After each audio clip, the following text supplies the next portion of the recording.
There was something about this planet which was different to the other beast planets that Quinn had been to in the past and the beasts that he had encountered. For one, the strange sludge that he was in was making it difficult for him to use his ears to dictate where the beasts were coming from. At the same time, when he tried to use his chi to sense energy, it was as if there was a constant energy running through the sludge itself, but it wasn't enough for Quinn to bother using his gauntlet on either. Now, of all things, the dangerous beast that they all were afraid of, and that he had been warned about, had suddenly appeared in front of them. Out from the strange water, its body had formed in seconds, creating an identical copy of Ronson. What shocked Quinn even more was that it was impossible to tell the difference between the two. It was an identical copy down to the last hair strand, and somehow they were even able to emulate the smell that the vampires emitted. Inspect. Progressive beast discovered. Your system has made a new discovery. 10,000 EXP points received. Progressive beast? I've never heard of such a thing before.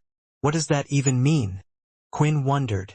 The system was breaking down the knowledge that Quinn had obtained in school, the knowledge they had been taught in their military academy. At the end of the day, Quinn realized that these beast planets in the solar system aren't exactly the same as the ones in the beast solar system.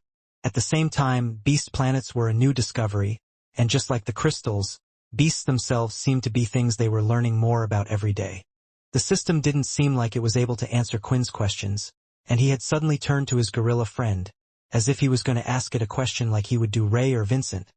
But he knew there would be no such luck as he slapped his forehead. What am I thinking?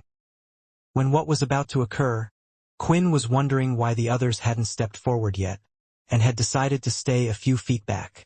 For now, he decided to do the same as he watched carefully. Ronson decided to strike at the doppelganger, aiming for its throat. It was a deathly blow aimed to kill it in one strike, but it was soon blocked, and the doppelganger had done the same in return. Blocking the SMA attack, Ronson this time grabbed it by the wrist and threw the other over its shoulder only to perfectly land in the water unharmed. The two continued a high-speed battle, just mainly using their fists. No blood attacks or abilities seemed to be used, and both of them were even in battle. So the beast can match up to the Earl's strength and speed. Otherwise, it wouldn't be able to stop the attacks. But why isn't he using any abilities? Watching carefully, it looked like the two Viscounts were getting ready to make a move. Then, at the same time, they charged in. Now! The Earl shouted as he jumped back, and both of them went for the strike.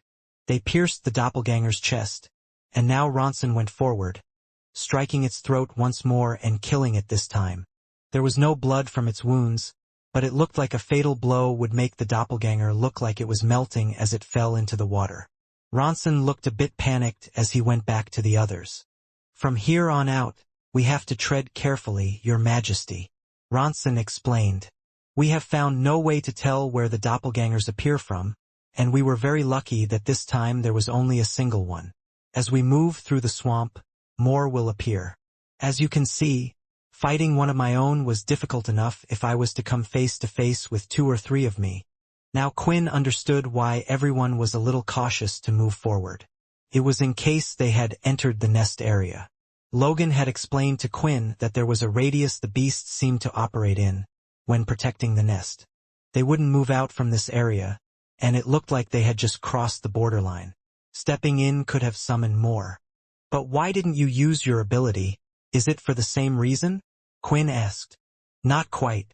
Unfortunately, using blood energy or abilities seems to attract those buggers to us. Norvik answered. Last time, they suddenly surrounded us.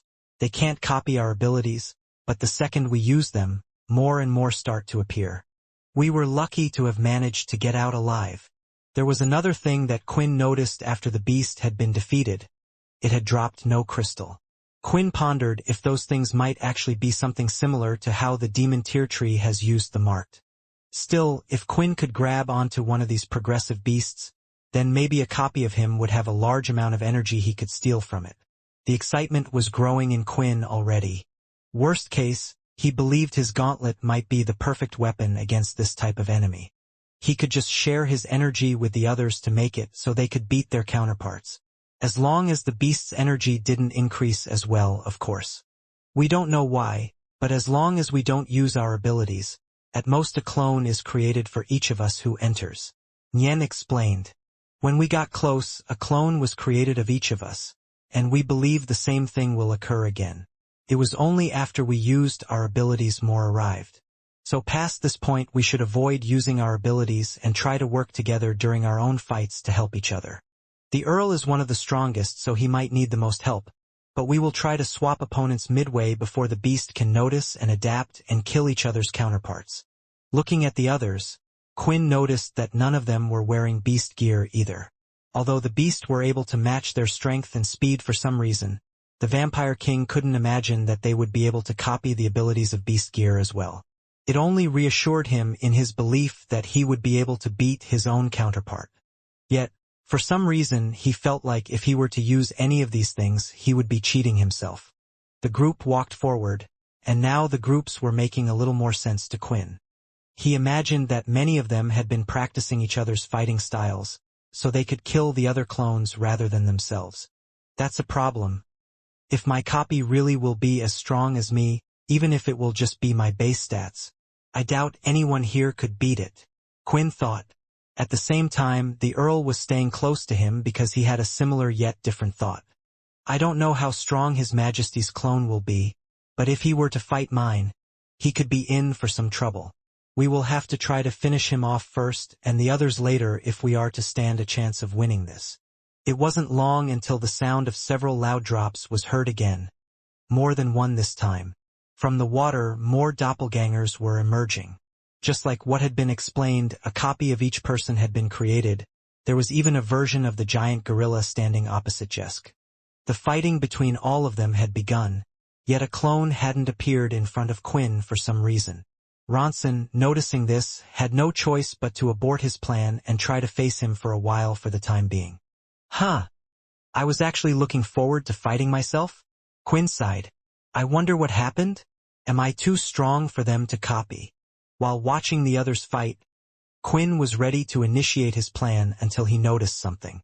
He hadn't really been paying attention, but due to how close the doppelgangers looked between one another, Quinn had no idea which one was the real or fake one.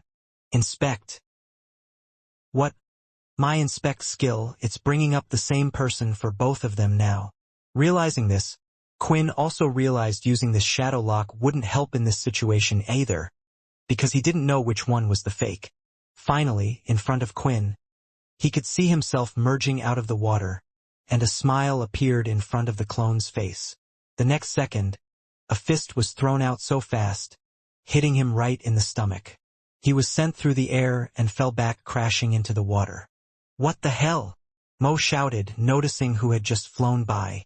Is he that weak that he can't even beat himself? Ironically, it was quite the opposite. The clone was strong. Just as strong as their king.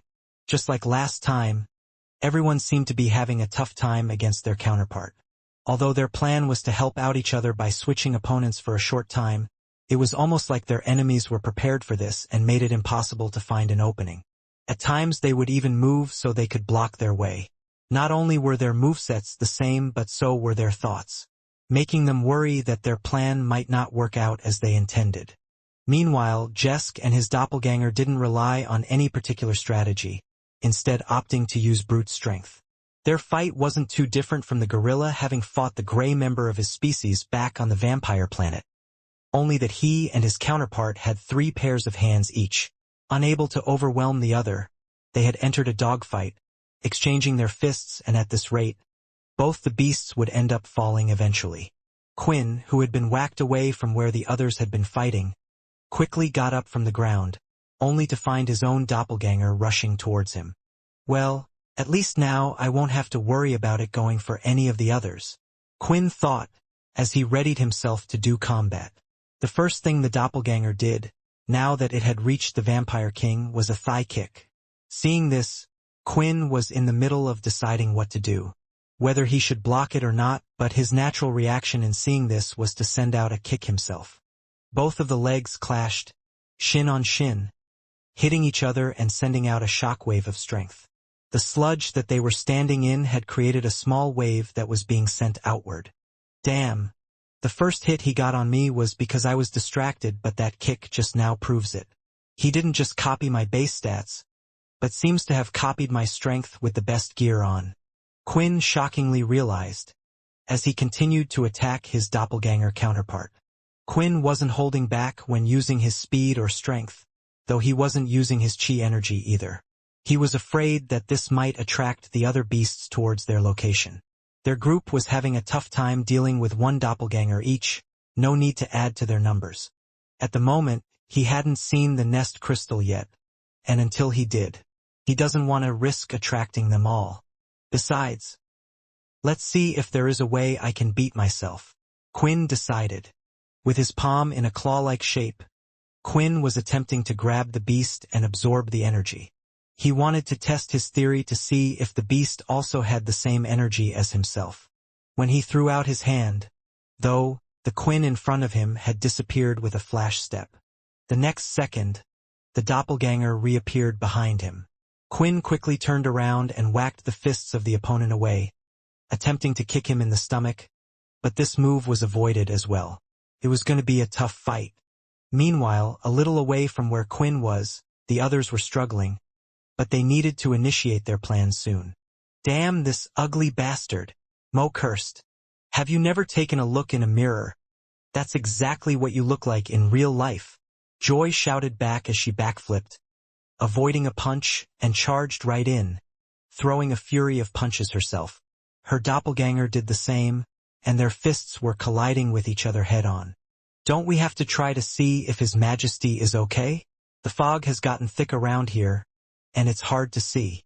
I'm a little worried. Rick voiced his concerns to the others. Unlike the others, he wasn't attacking so much and just avoiding the blow until the order was given. The king will have to help himself. If we break formation, we'll all die, Norvik shouted in frustration. A few moments later, Earl Ronston finally gave the signal. Switch, Norvik shouted. It was time to put the plan into action. Quinn had been fighting his doppelganger only for a short while, but during that time he had tried out a number of different things to get the advantage, his Muy Baron skills, the vampire fighting skills, and even the military training he had received. Unfortunately, it looked like the doppelganger knew everything that he did, meaning that they clashed without a real winner. The fight felt like it could go on forever, and it didn't look like Quinn could outsmart the beast. I really wanted to play and try to find some way to beat you fairly, but I'm afraid the others really need my help, Quinn sighed, as he charged in once again. However, this time he aimed for the body, the largest part of doppelganger Quinn. When attacking, he didn't slow down, ignoring the possible retaliation. The doppelganger aimed at the same region as the vampire king. It was at that moment that two powerful blows struck their stomachs at the same time. So this is what it feels like to take a punch from myself. Quinn grunted with a bit of blood trickling from his mouth, but the doppelganger was clearly hurt as well. Smiling, Quinn threw another punch holding on, and they were both hit once again. All right, let's back it up a little, Quinn thought as he stepped back and pulled the flask out from his side. Of all things, he had never imagined that this would come in handy now of all times. If blood skills attracted attention, Quinn was worried about the blood armor as well, but he knew the flask that had nothing but blood in it wouldn't be the same, and there was one thing that the doppelganger looked like it couldn't do, and that was heal. All right, time to finish this, Quinn thought. Following the command, just like they had practiced, each one of them broke off and went to attack the doppelganger of another vampire. The two Viscounts were going to help the Earl quickly, helping him face the toughest opponent. Meanwhile, the group went on the defensive but switched opponents. Haha! I'm so happy I got to smash your ugly face in, Joy shouted as she continued to punch Mo, again and again. Each of the group had revealed their weaknesses to each other. Maybe they couldn't beat themselves in a fight, but their plans seemed to be working. Of course, with the Viscounts gone, they were struggling and unable to deal with them, but defending and just holding on was a different story. In the end, the two Viscounts along with the Earl were able to deal with his doppelganger once again, and quickly rushed back to help out the rest. Now outnumbering the beasts, they were easily able to get rid of the rest of the doppelgangers, including the one Jesk had been fighting to a standstill. Finally, the group had defeated all the beasts, and they just needed a moment to catch their breath. Some of them were hurt, but not nearly as bad as the previous time. Is everyone okay? "Where is His Majesty?" Ronson asked. They all nodded and looked off in the direction Quinn had flown off to. The fog behind them had gotten thick that they were unable to see. Walking through the mist, though, eventually they could see Quinn walking through and waving at them all. He had a little blood on his armor, but mostly looked uninjured. He must have gotten lucky if he managed to take care of his beast, Mo commented. Meeting up with the others, Quinn was happy to see that their plan worked, but he was wondering how they should progress next. In the middle of this thought, a sound was heard. Plop, plop, plop. Each of them looked at each other in horror, for it sounded like they were about to go for another round against the doppelgangers. "It's okay," Nyen shouted. "We went against them once, we can do it again. We have a plan now." A meter away, the beast started to form in front of them, but this time something was different. As they began to take shape, a lot of them noticed that it no longer looked like them. Instead, they all had taken the form of Earl Ronson. "What is this?" Joy asked, her hands shaking in fear. "This didn't happen before. They must have taken the form of the strongest one of us? Were they just playing games before? If we all have to fight the Earl, none of us will win against him." Bang! A loud slapping sound was heard, as if something had smacked into water. When tilting their heads to see what had just happened, they could see the king, Quinn, standing in front of a headless Earl. "This is much easier than fighting myself," Quinn announced with a large grin. The others couldn't believe it, but Rick had seen it. He had been watching the king and so had the Earl. It was a single punch. Faster than the Ronston would be able to move or react, and based on the strength, it had the power to kill him in one hit. "Remind me which one of you said the king was weak again? I think we're about to see a massacre." Rick smiled. Even though the others hadn't seen what Quinn had done, the fact that there was now one less doppelganger of the Earl in front of them, they had no choice but to believe it was their king's doing. At the same time, they had their own fights to worry about. The doppelgangers immediately started to strike at the person in front of them. Those that were less skillful, all they could do was block while making sure to protect their more vulnerable places. They were getting hurt, and if they didn't do something soon, they would be in serious trouble. Some were getting desperate and thinking of attacking, but before they could, the Viscount gave them words of encouragement. "Just keep defending for now," Norvik shouted. "We will find a way to deal with them." It was at that moment, the Viscount splitting his attention off of the Ronston doppelganger, that his opponent had hit him in the stomach. It was a powerful hit that nearly made him kneel to the ground, but tensing his stomach at the last moment, he somewhat managed to lighten the blow. "I guess having a large belly isn't always a bad thing," Norvik commented, as he grabbed the Earl's wrist and twisted the skin together, trying to rip it apart. Although it did some damage in retaliation, it looked like the doppelganger of the Earl was ready to strike the Viscount's head. "If I don't use my abilities, then I'll be dead. We have to use it and refocus." "Not just yet," a voice warned as it grabbed the hand of the doppelganger. Looking at whom it was, Norvik could see that it was His Majesty. Quinn was holding onto it tightly, and it wasn't budging an inch either. With its other hand, it looked like the doppelganger was attempting to hit him again, but it moved ever so slightly before Quinn grabbed hold of that one as well. "Go on, I'm letting you punch this one. It hit you, so give it your best shot," Quinn said. The doppelganger tried to struggle free, but with one kick his legs were broken. The bodies that they transformed into, although lacking any blood, still behaved like the bodies they copied. Not wasting time and wanting to help the others, Norvik was more than happy to deliver a finishing blow, striking the Earl in the head with both his fists. "You help your group, while I'll go help Nyen," Quinn ordered. Heading over that way, Norvik couldn't help but think about what he had just seen, and he smiled to himself. "I was an idiot. I wonder who even spread those rumors in the first place. The king being weak. If that had been true, how would the other leaders have accepted him? I doubt any of it had been borrowed power. He is just that strong." Quinn had landed in the middle of the vampires and Viscount Nyen, who had formed a circle. This way they couldn't get attacked from behind. Jumping again, he positioned himself in the middle of the circle in between both sides. He soon left again, jumping the vampires and kicked two of the Viscount's heads. The strength of a single attack of his was able to finish them off. Seeing this, the others could finally catch a break and could just see Quinn smiling back at them. They had fought the doppelgangers. They knew that it could replicate their strength, and they had faced the Earl's hits that were anything but weak. They doubted even the leaders without using their abilities could deal with an Earl so easily. Then suddenly, the real Earl himself was hurled across the water. Like a thrown stone, he skipped on the top of it several times, crashing and causing waves to rise up.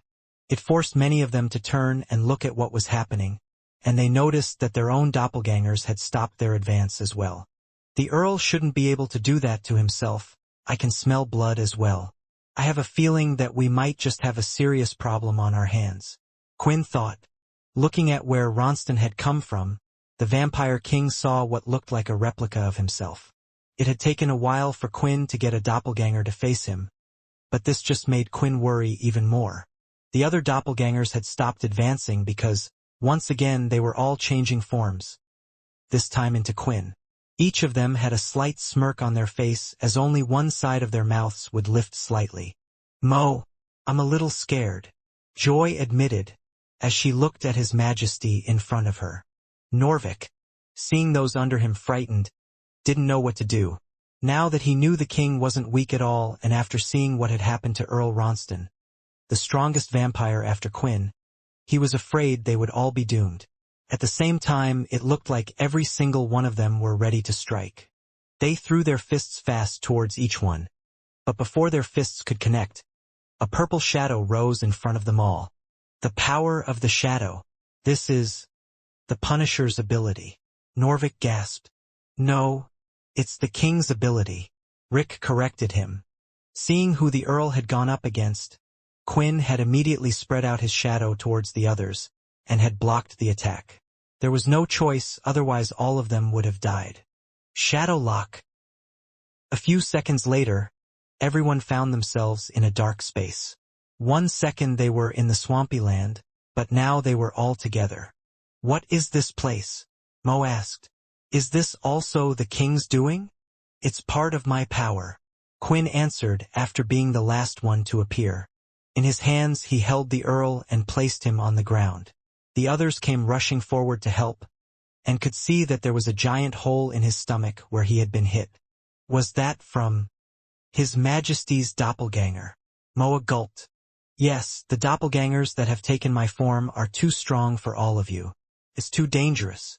Quinn pulled out a flask of blood and poured some into Ronston's mouth and directly on the wound as well. At the same time, Quinn used the gauntlet to give him a bit of the energy he had absorbed from the doppelganger of himself he had fought earlier.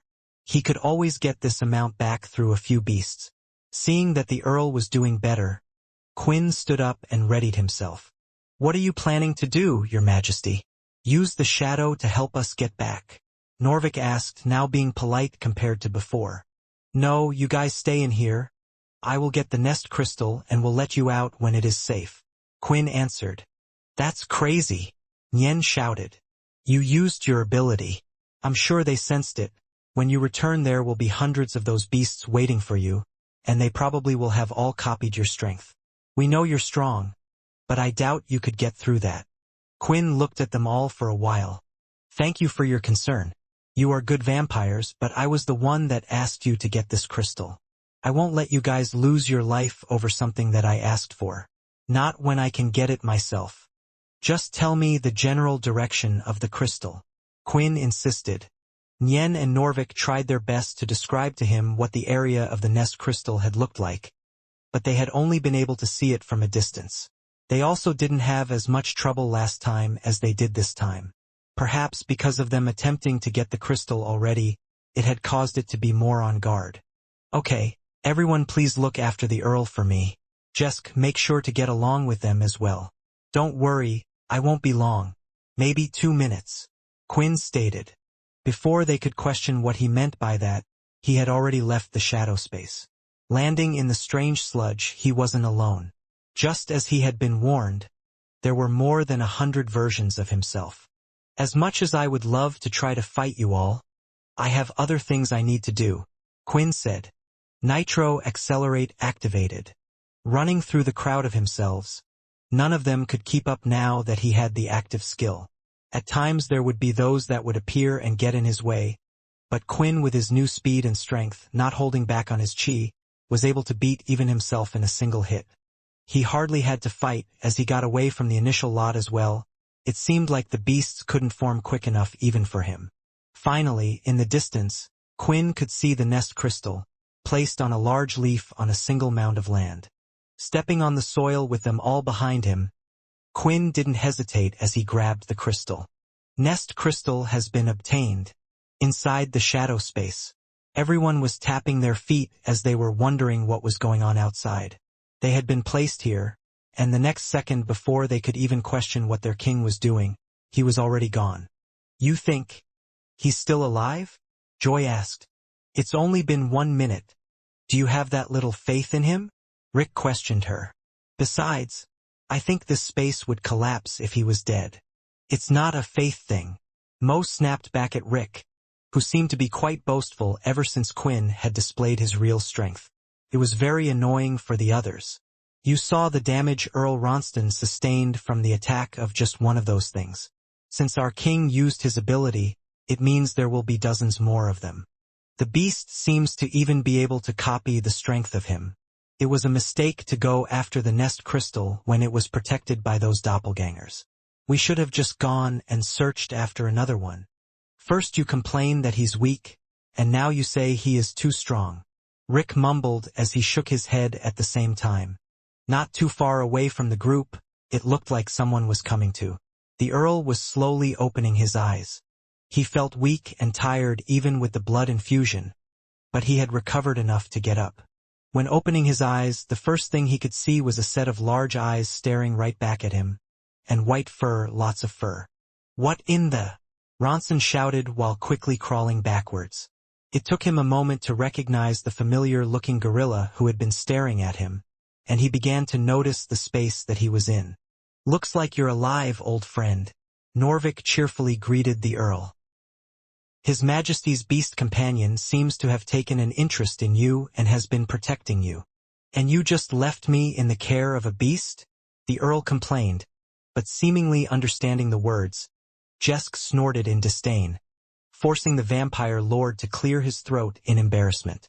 "You did a great job, allowing such a handsome beast to protect me. I'm sure it was following His Majesty's order.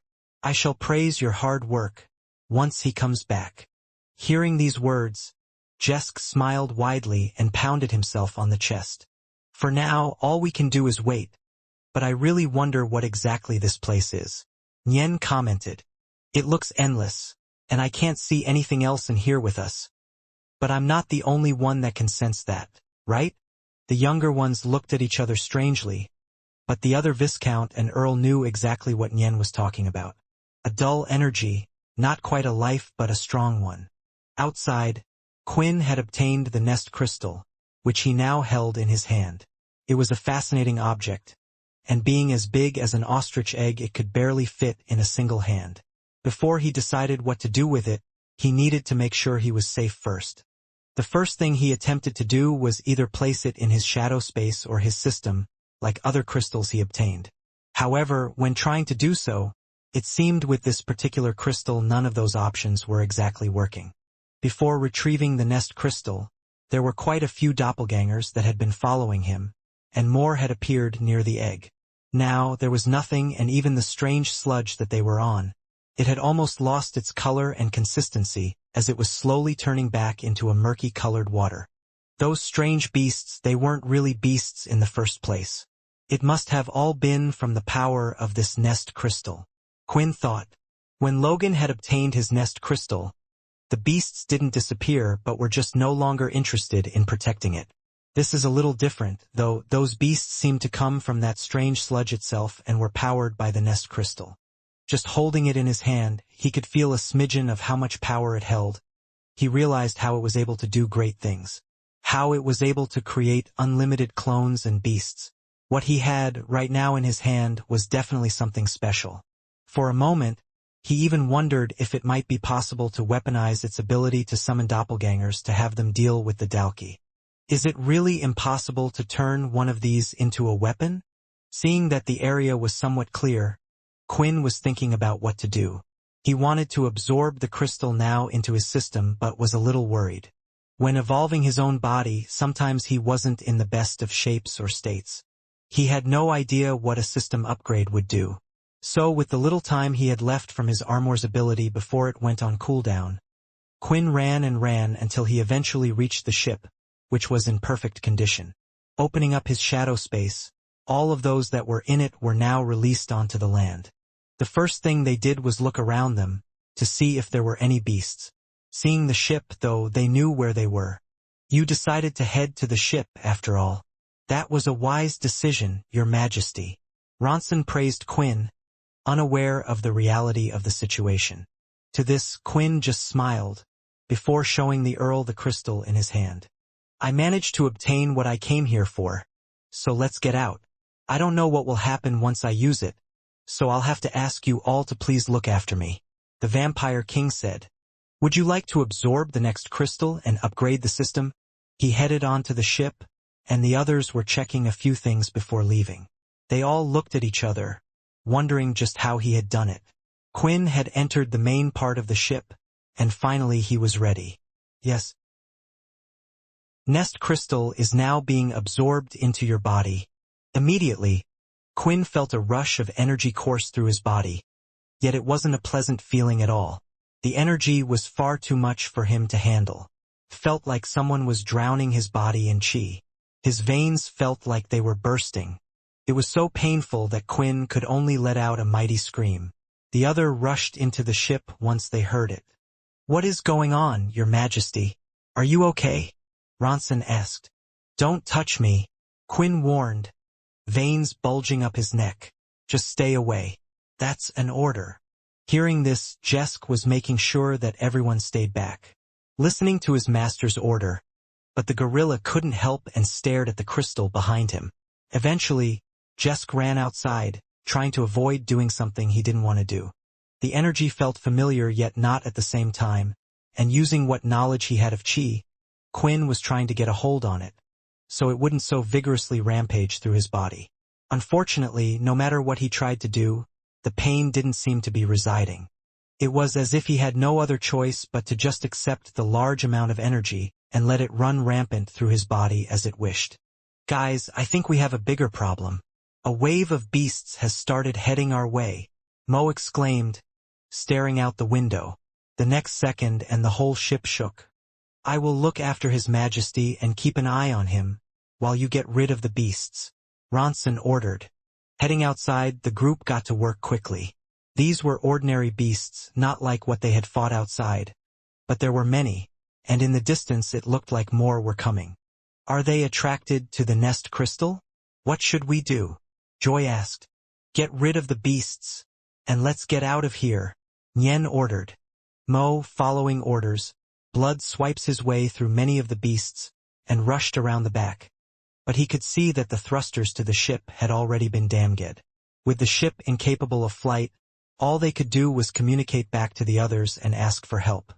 In the meantime, they were stuck here, and they had an army of beasts to deal with. Defend His Majesty and the ship, until he is done with whatever he is doing, Norvik ordered, as he slapped his big belly a couple of times. That's all we have to do. Back in the ship, Quinn was thinking the same thing. He just had to get through this absorption stage, and then he would be able to deal with whatever was happening outside. Sitting in the same state, Quinn had no idea how much time had passed. The pain was making him lose all of his senses. He was scared that it would never end. But at some point, a message had finally appeared in front of him. Update. Absorption of the nest crystal is now at 1%. The current rush of attack from the human and vampire alliance was in full swing against the Dalki. So far, nearly every planet and group were accomplishing their goals with ease without having encountered too much trouble. Unfortunately, the Dalki's defense force were nevertheless strong enough to have all factions suffer casualties. At the moment, Sam and his group had just finished taking down the Dalki fortress in front of them. Dealing with the Dalki mothership itself was still a tricky business, but with users of the Shadow and each group having one crystal, each one should be okay. The only worry was that the group that entered had to be strong enough to either open up the ship from the inside to allow the others to come and join the fight, or to take down the system that would create the Dalki shield. For his group, he would be relying on Layla, who held the special storage crystal, along with Dennis, who knew how to use the shadow well and could also perform the shadow travel.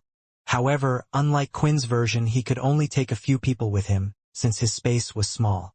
This allowed him to take Vincent along with him, who was a strong leader in many senses. Currently, Sam was standing in the destroyed fortress with the rest of the cursed faction and vampires who were in on the attack. He was looking up at the mother ship that was a little away. The others had already gone inside, and they were just waiting for them to act. "You look concerned," Logan commented, who was standing by his side.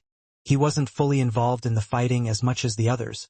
But then again, he and Sam were busy trying to see the bigger picture of the war and react to any sudden changes. "I am," Sam admitted. "We've come far, but everything has been going far too smoothly for my liking.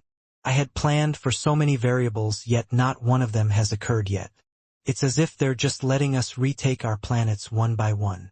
I would take that as a good thing. Our power has increased, and I think they know it," Logan replied. "So far the Dalki have always acted based on them being the stronger race, having the stronger forces that are able to overwhelm us. Maybe this time we have managed to overwhelm them." It was then that Logan brought up something, a hologram of the solar system that seemed to somewhat back up what he was saying. There looked to be little counters by each of the planets out in the beast solar system. "What is that?" Sam asked, intrigued. "Some time ago I went back to my parents' lab and used the knowledge gained from Richard to create something else. After creating the demon tier beast finding system, I thought to myself, if it's possible to find those beasts, why can't I create something that would help us get a read on the Dalki energy? The energy reading of a single spike Dalki shows as 1. I have not enough data on a 2-spike or 3-spike Dalki, but they would certainly produce more energy than a 1-spike, giving out the reading of a higher number. I used my funds to create self-piloted ships that would drop off my devices on the planets. I'm sure it will be a while till they find them, since the Dalki are too busy dealing with other things. Anyway, although we can't use this energy reading to give us an accurate number of how many Dalki are on a single planet, it will at least allow us to see where most of their forces are. Looking at the numbers, they were all quite similar, as if equal forces had been placed on each of them. At the same time, many of the beasts' planets were showing no signal at all. Are they planning to just defend? Sam wondered. It looks like they have set up defenses on 9 different planets, which is also equal to the number of attack groups we have. I was hoping your little energy radar would have picked up where Graham was. For now, all we can do is stick to the plan. The most important thing about this plan is to keep going forward. If one group gets left behind, we can't go back to help them. Otherwise it will leave the Dalki with an opportunity. Sam explained, as he looked back towards one planet that hadn't moved on from their position yet. The planet where Satch and Samantha were on. Unexpectedly, while one group seemed to be moving slowly, there were 2 who were moving faster than any of the others, blitzing their way through planet after planet, reclaiming what was once theirs. Rodero was a desert-like planet that had dark gray skies at all times throughout the day. Its gravity was around 1.5x stronger than that of Earth. Yet for Peter, who stood on top of a slanted rock looking outward towards the Dalki fortress that had been set up, this didn't seem to pose any problem. He stood, walked, and even ran as if everything was just fine, and the same was true for the vampires under his commands. Only the humans from the cursed faction were still having a little difficulty adjusting to it. "Don't worry, you guys rest for now," Peter shouted as he looked back at his relatively large army of around 10,000 or so. But at the front were the vampires and one of the vampire leaders, Jake Muscat of the 6th family, along with his close family. "He's going to do it again." Jake smiled, understanding the meaning of their commander's words. Peter had shared his strategy of how he was going to help them win, and initially Jake thought him to be slightly mad. The vampire forces numbered only in the hundreds. The Dalki were strong, and they knew that, but he was sure he would see the same spectacle as he did before. "Everyone, get ready to move on to the next planet. Make preparations," Peter shouted to the humans of the group, and they soon got to work. It was then that Peter began to run through the crowd, and in doing so there were two others that were following him. A short while and Peter started to run across the plain hard desert, and so did the others, but they were a cold distance away from Peter and the other two. Readying his fist, Peter charged ahead, in front of his two lesser whites, and immediately punched down the large gate in the fortress, shaking the whole place. The fortress had dented slightly as the chains had pulled back. Seeing this, Peter punched it again and again, each time pushing the gate bit by bit. The Dalki, seeing this, had decided to stop him by jumping down the walls, but before they could even reach him, 3 of them got sliced in half, their bodies falling to the ground.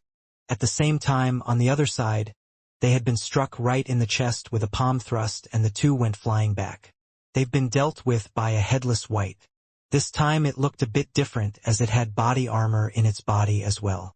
Through more testing, Peter had learnt more about his lesser whites, and he didn't know if it was just something unique to him, but Hilston's body was still able to use the power of beast gear.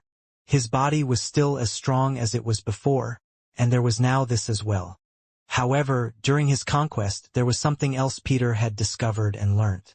Throwing both of his fists back, a strange glow started to appear around them, and throwing them both at the same time, a stronger strike than before blasted the doors, swinging them off their hinges and hitting the Dalki that were standing just behind the door.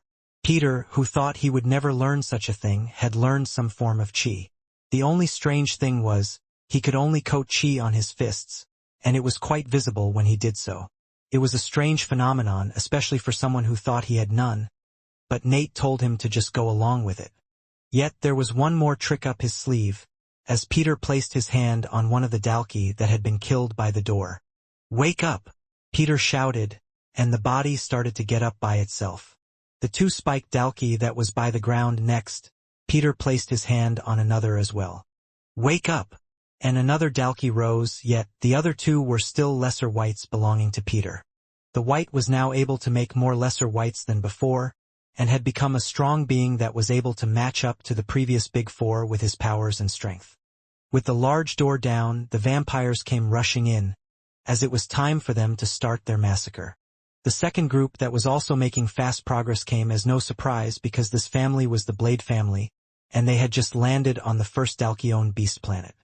"We need to be careful," Vorden cautioned those under his command, as he flapped his large wings on his back. "I have a feeling it won't be easy from now onwards." The planet that Sam was most concerned about was struggling for a valid reason, because right now, they were dealing with one of the most feared Dalki for all mankind, one of their leaders, One Horn. A few moments ago, Satch, Samantha, Fex, and Linda were frightened about what they're about to face off against. They were worried that they wouldn't be enough to go up against such a titan. However, just as their worries were starting to take over, a ship could be seen in the distance, and crashing down from it were 3 figures that were there for support. The Headless Knight, Oscar, Mona, and by her side a Dalki. With this support, the others were confident, and they were all waiting to see who would be making the first move. "Haha! Come on, I heard your name was One Horn, right? Well, after today you'll have to rename yourself No Horn." Fex taunted the Dalki leader as he realized his threads were aimed straight for the crooked horn that was on the Dalki's head. One Horn didn't regard them as a threat or anything he needed to worry about. He was ready to just break through the strings, but at the same time everyone else took that as their signal to make a move. Mona had charged in with her Dalki heading in first, and Satch had run around the side and jumped in at the same time as the Dalki did, pincering One Horn. "Should we move in as well?" Linda wondered. "Not yet. All the 5 spiked Dalki seem to have a special ability, and we still have no idea what his is. The best time to attack is when the opponent is trying to attack you." Samantha shook her head, as she could see something happening soon. Seeing the others move, One Horn ignored the string, allowing it to be tied around his head, while at the same time he punched Satch's leg, sending the Supreme Commander back through the snow, and punched the Dalki at the same time, able to plot his focus. Satch got up quickly from the snow, his leg throbbing and stumbling a little. "Damn. It hurts this much from a single hit, despite my blood aura and hardening ability. Thankfully, my leg isn't broken this time. There needs to be a way to hurt him. However, the other Dalki who had attacked at the same time and was a 3-spike was not in a good condition at all. The right side of its body was missing as green blood dripped from his body. It looked like it was already on its last legs, and the only reason it had survived was because Fex had pulled it slightly to the side. What a waste! Mona sighed, as she placed her hand on the demon tear amulet. Not long after, the Dalki had fallen to the floor, the energy being transferred over to herself. She activated her beast equipment as well, knowing that they would soon be in for a brawl.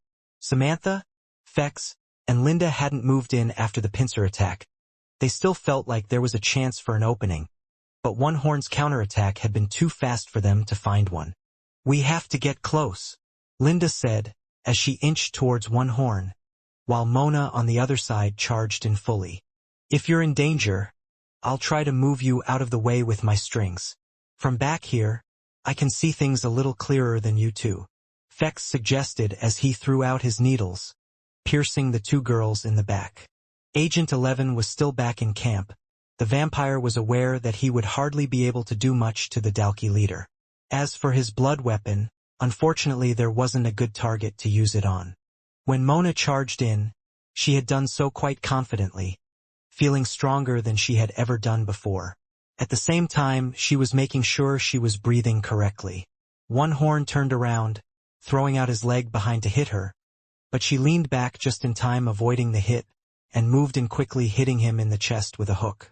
In retaliation, One Horn tried to chomp down on her, but by moving slightly and spinning to the side, she punched the Dalki leader twice in the side quickly.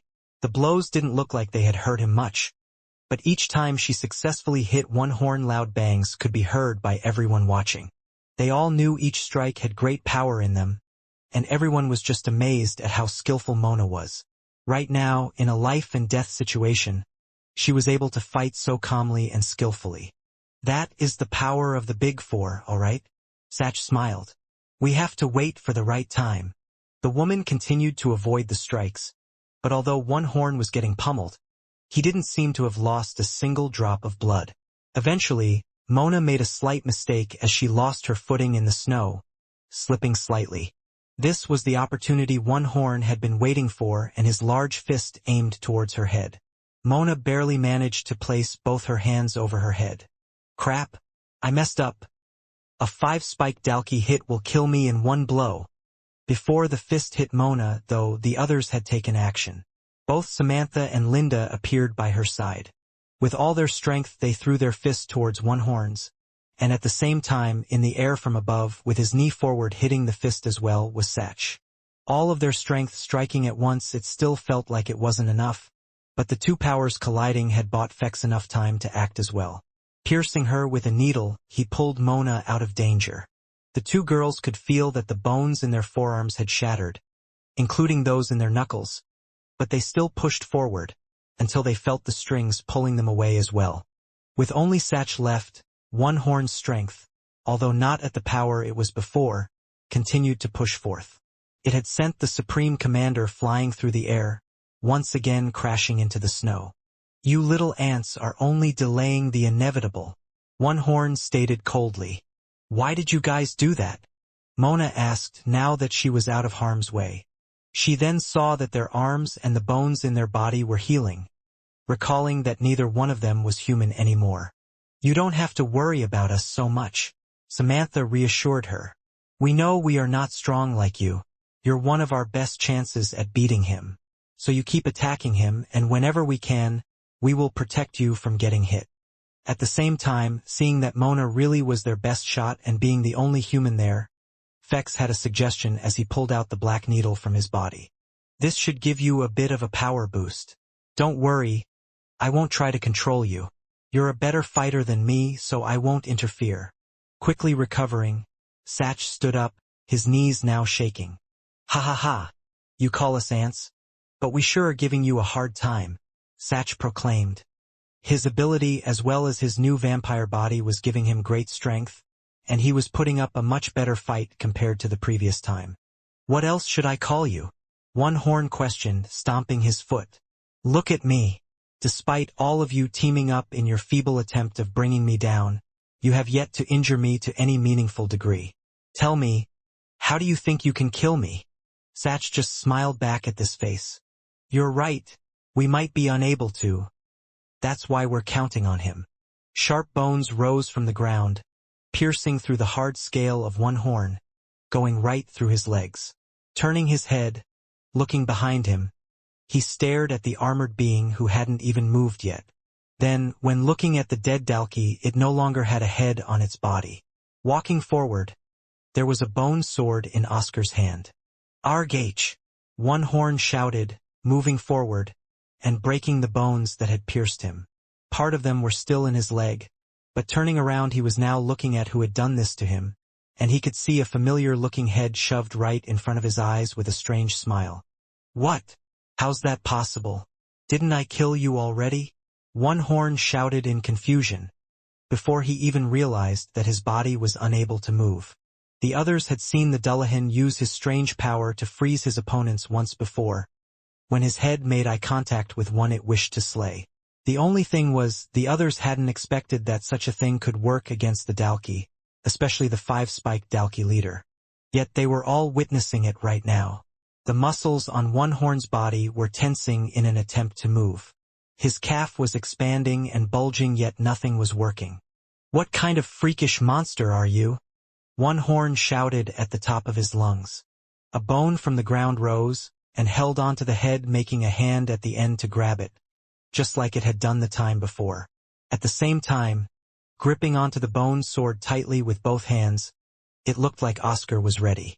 He swung it out towards one horn's neck. It was a clean hit, and at first the sword looked to be going through until it suddenly stopped. The veins on one horn's neck were showing even through his thick black scales. Green blood could be seen rising up in that area. No matter how much Oscar tried to push the sword through, it wasn't budging, despite his great strength. Let me give you a hand, Mona shouted, as she came rushing forward. The woman jumped, kicking the back of the sword with her legs. This time, Mona had the black needle in her back, and power was surging through her body. She had the power of the amulet, her beast gear, and now a blood weapon. A loud bang was heard, and it pushed a sword around an inch further. More green blood started trickling down one horn's neck. I see now, one horn stated as he grabbed onto the bone sword itself, and snapped it with his large fingers.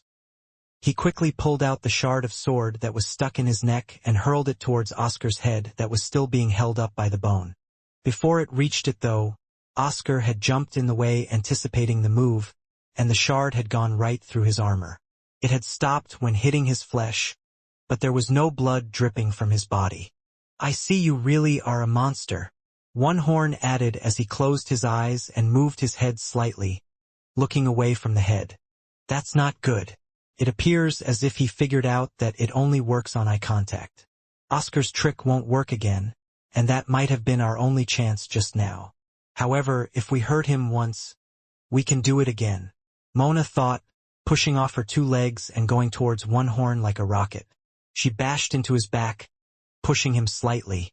At the same time, Oscar had retrieved his head, which was now by his side, forming a brand new bone sword in his hand. From the ground rising through the snow, several weapons appeared in the area. They were spear, axes, giant swords, and small ones, but each one of them looked to have been created from bones. One horn attempted to hit Mona, who was behind him, with a back fist, yet it missed and hit nothing but the air. Despite her boost, she wasn't faster than the Dalki leader, just able to predict his moves when needed. It was tiring and wasn't 100% perfect, and with an enemy like him, a single miscalculation could be the end of her. However, seeing one horn's strength, letting him live might spell the end of the human race. He wasn't feared as humanity's bane after the First War for nothing. Oscar barged into one horn with the side of his shoulder and tried to knock the Dalki down, who quickly took a swing for his chest. The sword had been grabbed and split apart once again, for one horn to deliver a great punch to Oscar's head. It knocked off the helmet he wore, that went flying and landed far off into the snow.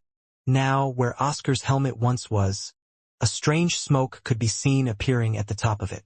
Grabbing another sword from the ground that he had created, Oscar swung a bone axe, hitting one horn in the ribs, chucking him back a few steps. Blood was drawn again, but none of the blows were deep enough to be fatal. "You ants are starting to seriously piss me off," one horn shouted as he punched his two fists together. He then started to claw at his chest, creating 2 more large scratch marks, allowing his body to bleed more, giving him a boost in power. When the axe had hit one's horn's body, it had broken, but picking up a spear this time, Oscar hurled it towards the Dalki. Seeing this, he hesitated slightly before charging forward.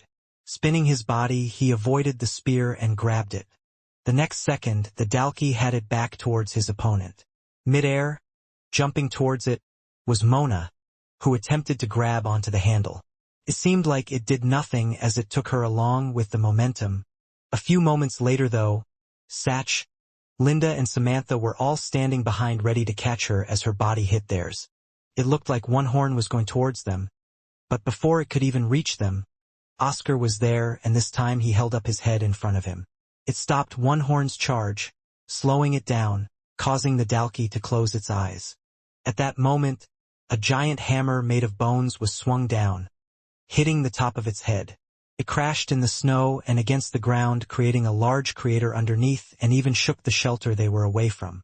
Oscar was proving in this fight that his strength was no less than the 5-spike. When we all fought one horn last time, no matter what we used, he was able to overwhelm us. Samantha couldn't help but utter as she saw her father figure contend with his quasi-murderer. "Everything's changed," Satch explained. "None of us are human, for one. Before, a single punch from him would have knocked me out of this fight. This time I've already taken a couple and I can still keep going. This time there are more of us as well. Your father is a lot stronger." The second the bone hammer had crashed on top of one horn's head, it broke, but seconds later Oscar picked up another one. The new weapon also smashed down on the Dalki leader, again with enough force to shake the ground. The crater got deeper underneath the two of them. Another hammer was formed, and it was thrown down again, making it even deeper, and large cracks began to appear. Snow was falling through the fissures that had been created. Not stopping again, a large hammer was created, and it was thrown onto one horn's head directly again. Only this time, a hand was lifted above it, grabbing the weapon before it could reach its target. He pushed back against it, and soon another hand appeared to help the first one. Something was strange, though. Grabbing on the large hammer, all of one horn's fingers could be seen. It was almost as if his hand had gotten bigger. Standing up from the ground, the hammer was grabbed by both hands, and by the second they realized that they weren't just imagining things. One horn was indeed growing in size. Blood spilled out of his mouth, but his size was getting bigger by the second. He was already a large 2-meter-tall Dalki, yet he seemed to be growing even bigger. "This has to be it," Samantha exclaimed. "The special trait we were warned about. Dad, get out of there!" Samantha screamed at the top of her lungs.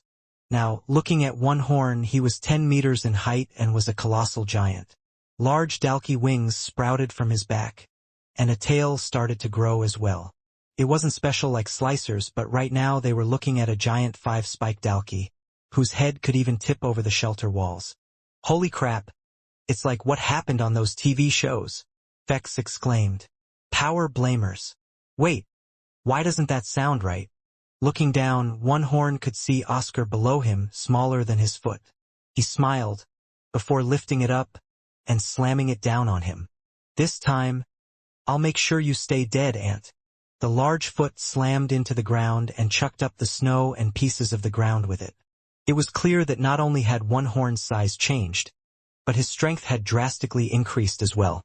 Most of the others stumbled as the strike was unexpected, and as they lifted themselves out of the snow, Samantha looked towards the snow and could see one horn's smile. "No!" Samantha screamed and squinted her eyes. I. She was scared that she had lost her father once more. It was a pain that had taken a long time to heal, and Samantha wasn't even sure if she was actually over it.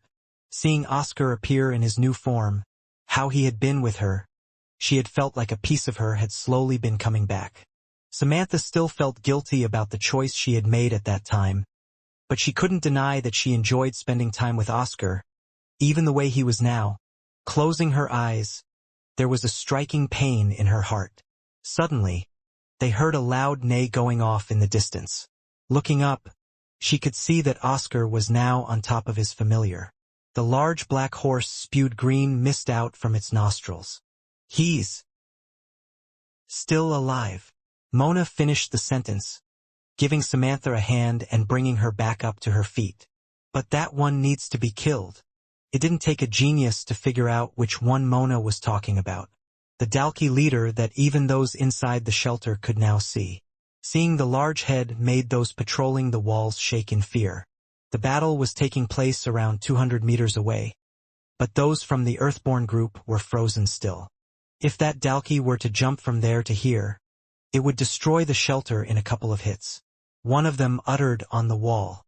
Fortunately, it seemed that One Horn was far more concerned with the surrounding ants. Seeing Oscar still alive, he thought he must have been imagining things. Lifting his foot up, there was only a large imprint on the ground with a few crushed bones from the weapons, yet no body. Which meant that the figure on top of the horse was indeed the one he had been fighting so far. Angry, One Horn attempted to swat the horse away, yet the familiar jumped over the large hand, moving at a speed that surpassed even most vampire leaders. Its feet hardly touched the ground as it looked more like it was gliding. However, the power behind One Horn's attack was so powerful that it created a wind force that managed to uproot the trees some distance away.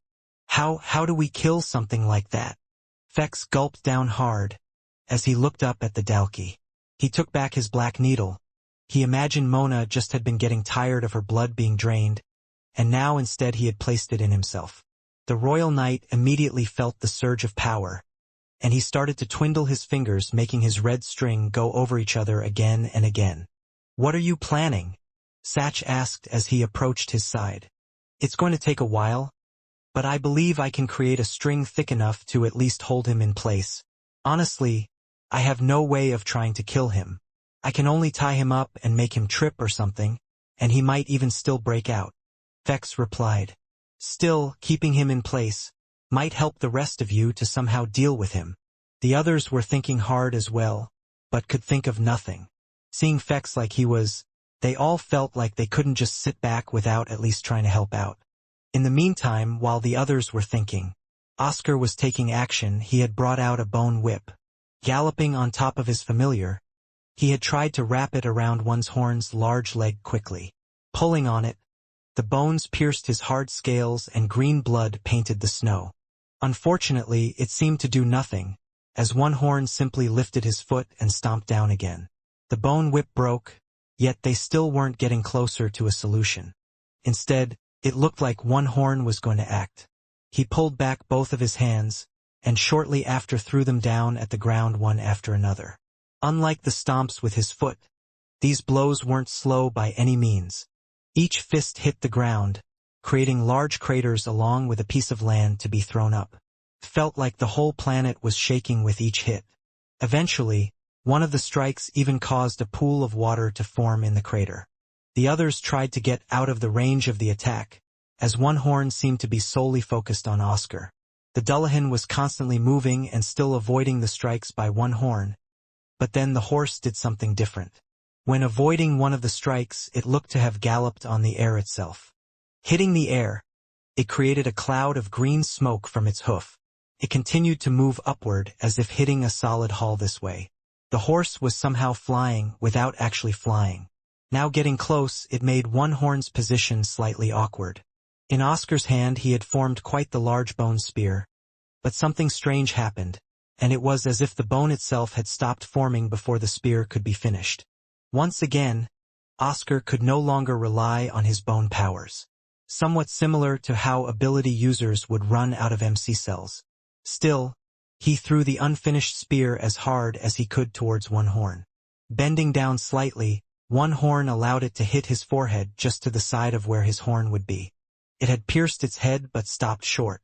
Still, it looked like it had hurt him more than he had anticipated, as he flapped his wings in anger. "Stop delaying the inevitable," One Horn screamed in frustration. Seeing this, the horse started to neigh in response constantly, like it was scared or trying to say something.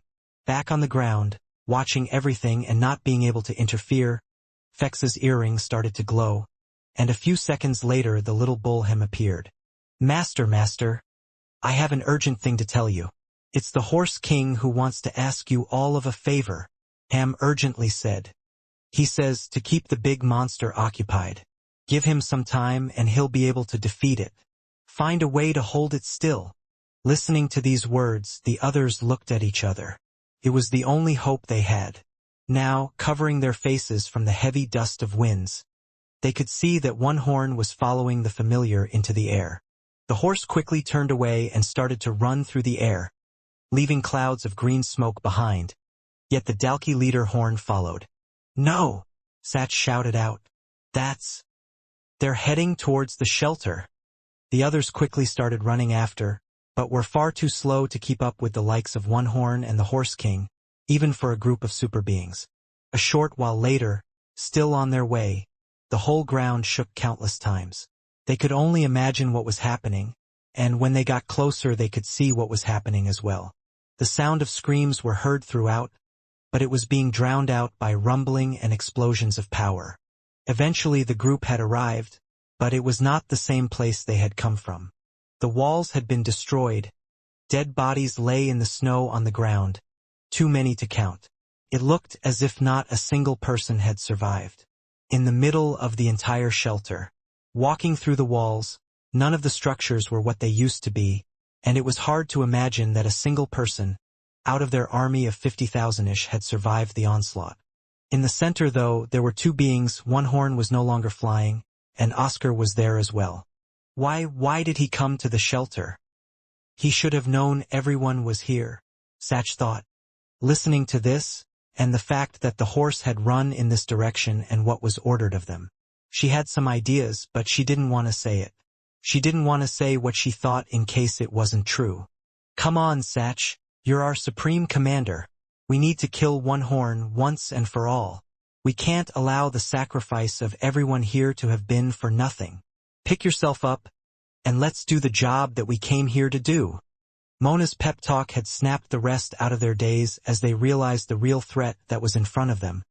But what could they do? Just how were they meant to hold One Horn down and make him stay still? The horse once again started neighing, and Fex, not having put him away, nodded as he began to relay the information to the others. He's going to start the process now, so you all need to do something. Just keep him in the general area, and make sure he can't fly. Ham translated. I think I can do something, Fex answered. I kept rethreading my string powers over and over. Honestly, I'm pretty exhausted, but I think this is the strongest string I have ever made in my life. While running, Fex had never stopped making string even during the attack. He had it wrapped around his arm. It looked like he was carrying multiple thick scarves as the other end of it hung and touched the surface. To stop him moving, the two main things we need to wrap are his wings and legs. But I don't know how we're going to do that, Fex said, holding onto the string and pulling it a couple of times for good measure. I have a plan. Mona smiled while staring at One Horn. A few moments later, everyone was moving into action, heading towards One Horn.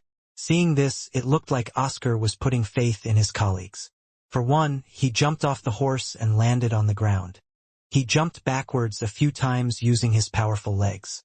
He jumped like a grasshopper towards the shelter and quickly got away from One Horn.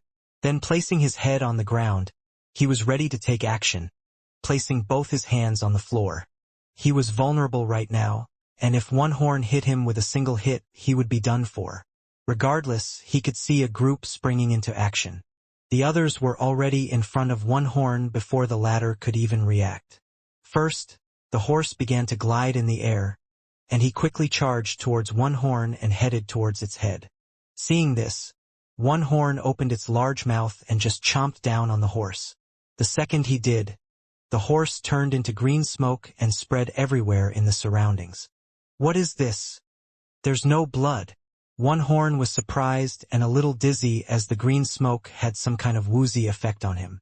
This is great, the familiar is helping us out. But with it just having died, it looks like it will no longer be able to help Oscar avoid those blows. This is going to be our only chance.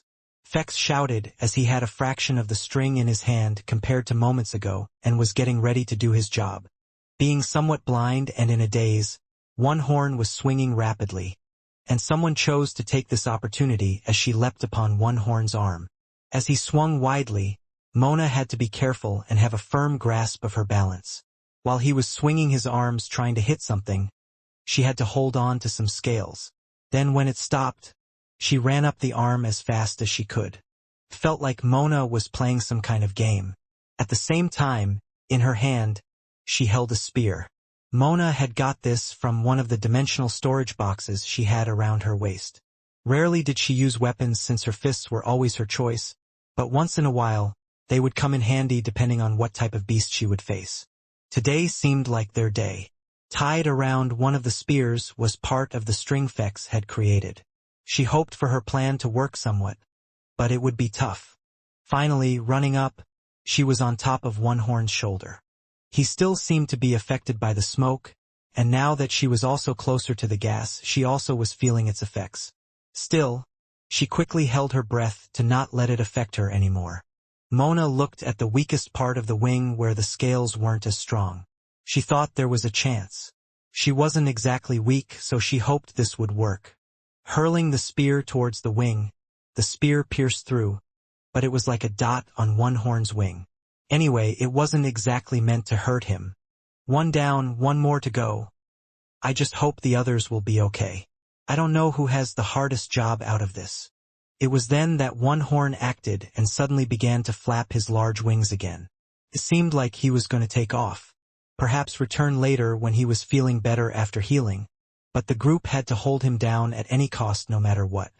And at this moment, Linda and Samantha came forward.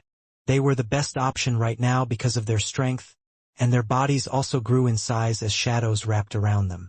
Seconds later, the two had grown significantly in size and had armor around their bodies. Linda had kept both of their armor sets in her dimensional space for a moment like this. Linda ran to the closest leg of One Horn while Samantha ran towards the other one. It didn't take long for Samantha to evolve and get stronger with Linda as her teacher. At the same time, Linda, having been turned earlier by Quinn, was far stronger than she had realized. The two of them grabbed onto One Horn's legs and began to pull him down. Their height came just up to his knees. Even though the two girls could be considered giants right now, they looked dwarf compared to One Horn. "What is this?" One Horn grumbled. He felt like his wings' coordination was quite off as they weren't moving in sync with each other. This was because Mona was also busy doing her work, and so were the two boys. Mona tried to get One Horn's wings in a twist using her weapons and the string. At the same time, on the ground below, the boys swiftly ran around him, trying to tie up the legs, especially around the knees, to avoid the girls getting tangled up in the whole thing. "It's working. Our plan is working," Fex thought as he continued to run around fast and was creating more red string just in case. He felt as if he was about to faint, as if real blood was leaving his fingertips instead of the blooded strings. Still, they weren't going to give up. It was only because of everyone's effort that they could keep One Horn down, and they felt like if any of them made a mistake, One Horn would escape. "Please, Oscar. Finish him," Satch muttered to himself. While the others were busy holding One Horn, Oscar had been doing something that the others perhaps never wanted to see. As he put his palms on the ground, flesh began to fade from all the dead bodies around him. Soon, only their bones remained of everyone from the shelter who had died. This process was slow and took a while to complete, so he needed the others to distract One Horn. Now for the next step, their bones sank to the ground as well. They weren't just sinking. The energy from their bones was going to Oscar. From this, something gigantic was forming around Oscar's body. The bones encased around him, and soon it was nearly impossible to see the original Oscar. The bones clad around his head and continued to grow in size, and eventually he matched even One Horn in size. It looked like a giant skull warrior was formed, and it had a single, huge double-handed bone sword. Inside somewhere around the chest area was Oscar controlling such a creature. "I think this might be enough to finish the job," Fex smiled. Ever since One Horn grew in size, the group was constantly thinking of a way to kill him. His large size wasn't just for show. He had gained great strength, and on top of that, whatever attacks they made on him, it was no different than a mosquito bite to him. In the end, they all had to put their trust in the Dullahan. Oscar, who had claimed he, or at least his familiar, had a way. Seemed crazy, but what other choice did they have? Now seeing what trick Oscar had up his sleeve, they looked at the giant skeleton warrior and couldn't help but have a sliver of hope that this was enough to deal with one horn just because both were similar in size. "Hold him steady," Mona shouted as she jumped off the back of one horn. She had used her spears and the string to tangle the wings as much as possible, but they still needed to be somewhat held on with her hands, and it wasn't something she was confident in doing. Luckily, the knots and tangling of the string did most of her work, and she was just relieved the string was somewhat holding out. "We need to let that giant skeleton deal with him. Only with him can we win this," Mona cried again. As the effect of the green smoke wore off, one horn noticed the giant soldier in front of him and began to come to his senses. He tried to move his legs, but Linda and Samantha put all their strength to hold him down. They dug their fingers hard into the scales, pulling downward as much as they could. If they were to break off their concentration for an instant, they would take off along with one horn's legs. The giant soldier moved its sword in front of him. He then took a stance and started running across the shelter floor the next second. The skeleton was very heavy. As with each step, the ground shook and crushed whatever was beneath its feet. It charged forward and thrust the sword right at one horn's chest. But there was one thing that one horn could still move quite well and hadn't been tied up, and that was his hands. At the right time, one horn slammed them both, making a fist punching the sword from both sides. But the momentum of the skeleton prevailed, and the sword continued to push forward, piercing the Dalki's chest. A great amount of green blood was sprayed out, gushed on the surface for the first time. However, one horn smiled as the sword came to a standstill and no longer went further in his chest. "I think maybe you all forgot something," one horn shouted, his voice so loud their ears boomed. "Even in this form, the more blood I lose, the stronger I get." One horn pushed the sword out of his chest still with his hands. And just when he was about to make a counterattack, he suddenly felt something strange on his leg. They were stuck in the ground, and he couldn't move them. With the string and the two girls, he could barely move. "Get off me!" one horn screamed, trying to force his leg upward. The thick strings looked like they were at their max tension, and a few of them began to snap. "My string," Feck said, collapsing on the ground.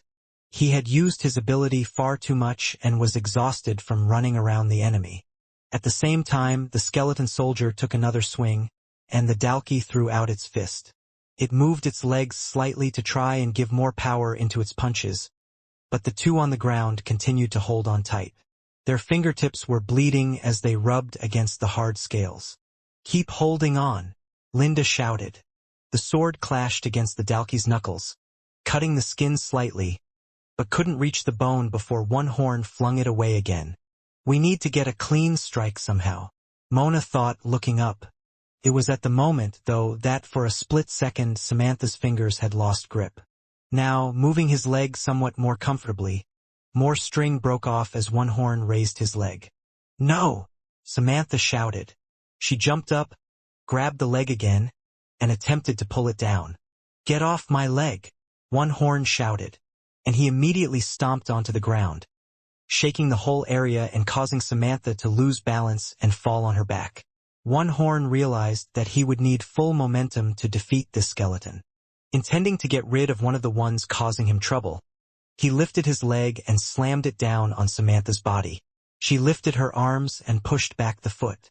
She could see the scales, but for some reason, the strength didn't seem to be as much as she had expected.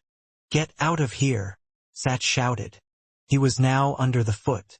Blood hardening was covering his arms as blood dripped out of his mouth. His eyes were almost bloodshot red. His bones and his strength were the only things holding up the body. Such a small figure was doing so much. "I don't understand how I'm able to do this either. Maybe it's similar to one of those situations where the mother lifts a car to save her baby. Anyway, get out of here. That's a direct order from your supreme commander," Sat shouted. Samantha didn't want to move, But then she thought that perhaps she could push One Horn's leg from the side if she got out. She quickly rolled her body to the side and stood up, getting ready to push the leg. However, when she saw Satch, she noticed a smile on his face. With her now safe, all his willpower slowly disappeared. Holding up the leg of One Horn for that long was already a miracle in itself. Even with his ability and vampire body, the pressure crushed his bones, and eventually, the foot had flattened on the ground, crushing Satch. "No!" Samantha shouted as she willed up all the strength in her fist and punched One Horn's leg as hard as she could. It caused it to twitch back slightly, and One Horn looked down as he felt the unexpected impact. How strong is she? One Horn thought he needed to get rid of her first, but in that split hesitation of thought, the skeleton had charged forward looking to produce the same attack once again. The sword was already close to him and was about to pierce his chest and then right through his heart. A moment of distraction was going to lead to his downfall, and there was no way to stop it. "If I'm dying here today, then I'm taking you with me," One Horn shouted as he moved forward with all his strength, breaking all the string and pushing away Linda. He had run right through the sword, allowing it to pierce through his chest and heart, but not before using his own hand aimed straight through the skeleton's chest, and he punched right through it. The bones shattered instantly, and a small figure was chucked out of the back, flying through the shelter. The whole skeleton began to crumble and fall to the ground, and the others felt as if their hope of defeating One Horn was gone at that moment. However, One Horn's body began to sway a few seconds later. The rest of the group moved out of the way as he fell on his back, crashing down in his gigantic size. He took his last few breaths until, eventually, he was no longer breathing. "Is it over?" Vex broke the silence. "I think it is," Mona said. "The question is, at what cost?" The shelter around them had been destroyed. Not a single person from it seemed to be alive. Samantha rushed over to Satch as she wanted to see his state, or whatever was left of him, as tears streamed down her face. "We lost Satch," Vex eventually said in dismay.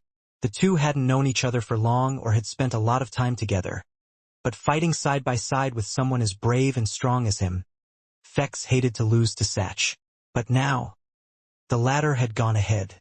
"I don't think that's the only one," Mona said, looking off in the distance where Oscar's body had landed. The others stepped towards the large crater caused by One Horn's foot. There were many craters in the shelter, but this one, in particular, was larger than the others, showing how much strength had been used in the attack. They hoped to give Satch the respect he deserved by proper burial, especially since he sacrificed himself and was the supreme commander. It was something that others around the world would like to see. Unlike the others who had been absorbed by the Dullahan, there should have been something left, but when they reached the crater, they were stumped by the scene in front of them. None of them could recognize Satch. A red splat on the floor with the organs and bones completely flattened was in the center, and there was nothing left of him. Witnessing this made them all realize the reality of what they had been through. Samantha was still on her knees sobbing. She still couldn't believe that Satch would sacrifice his life for her. Why me?" Samantha started to cry. "We can't do anything about this one, but we should at least check if the other one is alive," Mona conveyed as she was already heading to where Oscar was. On the other hand, Linda had decided to stay by Samantha's side. While Vex headed off with Mona, he wanted to stay with Samantha, give her words of comfort, but he didn't know what to say at this moment, and he himself was distressed as well. He felt like perhaps Linda would be the adequate one to comfort Samantha. Eventually, Mona and Vex came across the Dullahan. His body had crashed into a large pile of rubble. What was once a building was now just rubble with the Dullahan laying on top of it. "Is he alive?" Vex asked.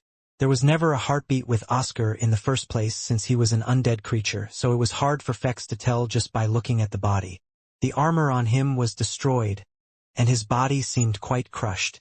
Not in the same way as Satch, but it was hard to believe that the Dullahan would be able to walk again. Vex eventually saw a round object not too far, looking around the area. Running towards it, he picked it up off the ground. It was Oscar's head, but it no longer looked like what it once did, with half of it being crushed from its head and one of its eye sockets. The only thing that was still intact was the creepy smile. He walked back with the head in his hand, returning to Mona. I think he's dead as well, Fex eventually said. We lost a lot. The humans lost the Supreme Commander, and now someone who was strong enough to take out One Horn is gone as well. While we were enough, Mona answered. All of us took part in defeating One Horn, and if he had continued to live, just look at this shelter, it's thoroughly destroyed. One Horn would have gone planet to planet destroying the shelters with ease, perhaps even halting the human race's progress compared to what it is now. And Mona clenched her fist in anger. Maybe it's better that he's gone. What do you mean by that? They heard a shout from behind. Turning around, the two could see that Samantha and Linda had caught up to them. The former's eyes were glued to the head that Fex was holding. She stomped over, and he immediately handed it over as she snatched it from his hands. Samantha fell to her knees again, holding the head and bringing it into her chest as even more tears rolled over her cheek. She had already cried a lot when she had lost her father once, and now she was going through the same thing again. But soon, the tears of sadness were turning to anger. Raising her head, she stared towards Mona, who had said the earlier words. What do you mean by that? What do you mean it's better that he died? Don't forget that it was because of him that we defeated One Horn. Fex was wondering what to do.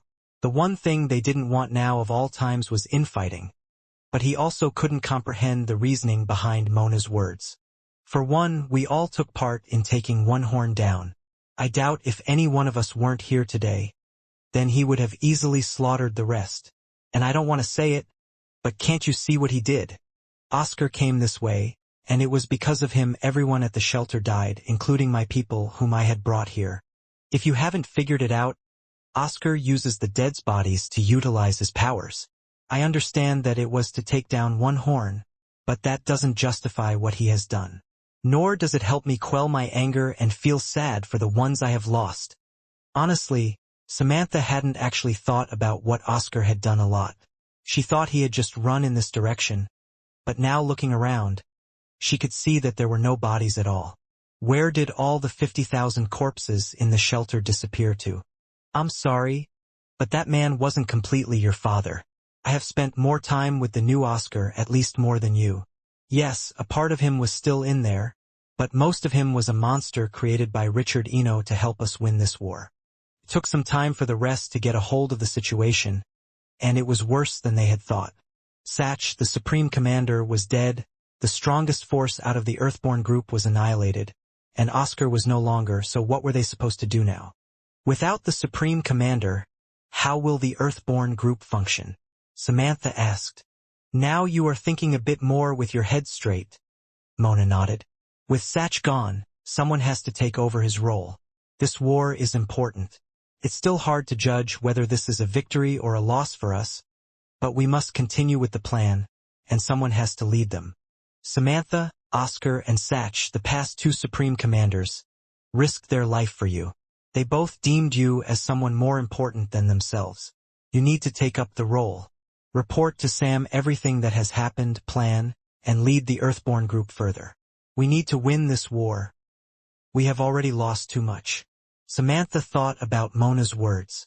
She wasn't as strong as Mona. She had kept suffering loss after loss, but she wasn't the only one. Everyone would suffer more losses if this war were to continue. You don't have to do this alone, Fex said, kneeling beside her and offering his hand. I'll be there to help you. Even though I'm not like Satch or your father, I will stand beside you. Nodding to this, Samantha finally stood up and looked around at the entire shelter. It was time for them to make their report. Before leaving, Fex turned his head at the large Dalki corpse of One Horn. His body was still lying in the shelter, and it hadn't shrunken down in size at all. Linda, who appeared next to him, was also staring at it. At the same time, Mona and Samantha were making the report. It's scary, right? Linda said. All the 5 spike beings are this strong. Slicer, One Horn, and there's still another one. It just makes me wonder if One Horn was this strong and wasn't the leader. Then how much stronger is Graham? We don't know if Graham is stronger than one horn, and sometimes the leader isn't always the strongest, Fex replied. Also, I think having a large body here in front of us, filled with the blood of a 5-spiked Dalki, might benefit us all a lot. While staring at the corpse, an idea had flashed in his mind. A little while ago, Sam had received news of the loss that the Earthborn group had suffered. Honestly, he hated to say it, but even the loss of Satch and Oscar was within his predictions. If he was being more honest, he thought there was a good chance that the Earthborn group would fail, and all of them would be lost. If they were really struggling, and if the situation looked completely hopeless, Sam had instructed Linda to contact him. In that scenario, she would contact Quinn, and the latter would be the one to deal with One Horn. Thankfully, it seemed like it was not needed. However, one thing he didn't expect was Samantha's willingness to accept the situation. With her help, if the Earthborn group listened to them during these times, it would be much better and hopefully there would be fewer issues. I hate that I think this way, Sam thought while sitting down in one of the combat ships. They were currently heading to their next destination. Thanks to certain groups in the Cursed Faction army, they had successfully taken back 8 of the 9 planets that the Cursed Faction once owned. He and his group would be heading out to the first planet where the Dalki had gathered. Now, this was where the real battle would start as they moved onto the planets that the Dalki owned. Sam had informed the other groups where the Dalki were located since many of the beast planets in the Dalki side of the solar system, as it was called, were empty. The groups knew where they needed to go, but Sam wondered how to use the advantage they had right now. For one, Fex and the others were quite far from where they were. In the end, Sam had told him to ignore the other groups and come straight to the Dalki-occupied beast planet of the solar system. He imagined that help that he had suggested would be best used there. Just one more planet for them to take over, and they will be moving out as well. Sam thought, looking at the list. The plan was proceeding quicker than Sam had imagined. The only reason he was entering the Dalki-occupied part of the solar system, which was left untouched since the treaty, was because the Blade Group successfully dealt with the Dalki fortresses quicker than expected. They were currently taking on the 9th and last planet that used to be owned by the Cursed Faction. The Blade family were currently on a planet named Erdi. It was a planet that mostly had water with one big continent. This made it easy for the Blade Group to find the fortress they were looking for. Upon landing, they could feel the humidity in the air, and getting off the ship a distance away, the Blade family were ready to move. "Is everyone ready?" Vorden called out to the people behind him. He was leading the army for now, and they were only groups with no vampire leaders by their side. It was just a small army compared to others. Honestly, they had hardly lost anyone as well because there wasn't much work for the other ability users to do with Syl and the rest. The 2 now demon tier beasts were unstoppable forces. Syl had a large pool of abilities to choose from since he had an army of ability users behind them. Then there was Borden, who had more spikes than most of the Dalki in the enemy fortress. The others would just stay back for support, and most deal with stray Dalki who tried to escape. The group began to march off, bringing along some of their equipment, trailers, vehicles, and more that would transport a large number of the group. Currently, the Blade family were riding ahead, leading the charge on a large 4-wheeled vehicle. The land was a bit rough and bumpy as the surface wasn't exactly the smoothest. Still, all of them looked off into the distance carefully with Ratton behind the wheel. Although a demon-tier beast, he could transform himself, and he was getting better and better at controlling his mud powers. He essentially looked identical to a human while controlling things. That was when up ahead they could see something. "Is that a Dalki?" Borden asked. "It is, and it looks like it's holding up a white flag. Are they trying to surrender?" Borden thought. For years, a white flag has been a sign of peace and surrender, but this has never happened when fighting against the Dalki. "What do you want to do?" Syl asked as he was getting his hands ready to deal with the Dalki in front of them. "It could be a trap, but at the same time, if we can solve this without fighting, then it will save more lives. It would be best if we talk to them." Vorden replied as he stood up and placed his hand out, gesturing to the rest of those behind them to stop advancing. In the meantime, the vehicle continued forward, and when they were close to the Dalki, they all got off. Borden was still in his little form, and he would only take injections when needed, so he mostly stayed on top of Vorden's shoulder since that was his favorite brother of the lot. The group looked around to see if they could see any Dalki. They could see the tip of the fortress in the distance, but it was too far away for them to come running towards them suddenly. In the end, Vorden was the one who took the lead. Using his new black wings, he flew up and landed directly in front of the Dalki, who had no less than 3 spikes. However, in front of a beast like Vorden, the two figures looked equally frightened. Their heads matched in heights, and a human seeing this wouldn't want to run into either of them. "What's with the white flag?" Vorden asked. The others didn't get too close, worried that they might make the Dalki feel anxious. "We wish to surrender. We know what has been happening, and you have taken over every fortress so far. We don't wish to fight, but we just want to survive." The Dalki responded. It was strange. Vorden didn't understand why now of all times. "This is not based on our leader's orders but on us as a fortress. I can see you are confused, but we feel the other Dalki have abandoned us. We have received no help, and communication has completely been cut off from the main base. Please. We Dalki just wish to live." There were concerns with whether they were telling the truth or not. For instance, the Dalki had a nature similar to beasts to kill those who weren't of the same kind. This nature even caused them to fight amongst each other for power. At the same time, if they were to leave the Dalki, then what if the latter changed their mind and attacked them from behind? There was one more thing as well. You killed a lot of people in the shelter that was originally here. Some people want you all dead. You have to give me a reason to stop them. Your desire to live means nothing to them," Vorden stated. "First, tell me, why would the Dalki even abandon you?" The 3-spiked Dalki looked back for a second at the fortress behind him before turning around to the others. "We have a short lifespan, and there is only one Dalki at the moment with a mind great enough to make it so we can live for a long time, like beasts which live on for thousands of years. However, our lives have been tossed to the side. With what little time we have left, we do not wish to waste it over meaningless conflict. You seem to know about us. You should know that there is a human side to us as well. The human side wishes just to live, and we know fighting against you would be a waste. If you really want, though, we will fight for our lives. As for your other questions, the reason why Graham has given up on us is because he has already created something better than us. And he calls them the New Gen Dalki. If you continue onward to our part of the solar system, you will come across them. There is no longer a place in this world for us," the Dalki said. At the same time, far away from here, Sam and the others had landed on the first Dalki planet that had condensed forces. Logan looked at the readings and could see the number of enemies was very high. We're close to the finale of this war." Sam smiled.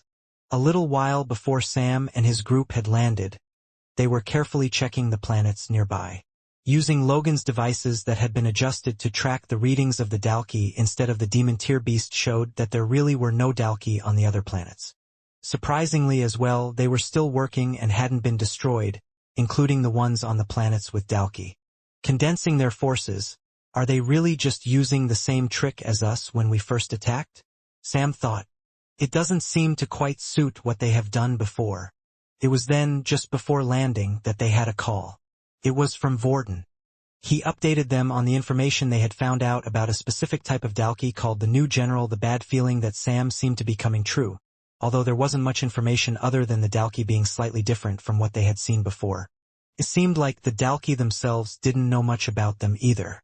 Still, Sam needed to proceed with the plan and chose not to stray from the course. He also updated Vorden on what to do for the time being. He was to keep moving forward. For now it was fine if they left the Dalki as they were. Even if they attacked them from behind or went forward, it wouldn't disrupt their plan. Sam was interested in talking to them some more if things didn't go exactly the way he wanted as well. A split between the Dalki is a good sign. Maybe I could. No, we stick to the plan, keep going forward, and we're gonna kill the demon tier beast. Sam thought in his head. The plan to kill the demon tier beast was Sam's main goal all along. Doing so would ruin the enemy's morale, stop them from creating more Dalki, and also, according to their information, Killing one would mean that Quinn had obtained both of them due to the beast's special ability. Killing the current Dalkey wasn't going to help, and they needed to get rid of Dalkey's goal. I'm not sure this is the right thing, but if Graham is planning what I think he is, then this will be our only chance. Upon landing on the Dalkey planets, they noticed that they were less terraformed than the planets owned by the humans. Humans had tried to change the land somewhat to make it more habitable for every planet that they had. Since the Dalkey had low numbers, it made sense that they wouldn't bother trying to change the whole planet and just the areas where they lived. Because of this, though, mostly the Dalkey planets followed a similar pattern. The planet was overrun with forest, large lumps of rock that constituted barren lands, and then there were huge ice capes similar to the one they were currently standing on. Although the patterns they produced on the ground were quite interesting, they looked like waves frozen in place all over, some larger than others. Walking through the terrain, they were quite cautious about everything, but they had a strong force with them. Layla, Sam, Logan, and Dennis were from the cursed faction leaders. Then from the vampire side there was Vincent on his own, but he did have those in the 10th family as well. For one, Xander had come on the trip while leaving Timmy behind to take care of most things in the family. The vampires in this group weren't many, adding up to 100 or so members at most, but they were vampires that Xander said he trusted within the family. Many of them had even volunteered, saying they wanted to help Quinn. Lastly, from the other humans traveling with them, Peach, Ivy, and Ruby were there. Peach and Ivy were the leaders of the Daisy faction, and there was a large number of those from the Daisy group with them. Ruby was close to Arthur, and the reason why she insisted on coming was that they still hadn't found her daughter. Her daughter wasn't on any of the planets they had reclaimed, and with no one to ask, they could only hope that the Dalkey were keeping her somewhere for some reason. "Do we really have so little information on this new Gen Dalkey?" Layla said as they continued to move on foot rather than use the vehicles. This was because Sam wanted to look at this new gen before facing them. How many spikes they had was his primary concern. "I can bet on a few things from the knowledge that is in here," Logan said, tapping his finger on his head a few times. The Dalkey were created with a basis of different DNA that the vampires gathered at the time when they were trying to develop human substitutes, after all. Slight variations in genes perhaps would create a better substitute or wouldn't come with the defects they were looking for. This is one of the reasons why there is such a difference in strength between different Dalkey. If they can condense the information of all of the current Dalkey and use that information somehow, they can create more useful Dalkey. My other guess is using the energy of the other half of the demon tier beast, they have created a stronger Dalkey. Rather than try to create as many of the Dalkey as they could, like Jim had originally done, they just focused on creating the strongest. Listening to Logan talk wasn't giving them confidence, especially since the Dalkey were a frightening existence to begin with. "What's the worst outcome? I mean, out of the two?" Layla asked. "That would be if they combined both of them," Logan replied. Since it hadn't come up as one of the options, Layla didn't want to think about it. "It is troublesome. The Dalkey being condensed like this isn't good either. One Horn was incredibly strong. Imagine if they had attacked with Slicer, One Horn, and Graham at the same time," Sam said. "My guess was they were being cautious of Richard, which is why he also had defensive measures in place such as Oscar. If they managed to regain the strength that they have lost and are now fighting together, it would be tough." The group was coming close to the source of readings, so Sam told the others to get some rest, eat up, and re-energize themselves, while the leaders would continue ahead to scout the area. After all, the energy readings didn't tell them the numbers of the Dalkey, so they were curious and alert. Eventually, after traveling a good distance away from the others, they came across something. It was the top of the fortress, and this one looked to be a bit wider than the others, but it was still quite close in size. The group hid behind a giant landmass, and standing behind it, they could see far ahead and observed the fortress carefully. "Remind me, do the Dalkey have good eyesight like us?" Dennis asked. "Not as good as vampires," Vincent said. "At least not the old ones." Looking out, they were trying to see if they could catch something important. It would be hard since the fortress itself was a solid wall, and most of the Dalkey would be inside, but maybe along the top they would be able to see something staring out, and to their amazement they actually did. The only thing was they had to rub their eyes a couple of times to make sure what they were seeing was correct. That can't be. Can it? Layla asked while glancing at the others around her. Although they couldn't see how many spikes most of the Dalki had, one that stood in the center appeared a bit more human than the others.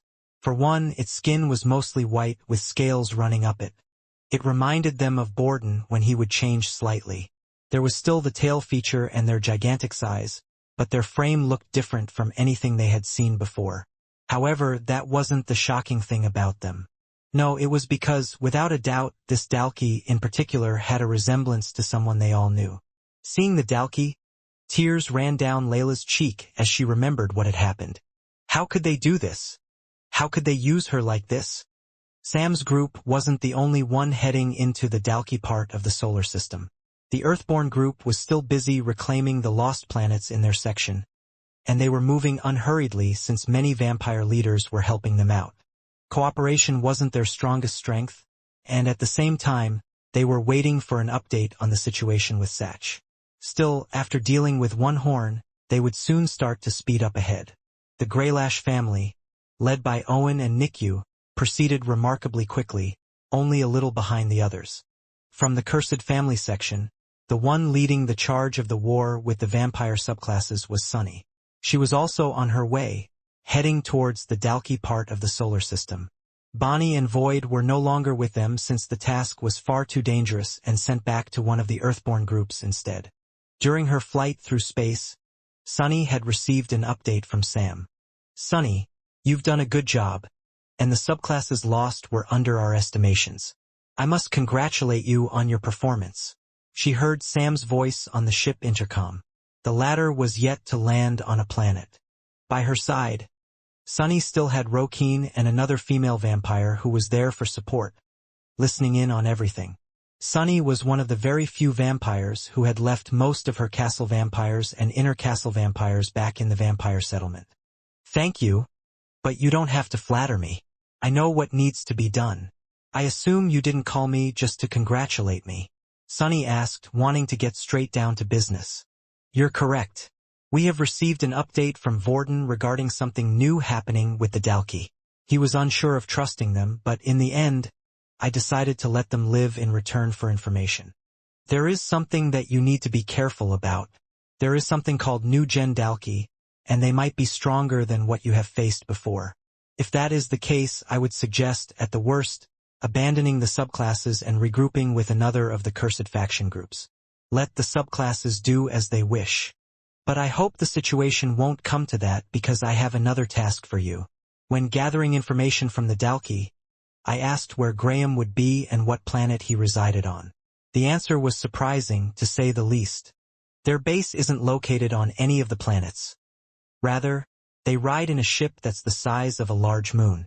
Apparently, they had taken large parts of land from the planets or the moons near them to create it. I would like you to locate this ship.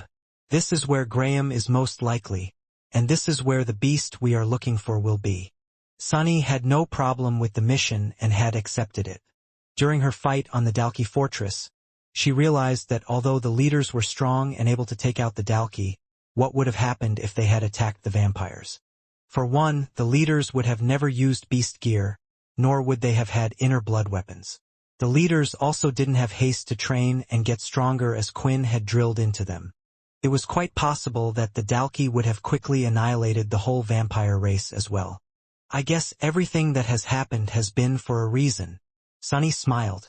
The ship was heading towards one of the beast planets and was close enough to feel its gravitational pull onto the ship when Sunny was about to give instructions to steer away from the planet to search for the main Dalki ship. They suddenly heard a beeping sound in the ship before she could order the move. Rokeen rushed to one of the monitors to have a look at what was going on. Nina, activate the ship's defensive shields now, Rokeen shouted. Nina quickly went over to the panel and followed the command. Usually, if an energy blast was detected, the shield would come online on its own. However, the ships the vampires used didn't have as strong shields as the Dalki motherships, but it was enough to survive a couple of attacks. Quickly, Rokeen rushed to the windshield, and he could see a black object heading their way. It wasn't large, but it was coming at a great speed, encased in what looked like flames. As it touched the shield, The shield could do nothing to slow it down as it pierced through it and hit right through one side of the ship. "We've been hit, and it looks like more are coming our way. What do we do?" Rokeen asked. Sunny had to make a quick decision. The planet they were about to land on was one of the beast planets that showed readings of the Dalki, but she had just been tasked with something different. The question was, can they get away? And if they failed and the ship was destroyed in space, they would lose all the subclasses as well.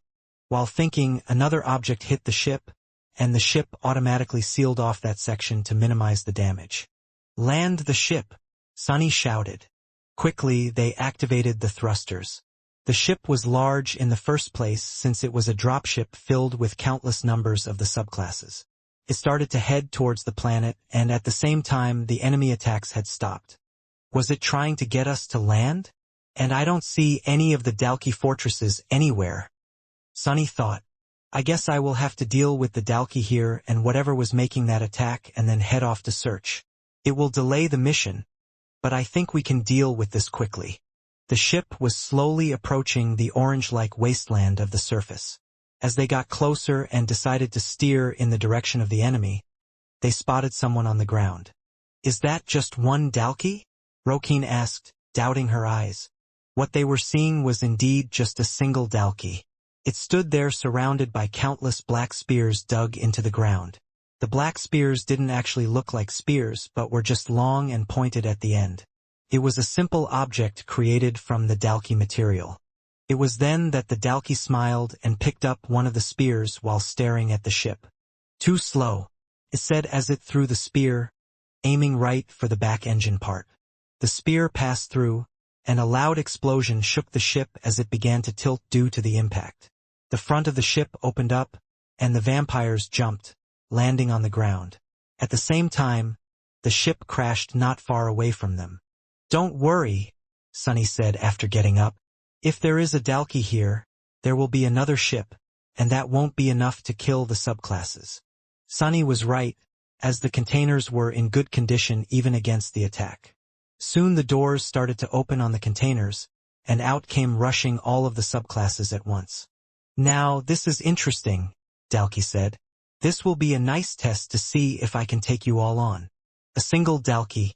Sunny couldn't imagine there was only one Dalki on this planet when she was expecting to face a whole colony.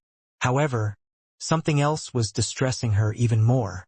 In the description of Dalki, Sam said they were all to look out for and to report immediately if they saw a Dalki sporting human clothes. On a distant and far-away planet, not in the Beast solar system, there was one person who was going through an immense amount of pain. Not for a second had the pain receded since starting this process, but he couldn't give up. Still, to make him aware of his progress and how long he had to continue suffering like this, the system was there to tell him. System Nest Crystal Absorption Progress. 10%. How do we know that both fortresses were equal in strength? Nikyu slammed his hand on the table in frustration. The Greylash group that Owen was leading was heading off towards the Dalki side of the Beast planet. At the same time, the other group being led by Grimm was about to arrive as well and was just a short distance away from them, only heading in a different direction. The group was in a garden-like hall with a stone table set in the middle at the ship's center. There was even a pond nearby with a small flowing waterfall. It certainly gave a calming feeling, but it felt strange to have a place like this in the ship. But that was just how Owen had always done things. He wanted to feel comfortable wherever he was. Lifting his fan over his mouth, Owen let out a chuckle. "What you say is true, but I thought the rules just stated who could clear a fortress quicker. Besides, it wasn't like there was a prize for this event or anything.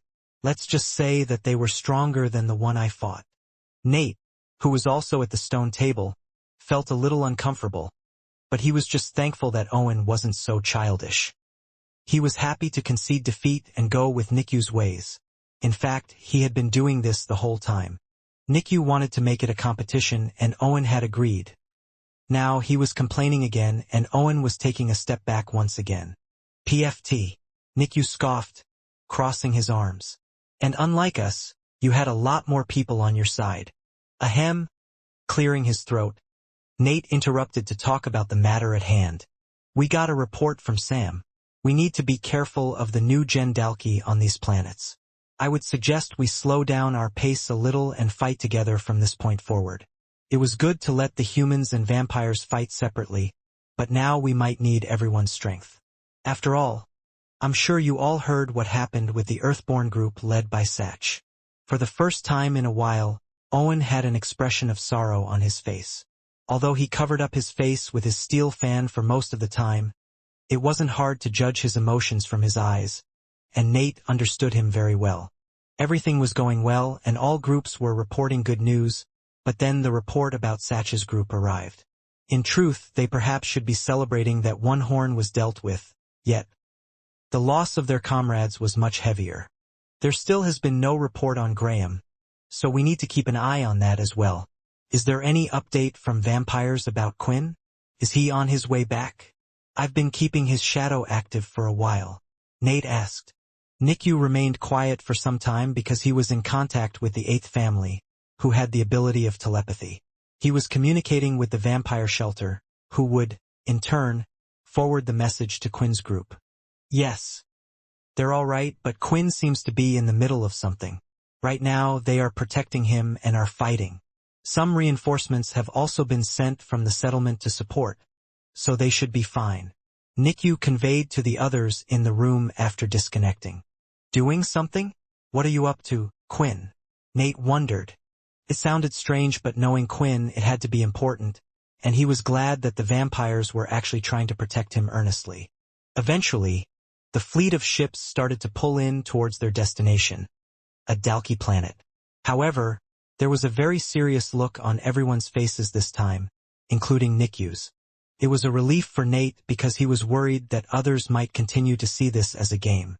It would, of course, be their downfall if they didn't change their attitude. When landing, the group followed Nate's suggestion, and now the vampires were mixed in better among the humans since they will be fighting side by side. There were about 100,000 soldiers in the army, all assigned into platoons, with each platoon having 5 or so vampires. At the front of the army stood a large group of mechs acting as scouts. They soon spread out and began searching for any sign of the Dalki or the fortress. They had purposely landed away from the energy signals to avoid confrontation as soon as they landed. The planet they were currently at had enormous empty craters on the surface. They were quite deep, and some even stretched out more than a mile before returning to the level surface, and soon there would be another crater. With their enhanced sensors, the mechs were a big help in this terrain. They knew the enemy wouldn't be on a plain or leveled surface. Rather, they would hide. Still see nothing up ahead, but we are about to enter a huge crater. One of the mechs reported coming to a halt and standing just on the edge of a crater. He was about to look down, but all of a sudden, a large hand had pierced right through the mech's headpiece. A large arm was seen sticking through the mech, and the next second it was thrown off, falling to the side. Attack! I repeat, we're under it. The other one in the mech suit had only said a few words before it had fallen as well. After a few moments, the main force witnessed 2 Dalki slowly stepping out of the crater, and soon there were more. 4 spikes, 3 spikes. These are high-level Dalki? I can't even see a single 1 or 2 spiked Dalki, Nate commented while summoning his shield with the shadow. Just then, Owen made his move, activating the lighting on his foot. He charged forward. Mech unit, fall back. Nikyu, I hate to say this, but it would be a pleasure to have your help in this, Owen shouted. The 4 spiked Dalki are immensely strong, and it wasn't too long back when Owen would drastically struggle against one, but he had improved as well. But, just because he had made vast improvements and had confidence, he couldn't say the same for the others. If the 4 spike and 3 spike got into the army center, they would cause a rampage. Looking ahead, Owen had a fist full of lighting. The ground was being ripped apart as he ran with his hand down. However, as Owen concentrated on one, he soon saw another 3 spiked Dalki leap over his head and head straight at the crowd. Leave it! Nikyu shouted as he jumped up and pulled out his sword. The outside started to glow red, and Nikyu slashed it several times in midair. The power of the beast equipment, along with his natural talent, gave him more additional strength and speed than before. The Dalki was cut into pieces when he landed, and Owen was thankful he had a strong partner on his side. He did well against the 3 spikes, but there's a big jump in power whenever we face these guys, Owen said as he suddenly accelerated and struck the Dalki right in its stomach. Its whole body lit up and blew before being shot back into the large crater. Owen wasn't sure the Dalki was down for the count, so he went to look over and see if there were any more, but he paused for a second as he did. No. Owen couldn't help but drop his metal fan onto the floor. He found the Dalki fortress in the crater, but there was an army of more than 100 Dalki, and all of them were 3 or 4 spikes, and among them he could see Dalki that had 4 spikes but appeared a little more human. Standing in the center, on top of a tower in the fortress, was a male Dalki whose arms were covered in black scales, but his bare body and face remained mostly human. He looked up at Owen, showing its black eyes without a trace of white. A smile formed on his face. "Welcome." At first, when Owen could see the number of 3 spike and 4 spike Dalki, he thought they were in for a serious problem. For a second, he even believed that the new generation of Dalki had to be referring to them. After all, the group had never come across such a large number of high-spike Dalki, and the enemy could have easily used such Dalki in the First War to take over the Earth if they wished. This all changed when Owen's eyes focused on the human-like Dalki standing on top of the fortress in the crater. Although he had the same number of spikes as the others, the level of threat Owen felt from him was very high. Immediately, the Dalki started to run up the crater and charge towards the army. The platoons also got into the action and moved forward to take down the enemy once and for all. "What do I do? That Dalki doesn't seem to move anytime soon. So should I stay here and protect the others? Or should I be the first to make a move against the new-gen Dalki?" Owen was in a dilemma. That was until he saw the chaos on the battlefield. The Dalki at the front were hit by countless different abilities and even got slashed with beast weapons, but these attacks had a negligible effect. One of the 4 spikes punched the ground, destroying the ground beneath them. At the same time, another Dalki delivered a kick so powerful that it killed a row of men, despite them wearing their gear. At the same time, even those from the Greylash family were struggling. Their lightning powers were effective against the Dalki but could barely hurt the latter, much less kill them. Owen could see one of his white-robed men jump and then moving like a lightning bolt. He had hit the Dalki straight in the stomach and caused it to bleed on its scales. But before the men could go for another attack, the Dalki placed its hand on Former's head and ripped it apart from his torso. "This is chaos," Nate shouted as he punched a 3-spike Dalki right below its chin, sending it in the air, but he had no time to finish it off as another came towards him. He lifted his trusty shield in time, and as the Dalki's fist hit the shield, a smile appeared on Nate's face. It began to glow, and the energy blasted the Dalki into the crater's curved part in the next second, destroying it. For Nate, the shield was great for combat if the enemy was attacking him from all sides. He was faster than most Dalki, and it didn't matter if his own powers weren't enough to kill them. The demon tear shield would do that for him. "You are a troublesome one," a voice asserted. Nate saw a hand in front of him, about to reach his face upon turning around. He looked into the Dalki's eyes for a second, and all he could see was darkness. This was the humanoid Dalki, who had left the fortress and joined in on the fight. "He's faster than me. I can't get the shield in time. I'll have to use the shadow." Nate immediately reacted. Before the hand reached him, though, a strong blood swipe came and slightly changed the hand's trajectory. A red sword came swinging down the next moment, slashing at the Dalki's arm. "Nikyu!" Nate was surprised. "Our people are dying, and this one is too fast for you," Nikyu said. "Your shield can deal with most of them. Leave this to me." For a second, Nate wondered if he should help or not, but the next few actions from the two had proved what Nikyu said was right. This Dalki was unusually fast. The more spikes they had, the faster their speed and power, but this one could keep up with Nikyu without getting any injuries on its body. Others around them heard several clashes just in a few seconds as Nikyu slashed with his sword, and the Dalki tried to counterattack, going for his head. Every single blow from the Dalki had the power to finish off the young leader in one shot, but Nikyu was somehow able to hold out. Looking around, Nate could tell their army was losing men and losing them incredibly fast. The enemy only numbered to 100 or so and was fighting against an army of close to 100,000 people, yet it was the army that was being slaughtered. Right now, I need to do what I can, Nate thought as he went into the fray, hoping to deal with them as instructed. Meanwhile, seeing that Nikyu was dealing with the strange Dalki, Owen decided to protect his people as much as possible. Eventually, summoning his soul weapon and throwing it up into the sky, he moved to change the tide of the battle. Each lightning strike from above would stun the Dalki for a few seconds, giving him a chance to take them on one at a time. Just as Owen was getting ready to move forward, 3 four-spike Dalki surrounded him. "Get out of my way!" Owen cried in anger. A single bolt from the sky struck the Dalki, stunning one of them on the spot. Owen quickly hit another in the stomach, but it stood its ground and kicked Owen right in the chest, sending him flying back. Blood trickled down from the corner of his mouth, but he needed to get up and deal with them quickly. "I need to stay calm. I need to think of a way out of this." The fight continued between the humans and the new set of Dalki. Every time Owen would see some type of opening and deal with one of them, stronger ones would charge towards him, and honestly, he was getting quite tired.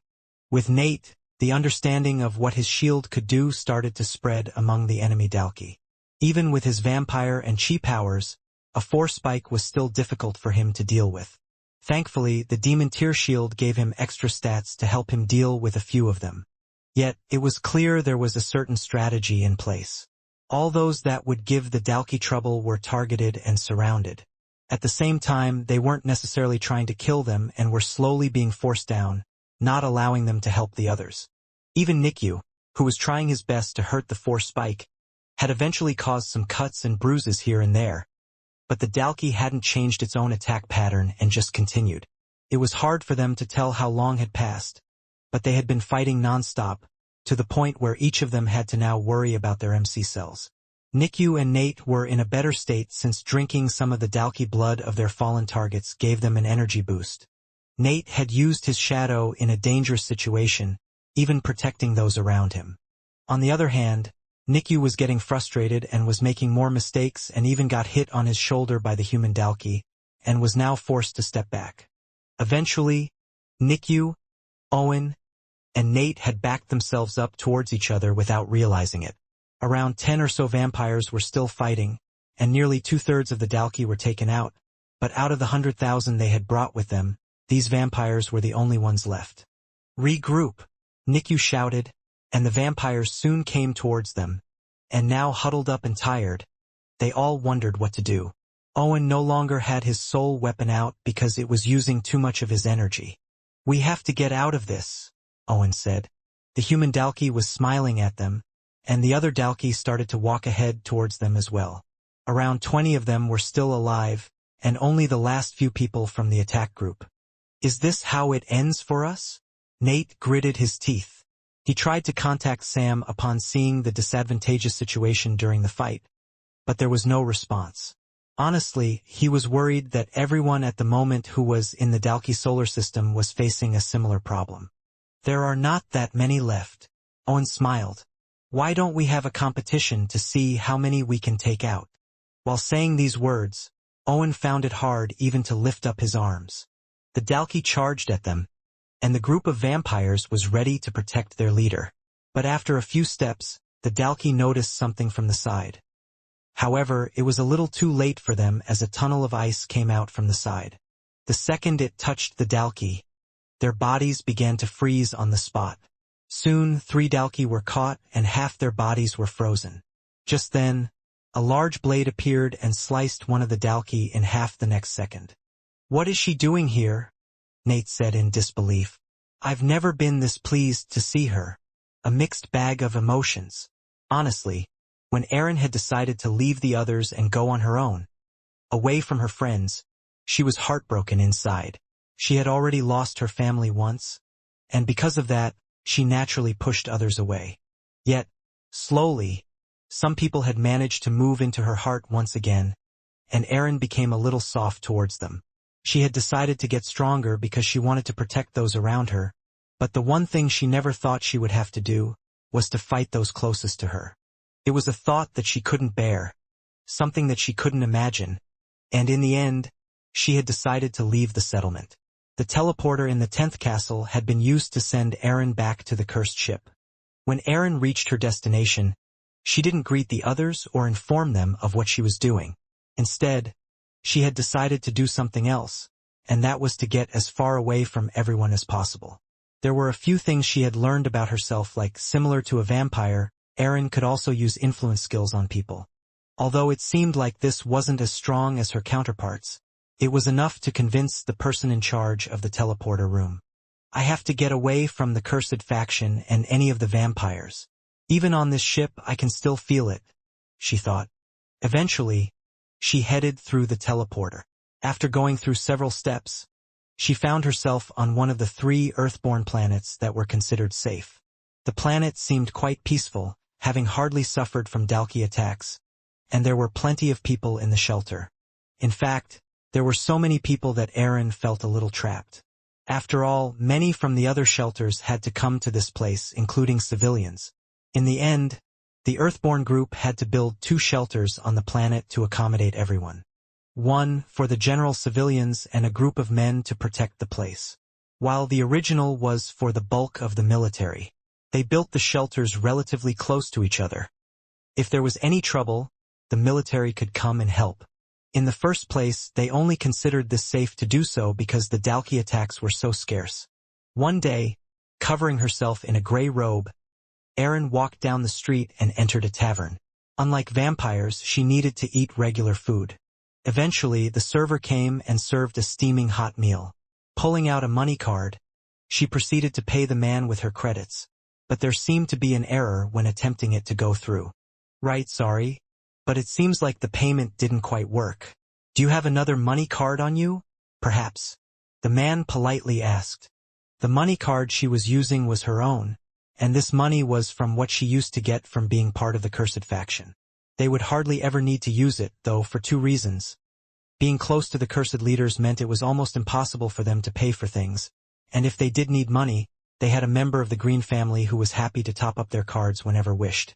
However, she was no longer on the cursed planets, the vampire settlement, or in contact with Logan to get his help.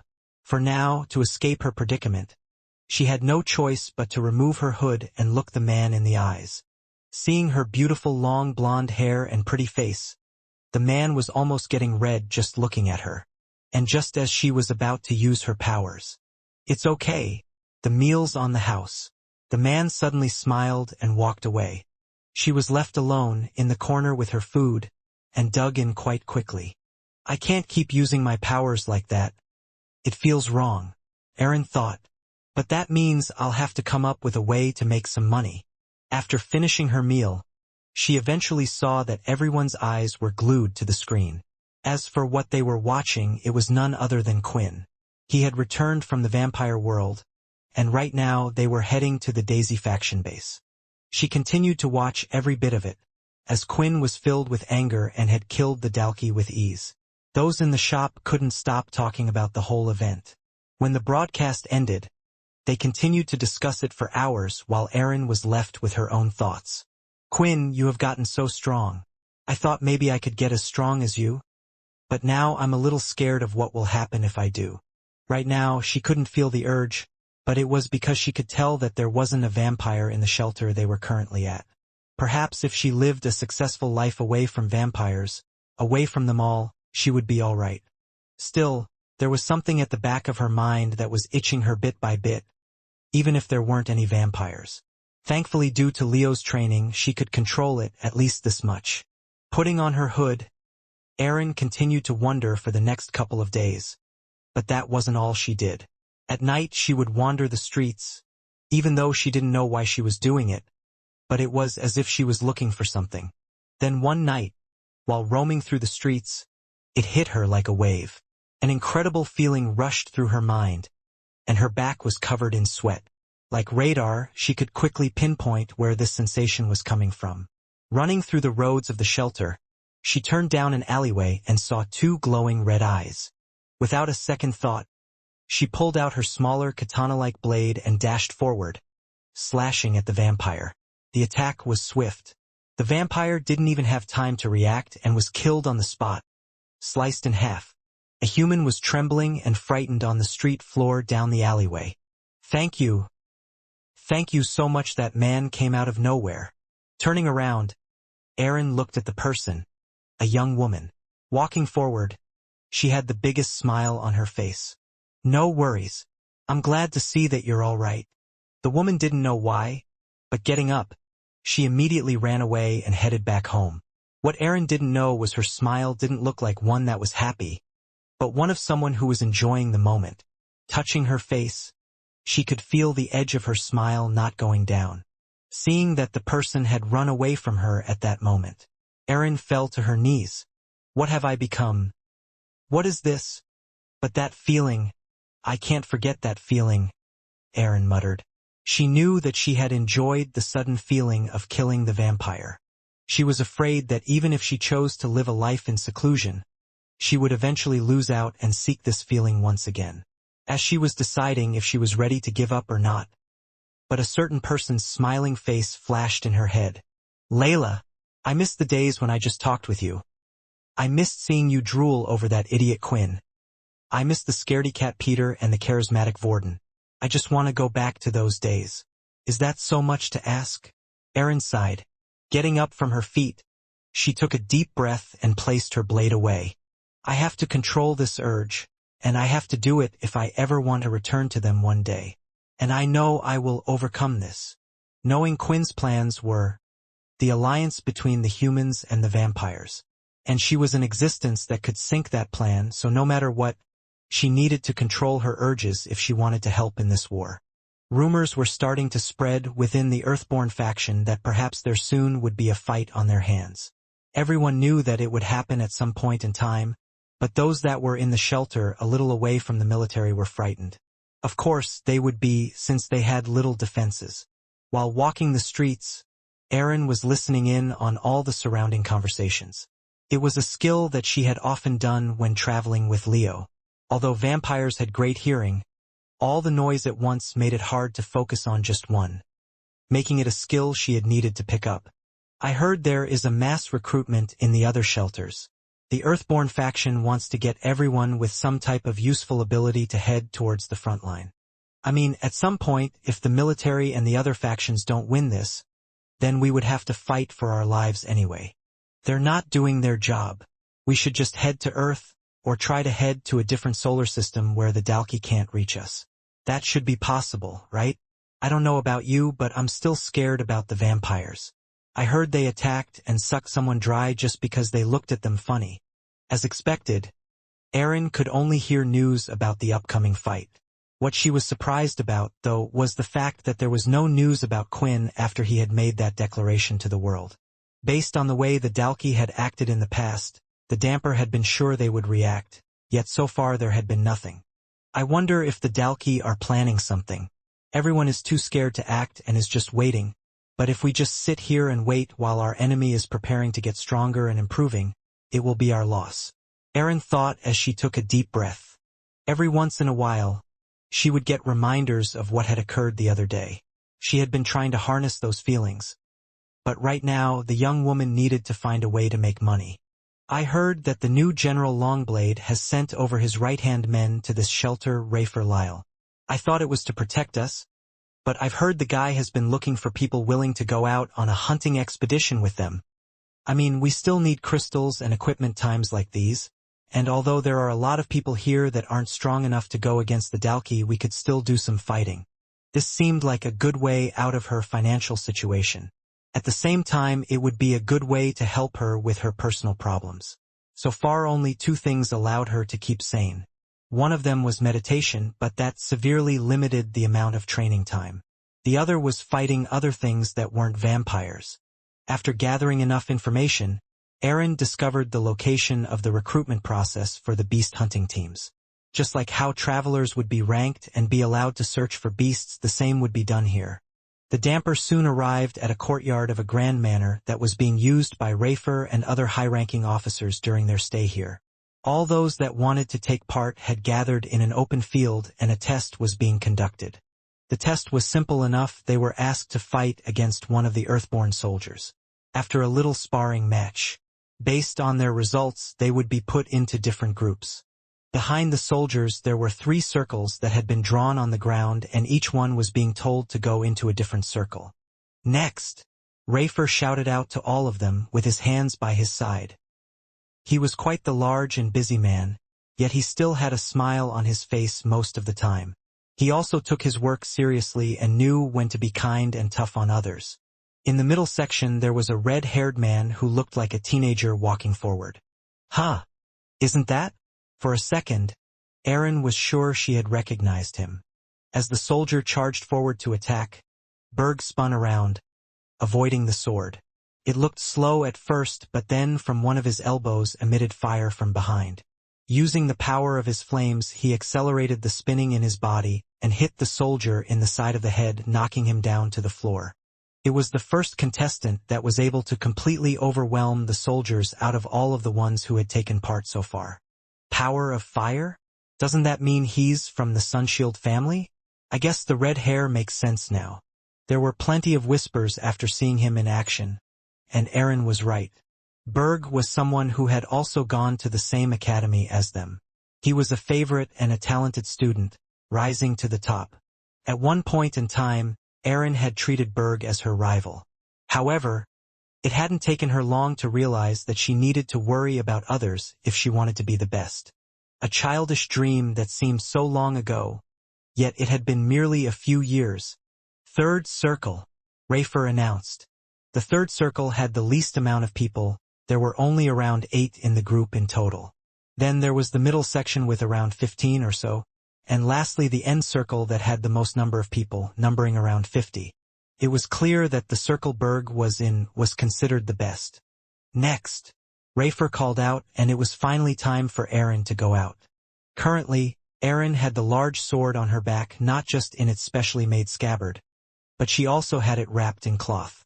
Not only would it be strange for someone to have their own demon tier weapon, but since it used to belong to the previous Supreme Commander Oscar, everybody in the military would instantly recognize it. Still, even on her back, she could still activate it and benefit from the additional strength a demon tier would usually produce. Looking at her opponent in front of her, the soldier wielded a long sword. Erin pulled out her katana blade. It gathered a lot of attention due to its shape and red color. One could tell it was quite high level, only they didn't know that it wasn't a beast weapon at all. The match began, and the man charged in. The first thing Erin did was sweep her foot across the ground, chucking some dirt into his eyes. At that moment, she struck to his side, but the soldier was able to block.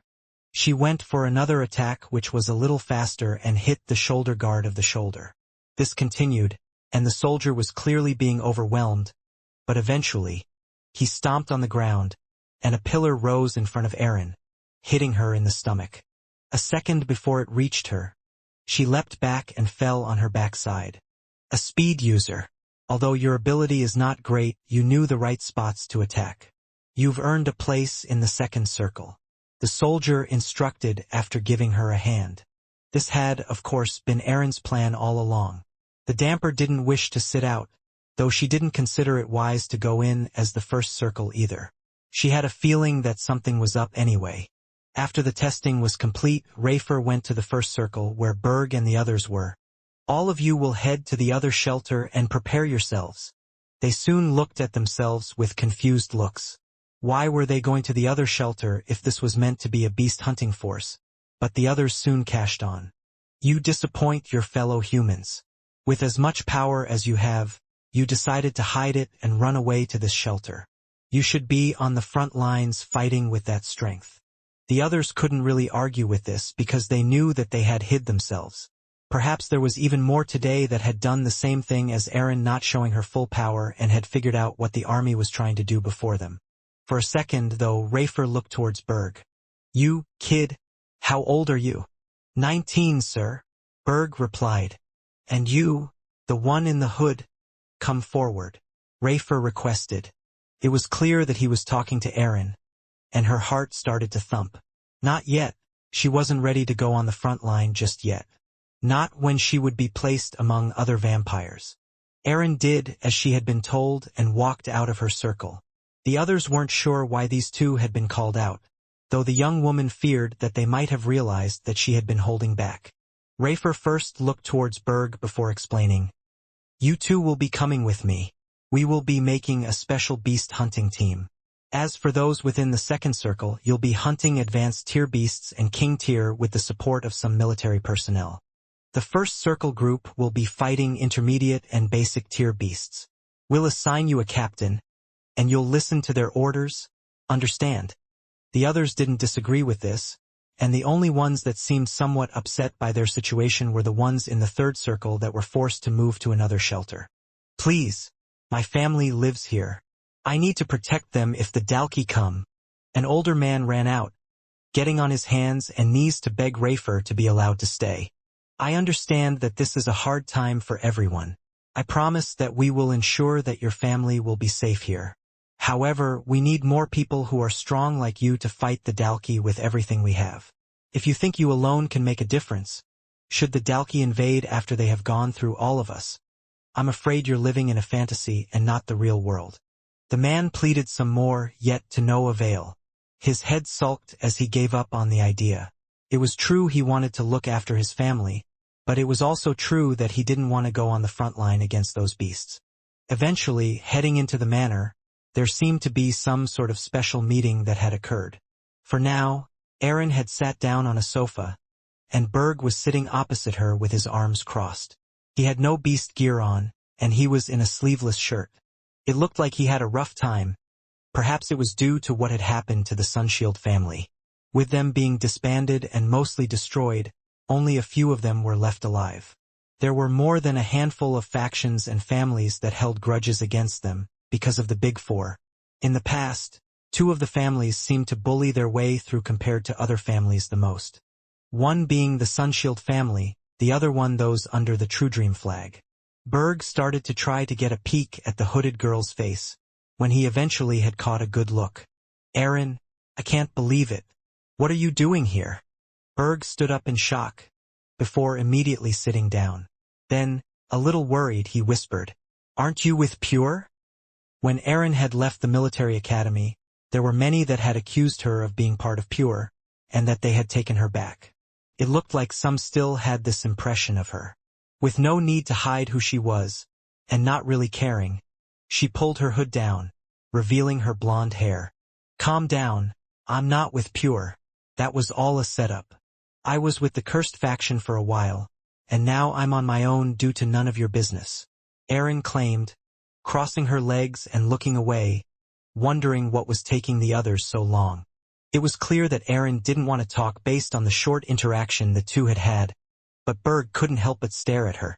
For more reasons than one, Aaron was an Ice Queen beauty at the school. Yet how, in the short time he didn't know her, had she become even more beautiful?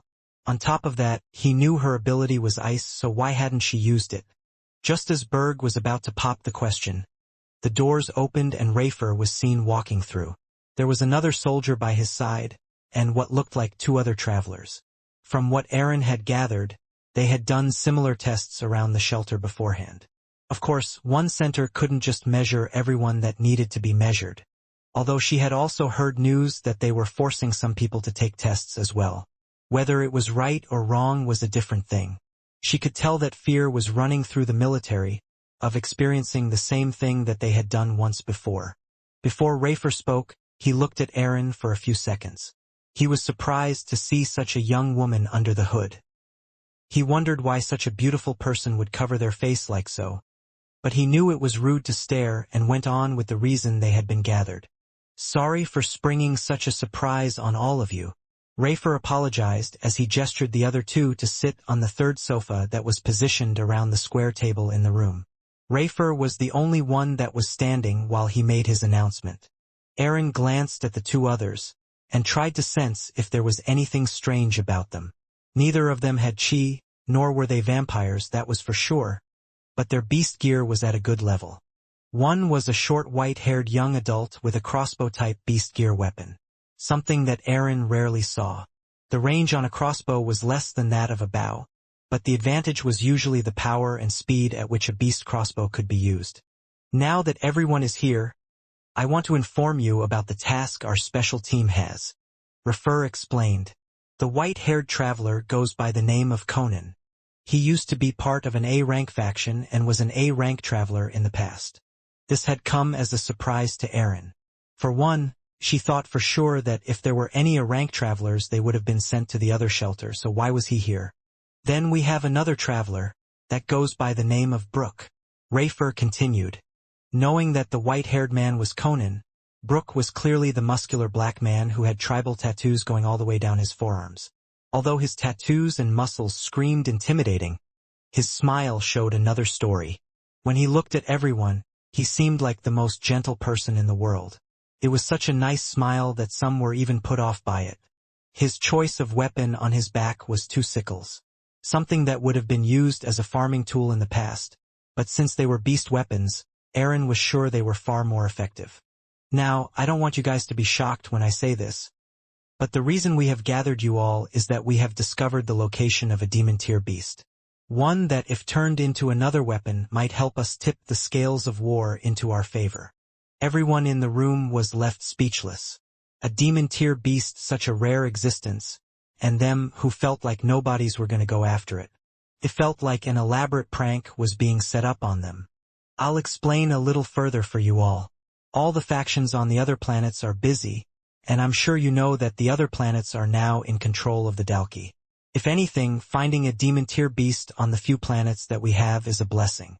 Also, it's not a humanoid beast, so you don't have to worry too much. No, sorry. Please do worry since it's a demon-tier beast, but not too much. Rafer started to chuckle, but no one else felt like laughing at this situation.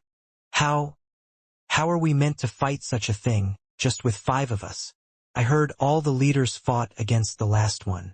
How could we defeat such a thing on our own? Conan immediately questioned this entire idea. That's because you guys are special. I'm sure you know not every demon-tier beast is the same, and we have it on good terms that we should be able to achieve this task with just us. Hearing this, the others wanted to pull out from the job, but could they even? What about me? Erin asked. I am not strong like these guys. Why was I selected? She wasn't sure if Rafer was able to see through her facade or if it was something else, but she needed to know. Scratching his head, Rafer gave her a surprising reply. I'm actually not too sure about that myself. You see, there is one more person that will be coming on this expedition with us.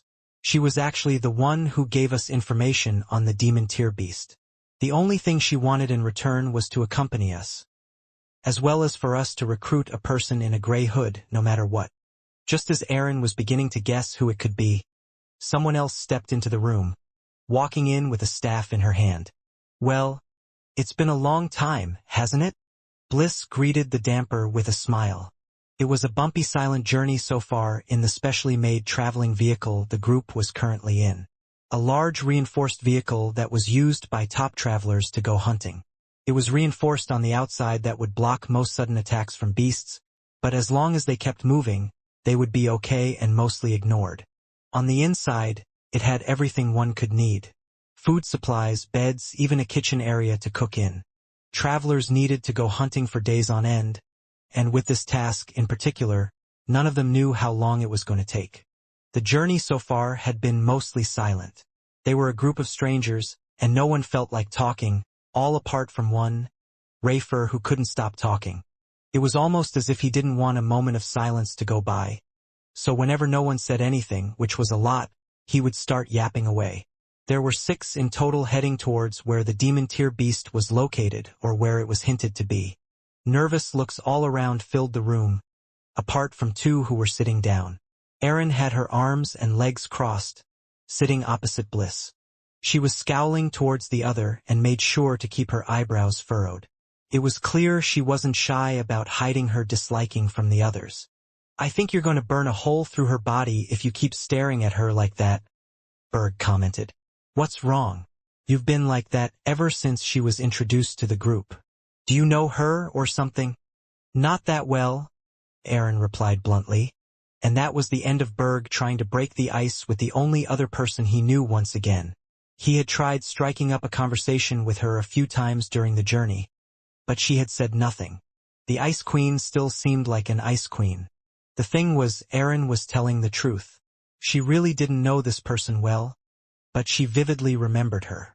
She was one of the few people that had turned her life upside down. In a way, ever since meeting her, that was the turning point when she started to focus on her urges.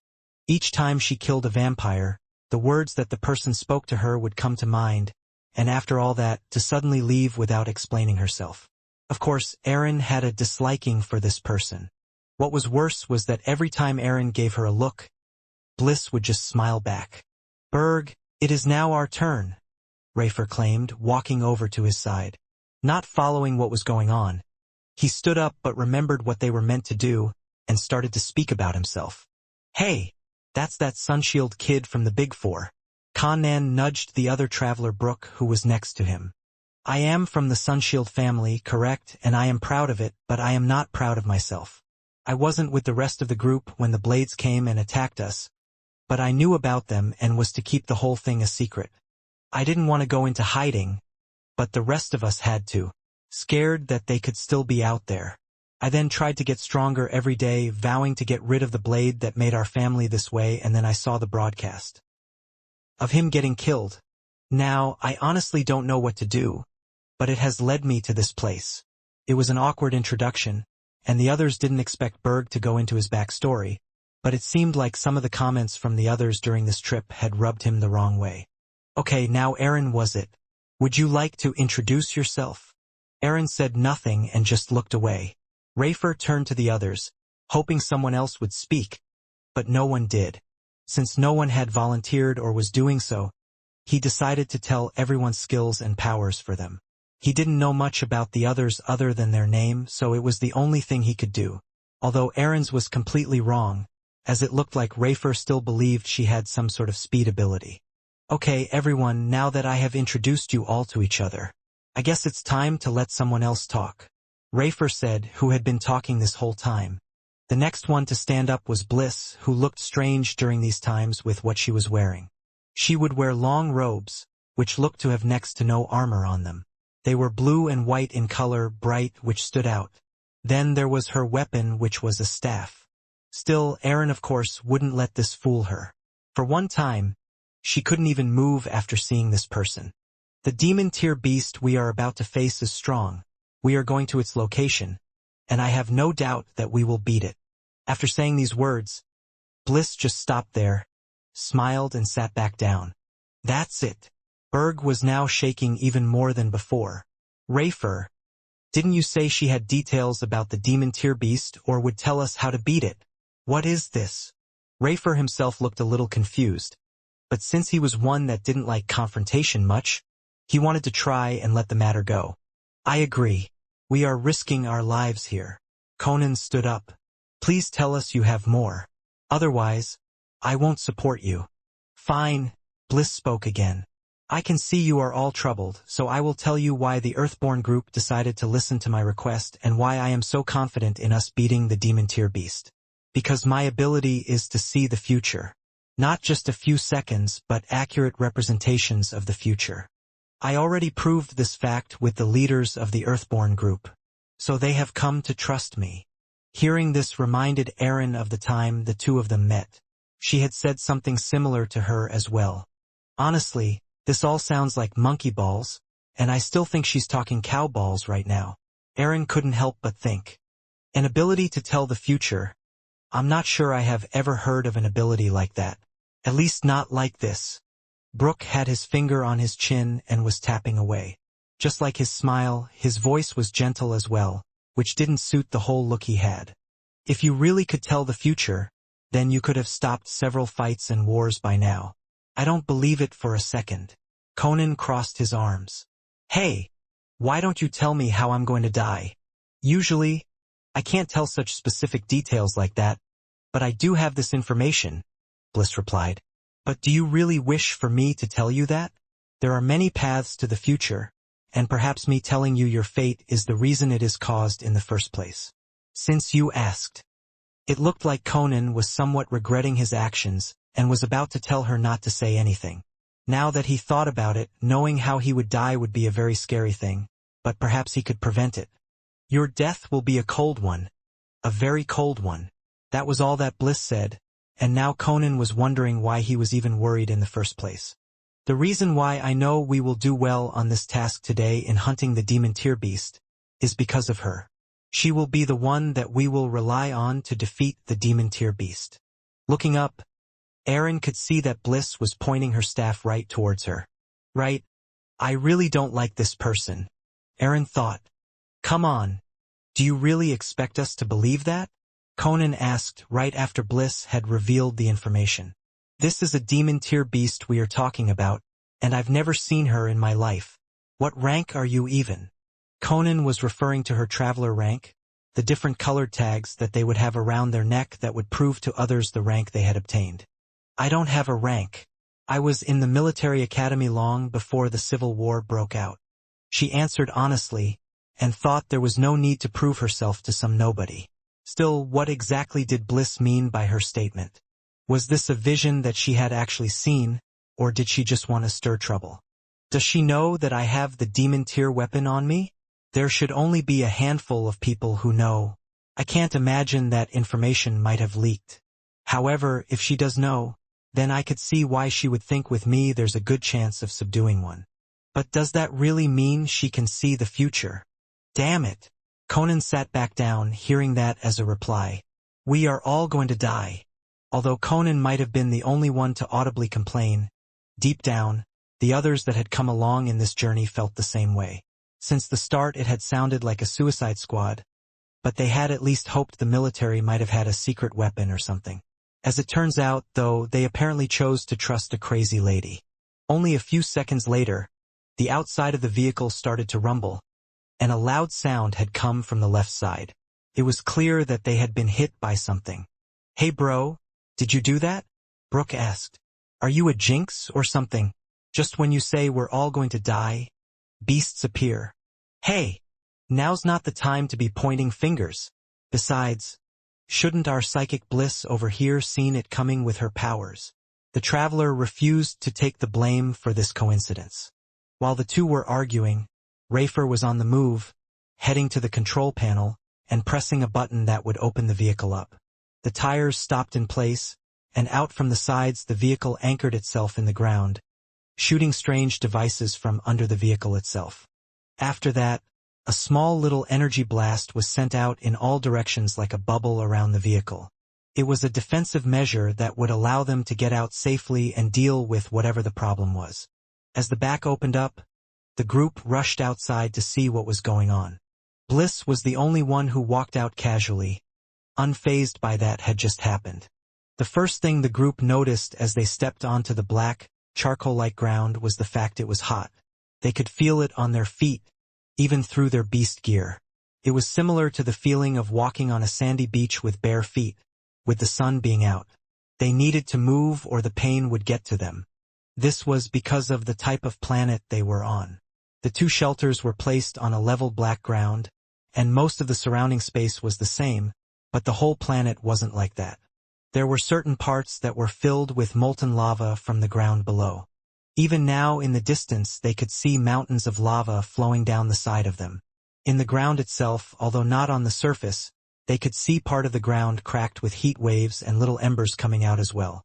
Immediately, everyone started to move due to the heat that could be felt on their feet, and they could soon see what had attacked them. Their balls? Floating pair of balls. Conan said as for some reason when lifting his crossbow he was hesitant to shoot at it. The beast looked like two giant balls stuck together floating in the air, and he felt like if he were to hit such a thing, he would begin to feel pain in a certain area.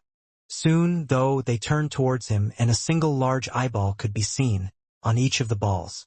Ah, it's hideous! Conan shouted and immediately shot out an arrow from his crossbow, hitting it square in the eye. Unfortunately, it wasn't enough to kill the beast. The next moment, the strange tentacles that were attached around the balls started to fire out fireballs towards him in a rage. He managed to avoid most of them with ease, but soon more attacks were coming towards him from the others. The beasts had surrounded the vehicle, and there looked to be around 30 or so of them. Conan would roll on the ground and fire at those closest to him. He proved that his crossbow was a mighty weapon. While he didn't manage to hit each beast in their eye, they would still get pushed back a few feet, giving him time and distance to fire at another one. Brooke had taken out the 2 sickles and hopped from side to side, not allowing any of the flames to touch him. He had attempted to strike the ball from below, but the balls would just spin along with the hit, trying to minimize the damage. So instead, Brooke decided to cut off the tentacles that were firing the balls of fire in the first place. Finally, there were the other 3. Berg didn't have any problems. When the flames hit his body, they did next to no harm. If he timed it right, he could even hit the flames back at the beast that would even hurt them when being hit. There was Bliss, who even though stood still, not a single one of the flames were hitting her. Finally, there was Erin, who hadn't used her demon tear blade, though she was showing off with her blood weapon. The damper pretended to struggle against one of the beasts at first, before bisecting it so fast that it had no time to react. She had expected to see blood, yet there was something else inside. Its insides were glowing, not just that, but the energy was getting larger by the second. An explosion went off. The bang was heard and had destroyed part of the ground Erin had stood on. But when the smoke settled, she looked to be fine. Using the second stage of chi she had learned, she managed to shield herself from this explosive attack. But this was certainly a strange thing. And that's when all of them could see, since they were unable to kill the humans in front of them. The floating pair of balls started to shake violently. They then started to glow, and it looked like all 20 of them had decided to self-destruct. "Everyone, gather around me," Bliss called out. She had been drawing a large circle with her staff on the ground. The others listened and got inside, including Rafer, who had been observing how well the others were doing, mainly just using a beast shield to stop the flames. When they got inside, explosion after explosion went off one after another, and no one could see a thing, but they realized that none of them felt pain. Bliss' staff was lit up, and she had created a barrier that had protected them all from the attack. Now there were no more beasts on site, and at least the vehicle they had arrived in looked to be okay as well. "Phew, that was a close one. I guess I should be thanking you," Conan said, as he was constantly hoping on the spot to make sure his feet didn't get too hot. Brock and Rafer were doing the same, but for the others the same couldn't be said. Conan gave them a look as to wonder why they didn't feel the same way. Berg, he could understand. "It's an active ability of my armor equipment. I knew what type of place we were going to after all," Bliss explained, seemingly having read his mind. Since they were safe, Erin already started to head back to the vehicle to get a move on. In her case, the reason she was fine was due to the demon tier weapon. Just being next to it was giving off this cooling effect on her body. It was the perfect counter to this type of environment. When getting back on the vehicle, Rafer had made the decision that they would camp for the day. The military officer drove the vehicle to a safer area, one that was away from the heated spots of land, and was at the foot of a mountain that wasn't spewing lava. He asked Bliss if it was okay, though she just gave him a smile and nodded. The vehicle had beds on the other end and were stacked on top of each other like a large bunk bed. Erin was sleeping on the bottom bunk, and on the other side was Bliss. However, before both women went to sleep, the damper had decided to approach the god. "It's clear you're not normal," Erin said. "I don't understand it, but I can tell you're special. I also have a feeling you're not actually lying, which is why I'm asking you. No, I'm begging you. Tell me, is there a way to stop the future that you saw from happening? Is there a way to stop what is happening to me?" Before asking the question, Erin made sure that the others were busy. No one seemed to be paying them any attention, and Rafael was the first one on guard duty as he looked outside the vehicle's window while keeping an eye on the radar equipment. The group would take turns during the night, so all of them would get some type of shut-eye. The worst thing that could happen was if a demon tier beast suddenly attacked them in the middle of the night. Just in case, though, seeing how careful Erin was being, she stood up and walked towards the back of the vehicle to a small table where the kitchen cooking area would be. Berg noticed this but decided to ignore it and close his eyes. For two people who don't like each other, they sure do talk a lot. By the next second, he was asleep. It was his talent to sleep within seconds, no matter what time of day it was or worry he had in his mind. "I can't help but notice that you're worried about my earlier words." Bliss started the conversation. "I remember every single word," Erin replied as she clenched her fist. "Heed my warning. As two sides that didn't know of each other come together to defeat an enemy the other created, the whole world will learn about them. At that moment, something will break the trust and bond between those two, and a new chaos will destroy the other. You will become that chaos. Those were your exact words. Erin hadn't made a single mistake when repeating back what Bliss had once said because, since that day, she had been repeating the phrase over and over again. Two sides that come together to defeat an enemy the other created. It looks like this part has already come true. You must know that the vampires were the ones that created the Dalki. And now the humans and the vampires have come together. Since your first prediction turned out to be true, I'm now worried about the second part. You said I would be the chaos that destroys the other. It's the vampires. I have the urge to kill vampires, and that's what you meant. She stopped there, waiting for Bliss's response. Took a moment before the latter eventually replied. I don't know if that's the case, Erin. The future has changed, and I do things to prevent the future. However, don't you think there is a middle section that you have skipped over to some degree? The Dalki have yet to fall. Perhaps you trying to change your fate will even change this part. But who knows? What I can say is this.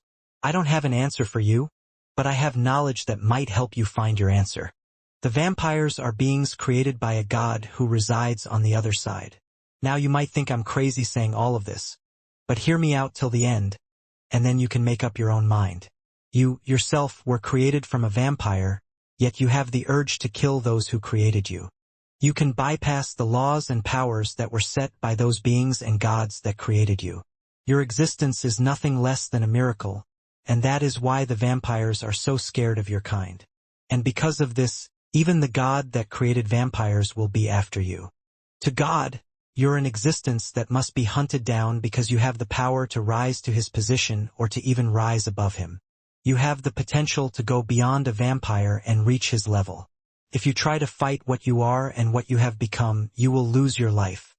But maybe you shouldn't be fighting it, perhaps to overcome it, you need to accept it. If you don't, then it also means that you will never reach that place, and you will be running for the rest of your life. I would suggest, even though I shouldn't, that you should strive to become a power. I want you at our table, and I assure you, you will be all right. Bliss stood up there with nothing else to say, but it didn't seem like she was running away this time, and her words had left Erin with a lot to think about. As time went on, Berg woke up. It was dark outside, and he was rubbing his eyes. He took a peek below him and noticed that Erin still wasn't in his bed. Don't tell me she is, Berg thought, looking over in the direction where he had last seen her before she had gone to sleep. There he could still see her on the sofa, not having moved. I wonder if she fell asleep. Oh well, not my problem, Berg thought, closing his eyes again, and a few seconds later, loud snores buzzed from him. Sometime later, Berg started to wake up, but it was because he could hear sound creaking from above. He imagined that it was due to another going on watch duty. Turning to his side, he decided to ignore it. As for the person above him, it was none other than Conan. Walking on the floor, he was making his way towards Erin. I could feel it from before, Conan thought as he walked towards her. There is a chill whenever I'm next to her. At first, I thought it was coming from her, but then I realized it was from whatever she had wrapped up. The huge sword usually left on Erin's back was currently on the sofa next to her, leaning against the sofa. A weapon that's able to sustain the user in a heat like this.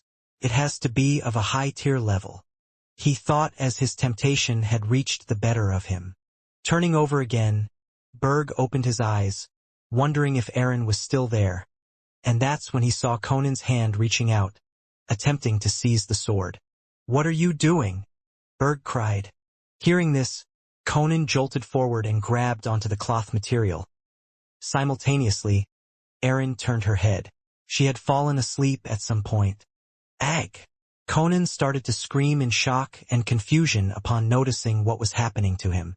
The scream had woken up everyone in the vehicle, and when they moved to see what was happening, they saw ice that was slowly spreading up to his arm and was freezing his entire body. It took a few seconds, and when the ice encased his whole body, it shattered into hundreds of small pieces. I told him his death would be cold, Bliss grunted, looking at shattered ice, which was Conan a few seconds ago. It seems your sword did not find him worthy. Your weapon is a picky one. Take pride in that. My weapon did that? Aaron was still in a stupor. But what else could it have been? Without a doubt, it was the weapon's potent freezing powers. Aaron claimed that she wasn't the one who acted against Conan. Luckily, due to Bliss's prophecy from before and Berg as a witness, the others didn't need much convincing about the whole thing. It was clear that he was the cause of his own death. However, it also meant that Aaron now could no longer hide things. She took off the cloth from the large blade, and now Rafer immediately recognized its shape in its sheath. It was the demon-tier weapon that Oscar had once carried, and now it was in the hands of Aaron. I can assure you, I didn't steal this. It was given to me. You can confirm with Samantha if you want. Aaron said. No worries here. Besides, now I understand why we have a chance of beating this demon-tier beast. With the demon-tier beast in her hand and the words from Bliss yesterday, the group was now confident to go out and hunt for another demon-tier beast. The situation looked dire for the main Greylash family. From the initial large strong attack force, only a few were left alive, whereas there was still a third of the enemy side left. However, Owen did still have one trump card up his sleeve. The humanoid Dalki. It's strong. Nikyu might be a loudmouth, but he is not a weak vampire, yet it only has a few scratches of blood. It would be a mistake to regard these new Gen 4 spikes on the same level as the older ones. Owen thought. I just hope Grandfather and the other groups are okay. Just when they were on their last legs. That was when Nate had noticed a fierce blonde beauty running from the side. Swinging her sword, a tunnel of ice came down. It froze a few of the Dalki, and with large slashes of yellow aura and strength in every swing, she had managed to kill 3 of the humanoid Dalki without breaking a sweat. Who is that? One of the surviving vampires of the first family questioned. They could smell that Aaron was somewhat similar to a vampire but didn't recognize her appearance. They also had no idea who it was from the looks. That was until her hair started to change color, turning from a blonde into black, and her eyes began to glow. It was a trait of a damper when next to other vampires, for their hair color to change. Although Aaron had learned how to control it, that required her concentration, and in the midst of battle she couldn't afford to lose focus. Everyone, this is our only chance. Whatever second wind you have in you, we have to attack now. Nate shouted at the top of his lungs and was ready to with his shield. Nate knew some of the abilities that the demon-tier sword held. He also knew that there was a cooldown after using the first skill. The second one was practically useless in this situation, which was why he had decided they had to act now. Since Aaron had made such a grand entrance, the 4 and 3 spikes had turned their head towards her. This gave a chance for the vampires Nate and Nikyu to go out on the attack. 5 vampires, all wielding swords similar to Nikyu, had charged in together. They were aiming to take out whatever Dalki they faced as quickly as possible. A slash in one's stomach, Nikyu then twisted the hilt of the sword and infused his blood powers, making a large hole. Before the Dalki could act, the other 5 of Nikyu's men leaped and stabbed it with their swords into the Dalki's arms. Grabbing his hilt, Nikyu used all his strength and blood aura to pull the sword up, slicing the Dalki's head in half from his stomach and finishing it in one spot. Now, he could see the humanoid Dalki that hadn't gone towards Aaron, the one that had given him so much trouble from before. You! Nikyu pointed his sword towards him. The humanoid Dalki looked towards them and smiled, seemingly accepting the challenge to go for another round. As he charged towards the first family leader, its legs grew in size, mainly around the thigh area. They were now larger than his torso, and his former speed seemed as if had just been warming up. However, before it could reach Nikyu, a flash of lightning came down, striking directly at the top of the Dalki's head. It hit perfectly just behind his neck, and a metal fan was seen digging deep into the Dalki, crashing it into the ground. Soon, Nikyu could see Owen standing there. I have to deal with this. I have failed my family, allowing too many of them to die. This one is mine, Owen declared.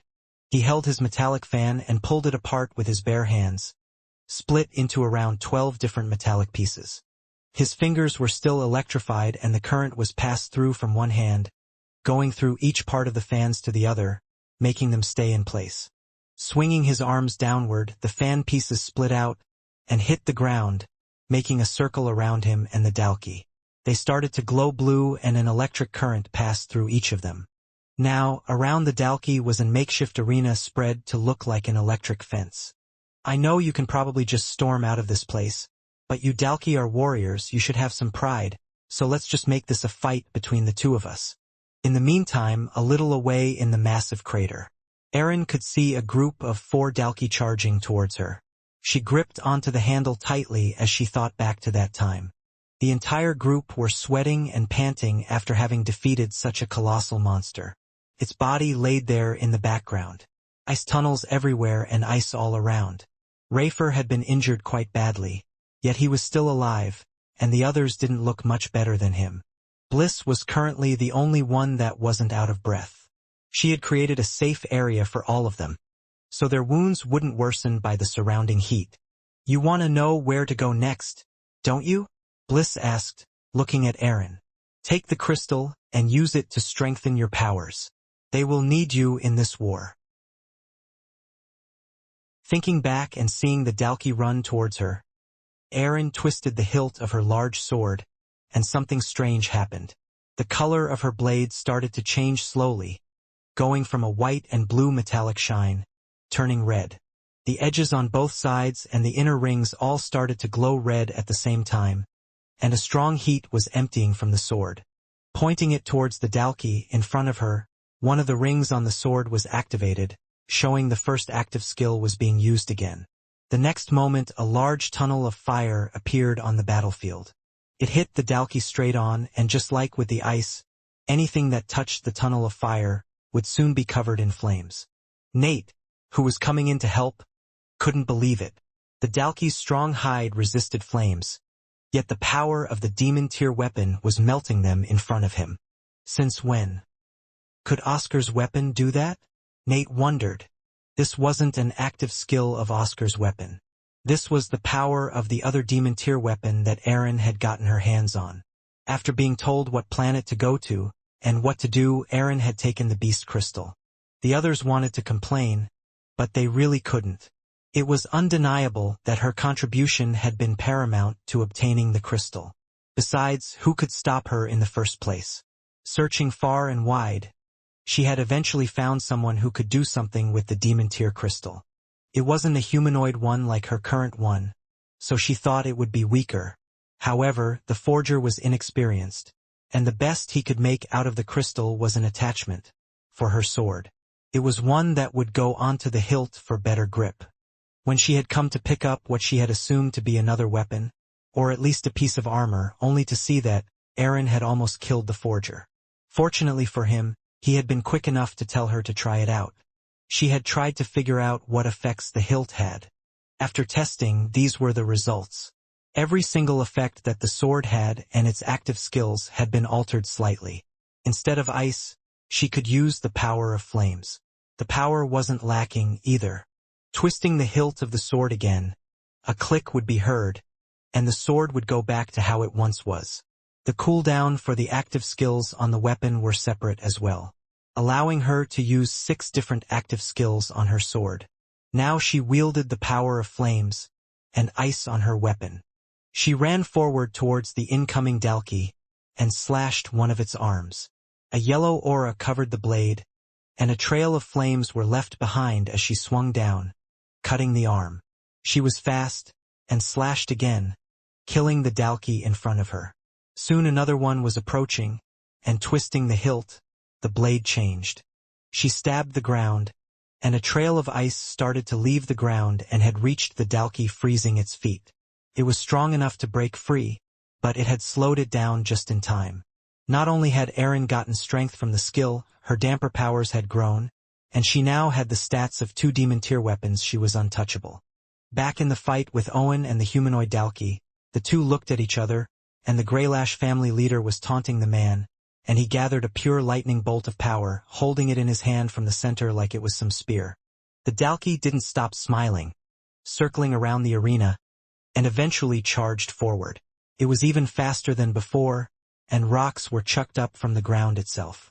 It readied its fist.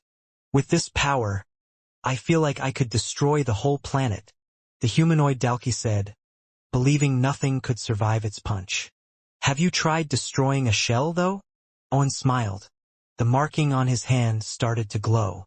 Since Erin could deal with whatever was coming her way and Nikyu had his 5 bodyguards fighting alongside him, killing the Dalki relatively quickly, Nate decided to make himself useful in other ways.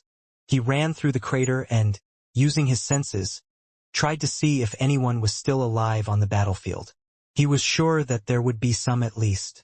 Although it seemed everyone had fallen after the fight, the Dalki didn't have time to check and make sure each one was dead. As Nate was going through the large crater that had become a battlefield, he saw devastating aftermaths and his hopes weren't high. There were bodies everywhere, with torn limbs, and most of them were crushed by just a simple step of the Dalki. He could even see armor that Dalki had ripped apart along with limbs. This fight, it wasn't a fight they could have won. The Dalki are too strong for this lot.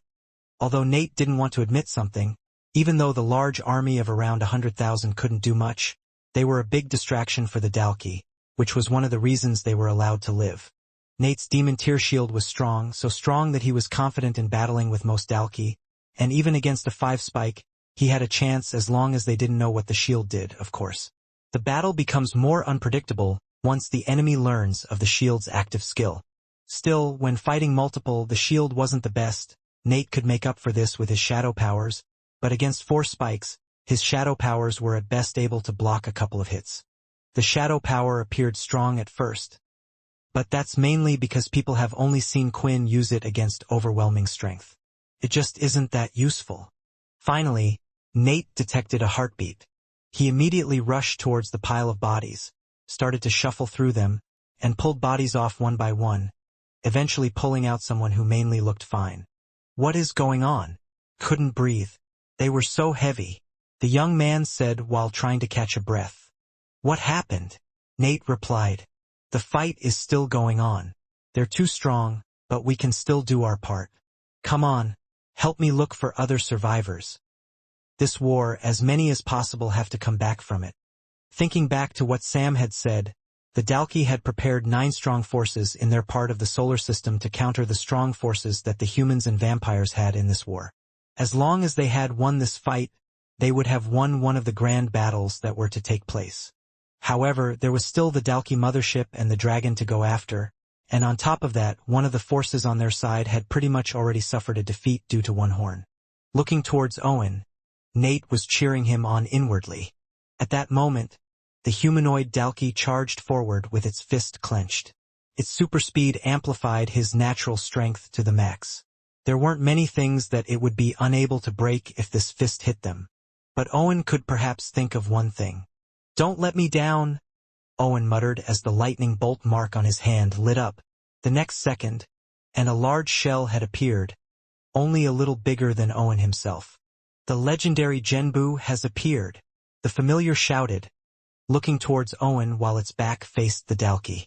Not worried, the Dalki slammed whatever was in front of it with its fist. A magnifying bang was heard, and a shockwave was sent outward. The others could feel the air's vibrations from such a mighty clash. Yet, when the Dalki looked at the shell, there wasn't a single crack on it. This thing is a lot stronger than those shells I have already shredded, Genbu claimed. Is this why you needed me? To stop weak attacks like this? I was worried that you might need me to stop others like that other kid. No, Owen smiled. That guy is one of a kind, and our current opponent is someone else.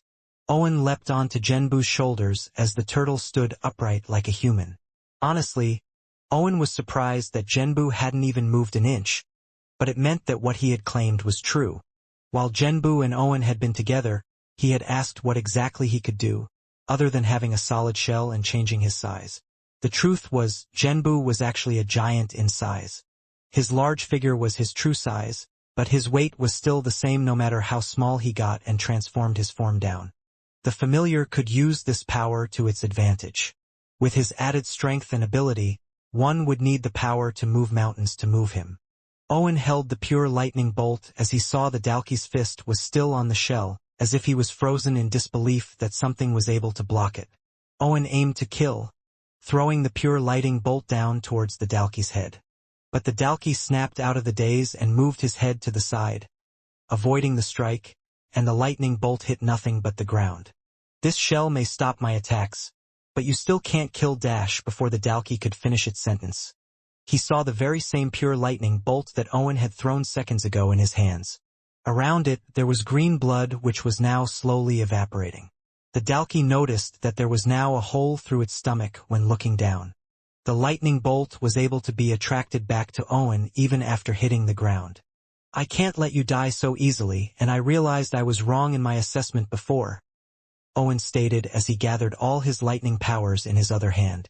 The lighting continued to spread up to his shoulders as it burnt his sleeves, revealing his muscular arms underneath. With both of his hands covered in lightning, Owen shouted, "Genbu, now!" The next second, the turtle grew in size. It was happening quickly, growing so big it was already half the size of the entire crater. It then jumped on its feet, and it looked like it was ready to crush the Dalki. Seeing this, the Dalki was afraid that perhaps Genbu's sheer weight would kill him along with others in the crater. It was madness. Using his legs, the Dalki tried to run out of the crater, towards the fortress, as fast as he could, but just as quickly as Genbu grew, he suddenly shrank in size and headed right towards the Dalki. "Thank you. I needed you to get away from the others." Owen smirked at the Dalki. Genbu, now as large as a house, landed right on top of the Dalki, flattening it on the spot, and continued to shrink until he suppressed the Dalki lying just on his back legs. Then Owen jumped off Genbu and landed in front of the Dalki. Genbu's weight must have been immense if the four-spiked Dalki could not lift it off its legs even with its power. In fact, he felt as if his legs were most likely crushed. The Dalki was punching the ground, creating deeper craters underneath it until the pure lighting bolt stabbed it right through its hand. "Stop this!" Owen shouted, stabbing the Dalki with the bolt again. He didn't do this just once, but several times, stabbing the Dalki's hand, again and again, each time creating a hole in his body.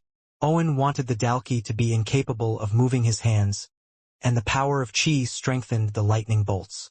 "I was wrong about you. You weren't as strong as a 5-spike, but those that you brought with yourself were also strong," Owen said, as he finally threw one last lightning spike directly at the humanoid Dalki, finishing it off, and at the same time he himself fell to his knees. "Genbu, my vision is so blurry. I think this might be it for me," Owen said, clasping onto the floor.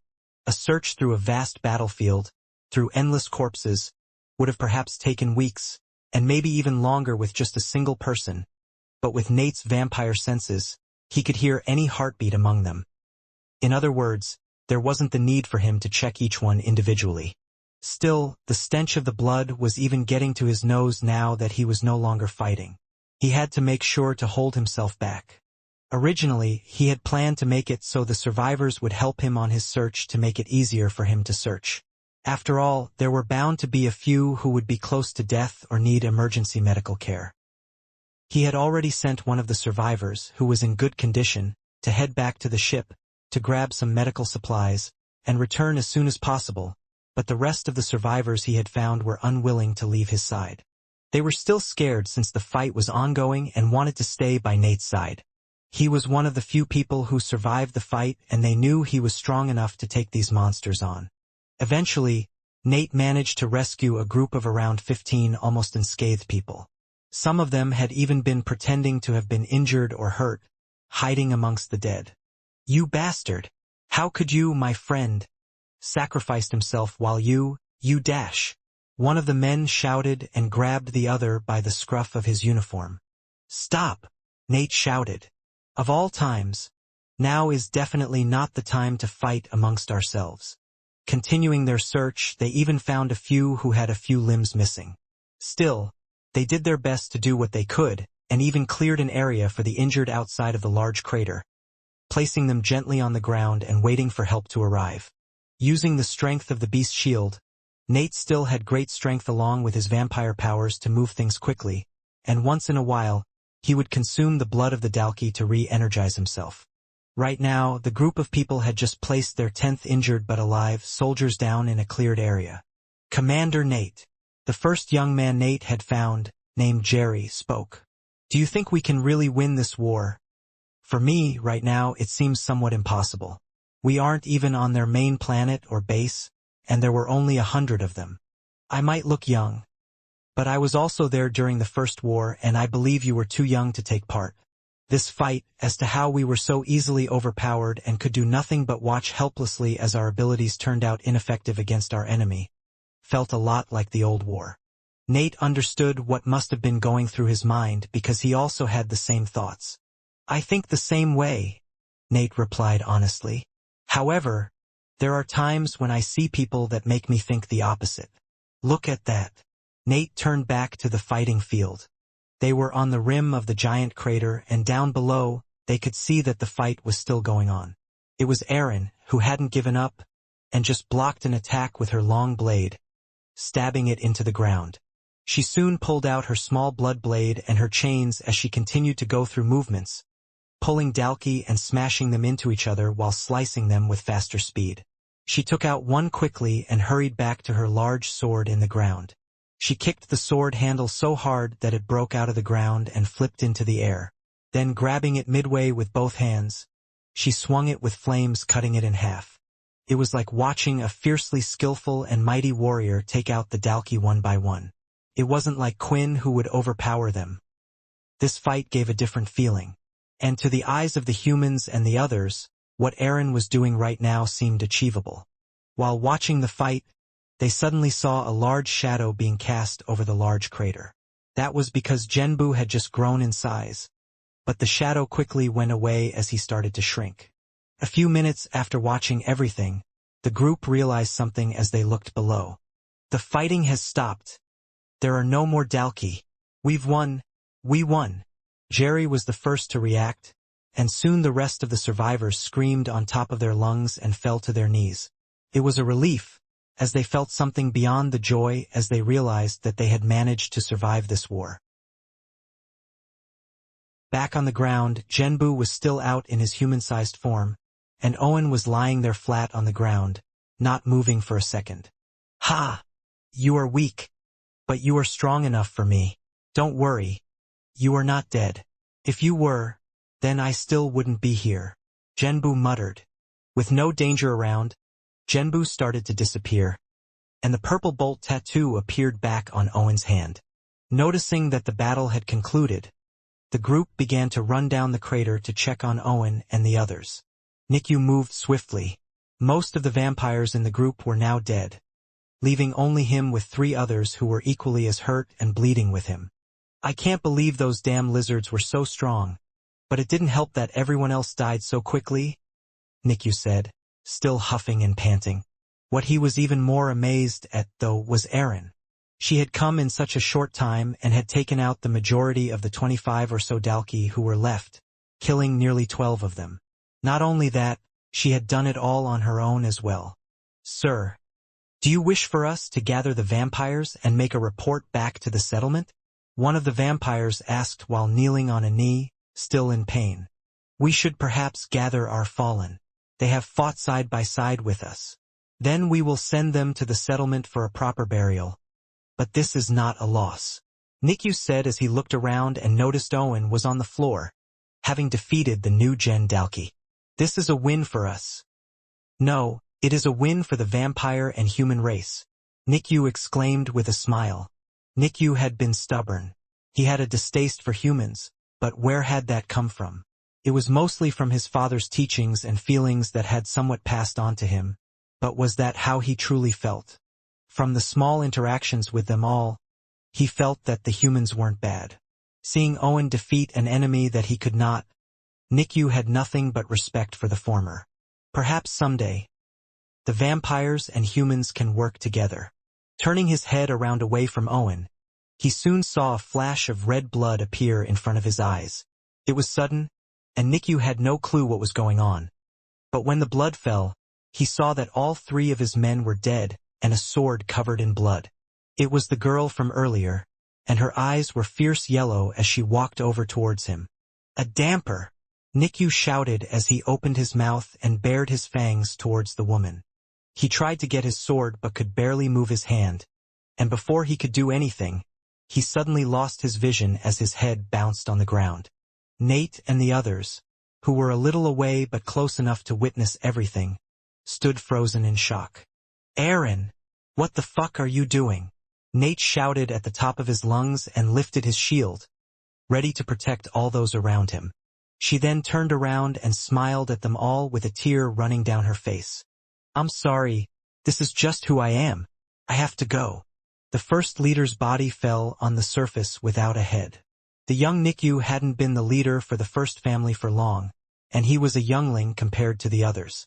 In fact, other than ones whom Bryce had turned long ago, Nikyu was the last child and end of the first family bloodline from Bryce. The thing was, for the people who had witnessed this sudden turn of event, none of them knew how much of a big deal this truly was. That was because none of them were officially a part of the settlement. Nate, who was also a vampire, wasn't involved in that world. "She killed one of the vampire leaders who was helping us. Is she going to come after us?" Jerry said in a worried tone as his sword shook in his hands. Just seconds ago, he was about to praise this woman for her beautiful skills in combat and for helping them defeat the Dalki, and now he was scared by her for his life. After Aaron had spoken her words, she had a pained look on her face as she stared at Nate, and after a moment, she turned around and ran away. "Hey, should we go after her?" one of the men asked, unsure if it was a good idea. However, even if they wanted to chase her, she was far too fast and was already too far for them to catch up. "No, we can't defeat her anyway," Nate answered and glanced at the sliced corpses of Dalki not far away from them. Although Nate had initially disliked Nikyu for his noble attitude and his view that vampires were better than humans. But at the end of the day, not just in vampire terms but even in human years, Nikyu was just a child. Thus, Nate disregarded the former's thoughts as childish. However, a part of Nikyu wasn't childish at all, and that was when fighting by their side. Not for a second did he waver and always went head-on to face whatever was thrown at them. He had done things that other vampires and humans would have hesitated to do. The vehicle from the main ship had returned, and for now, Nikyu's body and his head were carefully placed in it, and with all of the survivors, they headed back to the ship. They would then bring the ship back and store the dead in a special place. Thankfully, there were mechs on board and special equipment. Thus, the few survivors could manage all this. In the meantime, Nate stayed at Owen's side, where he had fought the Dalki. He was on the surface sleeping peacefully despite it being hard and rough, and Nate just sat there thinking about everything and resting, waiting for Owen to wake up eventually. After some time, Owen slowly opened his eyes. He was half expecting to see clouds, but he could see the same dull ground-like substance. And not too far from him was the humanoid Dalki he had defeated. "You're finally awake," Nate said. "Oh, and the blockhead is still alive," Owen replied, trying to move his muscles, but he could barely move them. No matter how much he tried, it felt like his body was stuck on the ground. He was exhausted and would need some time to recover. "Do you remember the mediation technique I showed you? It would be best to work on that and slowly try to recover your chi. You used it all up, nearly surpassed your limits, and were going into your real-life energy. If you meditate for a while, eventually, it will speed up your recovery," Nate suggested. Owen followed his advice, and after around 15 minutes of meditation, he had gathered enough energy to slowly move his body and sit up in a better position. Still, he knew that it would take a while for him to get back to fighting condition again. "We lost a lot, didn't we?"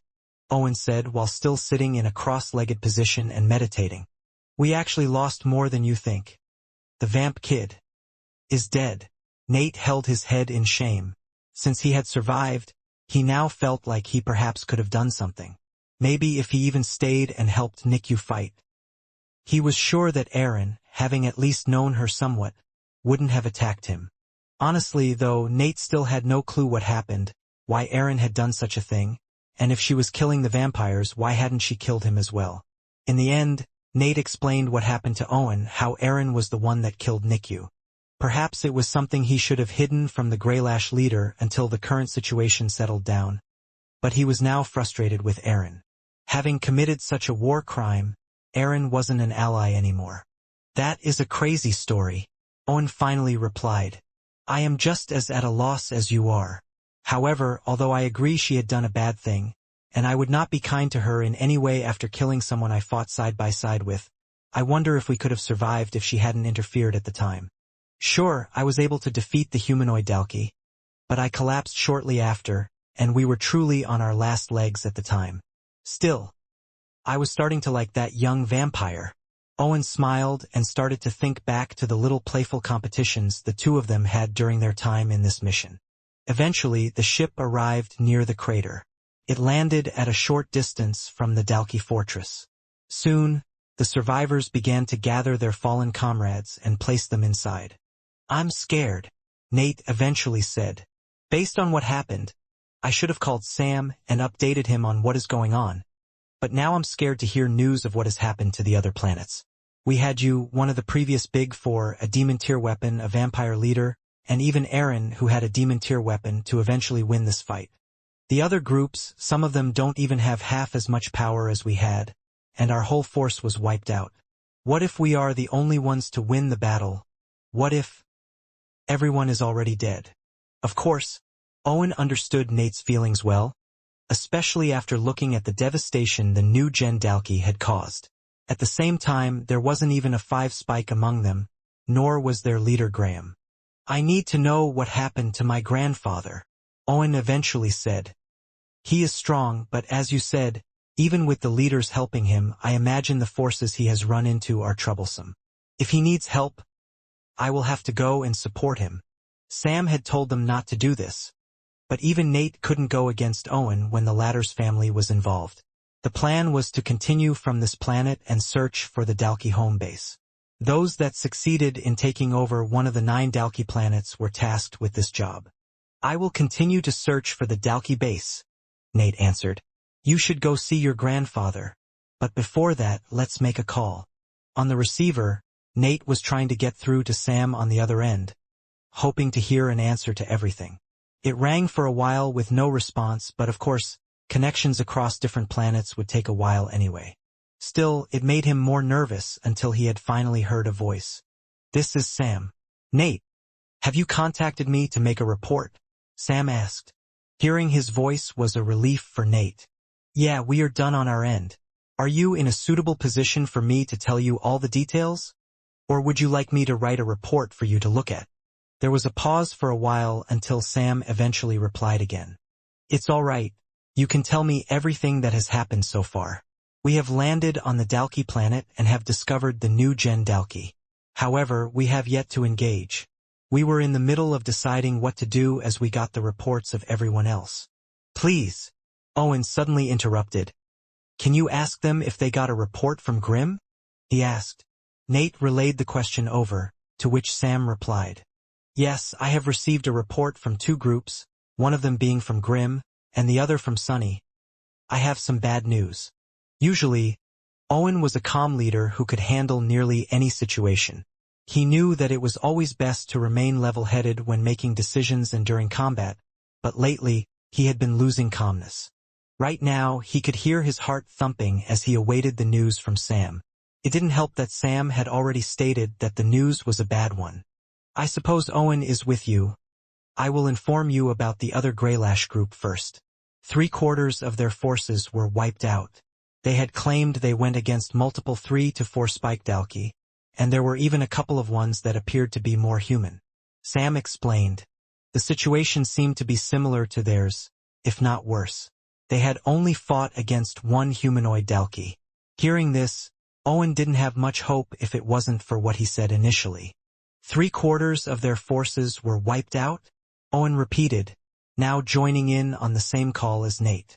Yes, although a lot of lives were lost, the second Greylash group managed to achieve victory because they had some unexpected help come their way. The second Greylash family was on the move. The planet was located somewhat close to the sun, and its ozone was very thin, allowing a lot of the heat to pass through, making the planet quite hot. For a large force that wasn't used to fighting in these types of conditions, they were already struggling.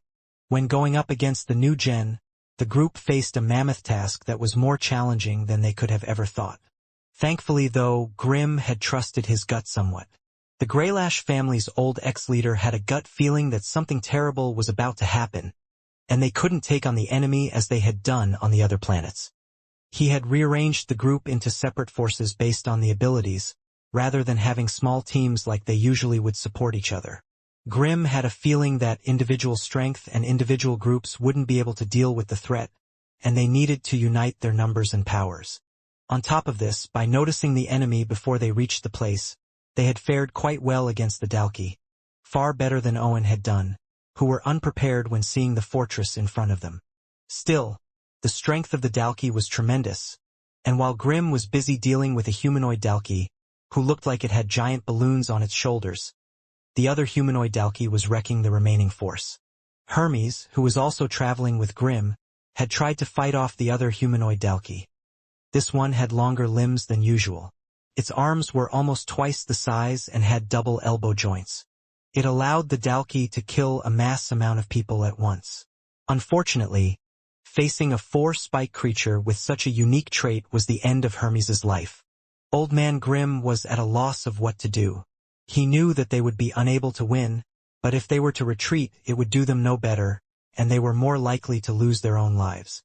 That was until an unexpected ship was seen approaching the battle from a distance. A shiver went down Grim's spine as he noticed the ship's design. Countless ability users dropped from the ship. Honestly, the Greylash family thought they were reinforcements from either the cursed faction or that of the Earthborn group, but increasing their numbers wouldn't do much for them with the situation they were in. However, all of them dropped down in the middle of the fight, and the Greylash family couldn't believe their eyes. Some of the ability users in there were somewhat able to deal with the Dalki better than they were. The Dalki that was soon to go up against Grim for another round soon found two blonde figures standing in front of it. Both of them then pressed their hands on the ground, and an invisible force field stopped its advance. I never once in my whole life thought that I would be happy to see you. I hope you won't chain me up again once this is all over. Grim joked. We no longer want to live like that. With him gone, we can do as we wish, and we wish to join in this fight and help defend this place. An older, middle-aged man answered. Large explosions were going off to the right of Grim, a few hundred meters away. He knew that was where the other humanoid Dalki was there as well, and that's when he noticed a young brother and sister pair. It looks like nearly the whole family is here. With the arrival of the Blades, and the chain that they had reclaimed and gathered amongst the solar systems, they were able to overwhelm the new Gen Dalki in the end. However, considering how only a few had survived, they will no longer be taking part in the war and are returning to the Greylash planets. Sam explained. Nate and Owen couldn't quite believe it. Like them, the second group had received help from the most unexpected people they thought of during the time. However, although one could say that they were victorious so far, truthfully, it was more like a draw since the forces couldn't continue. After Sam had finished explaining, Nate and Owen reported everything that had occurred on their end and even told details of Aaron. Nate thought it would be best to warn him, just in case Aaron appeared in different places after this, and also thought Sam would be the best person to know somewhat what to do with the information. I see. Right now, I think your suggestion is best, Nate. Owen can no longer fight in his current state, and he will head back to the Greylash faction with the survivors. You take a small combat ship. They are faster for movement if you run into trouble. Search for the main Dalki base. If you find it, inform me and Logan will send out an energy reading. With how many Dalki they have placed on these patents, I doubt that they will have much left. With each group that wins their remaining battles, I plan for them to go ahead and defeat the demon tier beast. Nate nodded along as he got a gist of what Sam was planning, but he realized that the latter hadn't told them about the bad news yet. The bad news? Nate asked. For a second, Sam paused. As you know, we had created 9 forces to take on the Dalki forces. However, we have already lost one of the forces due to the incident with Satch and his Earthborn group. I thought the Dalki might stay still, but instead, the Dalki used this to their advantage. They saw the gap, and there is a Dalki mothership that is heading straight for the Daisy base. The Daisy base? You mean the vampire settlement? Nate cried back. If the enemy was as formidable as they had faced here, and with all the vampire leaders away, Nate knew how much trouble the Daisy Planet was in. What about one of the cursed factions group? Can't we send them back? Nate asked. Sam shook his head. This plan, we just have to hope that the vampire settlement can hold out without their leaders. We can't get distracted. No matter what, many lives will be lost. This is the final battle, Nate. We must locate their base and destroy it before they take down ours. Once we have taken over the main Dalki forces in the Beast Planet solar system, we can turn around and finish them off. Besides, there are no cursed faction forces we can dispatch. The Blade Group has just landed on a Dalki planet, and the bad news I was talking about wasn't even the vampire settlement under attack. I got news from Sunny. She has run into Graham. Nate's eyes winded after hearing that name. Being one of the few that had gone up against Graham, he knew how strong the latter was. Nate believed whoever ran into him, apart from Quinn, had no chance of surviving this fight. Call Quinn. Tell Quinn immediately. We have to tell him, Nate cried. I already tried, Sam replied. We have even sent out a force from the settlement to the planet where Quinn is at. They are unable to move. All of the beasts on that planet have locked onto something. The vampires are fighting endlessly to protect the ship while Quinn is going through something. I have no idea how long Quinn will take, but we need to try our best to win this war without him. All we can do is wish our allies luck. The best thing we can do for them is to continue winning our battles. We have a tough battle of our own ahead of us, Sam said, ending the call there. Owen was now done with his part, but Nate still had his mission to complete, as he wondered what on earth was Quinn doing. 42% of Nest Crystal has been absorbed. Currently, a group of vampires was stationed on a swamp-like planet. They took base on one of the few pieces of land that formed a small island-like structure. The vampires surrounded it to protect the ship from beasts. The beasts had already destroyed the ship's engine, and at the moment, they didn't even have the time to repair it, because nearly all of them were busy fighting the endless hordes of beasts that were coming their way. Earl Ronson, who was in charge of the expedition, was currently on top of the ship and staring at the scene. My word, what is going on this planet? I can see beasts coming from every direction. Is it because of the nest crystal that we have gathered? But it seems like His Majesty is using it for something. All we have to do is keep defending. But it feels more like a war between our small group and the countless beasts on this planet. It certainly did feel that way to everyone, especially those on the ground floor. The beasts weren't extremely powerful like the doppelgangers they had fought, but they still had some strength with them and numbers on their side. On either side, protecting the north and south sides, were the two Viscounts leading two groups of vampires. Still, they had been fighting for hours and were now getting tired. Don't use your blood powers, Viscount Norvik shouted as he slammed a giant tentacle-like creature on its head, causing black blood to splatter all over him and partly in his mouth. After pushing it back with a few more attacks, he resumed what he was saying. Using the blood powers will tire us out quicker. Just carry on using your strength.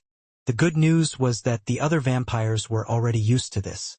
When fighting against the doppelganger, they hadn't used their blood powers or abilities for fear that perhaps there would be more to come. At the same time, they had done a lot of training and fighting themselves, so they knew what the enemy's weaknesses were. Although fighting against the doppelgangers was frightening and, at the same time, was incredibly frustrating, each of the vampires had improved their combat skills drastically because of it. I'm exhausted, Joy complained, her fists obscured in black blood. She was a fighter who mainly just punched her way out of the situation. However, it was using up more energy in this case than in any of her previous fights, since she would just punch the beasts that came towards her rather than dodge obvious attacks. I have no more blood, Mo replied. I used up what was in the flask. You will just have to hold out. Unlike when vampires would fight against the Dalki or go against the humans, there was one thing that was different in fighting beasts: blood. They could always re-energize themselves or restore their blood powers and abilities with blood during a fight. It was one of the scary things about vampires and one of the reasons why they didn't fear the Dalki even after learning a lot about the latter. However, fighting beasts, they were unable to consume beast blood. We have reinforcements coming, Rick shouted. The others were finding it hard to split their attention, but they looked up to see just what he was talking about when they could. That's when they saw a ship in the sky, which was quite similar to the vampire ships. Immediately, a group of about 30 or so vampires dropped down from the ship as reinforcements. They are from the fifth family. Viscount Nien noticed. The fourth and fifth family always had a close relationship. This was mainly due to Jim and Sunny being close to each other as leaders, and now the vampires were happy to see them more than ever. A long black braided woman landed in front of one of the groups. "We will take over from here. You guys rest up a bit." With the reinforcements having arrived, Ronson looked at the battlefield, but the number of beasts didn't seem to decrease. Still, the good news was that a mechanic had come with the group, and now they had enough vampires to defend the place while the others could take the break they deserved. The other large ship landed. Only a few meters away from the ship Quinn and the others had arrived.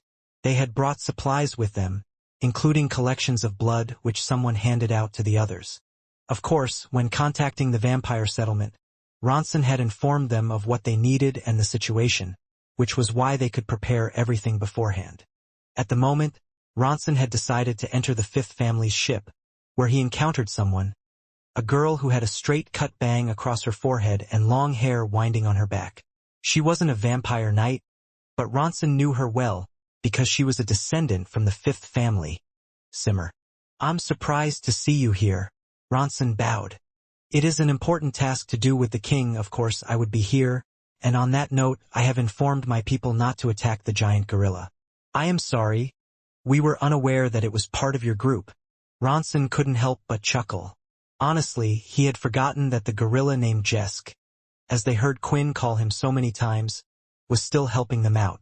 However, the gorilla tried its best to stay away from the ship. They imagined the beast had a strong will. Whatever was tempting the other beasts, the gorilla was fighting against it to help his master.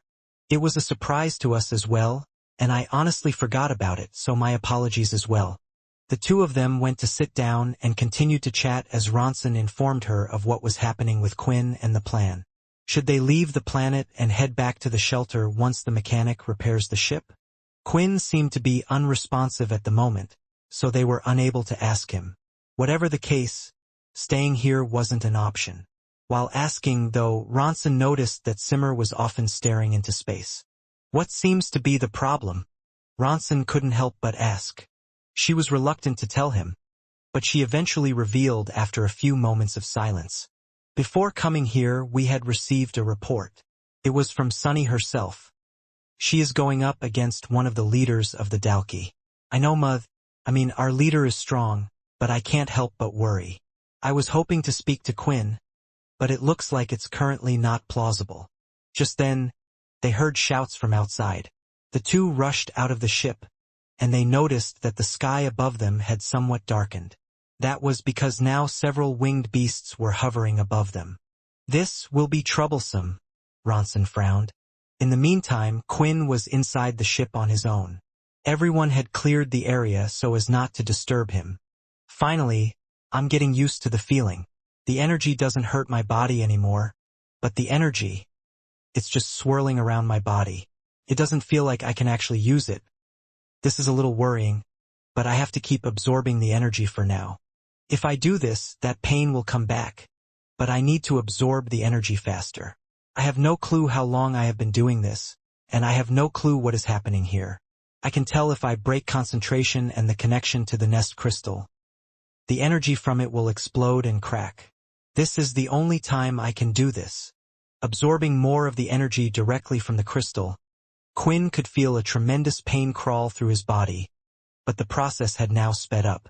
Rather than allowing the power to enter him, he was forcefully sucking it. 52% of nest crystal has been absorbed. Flames were erupting from an enormous dropship on the desert-covered barren planet. Countless crates fell from the ship and tumbled in a wide area on the surface, though the fall from the sky wasn't enough to break the strong crates. With the switches on, the crates moved, and it opened up. A swarm of dangerous vampire subclasses began to swarm out. Their numbers had barely diminished after the battles they had been used in so far. From high up, if one was to look at the scene, it looked like a swarm of black ants were all heading towards Graham, the Dalki wearing clothes. Sunny wasn't nearby Graham, but she could see him off in the distance with her enhanced eyesight. There were two others with her. Rokeen was one of them, and the other was the older female Nina, traveling along with her on this expedition. During the attack so far, the two would usually stay in their ship, but due to the attack, the two weren't exactly able to do so anymore. You two head back towards the ship. There should be a couple of combat ships still in good condition, so you should hurry. Sunny instructed. Are you telling us to leave you? Rokeen asked. Leader, there is only one Dalki. Of course, due to the reports they were handed out and the fact that this Dalki was on his own, Sunny knew that this was most likely the Dalki known as Graham. The ship had crashed east from where the Dalki was, and the swarm of beasts soon was coming his way. Surrounding the Dalki were several different crudely made black objects. They had no remarkable craftsmanship, and they looked like sticks stuck in the ground. This material was the same by which the Dalki made their ships and fortresses, and there was a special reason why Graham kept them next to him. Picking one of them up from the ground, he hurled it towards the horde of beasts. The Wendigos and Mouthspilters were the fastest and were ahead of the other subclasses. The second the object had left Graham's hand, it almost immediately had hit the group. The vampires heard a loud bang as it broke through an air barrier, and all looked at it in disbelief. A whole section of the vampire subclasses had been wiped out from a single spear. Now I understand how it was able to destroy the ship's shield. It wasn't a special object or anything like that. It was the Dalki's pure power, Roken said as his lips were trembling. After throwing the first spear, they saw 6 spikes piercing through Graham's oversized shirt from his back. However, the vampires couldn't gauge much about the power and strength of the Dalki. Having fought against them, Sunny had learned of the strength and difference between the spikes. She remembered the vampire meeting where Sam had stated a 5-spike Dalki was the highest spike Dalki they had seen, but now they could clearly see 6 spikes on Dalki's back. This is an order. Both of you hurry to the ship before it's too late. Make a report to Sam about everything you have seen here, Sunny ordered again. Although the horde of subclasses had taken quite the blow, and a single spear attack had wiped out around 5% of their forces, they were fearless and didn't understand better as they continued towards Graham. In the meantime, Sunny didn't waste any more time and summoned her inner blood weapon. Rokeen was watching everything, still frozen and not wanting to leave Sunny. He was a direct descendant of her. Although never treated as a successor to the 5th family, at the end of the day, the person he was standing beside was his mother. We have to go. She ordered us to. Nina shouted as she pulled Rokeen away. While running towards the ship, all Rokeen could think of was one person. Quinn. If Quinn was here, he could save her. We have to tell Quinn. Quinn. Where are you? Rokeen wanted to go back, but every time he would attempt to turn his head, Nina pulled his arm, forcing him to look in front of them until they had eventually reached the ablaze ship. It was big, but they knew where the combat ships were placed. When getting to the back, they could see that the attack had damaged most of them, but one of them appeared to be in somewhat good condition. Wait, there's only one ship. How will Sunny get off this planet? Rokeen asked. There has to be a ship that the Dalki used, or worst case, we will come back here when she has defeated him. She just wants us out of the way. Nina replied, and the two soon got in the small ship that could seat around 4 people at most. A combat ship had no space to move around. After testing the controls, everything looked to be working just fine, and Nina began to pull the ship, getting it out of the burning drop ship and flying outwards. They immediately called Sam to report that Graham was here on this planet, and they were about to leave it. However, even though she was curious to see just what was going on, she slightly turned the ship so they could see how the fight was going so far. That's when they couldn't believe their eyes. They hadn't taken long to get to the ship, but the battlefield already looked like a graveyard with over half of the subclasses slaughtered. It took them a few minutes to regain their composure. On the ground, the beasts had latched on their fangs, clawing at Graham, but could do nothing. A single swing of his hand and the air itself distorted, killing several of them in an instant. Sunny looked to be standing behind a group of the subclasses, hoping for the right moment to jump in, but it didn't look like she would get a chance there. Any of the Dalki that had been killed by these pathetic creatures deserved to die. Graham said as he jumped up in the air. The jump itself had killed the beasts around him. He floated in the air for a moment, and then clenching his fists, he flew back towards the ground. Slamming his fist down, the impact crushed the area beneath him, sending out a powerful shockwave. The beasts that were close had their bodies crushed before the fist even touched the ground. The nuclear-like fist had created a kilometer-wide crater in the ground, but it didn't stop there and continued to spread, creating more shockwaves, and soon, it reached 3 and finally 4 kilometers wide. The whole area was destroyed from the power of the punch alone, and it seemed like Graham had taken out all the beasts on the ground. Sunny, who was caught up in the strong shockwave of the attack, had somehow managed to defend herself using blood hardening, but the shockwave destroyed her weapon, and at the same time, blood dripped from the corner of her mouth due to internal injuries. This power is on the same level as Laxmis's. No, it was an ordinary punch, and the Dalki himself wasn't even injured, which means this wasn't his full strength. Graham looked around with a calm expression, not fatigued at all. He picked up one of the vampire subclass's bodies near his feet. It was a mouth-spitter whose body was primarily intact still from the shockwave but was clearly dead. Opening his mouth wide, he soon started to chew down on it, crushing its bones and anything inside with his strong jaws and teeth. It's time for me to have a feast and get stronger. Thank you so much for bringing all of these to me. Seeing what happened from a distance and the shockwave somewhat shaking the ship, Nina started to fly out of the area. What are you doing? Are we going to abandon her? If we do, she will die, Rokeen cried. Nina's eyes were also moist as tears streamed down her cheeks. If we stay, then we would be dead as well. At least her life will mean we get to live. She wanted to leave the planet safely. Now Sunny's fate was in Graham's hands. Out of all the attacking groups, the Earthborn group was the slowest out of them all. However, they had reason to be as they were being cautious, trying to lose as few numbers as possible and doing their best to cooperate with the vampires. They had done well taking back the planets that initially belonged to the Earthborn group and were now finally heading into the Dalki part of the solar system. Sam had instructed them to continue ahead, and Longblade, who was leading one of the groups, understood somewhat why. This was their only chance to win this war. Based on the reports of the new Gen Dalki so far, the new enemy seemed quite powerful, and not just by a small difference. From the information gathered, it looked like the Dalki had figured out how to create a new type of Dalki, better than the current types. On top of that, they already knew the Dalki could get stronger by evolving, and time was not on their side. If they left the Dalki alone, the latter would create more new Gen Dalki, giving them a chance to grow more powerful. Waiting was not an option. If they stopped their attack, it would allow the Dalki to regroup. In this case, the Dalki would just wait to create more new Gen and evolve their current forces. Although the human force was large, already having lost so many, it wasn't like their own forces could suddenly increase in strength or number. It was a formidable force they had to face, and Longblade and his group were approaching one of the Dalki planets on which they were expecting to come across the new Gen Dalki. Along with Longblade was the 13th leader Lee, and the 2nd leader Katori. The string ability from the 13th vampires had helped them considerably in holding the strong Dalki in place, and they had even saved many human lives when using the former as puppets during the war.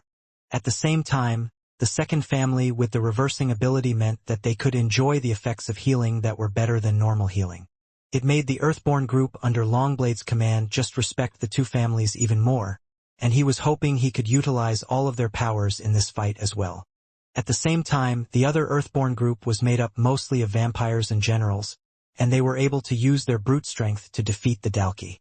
Jean, Ken Kilton, and Dylan Scudder, 3 vampire leaders who had abilities suited for taking on the Dalki, really showed off their powers in the fight so far.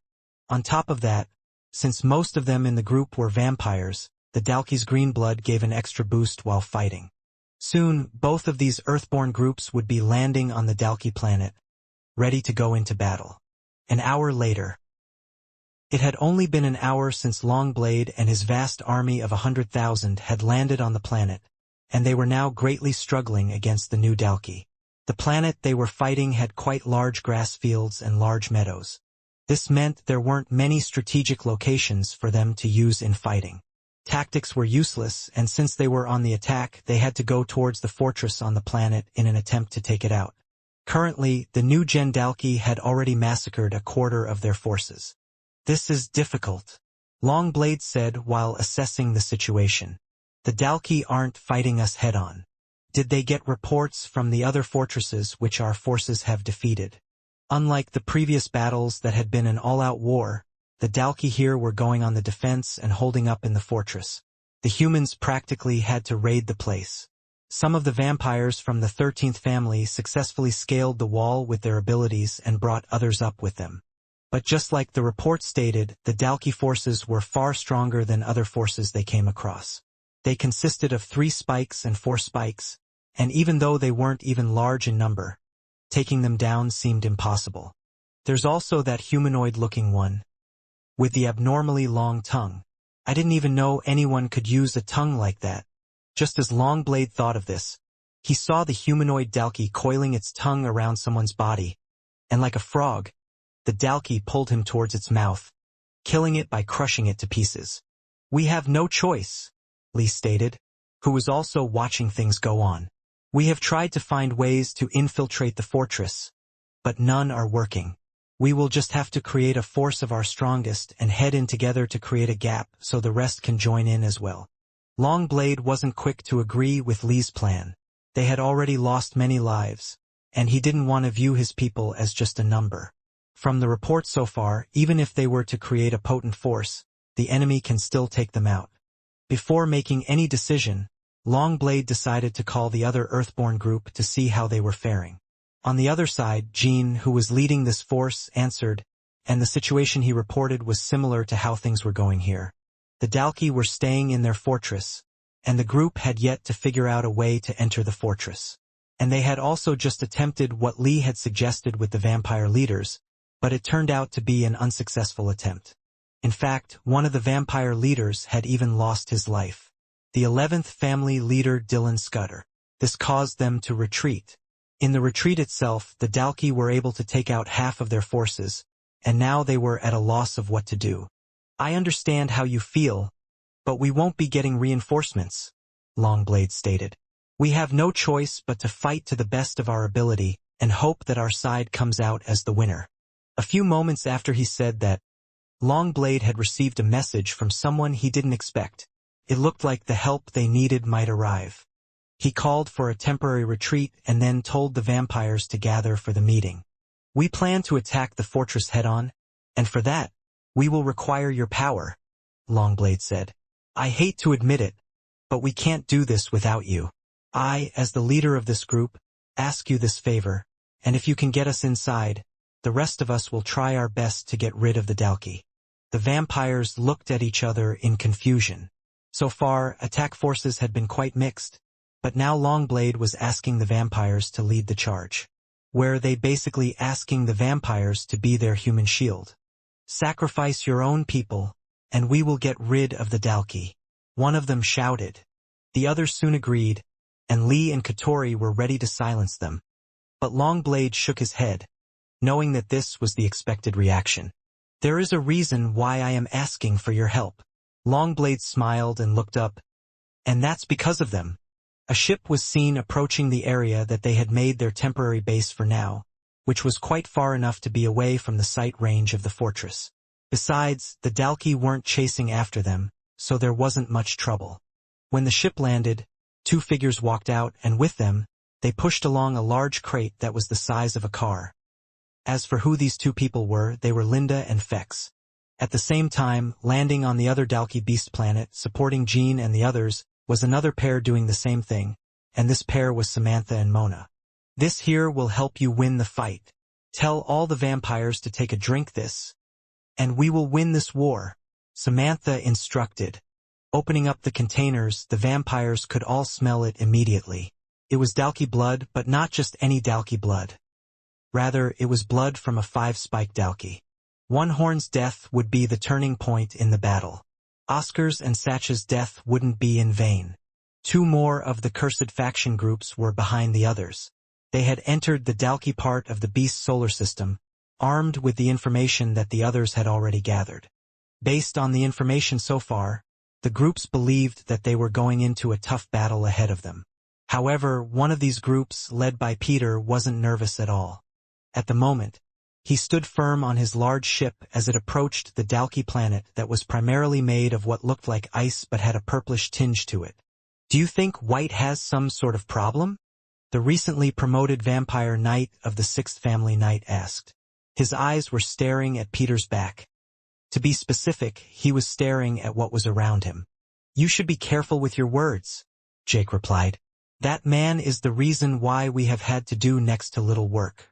Honestly, he is fearless, and his strength seems limitless. Sure, he might have a strange taste, but that is down to him." The other vampires at the table, along with Jake, had known him for a long time.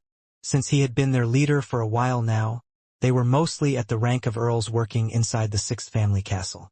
Yet, in all their time of serving someone, they had never seen their leader so possessed by the person in front of them. Watching Peter fight had absorbed him, and their leader had become a true fan. The thing was, it wasn't just him. Many of the other earls, the Viscount, and vampires had become his fans.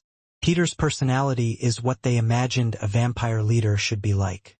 No hesitation, great strength, and dominating everything with his sheer power.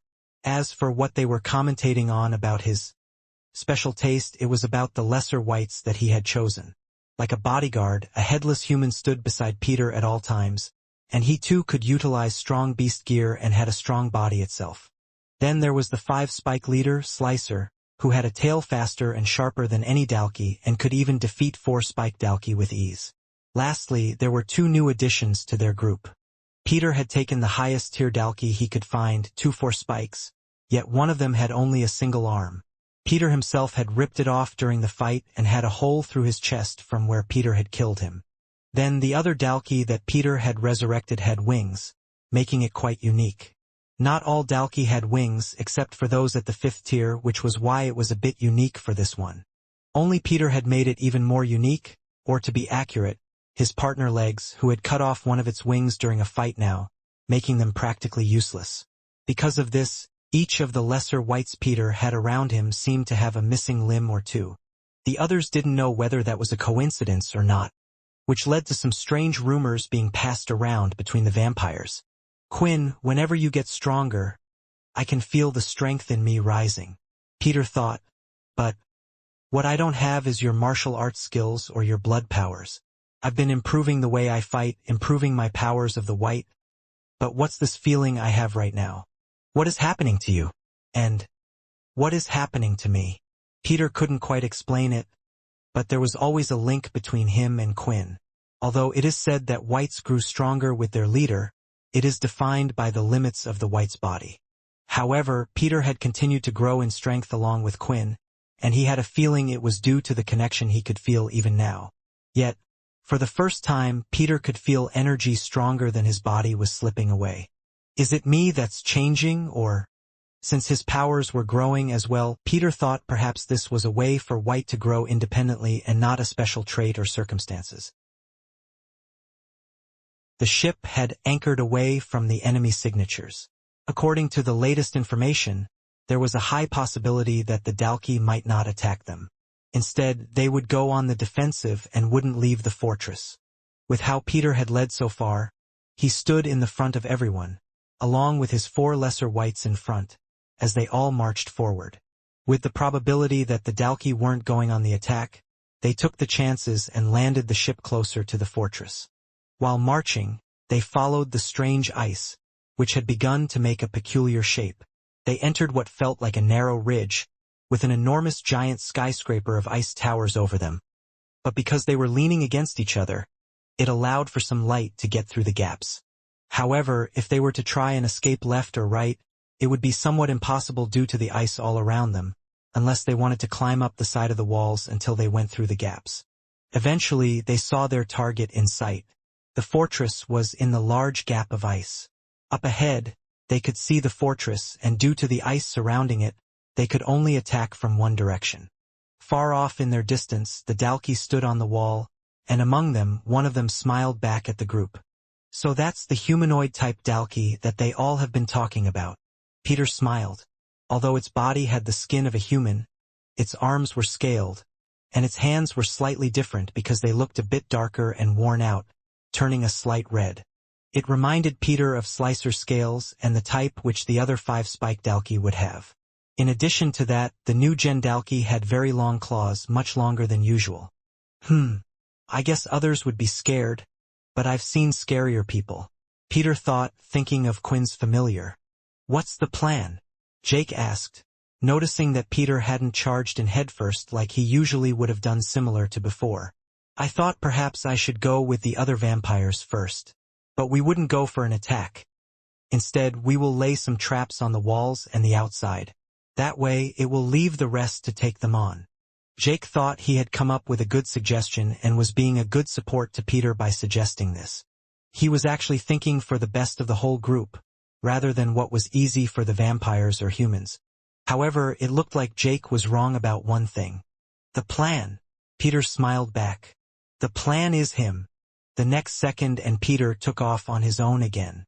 He had beast gear on him, not as good as Quinn's, but still at a high level. However, what he did have of Quinn's was the speed running across the ice.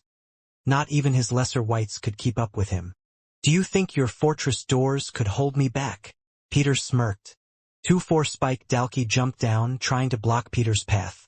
Just then, he reached for 2 buttons with his hands, and jumping through the air, he thrust them forward rather than swinging them. His attack was too fast and powerful for them. The batons went straight through their head, killing them on the spot.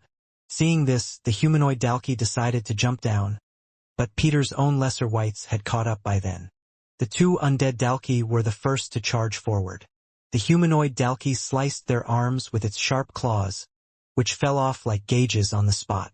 Still, they were alive, and even without their arms, they were able to hit the humanoid Dalki. You've never fought against an undead, have you? Peter smiled and got right in the center, swinging the baton he would use, digging it right into the Dalki's stomach, and lifting it in the air. As soon as it fell back, the Dalki began to spin its body like a drill, and the claws shredded the body of the 2 undead Dalki within seconds. Then it looked like Peter was the one that was about to get hit next. However, a quick tail slashed at the hard hands, knocking the Dalki to the side, and a large fist from the headless man punched the humanoid Dalki to the ground.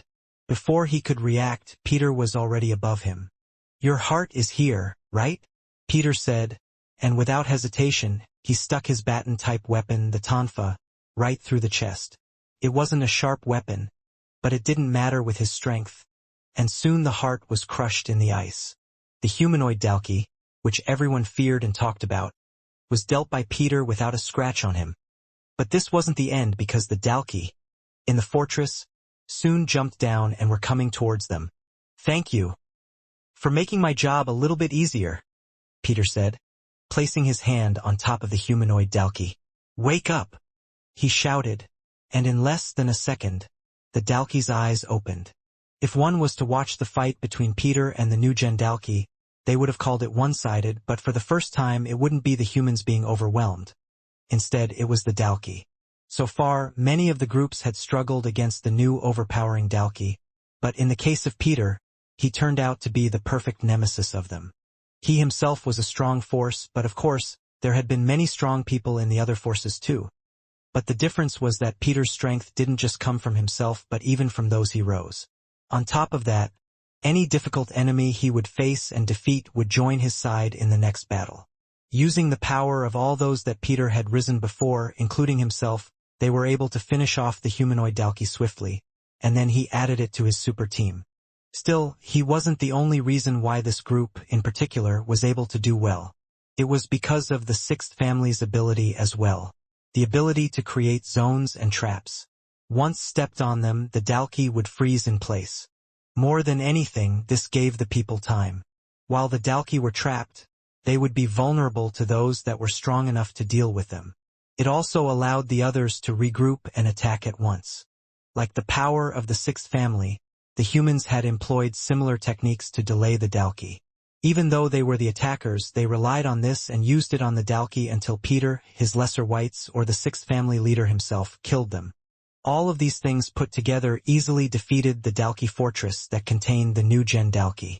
In total, from the beginning until now, Peter managed to retain around 60% of his initial forces, which was far better than any of the other group's performances. They had taken over the fortress, and Peter was still in good shape. After taking over the place, they docked the ship nearby. On board there were special meals just for him that he could use to restore his energy and strength. Although he only needed to eat them when he would get injured, it was almost impossible for him to with legs around. "It looks like you really were one of the strongest ones out of the lot. I would be interested in fighting you now at your strongest," Peter stated, but there was no response from Legs. "There's been no response from Sam yet. He must be busy," Jake informed. "What should we do now? Do we go to the other planets that need support?" "No," Peter replied quite quickly.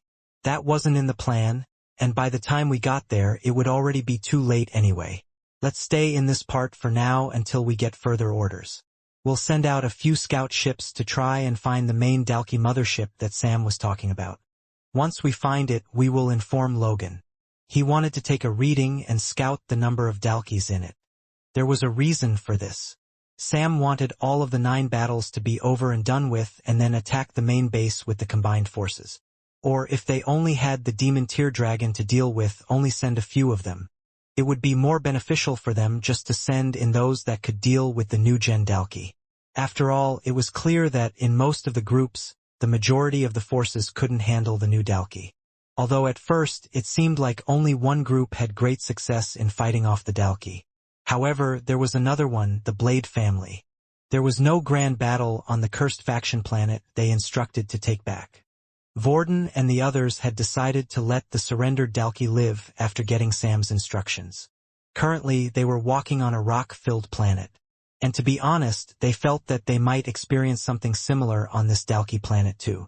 The planet had large rocks spread over that and were spread out on the sandy surface. The sand wasn't deep like in a desert. Instead, it was somewhat shallow. "Are you upset, Ratton?" Vorden asked as the group continued to march towards the suspected Dalki fortress. "Humph. I can't entirely agree with Sam's orders," Ratton replied. "We know that Graham isn't here. We know that Graham also isn't on the base where the demon tear dragon is. So why aren't we trying to hunt down Graham, their leader, instead? The Dalki aren't strong, he is. Without him, there is no Dalki in this war." Thinking about it, Vorden and the others wondered the same thing. Now that they have dealt with Slicer and One Horn, was there anyone other than Graham that could take someone on like Syl? "I think the point is that there might be those that are evolving," Vorden answered. "We all fought against Slicer, and sure we weren't as strong as we are now. But, even if we kill Graham too, as long as the dragon exists, more Grahams or more Slicers will come up." "I don't know." Syl finally spoke. "I don't know if we are strong enough yet. Ever since fighting against Graham, I don't know if there is anyone strong enough. I know everyone is relying on Quinn, but if he isn't, it means that someone else will have to take him out. And it will be my pleasure when the time comes." Ratton laughed while puffing his chest and folding his arms. Up ahead, they suddenly noticed the Dalki fortress on a large slab of rock. "All right, everyone, stop here," Vorden shouted, and the others paused, turning their attention on him as he continued. "I have decided that only a few of us are going to go in and scout ahead. We all know the reports on the new Gen Dalki and the fortress. They are strong, and in the fortress, there's no Dalki under 2 spikes. I don't want us losing our numbers over nothing." "Wait," Shiro called. He had come along with the Blades since he had made friends with a lot of them. "Are you saying just the 4 of you are going to take on the fortress? If we are with you, then at least we can distract them. Are you saying that I should use you guys? Do you really think we are that weak?" Vorden shouted with his wings unfolding. "If we can't take them on, then it means that all of you would have just died anyway." The others gulped upon hearing this and didn't argue anymore, allowing Blade family to do however it wanted. They had gotten this far because of them in the first place, so right now all they could do was trust them. Syl had already gotten the powers that he needed from the others. Vorden took out one of the syringes from Syl and held it in his hand, ready to take it. For now, though, he hopped onto Vorden's back instead. All 4 of them were off to the fortress in the next second. Similar to the Peter situation against the other Dalki, it was a one-sided battle and a victory for the Blade family. The weakest of the Blades was Borden, who could amount to a 4 spike, but he had better skills than the others, and his strength seemed to be above most of them. Still, he didn't have to worry about getting badly injured because he knew the others around him were far more powerful.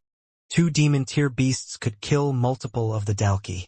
Ratton, using his mud ability, was able to trap and kill multiple enemies at the same time.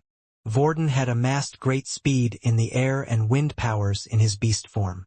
His wings were razor-sharp like giant steel blades. He was unmatched in the air, and swooping down, he would slice the Dalki that came in his range. Of course, then there was Syl, the strongest of them all. Over time, with fighting the others, Syl had gathered abilities best suited to go against the Dalki. To them, the new Gen Dalki was just as easy as facing the normal Dalki because it was just a number. While these 2 forces fought, someone was on a special mission. After leaving Owen and the Greylash group, Nate flew around the Dalki Beast Planet sector, looking for the main Dalki base. He honestly didn't know where to go, but the radar at least helped him know of the places where he had passed through, and due to it being linked to the other ships, he also knew where it wasn't, which meant he had narrowed down his search area so he could find it. Man, I kinda want to find it, and I kinda don't, Nate thought, but his mind was honestly thinking about other things that happened. Still, as he was drifting through space and then, his radar screen began to blip. It was the first thing that gave an energy signal other than the other planets he had come across. It took him some time to reach it upon moving head to look at where the energy signal was coming from. There was a ship as big as the Earth's moon not far from him, and he knew it was the Dalki base. Sam and the rest had docked on the rocky planet with a frozen wave-like surface and were waiting to make the next move. They had plenty of supplies to last them a while, and they hadn't really been there for long despite how long it felt to the army. With nothing much to do and knowing that they would soon go into battle, time just felt like a standstill to them all. They had set up somewhat of a base near the main ship and the other fleet of ships. Groups were taking turns to keep watch in all directions and would come back for reports. In truth, they weren't needed because, on top of that, Logan had set up sensors just in case anything unexpected came their way. Since they noticed that the Dalki were no longer leaving their fortresses, the group believed they were safe. For the time being, they weren't attacking the Dalki fortress, which also had the new gen, although a few in the army wanted to act straight away. In particular, Ivy and Peach and even Layla, although their reasons were understandable. Sam was with Logan, and they had set up their own office space outside next to the spaceships. Several large crates of supplies were stacked together and placed adjacent to create temporary tables and a workplace. Logan had several screens in front of him, and through them, he was analyzing and sharing all of the information they had received from all the groups. It amazed Sam how Logan was able to work from anywhere and would always turn that area into such a mess, as there were small gadgets everywhere that Logan would play with when he had nothing else to do. Currently, Sam was thinking back to when they had first discovered the Dalki fortress. That's... Peach sobbed her eyes out, and so did her sister Ivy next to her. While one was a wreck of emotions, the other was comforting her, but she too was clearly in pain as well. I can't believe it. Those bastards really did it. Layla controlled her urge to shout, afraid that she might blow away their cover. It looks like they have figured out a way to imprint specific DNA into the new Dalki they have created. Perhaps a more complete Borden. Logan spoke to himself. You! Layla gritted her teeth, picking up Logan by the scruff of his shirt and holding him up in the air. His feet were dangling off the ground. Is that all you have to say? She is. That thing isn't her, Sam said, placing his hand on her shoulder. Logan was just making an observation. He wasn't the one that created that thing. They used her DNA, mixed with the demon-tier beast, to create that. I understand how you feel. It's disgusting and disrespectful to see the Dalki do that to her. But why are you lashing out at Logan? Letting go of Logan, Layla quickly apologized and even bowed down. Sam was right. It was just unexpected to see Helen like that of all things. Alright, so what's the plan? I'm happy to go out in front and take those guys down, Layla declared and was already gripping the sword's hilt in her hand. For now, I think the best decision would be to wait. Sam suggested. Wait? But we came here to fight. What's the use of waiting? Peach, who was on the ground, shouted in rage. The two sisters were ready to kill whatever that imitation of their sister was, and the group with them, which was mainly composed of those in the Daisy faction, felt the same. Let me explain it to you. Sam sighed. Out of all the planets in the Beast solar system, this one is located right in the center. It's a strategic location for the Dalki. They can support the other groups from left to the right, and they can even continue going forward and enter our part of the solar system. On top of that, if the main Dalki base is located behind it like I suspect it is, they can even go to support that group as well. Right now, while we are here observing them, we are making them stay put. If they try to move, we can attack them right here and do more damage, losing negligible forces. However, I believe they already know this. Maybe they just didn't think that we would get here that fast. Now, if we camp here, it will work as good intimidation, and these Dalki will be forced to remain in their fortress, unable to help any of the other fortresses. So, for now, let's just wait and see how the other groups are doing. Thinking back to that, it looked like Sam had finally received all the information that he needed to make his own move in this war as well. Out of the 9 battles so far, both Greylash families won their battles. Owen and Grimm have retreated but lost too much from their groups. Then from the Cursed faction, Graham was last seen by them. From what we have heard, the group and Sunny have lost the battle there. Where Graham is now, we have no idea. We lost Satch to one horn, but his group defeated him. Because of that, now the Dalki from one of the planets is heading towards the Daisy faction. Honestly, this is one of my major worries. Still, the good news is that the other 2 Earthborn groups will most likely win their battles, but whether we can utilize their forces after that is another thing altogether. Then, out of the Cursed faction, the Blades and Peter have done remarkably well. There was one thing they were waiting for. After Nate had discovered the main Dalki base, they were trying to get energy readings from it. The problem was, just as Sam had suspected, the main Dalki base was behind the current planet they were on. No matter what, since the forces from this planet could not support the main base, they needed to take it out. Finally, though, an energy reading had come back from the main planet. I don't know whether we are lucky or unlucky, Logan said. The energy reading on the Dalki planet itself is the same as the forces so far on the other planets. To Sam, this was good news because it meant the Dalki would be no more challenging than what they had faced so far. This also meant that there was no need to send an army of humans. A strong team would suffice to go and deal with the situation. Send an order out, Sam finally said after thinking about it for a while. Nate, the Blades, Fex, Linda, Peter, Jake Muscat are to head on to take out the Demon Tier Beast and will enter the Dalki planet alone. As for us, it's time for us to make a move as well. We will proceed to attack the Dalki fortress. Once we are done here, we will split up our forces. Some of us will head to the main Dalki base to support Nate and the others, while the others will return to the Daisy faction to defend. Logan understood and sent out the order. But there was one nail-biting volatile factor in Sam's plan who could disrupt their whole plan. Graham. Graham would most likely be making his next move right now, and in Sam's head, there were 3 options. Graham alone was a strong enough force to try and take out the planets that we had just claimed, destroying the weakened forces one by one. This was the most unlikely option, but Sam imagined it would cause them the most trouble since he would have to maneuver everyone as quickly as possible to defend. However, the other 2 options that were likely would make either one fail. Graham would either go back to defend the Dalki main base planet to protect his precious Demon Tier Beast, or the most likely option, which Sam hadn't told anyone yet based on his personality. Soon, he would join the attack force on the Daisy planet and take it down. Graham, I hope I'm not right. You are confident in your strength, and that's why you've left us the Demon Tier Beast. Why does the main ship matter if you can kill us all to get your Demon Tier Beast back? But if that's the case, we have won this battle, and then it will just be down to Quinn and Graham to battle it out. I feel bad for the vampire settlement, but this is the best choice. Just then, in the very same vampire settlement, most of the vampires were staying in their homes. However, a few would remain stationed on the strongly fortified walls, and they were even those who would stand in the defensive towers their king had built. They looked outward to see if they could spot anything since all of the vampires were alerted of the incoming attack. With no leaders to help them currently, they were on their own for now. "They're here, I see it," one of the vampires shouted down to the rest. They sounded an alarm, and now all the vampires knew the war for survival was about to begin because off in the distance, above beautiful flower meadows, there was a Dalki mothership coming towards them.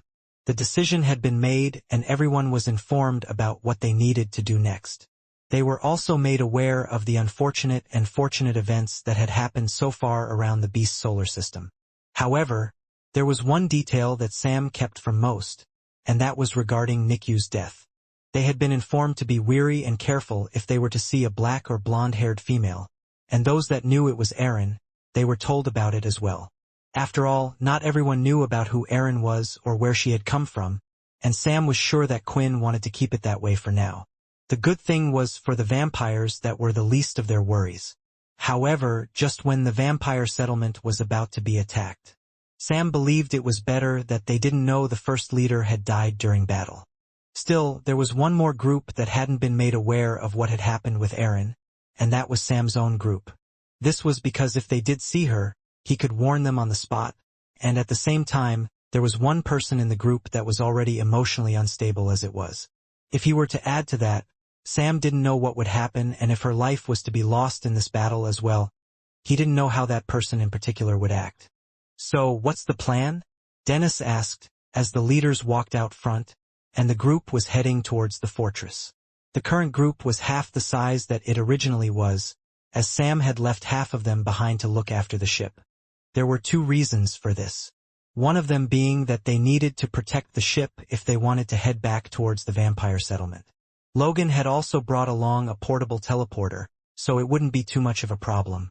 An anti-jammer had also been sent out to Nate and the others to be used once they reached the Dalki home planet. That way, reinforcements couldn't suddenly come. Of course, there was a chance they had a way around this, yet Logan thought that to be unlikely. According to him, they would have to get their hands on his anti-jammer device that was different to the Dalkis to reverse engineer it. Worst case scenario, it would at least buy them some time. It certainly was a good thing that Logan was on their side. Still, there were some great minds that were with the Dalki as well. The real reason why Sam had decided for half of the forces to stay behind was because they were useless.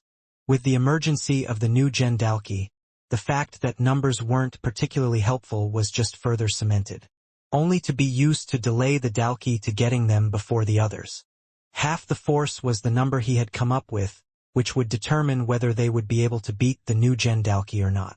Losing beyond this number in the amount of time it would take, if the others hadn't dealt with the Dalki by then they would have lost this battle anyway. So far we have only seen one humanoid Dalki, but there have been cases at other shelters with them being two. Sam explained. "We will make two teams, one to deal with the humanoid Dalki and the other to help out the attack force against the others." The two groups were as follows. Vincent, Layla, and the two Daisy sisters were to take on the humanoid Dalki, while Sam, Dennis, and Logan would lead the rest of the group to raid the fortress and go for the other strong Dalki. They soon came into sight and the group split up. There were also a few strong members in the Daisy faction and vampires that would be somewhat supporting the attack force of the humanoid Dalki. "Move carefully," Sam ordered as the group were getting ready to sprint across the field at any second. They had ranged ability users, and once they were in range they would send out their attacks first, as powerful as they could, and that was when the rest of them would charge in towards the fortress. He needed to see how they would react, if they would rush out, or if they would continue to protect the fortress. However, before they had even reached the fortress at a range that the ability users could start their siege, one of the Dalki that was looking out towards them leapt up in the air. They could see it high up like a small dot, and eventually it crashed and landed on its own out in the open. It wasn't just any Dalki though, it was the humanoid Dalki that had the appearance of Helen. "Should we charge in?" Dennis asked. This wasn't in the plan.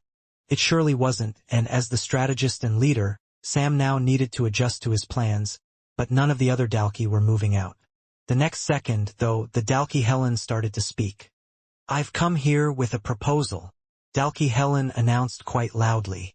Those around Sam could hear her, but not the humans beyond them. I know that you vampires can hear me. We shouldn't be listening to whatever she has to say. We just need to attack. Now's our chance to take out the humanoid Dalkey while she's on her own. I doubt the others can come to help her in time, Vincent advised Sam. Because of this, Sam gave the nod, but the next second, just as they were all about to move, something sprouted from the ground and readily grabbed Sam. It looked like a Dalkey hand had grown from the ground itself.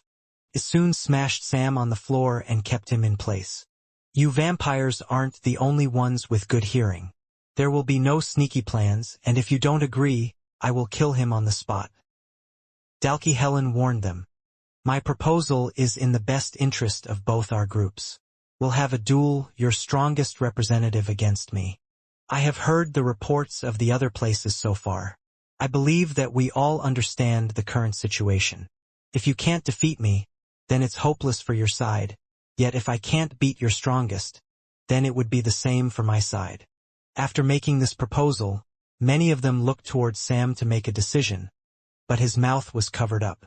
It looked like whatever was holding him in place was made from roots or some type of plant, but at a closer look it had the same set of scales as the Dalkey.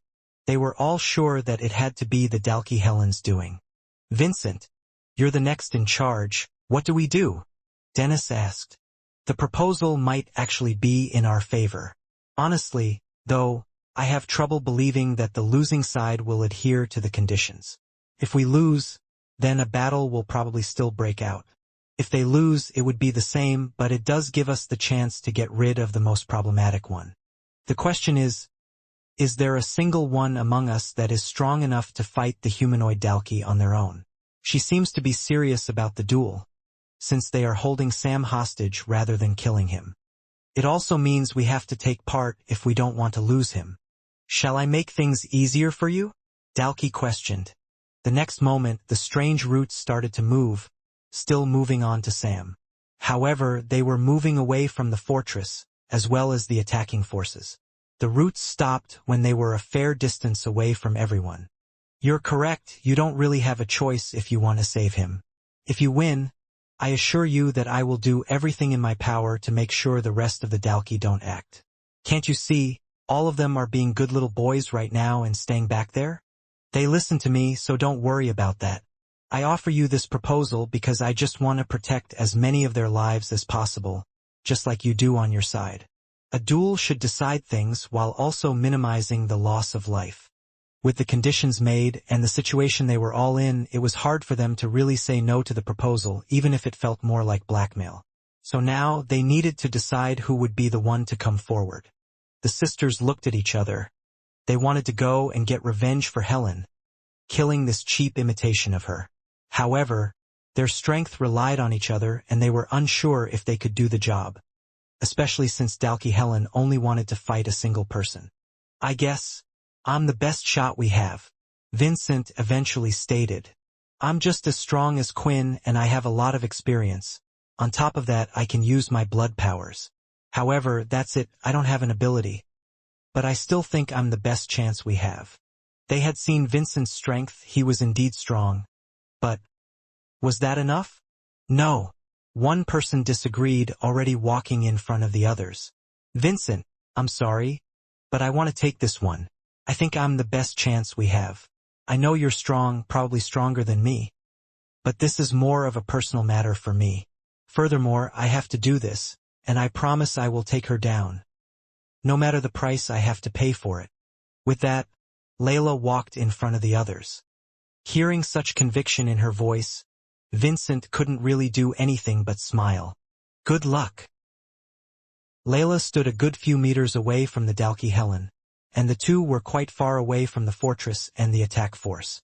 Far away from them not to get involved. I lost to you once in a duel, and I guess this is my chance to make up for that. I will free you from your pain, Helen. Everyone was carefully watching the fight that was about to happen in front of them.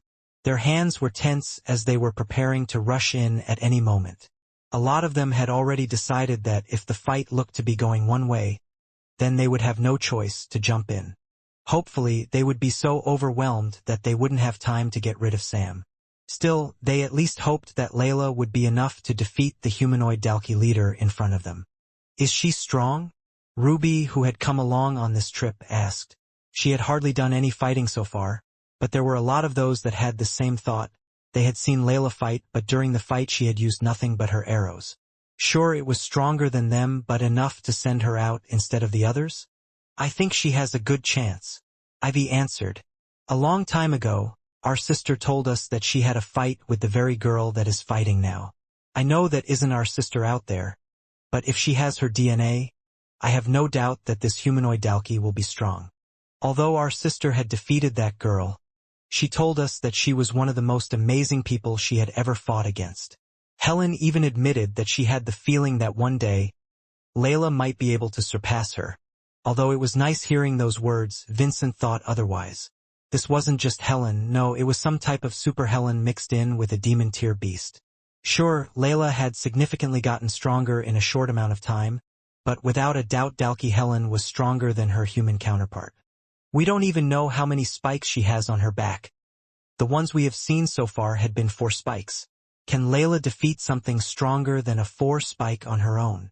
Vincent worried about that possibility, especially since Layla's forte so far had been supporting her allies over going in alone. What's more, from the reports they had received, the new Gen Dalki with 4 spikes were clearly stronger than their more beast-like brethren, though fortunately not as strong as 5-spike Dalki leader yet.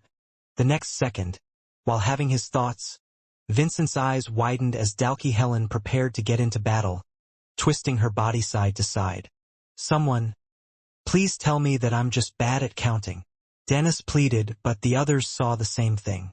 All of them there could clearly see that the humanoid Dalki with Helen's appearance had a total of 5 spikes.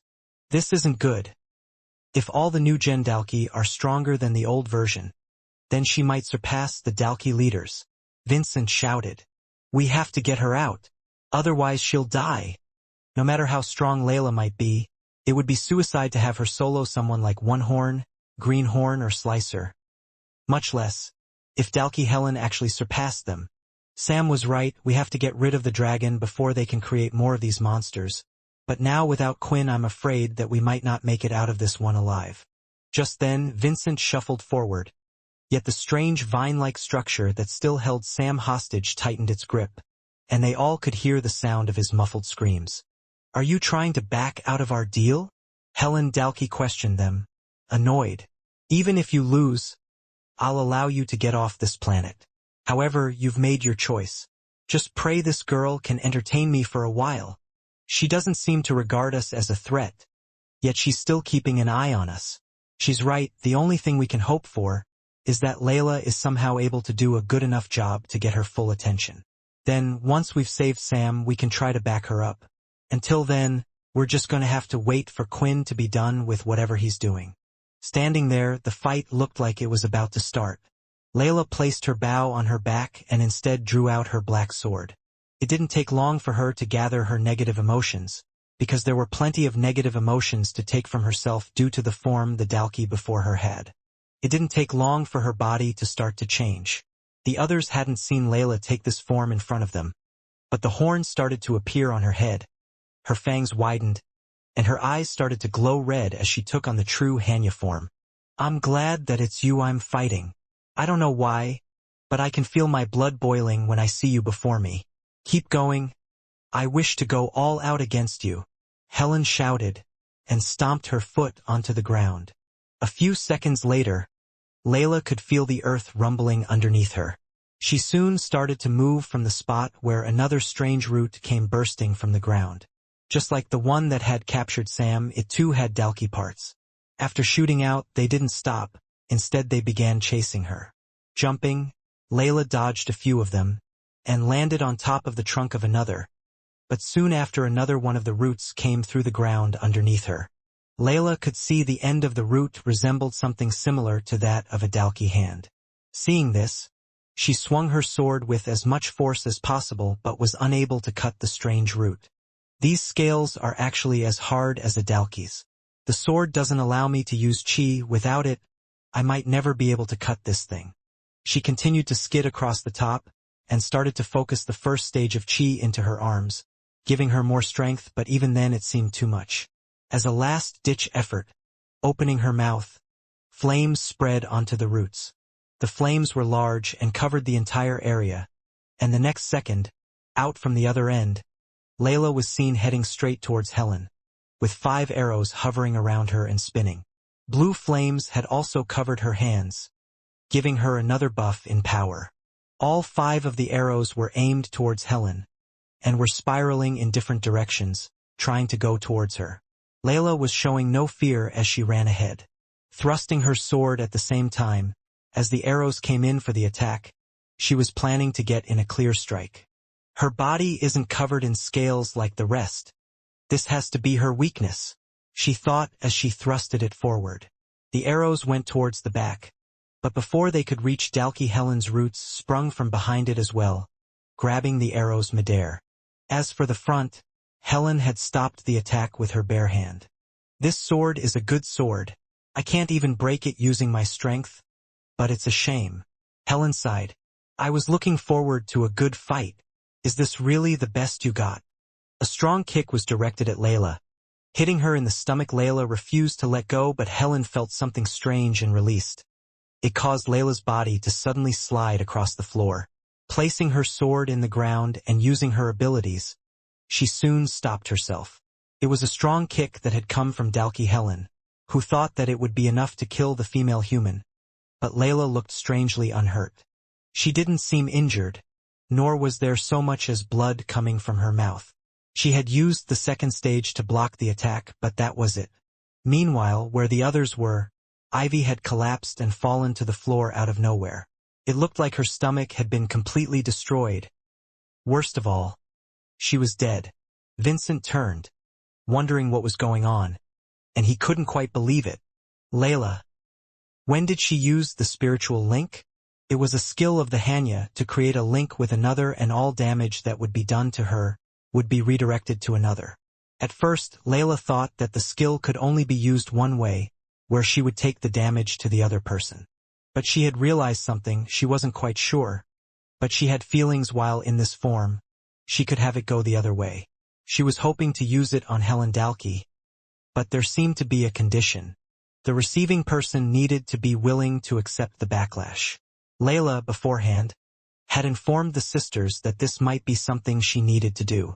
Both of them had agreed, and the 2 of them now had a spiritual link with Layla.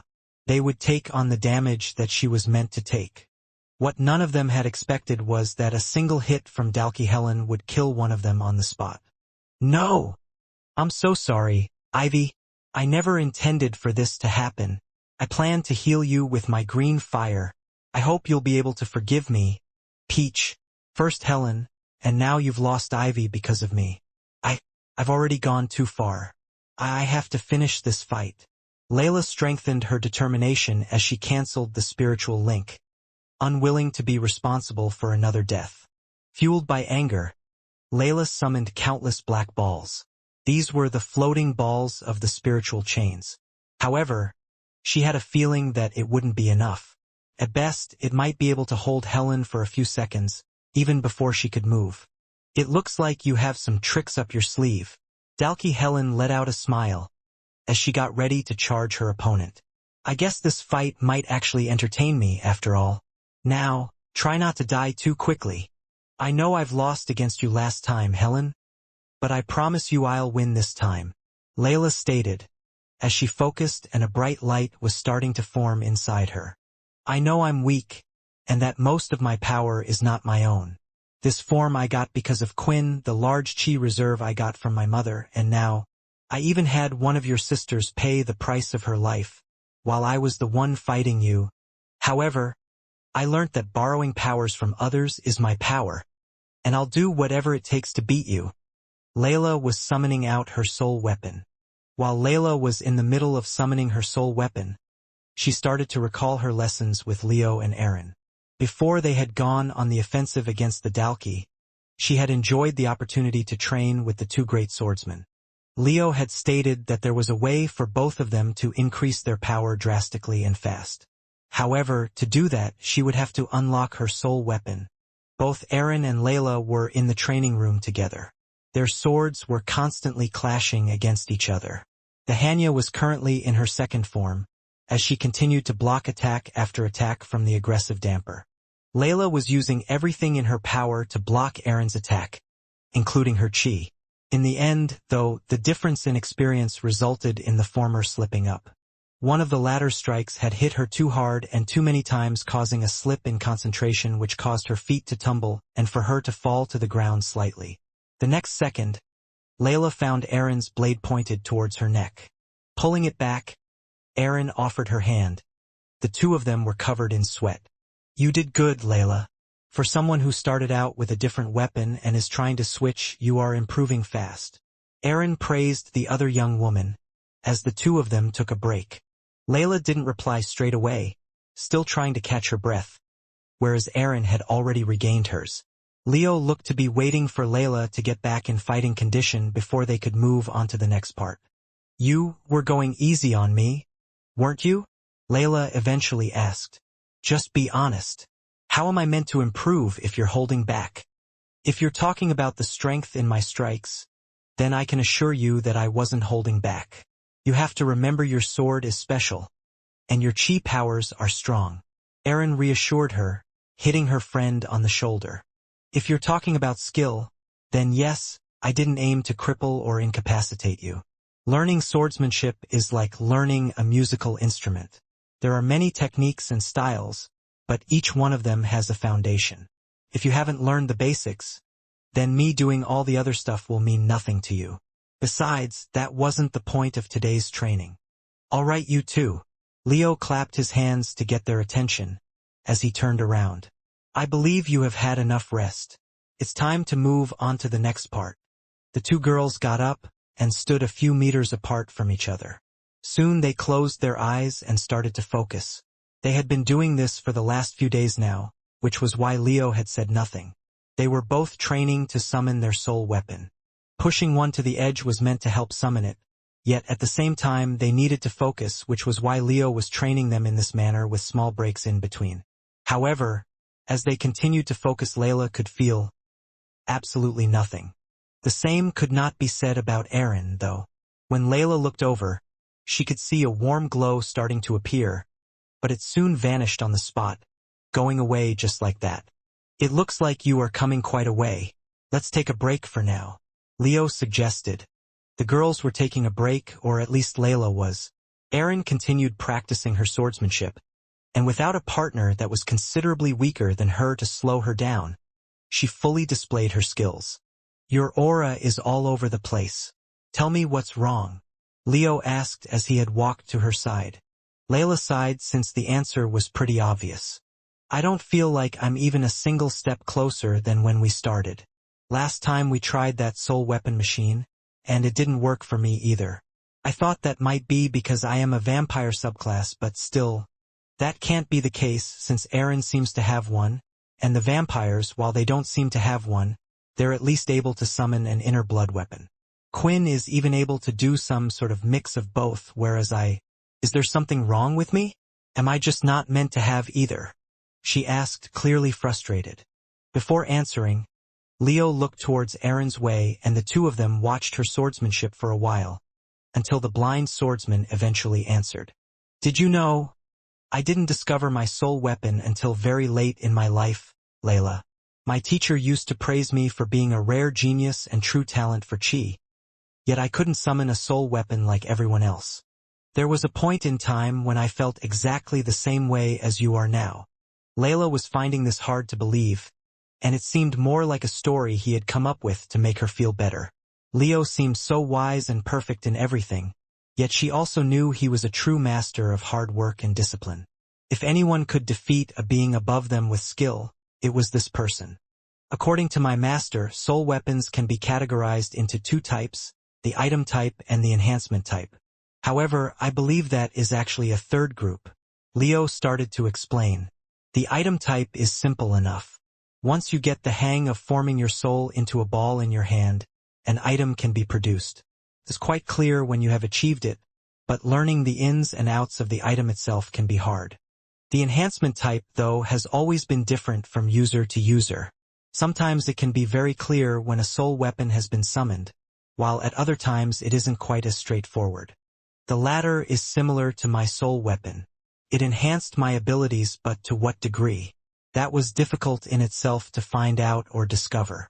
The reason I believe you are struggling right now is because rather than figuring out how to summon your soul weapon, you need to figure out what it would do.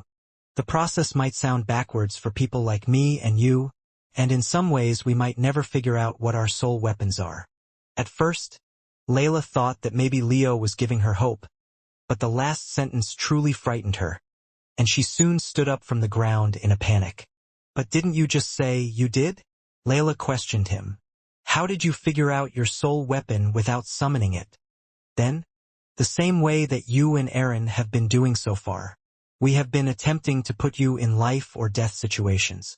In a way, this is similar to the training Hilston Blade had forced his family to undergo, but you probably know the answer to that yourself. Think, is there something that you have been able to do that others can't? That was when it first hit me. When I told my master, I was able to manipulate the aura I could see and feel. That was something that he couldn't do. Pondering about this question for a while, it had eventually hit Layla. There was something that she could do that combined all her powers. Could that be her soul weapon? Back on the field, Layla opened her eyes wide. As the soul weapon spread through her body, and she could feel energy burning through her fingertips. I thank Quinn for giving me this special body. Without it, I don't think I would have ever been able to utilize my soul weapon properly. Layla shouted towards Helen. Quinn! Dalkey Helen uttered the name with a strange expression on her face. When using her powers of telekinesis, Layla had already been able to transfer her chi to others. She could power her arrows with chi and transfer what was of hers into another body. This was something that she could do that others couldn't. A soul weapon adapted and formed based on the user, and for Layla it was clearly something she could use. I feel weaker, Dennis suddenly said, but it wasn't only him. All the others, including the large army of 50,000 or so, all started to feel as if part of their strength had disappeared. At the same time, the humanoid Dalkey itself could feel her energy being drained away. While Layla could give others chi, her soul weapon allowed her to steal chi from others and add it to her own.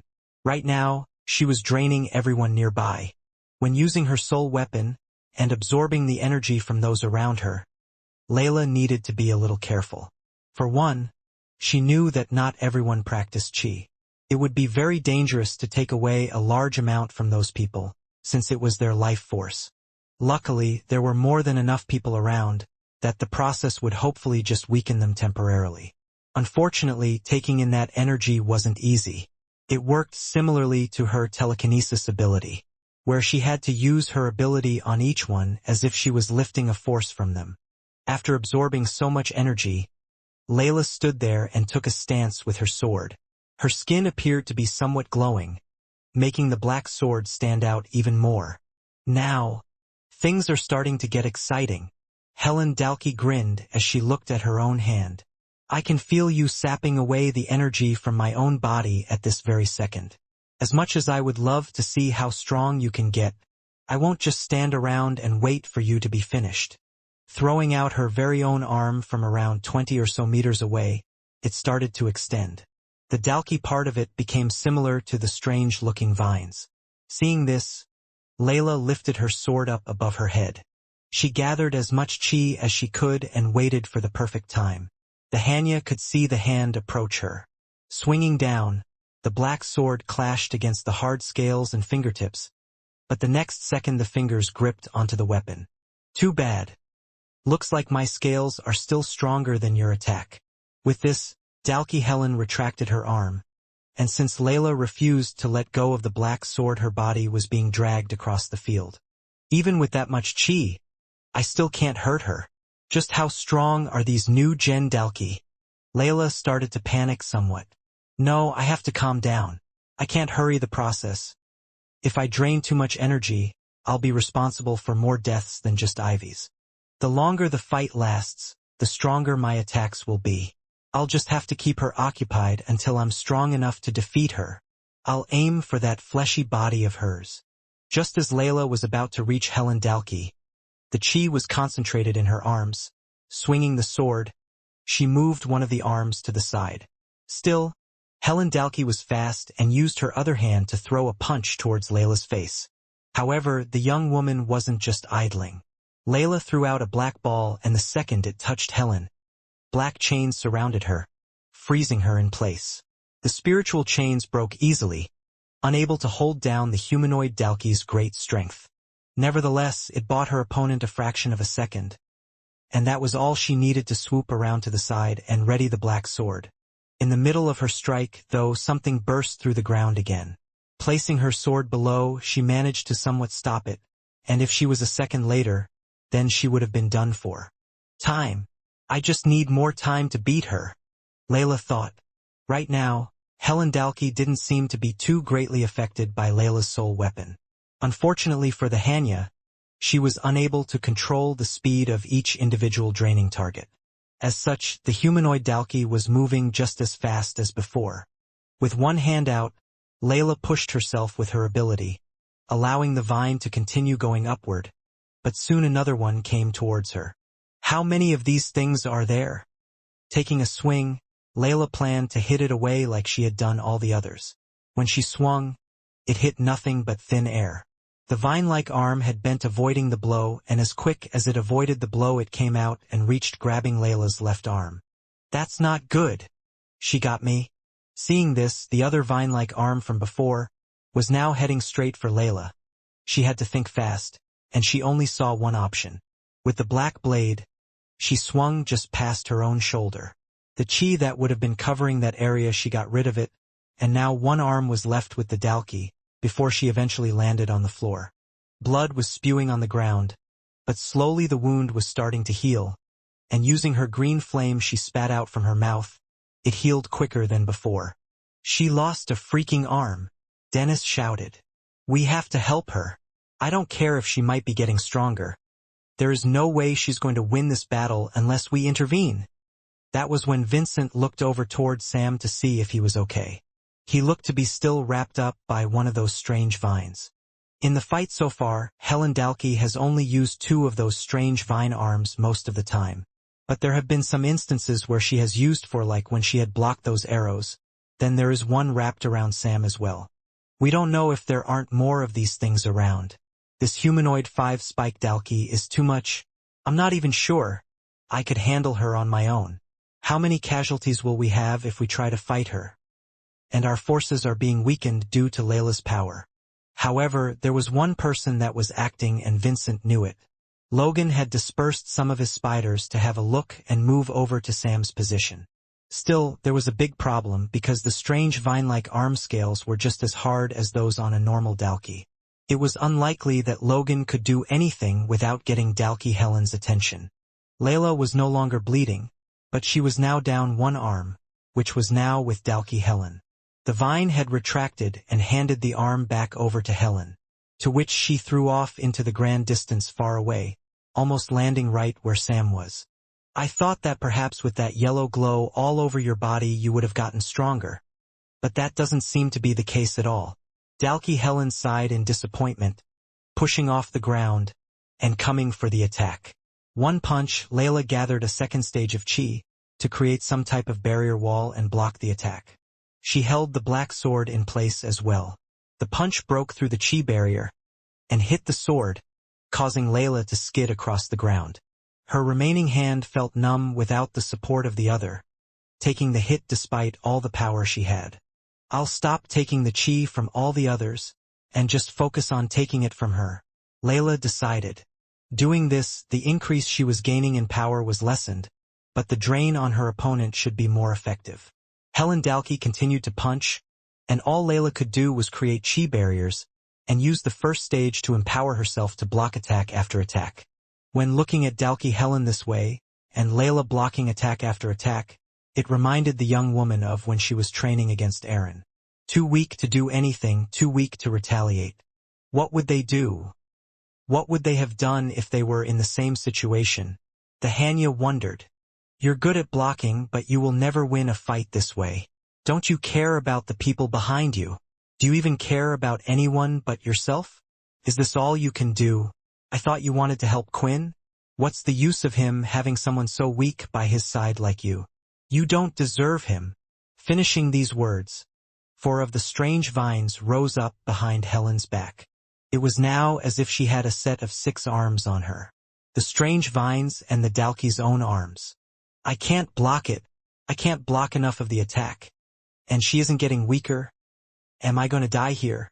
Layla didn't want to accept such a fate.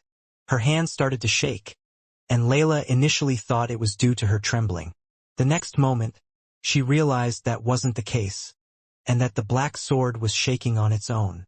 Layla thought she was hallucinating, but a weak voice seemed to whisper something to her. Let me take over.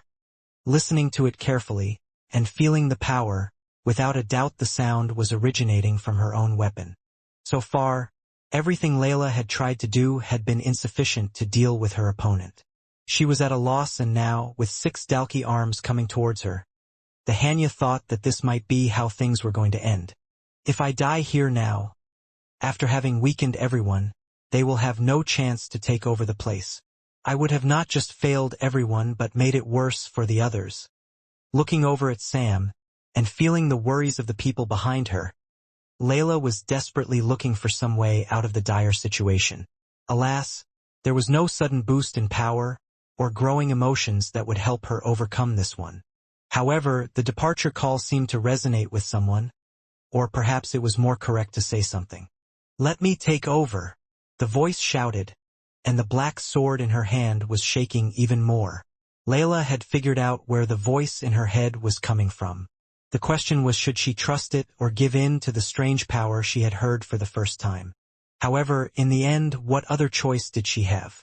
Layla could feel a strange energy coming from the sword itself. She wasn't sure what it meant by take over, but she could tell that the weapon wanted her to stop resisting. She allowed the chi that had surrounded her body to dissipate, and at the same time, Helen felt the sapping energy disappear. Instead, a strange energy started to run up Layla's arm and circulated throughout her body. While all of this happened, strange voices began to resonate in the Hanya's head. Layla could hear soul-chilling screams, the sounds of crying that told of a pain like no other. It didn't take her long to start regretting her decision, but at least the sword had not lied to her. While in this state, the Hanya's body was moving on its own. When she opened her eyes again, she could see herself a few feet away from the humanoid Dalki, and on the ground 4 of the vine-like limbs had been cut off, green blood pouring from them. It looked like the vines were also somehow linked to Helen's Dalki body, since green blood had spilt from it as well. Something's wrong, Helen noted, as the blood continued to drip from the vines and eventually fell on the ground as if they were no longer alive. How are you suddenly able to cut my hard scales? Why aren't they regrowing? What is that cursed sword? The others who were watching, especially Vincent, were ready to jump in to join the fight. Vincent didn't care what price he would have to pay. He had lived a long life and his current body was nothing but a clone. He couldn't imagine how Quinn would feel if they would have to tell him that they had allowed Layla to die at the hands of a Dalki version of Helen, no less, while all of them had just stayed by the side. However, just as he started to move, he could see the sword moving in a perfect circle, and as it hit the strange Dalki vines it ripped through them one by one. What is that sword? Is it another demon-tier weapon? Dennis asked, which was the question on everyone's mind who was watching the same fight. Although Layla had missed it, there was another detail of the sword that had occurred during its attack. For a brief moment, a strange winged bat symbol had lit up. The others could only guess that it was some type of active skill the sword had used, allowing Layla to do such a thing. Even now, the strange symbol on the hilt was continuing to glow in and out. No, that shouldn't be the case. That black sword was a gift from Longblade. But that guy said he didn't really know where it had come from. Logan answered the question. He had only been aware that it could absorb energies. But now that he saw it display so much power, Logan was dying to inspect the weapon in detail. Although many in the crowd were happy that Layla was finally able to do something, those close to her were concerned as she continued to wince. Unbeknownst to them, her head was bursting with cries and screams of what she could only describe as the damned. They wouldn't stop in Layla's head. A small drawback for using me, but if you want to win this fight, then you'll have to endure this much. The voice resonated inside her. Her legs continued to move, but Layla wasn't the one who told them to do so. The strange energy that had inhabited her body was controlling it now. She felt in control, but at the same time not, as if someone was giving her orders of what to do, leaving her with little choice but to comply. At that moment, seeing this, Dalkey Helen stomped her foot on the ground. The whole area started to rumble before around 30 of the strange Dalkey vine-like hands burst out and were moving about in the air. I thought as much. Vincent's eyebrows furrowed. Seeing this, she was holding back the entire time. I wonder if we had continued marching towards the fortress, if we would all be dead right now. You might be right in that assessment, but doesn't that warrant another question? Logan replied. Why would a Dalkey do such a thing? She said she wanted to minimize the casualties. But then why did she want to be entertained by this fight? Shouldn't she have just gone and finished her off? The vine arms started to attack, all going towards Layla, but holding the black sword in her hand carefully. The Hanya looked like she was prepared for what was to come. The first vein was sliced at the top, and spinning the sword it shredded through another. Jumping back at the right time, Layla avoided another blow, and jumped spinning backwards while using her sword to hit another 3 vines that came at once. As soon as she landed on the ground, she began to run forward and sliced one of the vines right down the middle and continued onward. Opening her mouth, she blew flames everywhere, covering the area. The others could just see a shadow continuing to fight, and smoke soon after, making it hard to see where the others were. It's been such a long time since I was allowed to come out. And you've got such a great body, it's versatile in its skills and strengths. The sword praised her, only to complain the next second. With all these prerequisites, why are you so weak? Why are you hesitating to cut her down? Why didn't you make full use of your powers? Jumping through the flames, for the first time, shooting out of her mouth was a black ball. It came out far faster than any of the others before. What's more, in succession 5 more were shot out. Each time it hit Dalkey Helen, it would unleash a chain of shadows attaching it to the ground, pinning her down. Still, Helen was able to move through it all. Yet the shadow balls continued to come, and as quickly as she was breaking it, more were being unleashed from Layla's mouth, restraining the humanoid Dalkey more and more. You shouldn't have underestimated me. I'm a sword that can cut through anything, and I'm a sword that cannot break. You should have won with me alone. As long as you can keep your target still, all you have to do is cut her and you will always win. The sword whispered to Layla. She could feel what the sword was doing, using her subclass's power to consume the negative emotions from within and those around, to produce the constant stream of spiritual chains that were keeping her opponent locked down. Layla thought that since Dalkey Helen could break them anyway, this tactic would be useless. Even if she hit Helen, the sword wouldn't pierce through her skin. But the sword had just proven her assumptions completely wrong. Standing right in front of Dalkey Helen, the sword thrust right through the Dalkey's chest, twisting it in place. At the same time, the power had stopped there, and the screams had disappeared from her head. Now all she could see was the humanoid Dalkey looking at her. The black color in her eyes was fading, making her look even more human. Well, Layla, it looks like you managed to win, this time. I hope you finally confessed to Quinn, and I hope he is doing well, even after what happened to me. Helen spoke with difficulty. Right now, it didn't feel like Layla was killing a Dalkey version of Helen. Hearing her speak like that, it felt like she was the real one, depending on when and how the cloning process was done in the extraction. The Dalkey might have all the memories of the original. Logan explained. I saw some instances of this happening during the fight, but I was unsure. I think this Dalkey must have gained the memories for Helen a long time ago. Something that was out of expectation for Graham. You finally grew up to be really strong, just like I knew you would. Dalkey Helen continued, as blood still poured out from her mouth. Tears were coming down Layla's face as she shook her head. No, it wasn't me, Layla admitted, tears rolling down her face. I left you back there. I should have stayed and helped you fight, I am not the person you think I am. What was making Layla feel even guiltier was the fact it hadn't been her own power that had defeated Helen.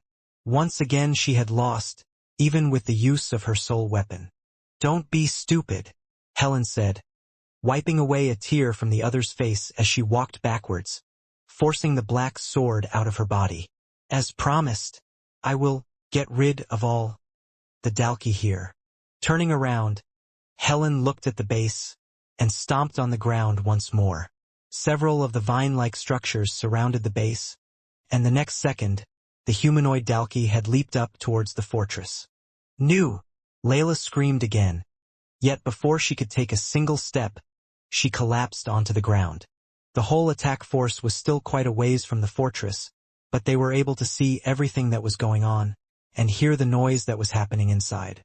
Not too long ago, they had seen the very Dalki Helen that they were all frightened to face with their lives turn around and attack its own fortress. The strange vine-like arms had all appeared in the fortress, and even now from a distance they could see Dalki being held up, their bodies pierced through and being chucked apart. A large explosion of power happened all at once as the Dalki were being destroyed. The next second, part of the fortress wall exploded and went flying, landing on the planet's surface. Quickly, the others went to Sam, who was no longer trapped by a vine. The tactician rushed back to the others while also picking up Layla's disfigured arm. Since it was still in one piece and not too much time had passed, they should be able to reattach it with little difficulty. Maybe even her green flames could do the job. As he returned, though, it turned out that the others were just as confused as him with what was going on. Layla was no longer in her true Hanya form. Due to all the chi that had taken over her body, or perhaps as a drawback for staying in that form for too long, she wasn't even conscious at the moment. So you're telling me that the humanoid Dalki just started to attack its own people because Layla defeated her in a duel? Sam asked, to which he had a few people shrug their shoulders with relief on their faces. I think I might have some explanation for all of this. Logan chimed in.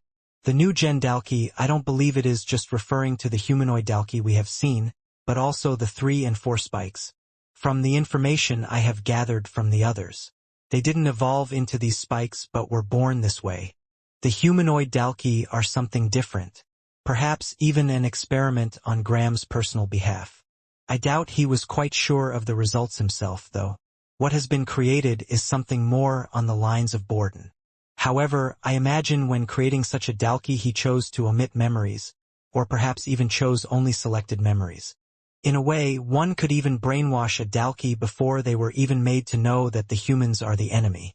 However, such a process is not only very delicate and difficult. There's also no way to tell which memories have been erased and which ones might only have been suppressed. From the looks of it, Helen was a case of the latter. Fighting Layla might have triggered those memories in her. I'm not sure if Graham knew about that risk, or if they just cost too much to make. But I guess there's a reason why we haven't seen too many of them appear. In case something like this happened, there was silence from the leaders that needed to make a decision on what to do next. Even now, the fight in the fortress seemed to be ongoing. However, at that moment, having received medical aid, Layla came to again. If she has her memories, then she's as real as the actual Helen to me. She knew about Quinn. She did all of this for us, the young woman said, seemingly having heard everything they had talked about. She used her sword to hold herself up, still too weak to walk. We have to at least help her to take down the fortress. No, before that, we have to heal her. The part about joining the attack Sam certainly agreed with. As for helping her, I'm not so sure. Logan seemed against the idea. She might look like Helen, and even have her memories, but I'm sorry, she's just a clone. We also don't know what Graham did when creating the humanoid Dalki, and without the data we can't be sure she won't turn on us. When watching your fight, there seemed to be a trigger, probably when you mentioned Quinn. Perhaps, while she is in control, this is what she has decided to do. However, can you guarantee that she won't change her mind? Although what Logan might have said was true, it looked like those in the Daisy faction had heard enough, and were already prepared to charge forward. The only thing was, just as they were about to, the commotion inside the fortress had come to a complete halt. Seeing this, it looked like the group were on the move. Vincent carried Layla on his back, while Dennis and all those that were faster, including the vampires, ran ahead of the others. They were a little worried that the strange vines would pop out of the ground suddenly. But they never did. When they finally reached the fortress, Vincent placed Layla down on the ground. They could see that the gates had been completely destroyed, and taking a step inside it looked like everything else had as well. The fortress had around 100 Dalki, a mix of 3 and 4 spikes, yet none of them felt any signs of life inside. Blood splattered, holes and missing limbs of the Dalki. It had been a one-sided fight, that was for sure. Eventually, after going through a few of the streets, they had arrived at the center, a square where the base would be used, and they could see a humanoid Dalki standing there in the center. Her whole body, from head to toe, was bathed in green blood. The figure looked out of sight, yet at the same time, there didn't seem to be a single mark on her apart from her chest. Eventually, Layla swiveled around to the side, and could see Helen standing there, a smile on her face. Only she might know what she had been looking at, and what her last thoughts had been, before her death. She had died, but not before killing all the Dalki, and had died on her 2 feet standing. I didn't just kill Helen once. I killed her twice. Layla punched the ground again and again, weeping. She couldn't stop her tears. Eventually, the rest of the Daisy faction and others entered the fortress. As they did, they all could see what Layla was crying over. Peach went and carried Ivy over to her sister's body and placed her on the ground. And at that moment, everyone knelt down, paying their respects to the Daisy sisters. They didn't get the chance to say their goodbyes the first time, but this time they could say goodbye to her properly. Even after death, even if this wasn't the real one. Many of their lives were saved after the Dalki attack. Sam left the others to their goodbyes. Many of the girls couldn't stop crying due to what happened, but he knew that as the leader he needed to decide on the best course of action. At the same time, looking at the scene, he had a thought in his head. A 5-spiked humanoid Dalki was able to take out one of these fortresses all on her own, in an injured state no less. It really is a scary thing. Yet the latest report said that Graham was already a 6-spike, entering one of the areas in the fortress that was somewhat still standing. Sam was having a meeting with the others, though Layla was unsurprisingly mentally absent. The fortress has been taken over, and we have managed to do so without losing our people. The Dalki no longer have any forces to rely on to support the main base. I've decided, as long as you agree to this. Layla, you've proven yourself as one of our strongest assets today. I don't know what happened, and you don't have to explain to me, but I think the others can do it with your help. You head over and join the Demon Tier team. Take them out, destroy the Dalki main base, and get rid of any chance of them creating any monsters like this again. We need our strongest people to accomplish this task. I also want you to take Logan with you. He can gather information from the lab, and might be able to take it down without you guys even destroying the thing. As for me, Vincent, and Dennis, us 3 will head back to the vampire settlement. We will get rid of the last attack force, and wherever Graham appears, we will be ready. Although Layla's mind was still elsewhere, she had heard everything that Sam had said. She wasn't too sure she was the right person for the job, but since their tactician deemed this to be the best, the Hanya agreed for now. Looking at the sword, though, she could see it was no longer glowing. What happened back there? Layla thought. Although it had been a while since Nate had discovered the main Dalki base, he wasn't instructed to step on the planet on his own. Instead, he was called to another planet to change the type of ship they would be using for this battle. Instead of the small combat ship, they would use one of the medium-sized vessels deployed in this area from the main cursed ship. Currently, he was waiting patiently, having moved away from the main Dalki ship. For one, he was worried that if he stayed around too long, the enemy might dispatch forces to attack him. A space fight wasn't exactly in his best interest, and the Dalki ships were just as good if not better than those that Earth had, which was why humans preferred combat on the planets rather than in space. At the same time, a large uncrewed drone ship was monitoring the planet. It was also being used to get an energy reading from the planet. Because of this, it didn't matter if Nate let it out of his sight or not. While waiting at the given coordinates, the new ship finally came into sight, and he couldn't help but stare at it with stars in his eyes. Whoa! That's what we will be using. It looks so cool.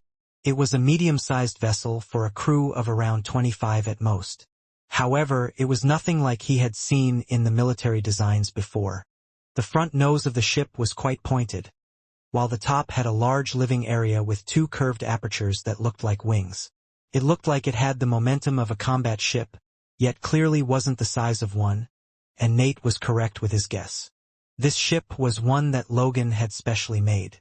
Whenever he would have free time, he was always trying to come up with new inventions, and he knew that a fast, agile ship that could carry the main bulk of the cursed leaders would be needed one day, which was exactly what he had made. Nate, thank you for waiting. Please approach the ship now, a familiar voice said. Following the instructions, Nate moved in no time. Nate noticed that the inside was just as impressive as the outside upon boarding the ship. It reminded him of the feeling the first time he had entered the Big Bertha, which was now the cursed ship created by the military. Only, the design in this place suited more modern attics. It was streamlined smooth. Hardly any edges or wires could be seen. It almost didn't feel like he was in a ship at all. Heading towards the ship's bridge, he soon ran into Logan and Layla. He had been informed a bit about the plan and the good news, but not all the fine details that would be explained after everyone arrived. I'm glad to see the both of you are okay. We had a tough time on our end, Nate said, but as soon as he spoke these words, he could see that Layla wasn't exactly in the best of shapes.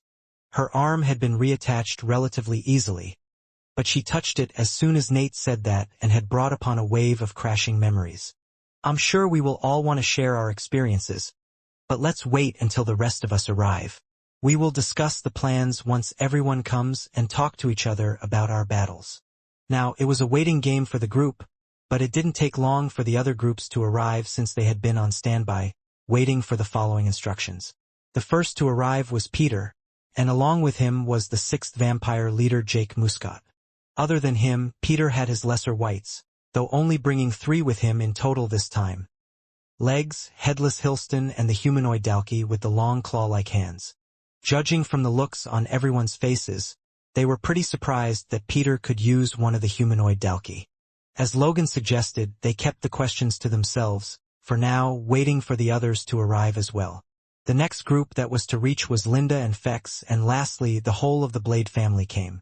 Vorden, Ratton, Syl, and Borden had all come together. All of them were seated around a round table, where, as usual, Logan would display a holographic screen talking about the plan before the group got into action. So the latest readings claim 2 things. First, the current force on the main Dalkey base planet is no more than the other forces we have fought against.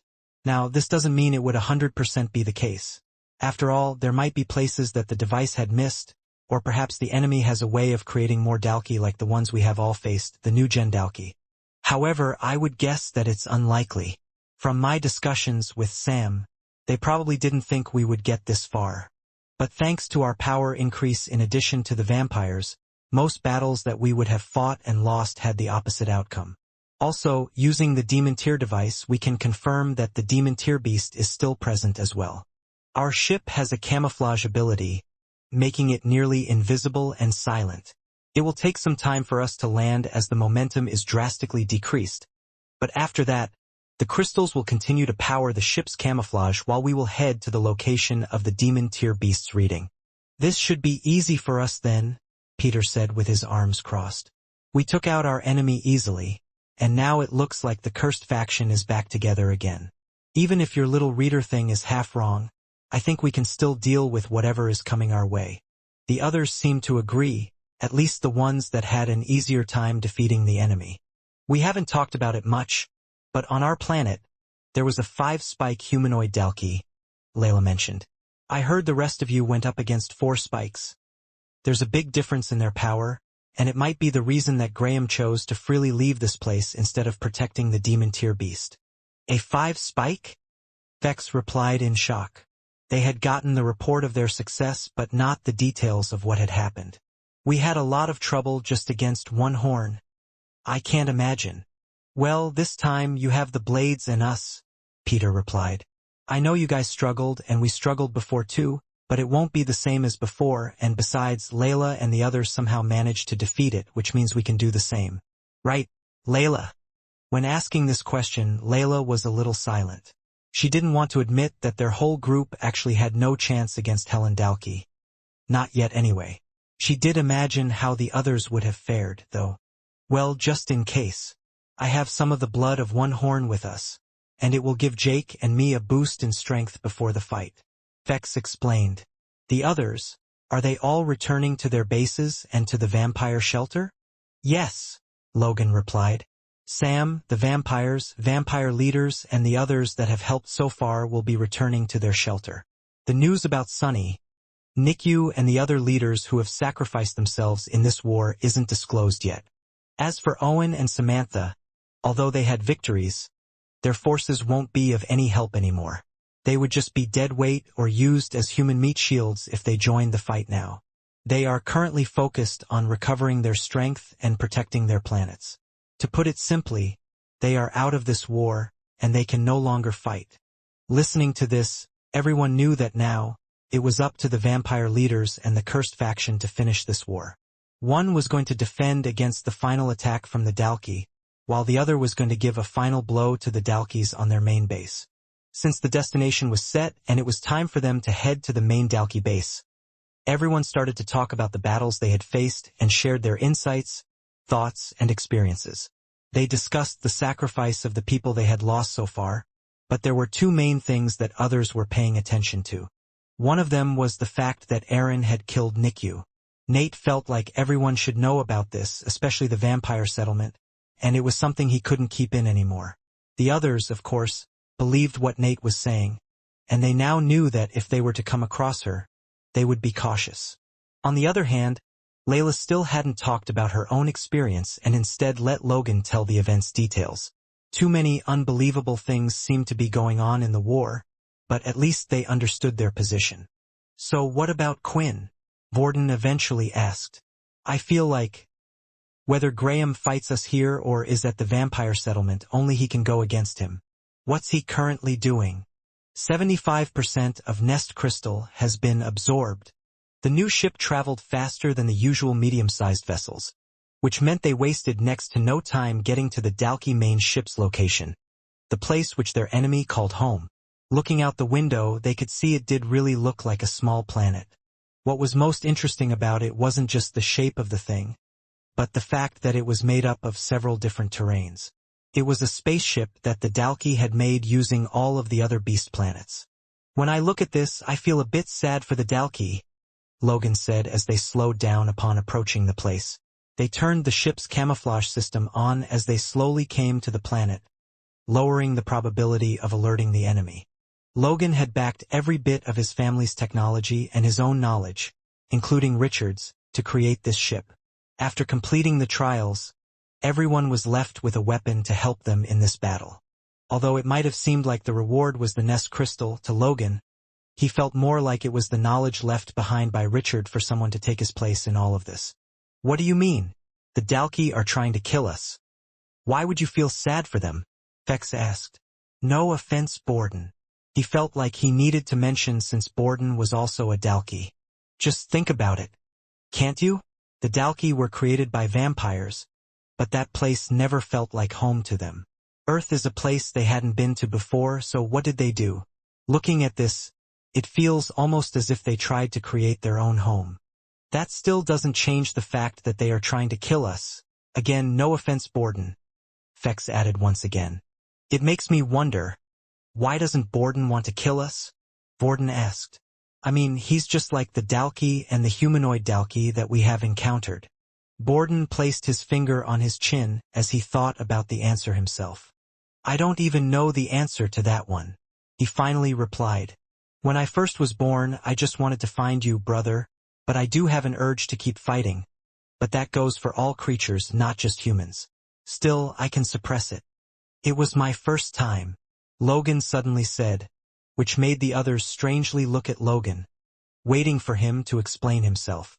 I think Borden mixing in with so little of the beast DNA compensated for using most of your structure, Borden, or SIL structure to be precise. Honestly, there are some things that even I can't explain with science. For instance, at the time, the mind that was occupying Sill's body was yours, Vorden, and the personality that Borden represents most out of all three of you is yours. In fact, I can say that he nearly doesn't have a trace of the other two. Yet, the body always had and always belonged to Sill? Honestly, it might just be that Vorden's nature is so good that it overcomes any Dalki desires, or just like any creation, when mixing a set of genes together and mashing things up, no person or Dalki, I should say in this instance, is the same. Let's think of Borden as a mutation. In fact, if we could study Borden more, we could try to find out what makes him different from the rest. When we know this factor, we could try changing the Dalki. However, to even try to do something like that, even if we did find a solution, we would have to capture them and modify them. Imagine trying to do that when we are already fighting for our lives. Logan explained. Speaking of which, little Borden said, I only have one injection left. I know you made a lot for me when we had the demon tier beast, but I was wondering if you had any more. Unfortunately, that is the last one. The demon tier beast that Quinn has cannot be used anymore. Perhaps if we are successful in our goal or find something in their lab, we can do something. The ship was ready to land in a forest-like region as the conversation ended. It looked for the most open area and scanned for any traces of life, but there weren't any signs of life on this side of the planet. After crushing a few trees, the ship landed, and everyone descended from the ship. Looking back, they could see that the ship was practically invisible.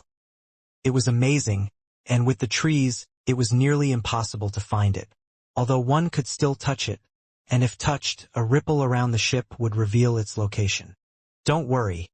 The ship is linked to inform me if it reads any signs of life coming within its range, Logan explained. However, we have a long walk in front of us. All of the Dalki, just like the forces before, are focused on one location. I think it might have been that large black tower. I mean, that has to be a dead giveaway that something is there, right? Vex commented. The rest nodded at this, and soon, it was time for them all to make their way over there. The group walked through the forest-like territory for a while, and up ahead, they noticed the surface changing into a strange, hard black substance ground. Before we engage in combat, I would like to ask everyone a favor. Logan started to speak, following something on his wristwatch. He was seemingly looking at something, but the others couldn't really see. The Dalki have a lab here, and I would like to gather as much information from them as possible. So let's try to get all the Dalki out of the area. Deal with the Dalki first and then try to handle the demon tier beast. In fact, if we deal with all the Dalki here, then maybe we can just leave the demon tier beast captive. They are sure to have it locked up somewhere. Logan asked. Why would you want to get information from the Dalki? We will be getting rid of them all away. Jake said, and then received a look from small Borden, who was riding on Vorden's shoulder. Sorry, little guy. I keep forgetting. Destroying knowledge is something we must not do because it can help us in the future. Besides, you guys keep talking about how strong you were. If it's true, then these forces should be easy for you. Haha. That sounds great, Ratton stated, punching his fists together. Alright, then why don't we all have a friendly competition? Who can deal with the most Dalki while on here? I mean, I would win anyway, but maybe I should use one hand to give you guys an advantage. Usually, the others weren't so much into competitions, especially with how serious the situation was, but Ratton always managed to annoy them somehow. Are you so sure about that, Ratton? Is Sill included in this as well? Vorden asked. Haha. I have a big advantage if that's the case, Peter said with his lesser whites walking by his side. What is wrong with you guys? Layla suddenly spoke up. Linda had been quiet all along as well. She was still affected by what happened in battle with One Horn, but she knew this conversation was just a way how the others were dealing with the pressure of the situation. For Layla, it was different. This is dangerous. We could all die, people are dying now, and there are even those attacking the vampire settlement. Once they're done there, they will go for the other planets, and here you are taking all this as a game. There was silence from most of them until Peter broke the ice. Calm down. Are you on your period or something? Peter replied. Just because we know your weak arse isn't going to win, no need to complain about our fun. Stop spoiling it for us. At that moment, Peter's voice trailed off, and everyone paused and glanced at each other, because coming out from behind a rock was Dalkey. The reason why most of them had glanced at each other was that they thought that seeing the first Dalkey was the sign for their little competition to start. They all looked at the Dalkey like it was some prey, and at the same time, when it saw them, it opened its mouth wide, as if it was ready to attack. The Dalkey aren't the type of beings to run away in the first place, and it wasn't as if they knew or bothered learning the faces of the humans that they needed to be scared of. "The first one's mine," Peter shouted, almost charging forward, but before anyone else had moved. There was already someone faster than him and had punched Dalkey in the chest. The fist pushed through the Dalkey's chest, and it died without knowing what had hit him. "So you decided to go for a speed ability once again?" Vex questioned. "Damn, I really thought that you might have picked stronger abilities in case you went up against Graham. Since you know they didn't work last time, why didn't you pick some other abilities?" "This ability saves lives," Syl replied and went back to walk with the rest. "Also, that's 1 point to me." Honestly, Fex was just complaining because he knew with all of these monsters in this group, he stood next to no chance of ever winning the competition. He just wasn't even in the same league, even though they would often call him on these events because he knew the cursed people well, and his strong ability came in handy a lot. It made him think if his ability was something else, would they even consider inviting him along? Still, Syl did think Fex had a point because it wasn't enough to beat Graham if they ran into him with the current set of abilities. "The competition is a good idea. My abilities won't last for a long time, so we should get a move on," Syl reminded them. "Agreed," Logan said. "Since we have already encountered the first Dalkey, we must be close to the main base." The group was treading lightly with their destination, the huge black tower, now in reach. Nate didn't know how to use shadow travel, but he succeeded in spreading out his shadow on the ground, making their footsteps almost silent as they continued to walk. Once again, the terrain changed, and now it looks more like a jungle.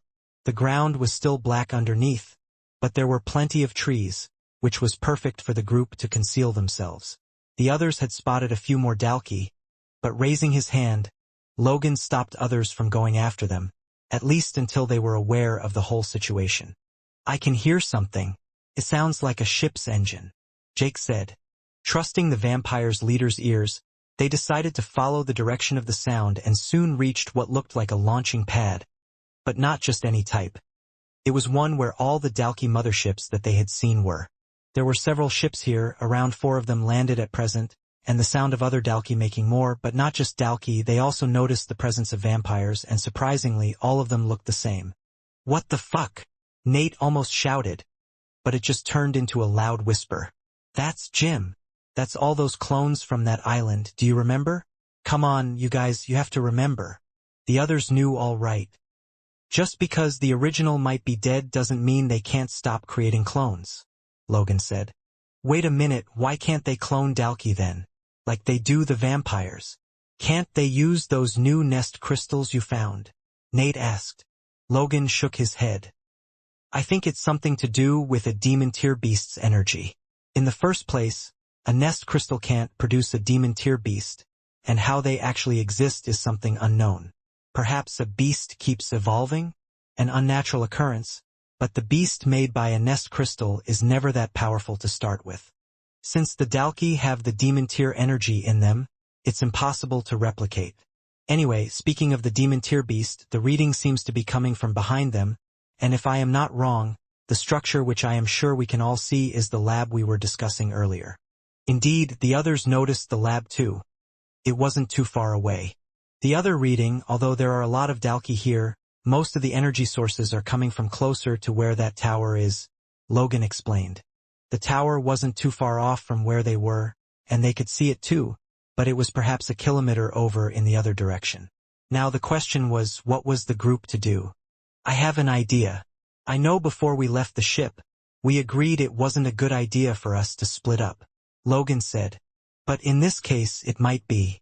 You guys still want to have your competition, right? Then my suggestion is that the Blades, along with Nate and Fex, except for Borden, head towards the tower. He comes with us, and Linda and Layla will stay with me. You guys, I want you to make as big a bang as possible, and if there is any trouble at all, notify us immediately. If you can handle it, then go crazy. If you can't, we will come up with another plan.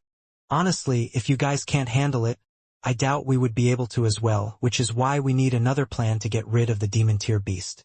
The other group will head inside the lab. While saying this, he gave little Borden a wink. There was another reason he wanted to head there inside with Borden. To see if there was anything they could do about his state. According to Quinn, he had seen the technology they had, and if Jin's clone was still here, he felt confident he would find something that would help little Borden no longer be little anymore. The others seemed to agree somewhat, apart from Fex, who wanted to go along with the girls. But both groups were already moving their own ways, leaving Fex just to shake his head. I wish I was with Samantha. Anyway, I just need to get through this, and then I can spend the rest of my time with her. It didn't take long for Nate and the others to reach the front of the Black Tower, but they noticed something strange.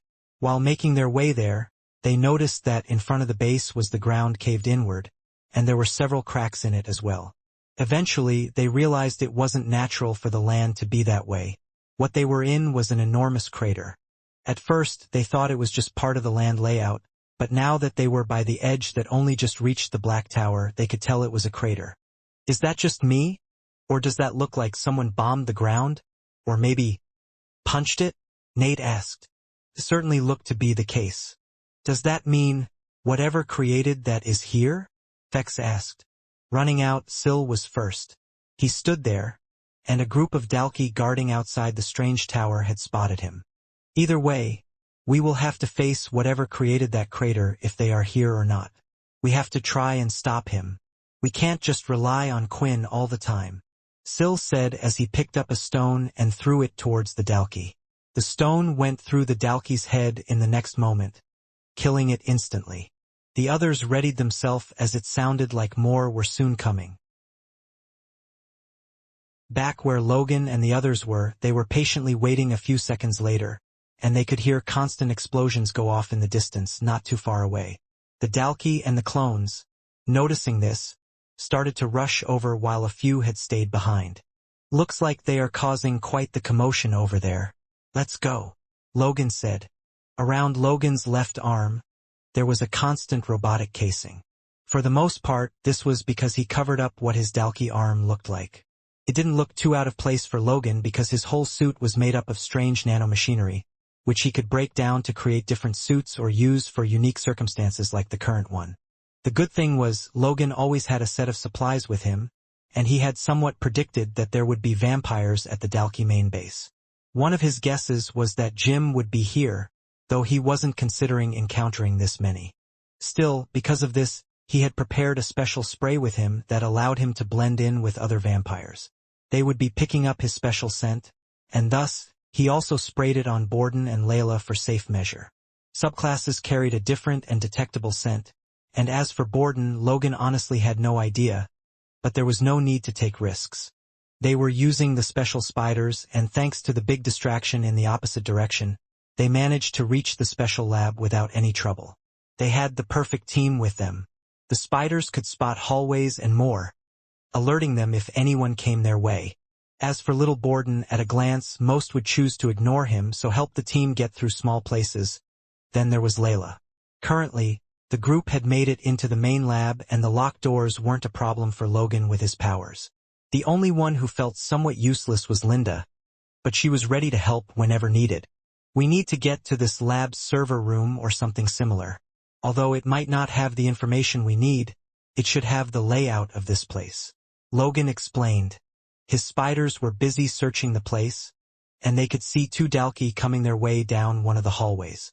They were in somewhat of a rush. Raising her hand, Layla started to float up a few rocks she had picked up from the outside. She slowly moved it past their feet on the ground and then flung it as fast as she could, hitting the wall of that hallway in the opposite direction. Did you hear that? Let's go, we need to check it out.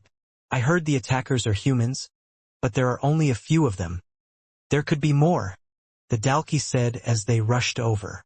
Logan realized on this mission that the Dalki weren't exactly the brightest, and as they went around the place, they also noticed that all the vampire clones were being treated like slaves. They were being pushed around without any regard and respect and were silenced whenever they tried to say anything. How the situation came to be would certainly be an interesting one, but first Logan had another job to finish. Heading into one of the rooms by the hallway, the team found themselves in some type of storage room. It had a mixture of chemicals in glass bottles, melted crystals, and more. Judging by this, we should be close. Instead of walking around and getting caught, I should wait for my spiders to do the job.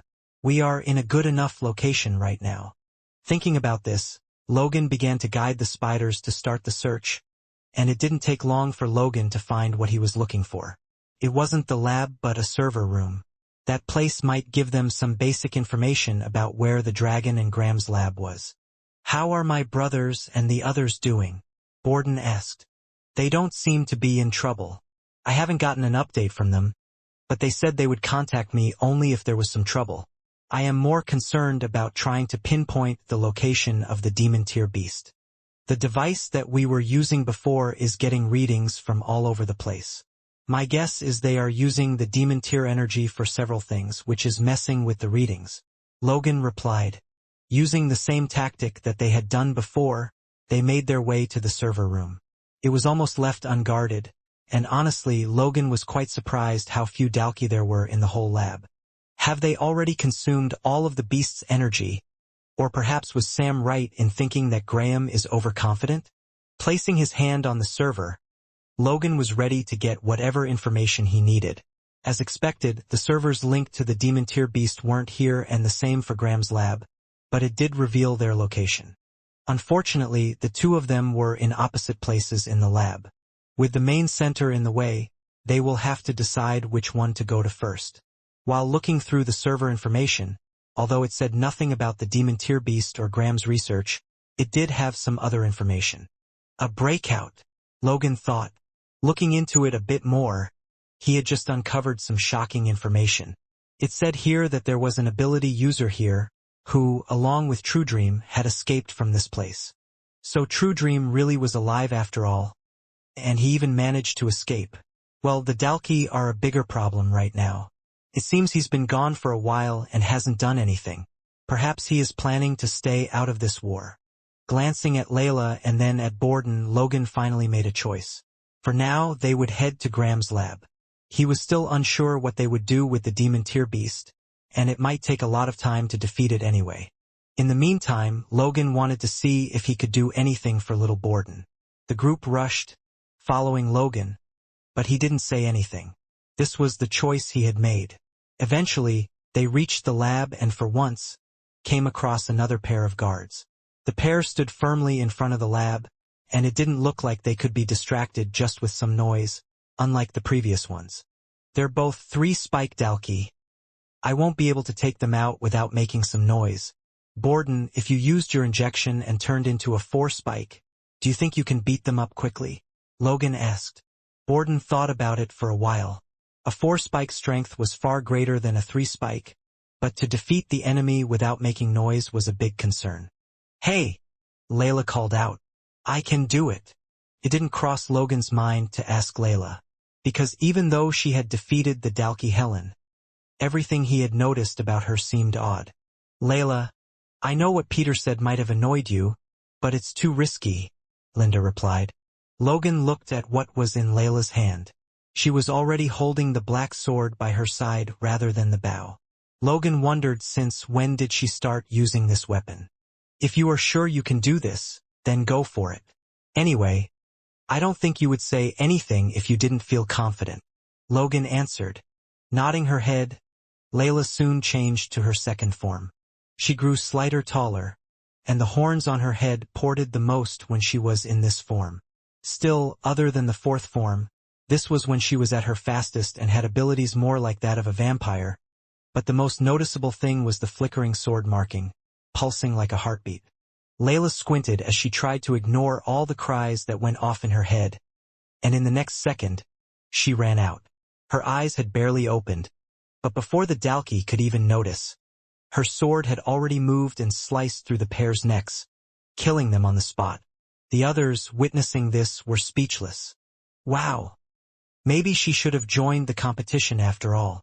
Borden smiled, but they suddenly saw Layla collapsing on the ground, right in front of the lab door. The group outside in front of the large black tower didn't panic as they faced the Dalki. It looked like Logan's reading device was working correctly after all, since there were around the same number of 3 to 4 spike Dalki that were at the other fortresses so far. However, with the team, which consisted of many of the cursed strongest, it was proving to be very little trouble. It was strange. Never in their life would they think they would feel this way when fighting against the Dalki, treating it as some sort of competition. Vorden was able to fly up high and slash out wind attacks from above, and then when needed, he would swoop down with his steel wings, dealing fatal blows to the enemy.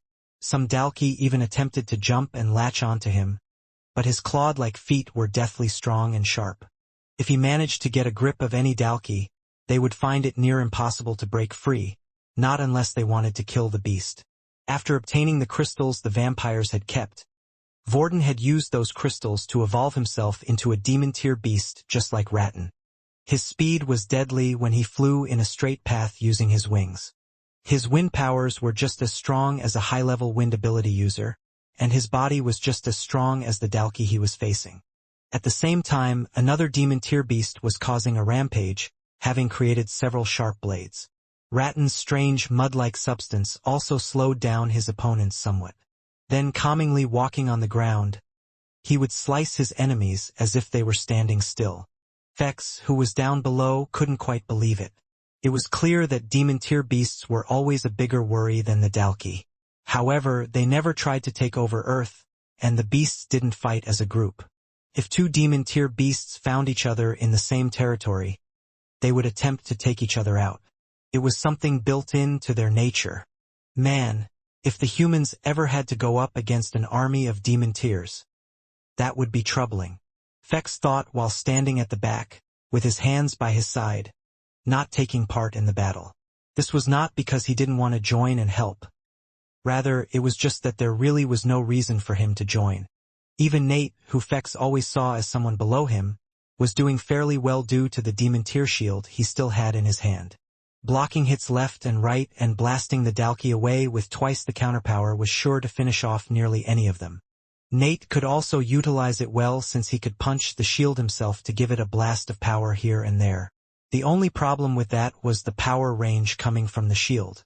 Finally, there then was Syl, the one who, as expected, was performing the best among all of them.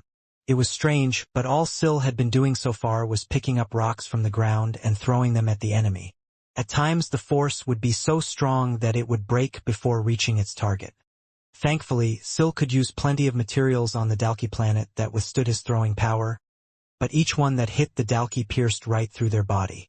If it hit the head or the heart area, the Dalki would die on the spot, as if a bullet went through them. It was hard to tell whether this was a strength ability or something else, but Syl seemed very focused on his attacks. In the tower itself, more Dalki were rushing down going towards the humans, but even they could see that what was currently going on was a slaughter fest. One of Jim's clones was also taking a peek out of the window inside the room. 2 beasts, humans, vampires. It feels like everyone is going up against the Dalki. I guess Graham underestimated them after all. Jim said. What do we do? Another Dalki asked. It was a force spike whom Graham had left in charge in his absence. We can't get in touch with Graham at the moment either. Something is jamming our devices. So it looks like a great mind is here as well. The clone thought. I have a suggestion. It's up to you whether you follow it or not, but if you choose not to, there's a good chance that all of us will die. Jim's clone smiled, thinking perhaps it could use this situation to his advantage. Over in front of what the others believed to be Graham's lab, Layla had just collapsed. Immediately, the group rushed over, but it looked like she was still conscious. The first thing Linda did was lift her and place her on her back. Then, she and Borden quickly moved the Dalki inside the lab while shutting the doors behind them. I'm okay, Linda. You can put me down. It's just a minor headache, that's all. Layla replied. I think it would be best that you don't use that sword too much if that's the drawback of using it. There are other ways we can deal with the Dalki. Logan said, but he wasn't looking at them. Instead, he looked out towards the lab and was surprised at what he could see. There were large glass containers filled with liquid and more. However, that wasn't the surprising thing. All of the servers and other devices were smashed and destroyed. Why would he destroy his own lab and leave it like this? Linda asked. Seeing it, Logan could only laugh. It seems like he somewhat expected us to get this far and wanted to keep the information. Maybe the old me would have been devastated to see this, but just hitting on these machines wouldn't stop me from extracting any information at all. That Dalki doesn't know who I am. Placing his hand on the ground, Logan activated his soul weapon.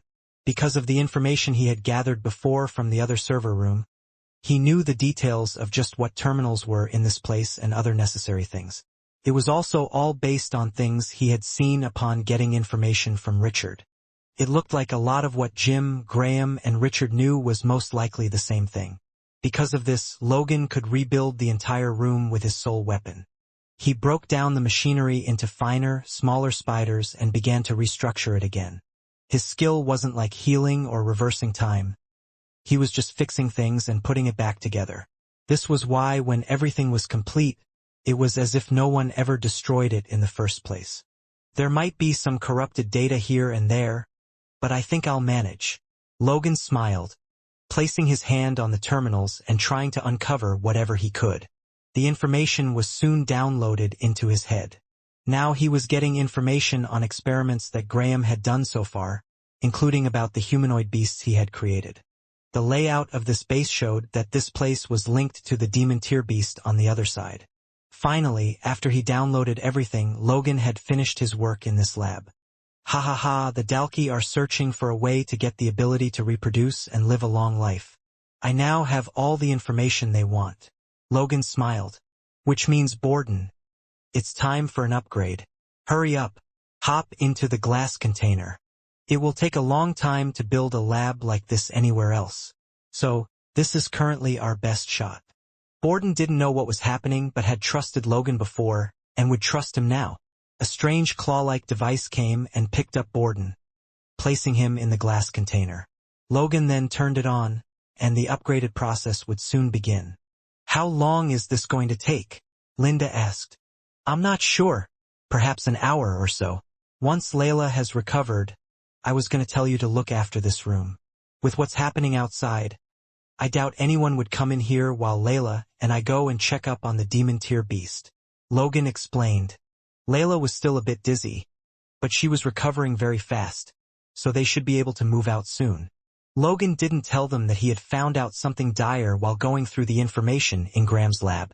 The vampire settlement was in serious trouble, and he knew why Graham was so confident now. The group outside the Black Tower were doing very well in dealing with the Dalki. Still, even though this was the case, a thought flashed through Fex's mind as he watched everything. If I remember correctly, Logan said that the energy reading from this place was the same as the other places. Fex thought. Yet so far, it appears that they are weaker than the other forces we have faced before, which means that there should still be a humanoid Dalki. The battlefield was starting to get quiet as the number of enemies rushing out of the tower had lowered considerably. The dead bodies of the Dalki had piled up around the area, and the boys had ended their competition long ago. The main reason was that there was already a clear winner among them all, Syl. Even though he didn't get directly involved much in the battle, but some time ago, he found a hard large rock-like substance not too far away, which he smashed with his bare fists, creating several smaller rocks for him to use, and throwing them. He dealt with the Dalki as soon as the latter stepped out of the tower. This is a bit unfair, Ratton complained. Syl had killed some of those that were stuck in my mud. As I contributed somewhat, I'm sure that should count as a half a point for me. The next second, Vorden had landed right by Ratton's side, who had somewhat stopped fighting as well. I didn't expect you to be such a whining loser. Anyway, it's fine. It's a good thing that none of us was badly hurt in the first place. Surprisingly, there was someone else too, who hadn't fought much, and that was Peter. Instead, he was busy walking through the battlefield, looking at all the Dalki that had been killed so far. All of these guys are useless, Peter shouted, kicking one of the Dalki's bodies so hard it went flying off in the distance. If Syl can kill them with a rock, then that means a 5 spike or more would be able to beat them. You would think that at their base, they would have something worth fighting. It was at that moment, at the very top of the shelter, a large object crashed out from the top. Parts of the tower began to fall, and the group quickly regathered themselves. They were in the crater, and the object that had landed in front of them was around 10 meters away. It looked like an uneven ball of a black mass as big as a van. Upon careful observation, they noticed it moved slightly, and along its back, 5 spikes slowly protruded out. Slowly breaking out of the strange ball, a large dalki stood straight. Its forearms, shoulders and legs were twice the thickness of a regular dalki. "That doesn't look like a regular dalki," Fex noted, which was obvious to all of them. The dalki itself was far broader, and its body structure was different in every way. It looked like a dalki covered in thick armor that was 2 sizes too large for itself. The only thing was it wasn't armored. They were just the scales of its body. "This doesn't look like a humanoid dalki," Vorden said, "which means it's a regular 5-spike. Hearing this, Peter just smiled because it was precisely what he was looking for. Syl threw a stone from his hands towards the dalki's chest like he had done on many others. It was fast and hit it perfectly, only to get crushed into pieces upon impact and not even making the dalki flinch, much less force him back. "This is what we needed. Last time, Slicer was too much for us. We needed the help of the other blades and Quinn. This time, we have to show that we are strong enough to take out a 5-spike on our own," Syl said. The others were inclined to agree, ready for a fight. Meanwhile, on the other side, before heading off to the Demon Beast's location, Logan decided to inform Sam of what he had found out in Graham's lab. "We are still making our way to the settlement now. All of the leaders are there. But if what you say is true, even with us arriving, it still won't be enough. Although, I just checked the energy reading, and your worst-case scenario has yet to arrive." Sam replied, "For now, continue with the current plan. If the energy readings change, I will let you know." Still, there was a considerable worry in Logan's mind. The only good thing was that they had their portable teleporter they could use, but Logan had created a wide-range jammer for all teleporters so that the dalki also couldn't suddenly appear here for backup. Before they used the portable teleporter, they would have to finish their job here to head to the Daisy faction. Although they could go to the other battlefield once they finished their mission here, the question was, would they even be in the condition to fight? There are multiple options. Killing the dragon will force it to go to its other half, which is currently in Quinn's shadow space, making it whole again. If that's the case, then there is a high chance it will wake up. But who knows how long that process will take. And whether or not the dragon will go on a rampage is a different thing. We could stay here and protect the demon tier dragon until the battle is over, but others will most likely need our help. For now, they needed more information, and because of that, Logan and Layla were heading to the other side of the lab, where Graham had held the demon tier beast. While walking through the lab, Layla and Logan noticed fewer workers around the place. Even Logan's spiders were unable to pick up anyone. The others must be doing an outstanding job. Logan thought, "We might have to fight the demon tier beast, right? It was already in a weakened state from the fight on Blade Island, and now most of its energy is drained, so it should be at its weakest." Layla mentioned and no longer held the sword in her hand, but it was still by her side at all times. "Yes, correct. However, remember that the demon tier beast is still a demon tier beast. We always were taught that the humanoid demon tiers were the strongest, but from what we have learned, we know that this dragon is an exception to the rule.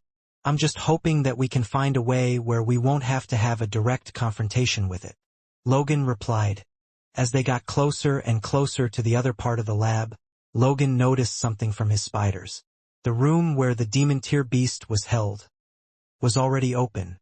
So far, every room they had come across was securely shut by the dalki, and this one should have been, but to their shock it was open. It meant only one thing. Someone had opened the gate and could be inside the room. "We have to hurry," Logan shouted, running forward, worried about what was about to happen. Based on what his spiders were showing him, he recalled all of them to himself. The remarkable part of his suit was that it would break down when releasing the spiders. "What's wrong? What did you see?" Layla asked. "Get ready to fight. We have to stop them," Logan shouted. The door was up ahead, and they knew immediately they were in the right room. Upon reaching it, they could see a giant rectangle container that held the dragon in place. Countless large machines were injected into the dragon, keeping it in a strange sedated state while continuously draining its energy. Seeing the dragon once again was a reminder of how fierce it was, and what frightened Layla most was that its eye was open, staring towards them. "Layla, stop them!" Logan shouted. On one side of the container, besides the control panel, was one of the gym clones and 2 Dalki. "Too late. If we are going to die anyway, why don't we all die together?" Jim said, smashing down on one of the buttons, and soon all the strange machines linked to the dragon began to come off one by one. Soon after throwing the rock, Syl went in to perform his next move. He ran across the field, and when he got close, he switched from his speed ability to his strengthening ability. Since he could not reach Dalki's head, the only thing he could do was slam his fist into its stomach in front of him. A loud bang resounded in the area and even blew the hair of the others a little. However, the Dalki didn't even flinch from where it was. Instead, it stared down at Syl. "I'm starting to wonder why the others were so scared of you," the 5-spike Dalki said as it lifted its hand and threw a punch at Syl. But with just a slight movement, Syl was able to avoid it with ease, and now that Dalki's head was a bit lowered, Syl moved again and whacked on its head. This time, the head flung to the side a little, but turning back, the Dalki just smiled, and anticipating what it was going to do next, Syl took a few steps back. "I knew that a 5-spike Dalki's scales were tougher than the 4 spikes, but to this degree?" Vorden frowned while watching the fight. He and the others weren't nervous even though there was a 5-spike. In the first place, their main task was to cause a distraction, and since Logan hadn't asked for help, they were sure he was okay for now. So instead, without anyone saying anything, they were almost taking it in turns, seeing who could defeat the 5-spike. "Right now, I think Syl must have the foresight ability," Vorden thought. Usually, it allows the user to see a whole 2 seconds ahead of what the enemy is about to do. But with his powers, I wonder how much time he can see ahead of the others. Speed, super strength, and foresight, that's 3 out of the 6 so far. I wonder how much he has been practicing with this set of abilities. The foresight ability is tricky to use and fight with at the same time. This is also the problem with Syl. Depending on those around him, he can be insanely strong or subpar to the point where he can't even hurt a 5-spike Dalki. The others knew that Syl had far more up his sleeve, but since it looked like his first few attempts were unsuccessful, Nate decided to step forward. "Oh, so that's what you guys are doing?" Fex said, having figured out their plan. "Well, why don't you all have a minute each? I'll keep the time. We all have 2 goes each, apart from me, of course, and after 2 rounds each with that big blob, we will all go in together to finish it off." "And what if one of us kills the 5-spike before we get a chance to act together?" Ratton asked. "Well, that's just part of the game. You either go in earlier and defeat the 5-spike, winning the match. If you go in later, maybe the 5-spike is injured, and you're able to figure out a way to defeat it with the knowledge of witnessing the others fight. Since you said the game was unfair last time, this sounds fairer. Especially since Syl has already had his turn," Fex said, looking down the line and smiling at the rest, ensuring they agreed with his words. "Fine, but I will go next," Ratton said with his arms crossed. Nate was able to pick up what the others were saying with his vampire's ears, and it lit a fire in him. Recently, with all those around him, Nate had been feeling a bit down, but he was someone who obsessed over learning the best form of martial arts and finding strong opponents to face. In the end, though, he discovered there were people with potential far above him who could grow much more powerful than him. However, with the shield, shadow powers, and a vampire body, the things he had obtained from the cursed faction, how could he not blame himself for not being like the other monsters? If anything, he had just as much opportunity as the others to grow strong. Seeing the Dalki attempt to punch him twice, Nate quickly avoided the hit. "I saw his movements against Syl, and he was a bit slow. With the beast weapon active and the shield, I should be able to do something." After dodging the first 2 hits, Nate himself charged forward, running as fast as possible, and threw out a punch. The 2 fists would slam into each other head-on, but the Dalki's fist was 4 times the size of Nate's. But just then, The shield that was attached around the other arm of Nate's disappeared. At the same time, the shadow enveloped his fist, and the shield suddenly appeared in front of him the next moment. The Dalkey's fist banged into the shield, and the whole impact was absorbed inside, and the shield began to glow in the next second. I imagine that damn Graham must have already informed everyone about the shield by now. But there are still ways to trick you guys. Nate smiled. The shield exploded with power. The power of the punch should have been twice as much as the impact, and it was what Nate had used so far. But when the bright light settled, the 5-spike Dalkey looked completely fine without a scratch on its scales. It makes you wonder. Is the impact from the shield weak? Or is this Dalkey's defense just too strong? Vorden thought. Seeing this level of explosion, it seemed like a bit of both were the correct answer. Nate could tell that its own attack was weak, which meant he could never use its own power against this Dalkey. If that didn't pierce its hard shell, what else could he do? Attempting to hit it with his bare hands a couple of times, Nate successfully landed some solid hits and had even produced a hit similar to the hammer strike to put some internal damage, but the Dalkey seemed alright. After that, Nate's time was up, and he went back to join the others. The next to enter the field was Ratton. Damn it! Nate expressed out loud. A demon tier weapon, and I couldn't do anything with how weak its attack was and how slow it was. It's almost as if this Dalkey was created to stall us. I think you were right when you called it a big blob. Observing Ratton, Vorden wondered if he could see an opening. A chip in its armor, as one would say, but so far he didn't find anything. Apart from running away from the blob due to its sheer size. One horn was big as well, right?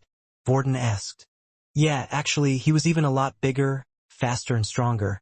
But this guy's skin seems harder than his, Fex explained. Hearing that, Vorden was thankful that someone like One Horn wasn't left behind. Otherwise, they really would have more trouble, or maybe not since Syl was probably strong enough to face him. While watching Ratton fight, others noticed that he was having the same trouble as everyone else. His mud-made blade hands smashed on impact as it hit the hard scales of the Dalkey. There seemed to be nothing he could do, but in the next moment, Ratton climbed on top of the Dalkey's head and formed his hand into something as small and pointy as a needle. With it, he stabbed Dalkey in the eye. Soon after, though, the Dalkey grabbed Ratton and slammed him into the floor. A part of Ratton's mud-like body broke but regrouped together when he landed. You bastard, ha ha ha. I'll poke both of your eyes out until you die and bleed to death. Ratton laughed. Time, Fex stated, informing Ratton that it was time for him to step back. Well, Vorden, Peter, it has to be one of you? Fex asked and soon saw Peter walking forward and punching his fist into the palm of his other hand, with his lesser weights following him. It's time to show you guys that Syl isn't the strongest in this group. Peter smiled. Everyone there knew that Peter was strong.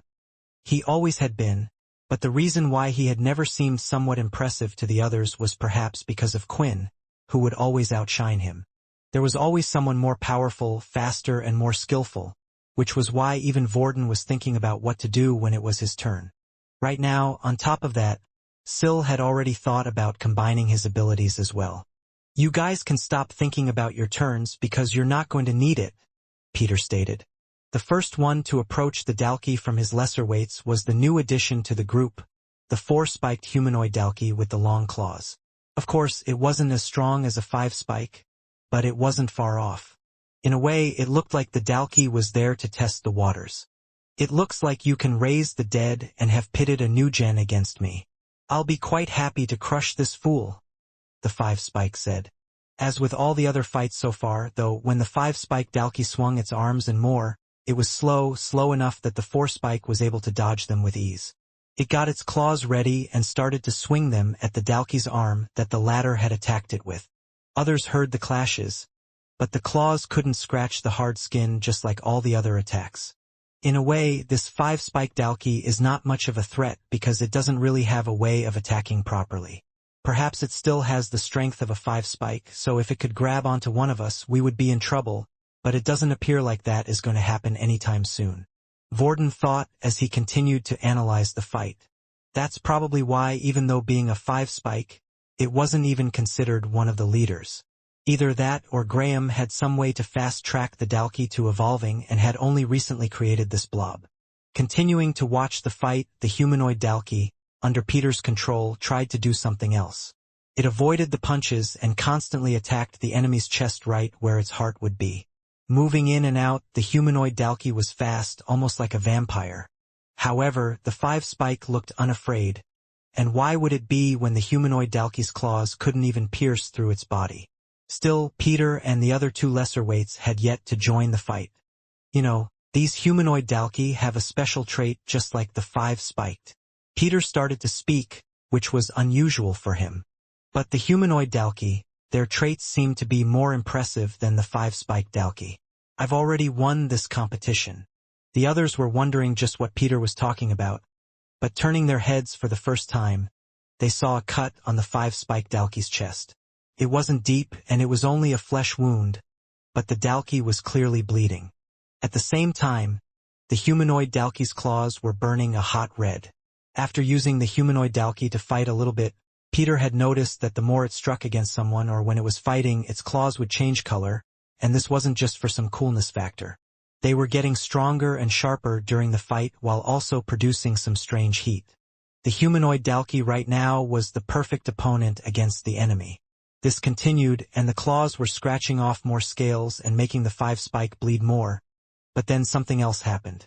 For the first time, when the Dalki threw a punch, it had almost hit the humanoid Dalki. Damn it, the Dalki's special trait. The more they bleed, the faster they get. Now that blob is actually becoming quite a fast blob. Hurting it more is only going to make this job harder for me, Borden thought. Now it's time for us to act, Peter said. The humanoid Dalki pulled back, and in return, Peter came forward instead. When it threw out a fist, Peter jumped up and showed that he was even faster than the humanoid Dalki, and the speed had impressed the others as well. You know, I never chimed in or got involved with this little match of yours. Jake, the vampire leader who had come along with the group, but stayed silent for nearly most of everything, began to speak. In the first place, he wasn't really close to any of them, and his closest person was Peter, who never talked much. But that was because I was confident that he could deal with it all himself.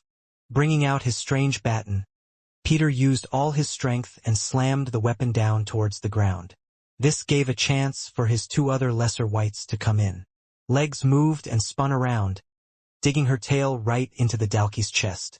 It cut through the hard scales easily, but after piercing a few inches, it came to a sudden halt. Ha ha ha! The 5-spiked Dalki hollered. You finally managed to pierce me, but it's not enough. It was at that moment that Legs did something strange. It moved away and detached its tail, leaving it in the 5-spiked Dalki's body. The next second, with its foot's bottom, it kicked its own tail deeper into the 5-spike's chest. The great pain caused the 5-spike, forcing it to tumble as the tail inched closer to his heart. Don't worry. We just need to kill you, so she can get her tail back, Peter shouted, but he wasn't the next one to strike. Rather, it was the headless Hilston. He spun on his toes and activated the beast gear on his body, and he, too, punched the end of the tail. It was a good thing that Slicer's tail was one of the strongest things in existence because the punch was sure to break most things.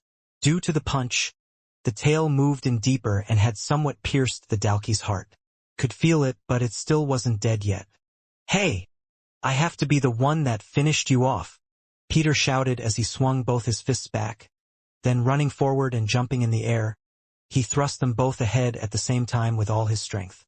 As his fists hit the bottom part of the tail, it not only pierced through the Dalki's heart but continued through to the other end, and the next second, the 5-spiked Dalki fell to the floor. The others were speechless as they watched what had happened. Vorden had planned so much in trying to defeat the 5-spike, and Syl thought that he was the only one out of the whole group who could take down the 5-spiked Dalki. When did he get so strong? Ratton complained. He freaking won the contest, didn't he? I mean, there wasn't a prize or anything, Fex replied, wondering what the big deal was. But yeah, Peter won. Pulling the tail out from the Dalki, Peter threw it over to Legs, who got it with her feet. She then somehow managed to attach it back onto herself, which was a bizarre sight for the others to witness. All right, Blob. It's time for you to wake up. You are my final fourth piece. With scales like that, I'll have an unbeatable team. Peter smiled. A few seconds later, the others were quite surprised as they saw the large blob standing up from the ground once again. It looked the same as before, but now it had a hole in its chest. Holy shit, you can do that. You should have been there when one horn died. Fex shouted and now felt like he should have kept his body intact rather than used it for green blood.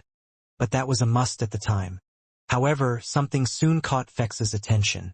He turned his head and could see a large figure flying their way. It landed on the ground the next second, causing them all to startle. It's the dragon, Vorden shouted. Immediately, Peter went to get out of there with his lesser weights. He wasn't in the best position after all. Everyone moved away quite fast, all for one, of course. The dragon looked down at the blob and immediately jerked its head forward, grabbing the five-spike beast. Lifting its head, they could see it hanging in its mouth. When it closed its jaw, its teeth ripped through the hard scales they all struggled even to scratch a few seconds ago. And after a few chews, it swallowed the beast, and that was the end of it. Logan and Layla saw they were too late in stopping Jim's clone from unleashing the demon-tier beast dragon. But they were still hopeful that perhaps they could figure out a way to put it back and place it in the same state it was once in. There has to be a way. The Dalkies managed to capture it and sedate it once. Which means we can do the same thing as well. Logan thought. The encasing around his arm had already fallen off, revealing his Dalky self. At the same time, Logan placed both his hands on the floor, and his eyes started to light up green. Upon noticing that there were intruders, Jim's clone and the Dalky immediately charged forward. However, the next second, some of the wires seemed to come to life and had wrapped around their bodies. The vampire clone Jim slashed through them straight away, but it gave Layla enough time to fire an arrow full of chi and aim it right in its face, thus killing it. Are you sure we didn't need him and his brain? Layla asked. I have all the information he already has in here, Logan shouted, charging forward. Although Logan wasn't as powerful as the others, and these were 3 spiked Dalky he was going up against, he still was a good fighter and had his suit on with him. He charged in, running right underneath one of their arms.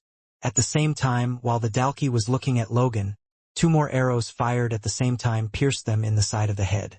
They hadn't gone quite deep enough because of hard scales. But jumping up, Logan grabbed the arrow with his Dalky arm, pushing it in further, killing it on the spot. Now there was only one Dalky to deal with, but they could see that all of the wires had gone off from the demon-tier beast, and the liquid was draining from the container as well.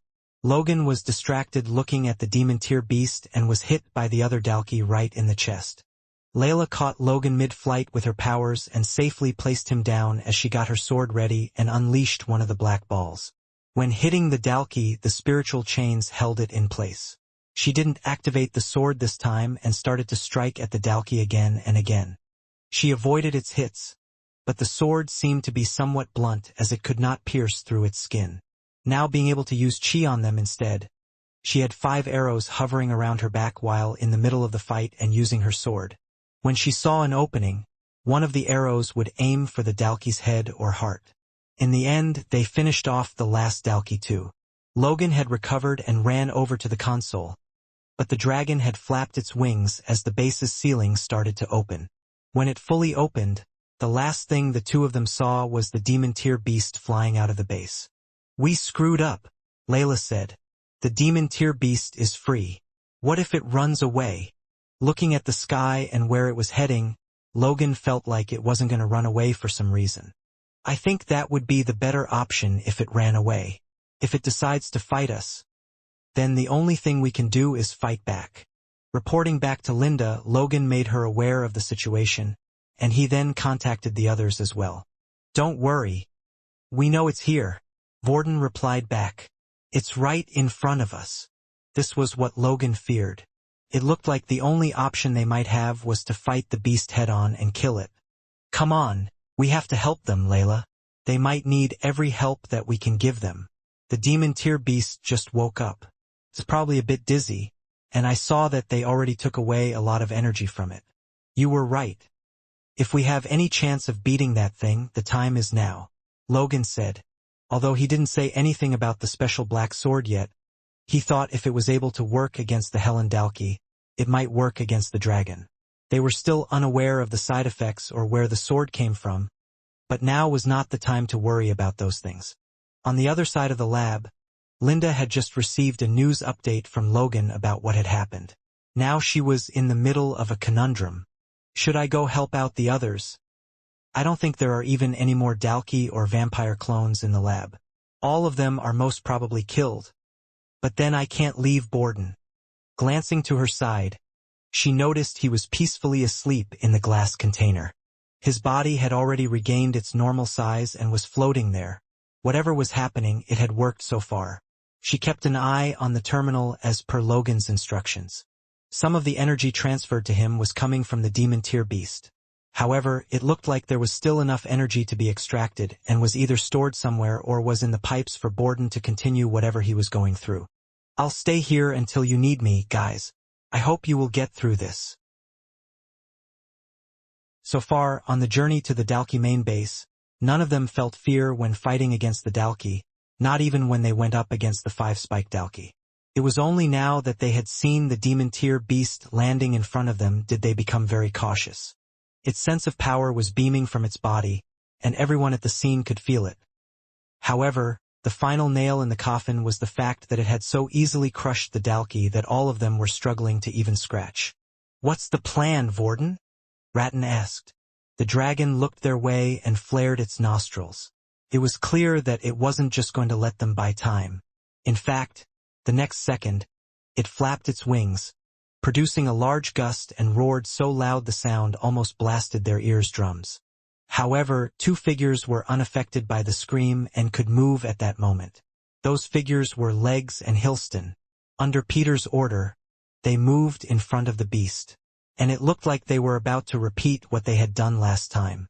Spinning with her tail, and building momentum using the strength of her tail, she swung her tail against the dragon's front legs.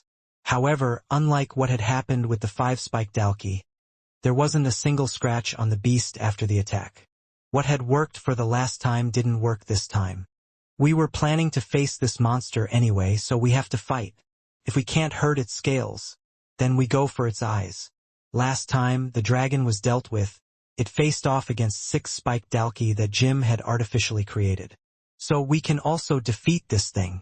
However, Ratton knew that if the 5-spike Dalki couldn't pierce it, what could he or Vorden do? Even though they were both demon tier beasts, this one was clearly at another level. I think I heard of this beast before that the vampires fought it long ago, Jake shouted. It was then that the great dragon swung its tail. All of them decided to avoid the blow in their own way. Vorden flew up in the air, others jumped, and Ratton turned into mud, sinking in the ground. The tail had missed them all and only missed Fex by a few inches. But they noticed that the tail wasn't slow despite the beast's size. Tell us, Jake, how did the vampires defeat the beast? Fex asked. Realizing the vampires were the ones that had initially caught it, they must have had found a way. The originals. The originals worked alongside the leaders to take it down and soon after were put back to sleep. This beast was something that nearly defeated the strongest vampires of that time. The whole group was still in the giant crater. It now felt like they were doing battle in a giant arena against such a beast. A beast that perhaps might be too much for them to take on. That's good news, Ratton shouted, overhearing the conversation that went on between Fex and Jake. If the vampire originals were able to take down this thing, and the 6-spike Dalki, then it means it's not impossible. We can do it as well. At this point in time, Fex wasn't too sure, and he remembered that last time, his strings were practically useless against this thing. Rushing onto the field before anyone else, though, was Syl, who grabbed both Legs and Headless Hilston and chucked them back as far as possible. The next second, the dragon's feet stomped the ground, and the impact led to the destruction of the surface. Rocks were chucked out in a circle along with a radiating energy, which Syl was able to jump over at the right time. When landing, he placed both hands on the ground, and a giant wall of earth appeared from the floor. A wall that was as enormous as the dragon. Peter, order your whites out of this fight, Syl shouted. I'm telling you now, if they stay in the fight, they will die. Everyone, just do your best and follow my instructions when you can. Syl moved to the right using his super speed, and the next second the dragon burst through the wall. Its head is the place Syl stood a few seconds ago. It was then that Vorden remembered something. Everyone listen to Syl. He has the foresight ability. He can see what will happen next. If we listen to him, we might be able to get out of this, Vorden ordered. Usually he was the one in command, but he was quick to know when there was someone better and when there was not. Then, flying in the air, Vorden tried to get a better view. But as soon as he ascended, the large dragon flapped its wings again, generating a strong wind force from them. But thankfully Vorden's wings were sturdier. The type of beast he was a strange one in the first place. His wings were heavy, strong, and sharp as well, yet he could still fly with them. I am a demon tier beast as well, and you are only half of that. I refuse to believe that you are so much stronger than me, Vorden cried. He soon shifted through the wind, creating a large gust of wind through his constantly swinging his arms. Each time Vorden did, a powerful wind strike would shift through the air. In doing so, it hit the dragon on the tip of its nose. It sounded like a sword was bashing against its face, and although it didn't break the scales, it was clearly annoying the beast to some degree. In anger, the dragon looked like it wished to move, but when looking down, only to see one of its legs sinking into the ground, and it struggled to pull the legs out. This was Ratton's doing. He was also a demon tier beast, and his powers were far stronger than he had previously let on. His powers allowed him to turn any substances into the same mud from which his body was made. The only thing was that Ratton liked to fight in hand-to-hand combat. Still, he had turned the ground underneath into a pit of endless mud. Usually, the dragon would have been able to lift its other leg, but it was unable to this time. This was because its other leg had landed into one of the traps that the sixth family leader had set up. It really stepped right where you said it would. Jake smiled. His ability wasn't strong enough to stop the whole dragon from moving, but if activated at the right moment, he could stop at least one part of Dragon's body. The other leg. The problem was trying to trick it into stepping into his trap. However, with Syl being able to tell the dragon's next movements, Jake didn't have to lure or trick the dragon. He knew exactly where it would go. "Nate, are you ready?" Syl shouted. Since it could not move, the dragon was getting desperate. It decided to use one part of its body that was strong, flexible, and quick: its gigantic tail. The dragon then took a large swing at everyone once again, and Nate braced himself with the shield in his hand. The demon tier shield was meant to absorb the energy, so in theory, there was no need to brace himself, but seeing such a gigantic tail swing at him at such a speed, he couldn't help but worry. The middle part of the tail bashed into the shield and stopped that instant. It was, without a doubt, a demon tier weapon. At times, Nate would doubt its strength, but being able to withstand the impact from a demon tier beast's tail proved its worth. "Throw me the shield," Syl shouted, and Nate chucked it like a frisbee. Seeing where it was going to go, Syl leapt up, grabbing the shield, and held it out towards the dragon's body. It lit up in blue light, and now the dragon had to deal with twice the power of its own tail attack. A blast so strong left the shield that it went out in one bang and covered the whole body of the dragon. Immediately, its legs lifted, and it fell to its side, shaking the entire ground as it fell to the floor. "I can't believe it," Fex said, witnessing the whole battle. With demon tier beasts, demon tier items, and Syl, they are really taking out the beast against which we stood no chance before? To top it off, as the beast head fell to the floor, there was one person waiting for it at the exact spot where he needed to be as per Syl's instructions. "There is a reason why you're there and not me. Because, without a doubt, you are stronger than me." Syl smiled. Throwing out his fist, Peter threw a punch as strong as possible. His veins all over his body tensed, because he wasn't going to hold back even a single ounce of his strength, and attacked as if his whole life depended on it. The dragon noticed that Peter was aiming for its large eye and tried to shut the eyelid, but Peter was far too fast. His fist went straight through the eye, and the power of the punch itself exploded within it, causing a gush of blood to pour out everywhere, and its head to swing about widely in the air. Flying through the air, Vorden landed next to his brother Sil. It was clear the fist had hurt the beast, but a single damaged I wasn't going to kill it. "What do we do now?" Vorden asked. Soon, the dragon's body started to glow green, and as it got up on its 2 feet, Peter and the others moved away from it once again, surrounding it in a circle. The next second, its scales were no longer green, and when it opened its eye, to their shock, the eye was once again in a perfect condition. "This fucker can heal itself," Peter yelled. "Don't worry. There's one more piece to all of this," Sil reassured. Coming out from the side and into the crater were 2 more people. One had already transformed into her true Hanima state, while the other had his Dalki hand out. Layla leapt up as Logan threw her, pushing the bottom of her feet towards the dragon. Holding out her sword, Layla had it activated as the markings on it began to glow. An intense pain rushed through her head, but she didn't dare to back down in this situation. As she flew through the air, strings had suddenly wrapped around the head of the dragon, and Fex attempted to pull down on it. The dragon, of course, lifted its head, easily breaking the string. "Well, at least I can be a distraction. Are all lizards this stupid?" Fex said out loud. This allowed Layla to get through with no trouble, and her black sword pierced right in the dragon's long neck. She let go and quickly landed on the surface, leaving the sword stuck in the neck. "That sword is special. The dragon shouldn't be able to heal while the sword is inside its body," Layla shouted as she stumbled upon landing and tried to maintain her balance. The more she used the sword, the worse it affected her, and the time left for how long she could use it was declining rather than increasing. On the way, based on the information Logan had gathered from the database, he knew the dragon was capable of this, and it looked like someone else knew all of this was going to happen. "Just how far in the future can you see?" Vorden asked, but he didn't receive any response because Sil's chest had suddenly begun to glow. "Enough to see that I will be the one to kill this beast," Sil replied as he slowly raised his head and stared at the demon-tier beast, the dragon. Out of the corner of Vorden's eye, he could see something glowing from Sil's chest.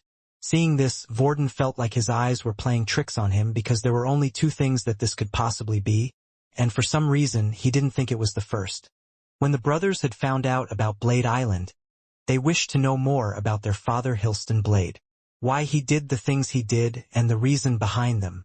In the end, they had received their answers from Brock, who was one of Richard's most trusted vampires.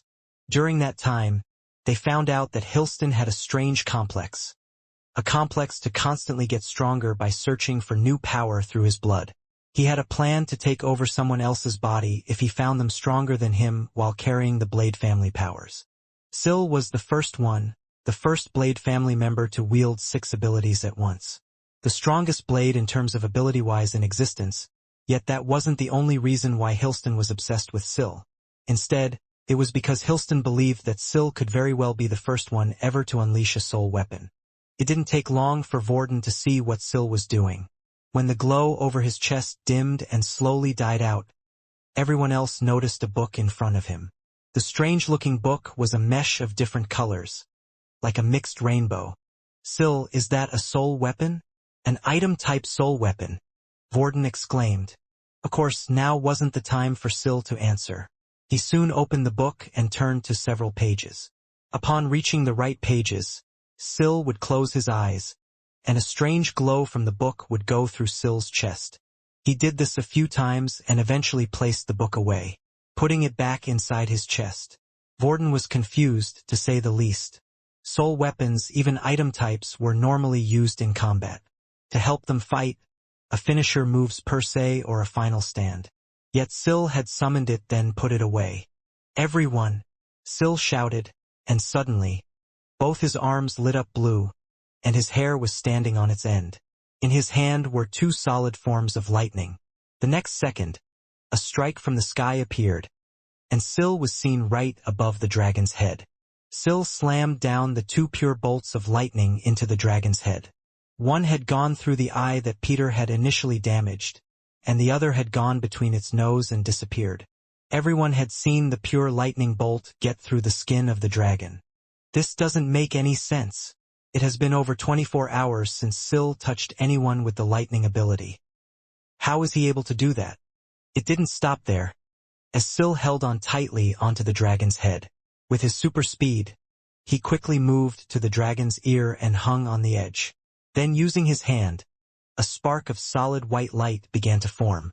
The others weren't sure what happened, but they heard an incredibly loud bang in the next second. A sonic blast had hit the dragon in its ear, bursting whatever it had of its eardrum. His head flung to the side, and Syl fell towards the ground, but he didn't stop there. While in midair, he transformed his body into a bolt of lightning, shooting himself after the falling dragon. A second before his momentum came to a complete stop, Syl threw his fist, hitting the side of the dragon's face, right on the snout.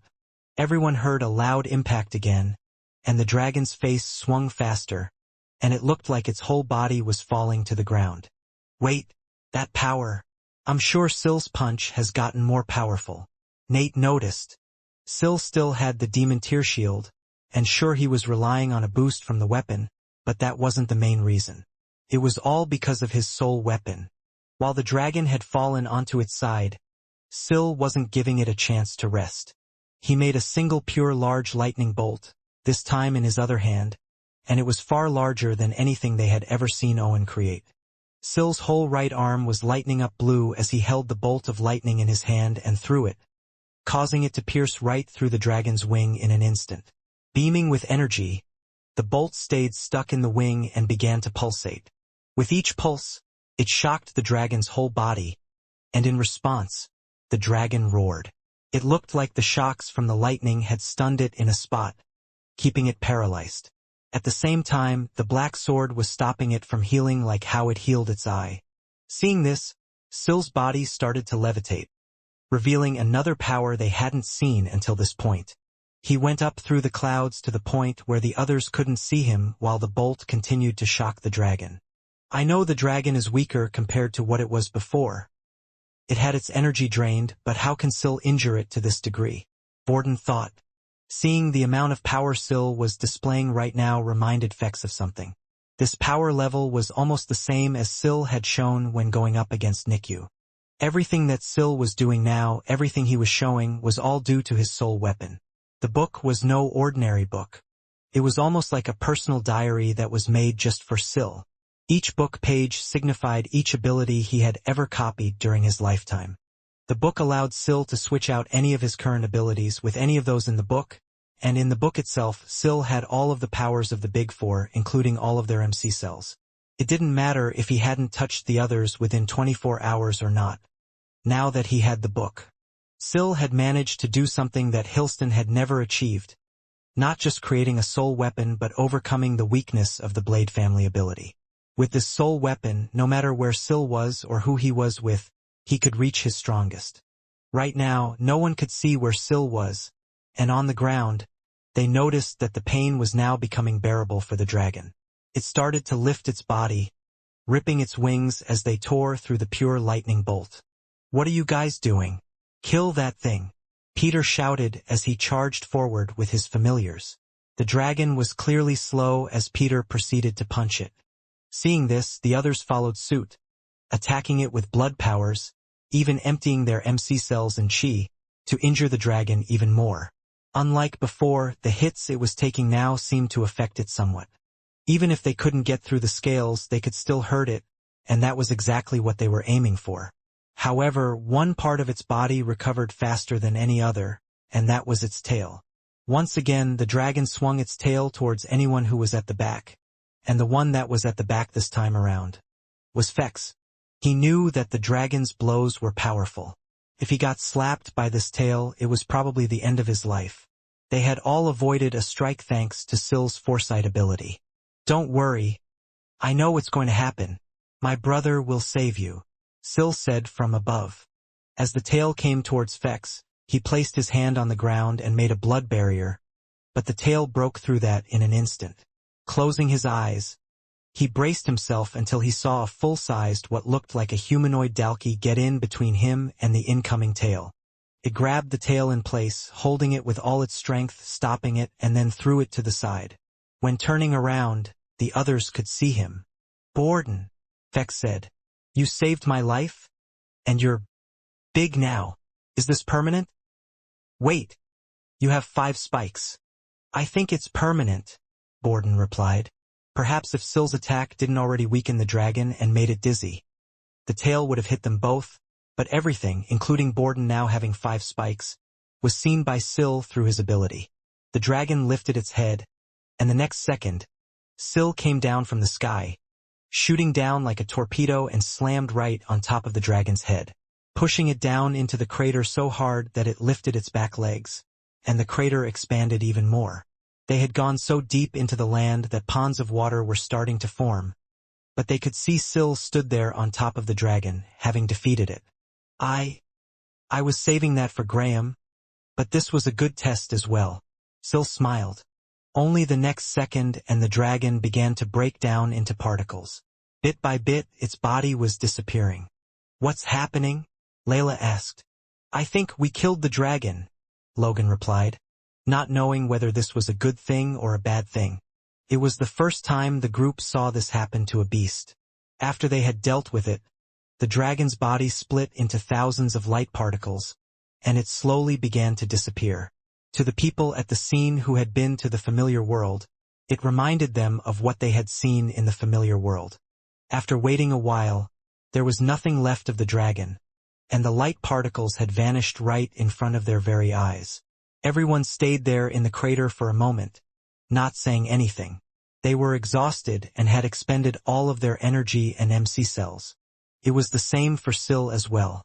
He didn't hold back when using the MC cells he had gathered because he knew he couldn't take this battle lightly because his foresight had revealed what would have happened if he had hesitated any bit. The only ones left somewhat standing due to not doing much was Logan and Linda, who had arrived with Borden. Everyone started to make their way out of the crater, and once reaching the edge, they sat down facing the tower. They wanted to ask about Borden, see if he was okay now or not. After all, he had now become a 5 spike. They now had the type of Dalki as an ally which they once had the most challenging time confronting. But they knew it wasn't the time to celebrate because there was something else on their minds. This isn't good, is it? Linda asked. You said that we were meant to capture the dragon, report back to Sam before we dealt with it. Isn't there a chance that it will combine with the other one in the shadow space now and mess things up? This was why all of them worried because they somewhat knew this was what was most probably going to happen. I'm sorry, Syl eventually said. I couldn't hold back. I could tell the dragon would have found a way to get the black sword out from its neck. It would have then healed itself. I would have run out of MC cells and we would have never defeated that thing. It would have killed us all. Simply put, if I didn't go all out and kill it, then we would all be dead by now. Although Borden didn't know how far ahead Syl could see in the future, based on everything he was saying, it was pretty far ahead, but now that Syl had exhausted his MC cells, it would be next to nothing. We might not have to worry too much, Logan said as he looked at the crater where the battle had just occurred. Although we can't be sure, I have a theory. When the vampires dealt with the dragon demon tier beast before, it would usually split itself into 2 parts whenever it was in a weakened state or close to death. This seems like a survival instinct more than anything. Sure, 2 dragons might be better at fighting, but then why not just stay in 2 separate forms the whole time? I believe, as I said, it's to survive. One half continues to fight while the other half runs away. Now, why would it run away? The answer is, even if you kill one half, it won't immediately rejoin the other. It needs to buy time. I believe this is why we also found one half of the dragon appearing on Earth in an attempt to go as far away as possible so it could survive, or as Quinn said, it was attracted to the tablet's energy and was trying to heal itself. Either way, my point is, I think Quinn is not in immediate danger. The group was ready to set off, but before they did, Logan checked for any other signs of the Dalki or vampire clones for reassurance. So you're a 5 spike now? Borden asked. Yeah. Borden showed off his back. And I guess this means I can't ride on your shoulder anymore. Now that I'm as big as you. And you don't feel like killing us all, right? Peter shouted over, making sure that was the critical part. If you do, I just lost my own 5 spike Dalki. We could always bring you back from the dead. Hearing this, The others were unsure if Peter was making a joke or not. Judging by his expression, it didn't seem to be. Well, I'm pleased that everything went well, and you have a body of your own. You should have a special trait like the others as well. Maybe you can help out in this war a lot. Borden smiled. I think he can help out now, Logan said, turning around and taking something off his back. They could all see it was a portable teleporter once he set it up. I tried to get in contact with Sam, but he's not responding. This is making me slightly worried that there could be something serious going on at the moment at the settlement. Who knows what happened while we were here? But before we go, we need to destroy the whole lab. We need to make sure that they can't use any of this machinery. We are close to concluding this war. But if we don't end it now, we have to make sure there is no chance of them ever coming back from this again. Logan and Borden went back into the laboratory. There was a room filled with the energy of the Dementir beast, and at the same time, plenty of crystals they could use. With the use of his powers and knowledge, it was pretty easy for them to make sure the lab would blow up. Whoa! So you can really do that? Borden asked in amazement. Not just that. We are going to destroy this whole Dalki base planet. Borden, there was something that I didn't say to the others, and it's about you. Logan paused there while the two of them continued inside the lab. I know my lifespan. It's still short, right? I still only have a few years to live like the other Dalki. You don't have to say anything, I can tell, and destroying the lab, killing the Dementir beast completely rather than finding a way to heal me, is the right choice. I just want to enjoy the rest of my time with my brothers. I really thank you from the bottom of my heart that you have allowed me to help fight side by side with them again. Logan felt guilty in a way, but he was glad that Borden understood. However, maybe if they could find someone strong enough to take out the Dementir dragon without loss of innocent lives, Logan would have time to work on the way to increase Borden's lifespan. But he reckoned the dragon they had fought today was around a quarter of its regular strength, and he was sure it would have been a nightmare to fight the real thing. After getting to the lab, Logan began to set up bombs in the lab using the devices around him. The idea was to set off a strong enough explosion where it went deep down, reaching the core. It was easier to do because the planet was an artificial one in the first place. Logan could see the less dense areas, and it was easy for him to create a hole in the center. Once he had placed the bombs, it was time for them to head back. Logan could see them all waiting but still weak and tired, standing by the teleporter. We don't know what the vampire settlement is going to be like, Logan said. We really don't. And I know you are all weak and tired. But this is the last leg. This is the last attack force of the Dalki, and then there is only Graham left. Although Logan spoke these words, he kept his great discovery to himself. Right now, they didn't need to know what they could be running into once reaching the other side. After Logan pressed a few buttons on his strange biomechanic arm, the teleporter jammer was disabled, and it also set off the bombs. Simultaneously, the group began to jump through the teleporter heading back to the vampire settlement to see what state it was in. The lab exploded as everyone left through the teleporter, and it continued until it reached the central core of the planet, where the Dalki created a special device to keep all of the different terrains together. On top of that, it was powered by crystals, and thanks to the new type of crystals they had received, Logan was able to create powerful explosive apparatuses. In the next second, the core was destroyed, but the explosions didn't cease, and the different terrains began to break off from each other. The powerful force made them drift apart as they slowly turned into nothing in the endless space. All of the Dalki motherships that were on the planet were gone. And with this, all the Dalki motherships that had gone out to attack those in the Beast Planet solar system had also vanished. Now there were only a few stray Dalki ships and one Dalki mothership left, which was heading to the Daisy faction. After Sam and the vampire leaders had split up from the others to head back to the Daisy planet, they reached only to witness an ongoing battle between the vampires and the Dalki. The final battle in this war wasn't between humans and Dalki. Instead, it was between the vampires against the Dalki. It was between the creators versus their creations. Before the other arrived, the knights that had been left behind were in charge of their respective families, but rather than coop up in their castles instead, there were forces outside the settlement. Many forces were on top of the wall, and they had already set up the defense mechanism. What was a little strange was the vampires were expecting them to somewhat attack from above. For the mother ship itself to hover and send out forces or, rather, a mixture of space and land battle, but they did no such thing. A few hundred meters away from the settlement, the mother ship landed in the meadows, crushing the grass and flowers underneath it. The Dalki army began to descend from the ship, all of them being 3-spiked and 4-spiked Dalki, and numbering around 100. Then there was one humanoid Dalki who looked to be the leader of this Dalki force. Unlike the reports so far, though, the humanoid Dalki looked quite different compared to the rest, which would have made it obvious if they had a special trait. This one, however, looked like a regular Dalki. It was just as tall as the others, and its arms, tails, and other features were also identical to the Dalki around it. Only the head and the body looked human, making it easy for others to differentiate it from the other Dalki. None of the vampires recognized what human the Dalki was based on. But that didn't matter. It was clear now why they had decided to land away. The Dalki were gathering their forces because they had most probably received the reports as well. Now, the Dalki couldn't just charge in and attack one by one like they felt like they could in the past. They were going to spearhead and attack the shelter together. The leaders said that they would be coming back soon. Silver shouted to the other vampires. With her brother being one of the royal knights and her being stronger than most knights, she took charge of the whole force. However, are we really such a group of beings that need to rely on a select few vampires? They are attacking our home. Our king warned them to try and take on this place, and he stated that this place was unbeatable. So let's prove his words right. The vampires weren't tense even without their leaders.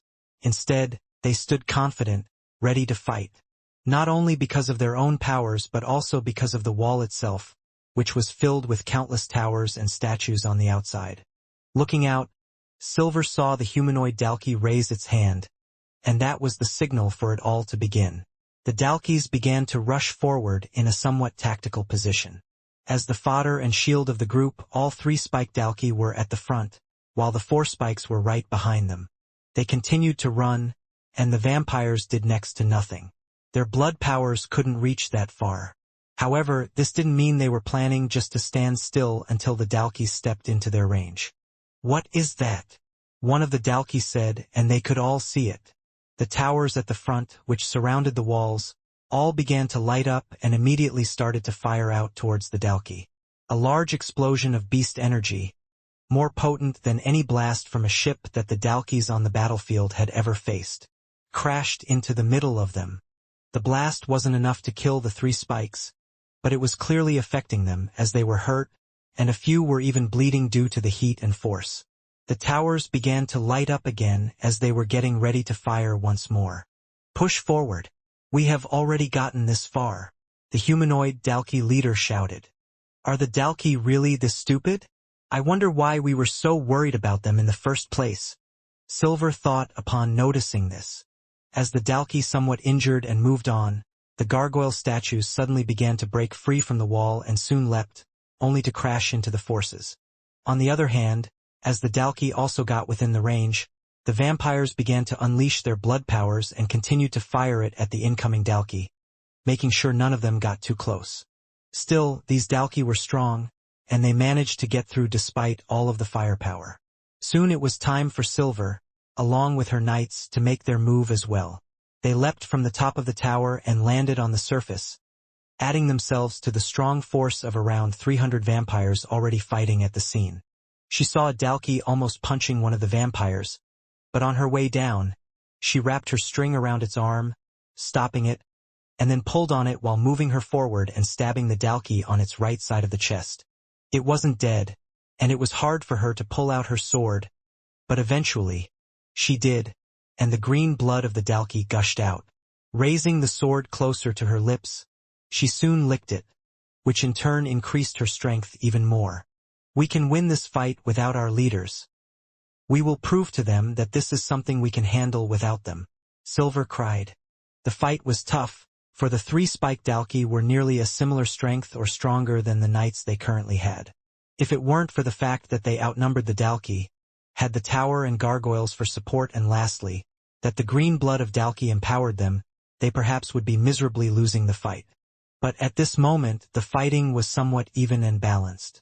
The vampires lost 3 times as many forces as the Dalki, but because the number of individuals on both sides had a huge difference, it looked like both sides were evenly matched on the battlefield. During the fight, the humanoid Dalki hadn't done much apart from occasionally turning his head and looking at the mothership as if he was waiting for something or someone. "If nothing changes, we will win this battle," the humanoid Dalki mumbled to itself. However, at that moment something did change. Turning his head, he witnessed a vampire leap from the wall, and just as it was about to land, it suddenly threw some of its blood, and it immediately exploded, hitting the Dalki below. Another one falling from the wall wrapped itself in a cape, blocking a Dalki's hit, and then stabbed it through the chest, killing it on the spot. Then, another grabbed one with red blood string and flung them over to the other side. "It's the leaders."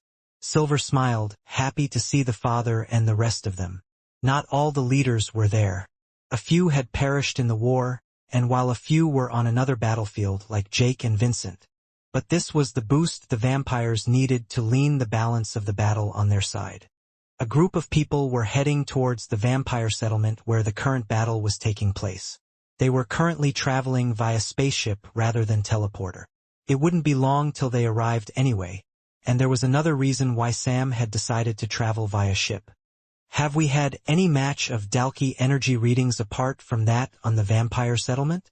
Sam asked for a report from his team. "No, I'm sorry, Sam. I know you're trying to find Graham, but we can't find him anywhere," Chucky replied. "The last time we heard of him and knew his whereabouts was when he was facing Sunny. The vampires who had left the planet have returned, and this is what they had to report." They were now seeing the video footage on the screen, captured by the small combat ship. Rokeen had left Sunny behind as per her instructions, but in the end, it was too much for him. He felt guilty and convinced his partner to turn the ship around and try to save Sunny. However, all they could see was what Sam was looking at now. It was a destroyed wasteland, a giant crater in the floor that looked like it had caused a nuclear bomb. But the strangest thing in the video was the subclasses. There were no signs of the subclasses anywhere, just their blood. And there was no sign of Sunny's body either. "Where did all the bodies go? I don't understand. Did Graham eat them like he ate his own people?" Sam asked, not expecting an answer. "We aren't sure, but at the moment we have to presume she's dead." The energy reading device that was placed on the planet was destroyed as well. Chucky added to the report. It wasn't as if Sam believed they could beat Graham, but maybe they could slow him down. Sam knew that they needed to finish that fight. If Graham joined, the whole settlement could be done for. On top of that, the report from Quinn's side told them the latter was still not done yet. "I'm sorry to say this, Quinn, but what the fuck are you doing? So many people have died in this war. What was the point of you getting this crystal if you were just going to be out of the whole war?" Sam inwardly said to himself, nearly pulling out his hair. It was the first time he had criticized Quinn like this, even if it was in his head. The toll of the war was getting to him. They had a tough time, and they were getting close to the end. Yet even after everything they had done, he still felt they needed to rely on Quinn more than ever. While in the middle of these thoughts, Sam suddenly received an update from Logan. He informed Sam about his discovery in the lab. His eyes lit up, and he was at a loss for words. Turning around, he began to give out instructions. "All right, stop this search. We have to head straight back to the settlement. We have to help them now before it's too late." Somewhere in the vampire solar system, on a swampy-like beast planet, a group of vampires stood exhausted, encircling a region and facing outwards. Fighting against the beasts was easy to do, but with how many were coming towards them, even they couldn't imagine. Beasts were piling up on top of each other, floating in the water. They had killed so many that the other beasts would have to leap over the bodies or tear through them if they wanted to continue to attack the vampires by the ship. Still, thankfully the fifth and fourth family with these two groups could rest, and as for the engineers, they had finally fixed the ship. Even the beasts were now decreasing in number. "I feel like we might have just killed every single beast on this planet," Earl Ronson stated, and it really did seem that way as finally, after a claw hand had gone through a beast's head, the last one in the area had fallen. The only one that was still alive was the beast Jesk, who had been helping them out the whole time. As if to signify their victory, Jesk started to pound on his chest with all of his arms and roared as loud as he could. The question was, what do they do next? Most boarded the ship, while others stayed outside to protect it. They were being watchdogs in case there were any more beasts in the area. The last thing they wanted to happen was the engine get destroyed just after the engineers had repaired it. Now, all the Viscounts and Earl Ronson was looking at Quinn, who sat in the middle of the ship's command center. And, he's just been like this the whole time? Viscount Norvik asked. No, there were a few times when I came in here and he was shrieking with pain. I could see it. His body was changing, going through something. I don't know what, but my guess is it's something to do with the nest crystal. Ronson replied. The thing is, the glow around and the energy is greatly diluted. Whatever he was doing, it's finally closing to an end. With this, the group had made the decision. It was time for them to head back to the vampire settlement. They doubted that just movement of the ship would disturb Quinn, and the vampires were bound to be attacked by now. Besides, if Quinn wanted a way to go back to the others quickly, he always had his shadow, but there was one thing on which others had no confusion about. He was almost done with whatever he came here for. On the Daisy planet, the battle continued, and with the leaders now joining the fray, it looked like the vampires were finally getting the Dalki upper hand. However, there was a problem. Of course, just like with every Dalki, the more they were injured, the stronger they got and the more they would fight back. In the first place, they had sent out most of the best fighters among the vampires for the war, so they had lost a good amount of their forces. On top of that, they themselves were pretty exhausted. By continuously fighting, using their blood powers and abilities, they had pushed their bodies to the limit once already, and they were doing it again now, exponentially increasing the risk of draining out. Although they tried their best not to show it, it was clear something was going on. Then, though, the strangest thing had happened. The humanoid Dalki turned around and started to run back, and in the next instant the rest of the Dalki followed. They were running back towards the ship. What should we do? Should we follow and attack? We have the advantage, Silver asked. No, Lee shook his head. It could be a trap with stronger forces or maybe even self-destruction of the ship. It's not a good idea to follow. Also, we need to recover and gather the vampires' bodies who have sacrificed their lives in this battle. Looking around, that's when Silver noticed that the leaders themselves were exhausted.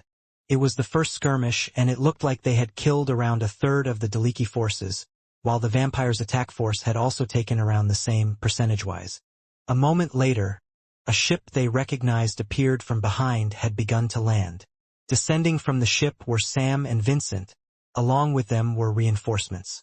Since the humans of the cursed faction were sent away, there were only the group of 50 or so vampires from the 10th family as reinforcements.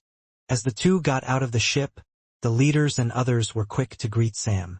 Seeing them, some of the vampires were concerned because not seeing their leaders arrive with the others, they thought that maybe they would have come with Sam. I don't see the first family leader anywhere. Where is Nikyu? A vampire asked. Now is not the time for that, Sam shouted, and along with Vincent, he quickly rushed to get out to the field where the rest of the leaders were. All of them stared at the Dalki mothership off in the distance. What's wrong? What's with that look on your face? Silver asked. Both Vincent and Sam could see the humanoid Dalki smiling near the Dalki ship, and they knew why. Everyone, prepare yourselves for battle any second now. Inform all of the vampires behind the walls. Fight for your lives. Sam screamed at the top of his voice, leaving the vampires just to wonder what he was so concerned about. It looks like they are finally ready. The humanoid Dalki smiled. Adapting to the situation would be what best described what the Dalki were doing at the moment. Sam was right. Graham never knew that they had planned to attack so soon, and if they had done it a little sooner, the Dalki leader would have been unable to prepare the new-gen Dalki of mostly 3 to 4 spikes and the humanoid Dalki. The combined power of the vampires and the humans was a development outside his predictions. Which is why even though the new-gen Dalki was ready, something else that Graham had planned was not. When Logan looked at the files in Graham's server, he had found another experiment. Although this one had been going on for a while, it was yet to be complete. However, the most surprising thing was the fact that the location of the experiment had been moved itself. From the main lab that was on the Dalkey home planet to one of the motherships. It was as if Graham expected them to get as far to their home planet. At least this was how Sam interpreted the action, but it was something much simpler than that. Quinn had given Graham a challenge, stating that the vampire settlement couldn't be taken over, and the Dalkey leader was willing to prove him wrong. The current experiment was on the very last Dalkey ship that had headed over to the Daisy planet. A little before Sam and the others had arrived, two people were in the middle of a debate, although one person seemed to have already won, since the ship was heading towards the vampire settlement already. "We have to report on this," Bonnie shouted at Void. After filming Sunny, Bonnie and Void had relocated to one of the Earthborn faction planets. They had also filmed Longblade and the rest of the vampires reclaim the planet they were currently on. One of the reasons they had chosen to move to this planet was to show the relation between the vampires and humans. Unfortunately, that is where the filming had also stopped. Sam had told the reporter duo that going into the Dalkey part of the Beast Planet solar system was too dangerous. The lives of their own people could not be guaranteed, much less that of two more civilians. Seeing how insistent he had been, Void had taken it upon himself to convince her. The duo kept receiving good news after good news, but weren't really able to give full updates on the entire situation. This of course caused quite a bit of backlash from the online community, asking them to film the battles like they had been doing. The soldiers were risking their lives, and the civilians demanded to see what was happening. All of them were already praying for the success of humanity, yet getting kept in the dark was making all of them anxious. Bonnie could sympathize, since they were just as blind without the occasional update. In the end though, something like a calling had appeared. The Dalkey were now attacking the human part of the Beast solar system. It was close by, not too far away, and on top of that this was the last Dalkey mothership. Bonnie felt like the people deserved to know, which was why she was already on the move as soon as she knew what was going on. There was still one question on her mind, as well as that of many others, especially from the Cursed faction. Where was Quinn? "Don't you think we have tempted fate too many times? Besides most of those there are vampires," Void shouted back. "We should just go back to the others and wait for the good news." "Are you crazy? This could be the final fight. The fight which decides humanity's fate. It's on our part of the galaxy, so no matter what we are going." Void knew that his protest was in vain. After all, the ship had already taken off. Still, he just wanted to share his frustration. After this, he had decided himself. If this really was the final fight, then he would hang up his filming days and retire. Eventually the ship had arrived, and the special drones they would use had appeared as well. They had caught the tail end of the retreating Dalkey, which was a weird sight to behold. "Oh, is the fight already over? It looks like we might have had some luck," Void commented with a wide smile as he continued to film the whole thing. He was so used to it by now that it was almost an automatic response for him. "No, look at the film and zoom into that one's face," Bonnie shouted, still excited. The live stream had already started, and it was the first time the public were being shown a humanoid Dalkey, but the camera was able to catch what Bonnie had seen perfectly. "What is that? Is it a mix of a human and a Dalkey, a humaki? That's a stupid name, and you shouldn't make it sound cute in the first place. Look how all the other Dalkey are taking orders from it. It's clearly the leader, which means he could kill your arse and all of our arses any second. There's something that's giving me goosebumps looking at the thing as well. Can you see it smiling for some reason?" The humanoid Dalkey along with the others had retreated because they could tell that it was ready. What they needed more than anything was more time. While the vampire leaders were preparing for what was to come, Sam was doing something else. He had activated his Dalkey energy reading device, just to confirm the group's worst fears. "How bad is it?" Chucky asked. Sam was on the wall of the fortress, while Vincent had gone down to join the others out front. The vampires that were injured or dead had been moved inside as they were taken in. The good thing was the group were allowed to recognize themselves. Around 200 strong vampires were present, gargoyles still alive with crystals of a high tier powering them. going up against the army of 70 or so Dalki. But there was more. The energy reading, if we don't include what was already here, it's 3 times higher than the other planets. Sam explained.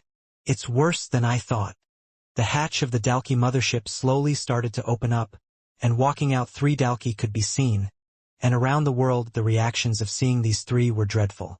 Not only were the civilians watching the broadcast of the battle that was about to take place, but all of those that had just survived their own battles. Those that had fought in the war so far couldn't believe it. How are we meant to win this fight? Samantha asked, and the others felt the same way. We have to go. We can't just sit around and wait to see what happens, even if we are exhausted. Mona said, who was with Samantha on one of the Earthborn planets. Get the ship ready. We're heading for the vampire settlement. Owen shouted after seeing the 3. Sir, you can't, you still haven't recovered and can barely move. Do you really think being there will make a difference? If we don't win this battle, we have lost the war. Don't you understand that? Get me a ship and take me there now. Owen demanded. The reaction from everyone in the world wasn't an overreaction at all, because of 3 Dalki they could see. The one on the right figure was slightly leaner than the other Dalki, still it looked more normal than the others. It had a resemblance to one of those they had seen before, but this one had 2 horns. Then there was another Dalki with a snout larger than others, and fists that were able to carry more energy, standing to the right. Finally, in the center, there was a Dalki with an abnormally large tail. One that would swing almost left to right as they walked out. Each of these had 5 spikes on their back. But that wasn't the worrying part at all. It was the fact that, in some way, they had some type of resemblance to the Dalki leaders. 1 horn, Slicer and Green Horn. We killed them before. We just have to do it again, Vincent said to himself. Hearing what Vincent said, standing on top of the tower, Sam replied. Yeah. But last time they were all apart, this time they're together. And some of the people that killed them are dead. Looking through the information that Logan had sent to Sam, the tactician was aware that those weren't exactly 1 horn, Slicer and Green Horn.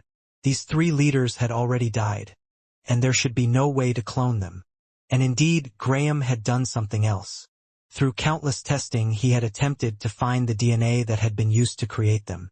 The unique DNA structure that had been infused with the demon tier beast to create the strongest Dalki in existence. There was a problem though, even after mixing 2 different sets of DNA, he had been unable to create an exact replica. It was similar to 2 parents having a child. Although the parents didn't change, a new child would never be quite the same as any previous ones or subsequent ones. Still, it wasn't as if his failures had been useless. Many of the 3 and 4 spikes of the new Gen Dalki had been created thanks to Graham's desire to recreate ones that could match up in power to him. This process killed 2 birds with 1 stone. Graham could create countless Dalki to fight against, hoping to improve himself, while trying to find those that would be as close to a match as possible. Eventually he had succeeded, at least somewhat. Even new Gen Slicer and new Gen 1 Horn hadn't been born as 5 spikes. Improvements had been made on Graham's special healing device. One of them would break down the body, attacking it constantly while monitoring the Dalki. Once it was on the brink of death, the container would start healing them again. This process repeated over and over. It didn't work so well on Graham. He knew he needed something else to evolve. But for the others it had worked perfectly. Now, Dalki were walking out on the field that resembled 1 horn, Slicer and Green Horn, and all 3 of them shared the traits of their originals. Leaders, we need to take out those 3 as quickly as we can. Do you understand? Vincent shouted to all those on the ground. Don't hold anything back. Treat them as monsters on the level of laxmas. They all roared back in response. The next second, the Dalki army charged back in, the humanoid Dalki from before still taking the lead. The 3 5-spike leaders, though, were walking over carelessly, and just seeing this was putting so much pressure on Sam. Think. Sam thought as he looked around him. The vampires were in the settlement, worrying, watching the broadcast that Bonnie was currently showing. The walls were too high for them to see anything that was happening on the other side. The vampires could join the fight, but would it really help them all that much? In the end, the only thing Sam could do was send an update to everyone on the situation, including to those still on the Dalki planet, as well as to Quinn. "Everyone," Sam shouted behind him. "This is a fight for our lives. If we win here, the war is over." Leaping off the wall, Sam also joined the fight.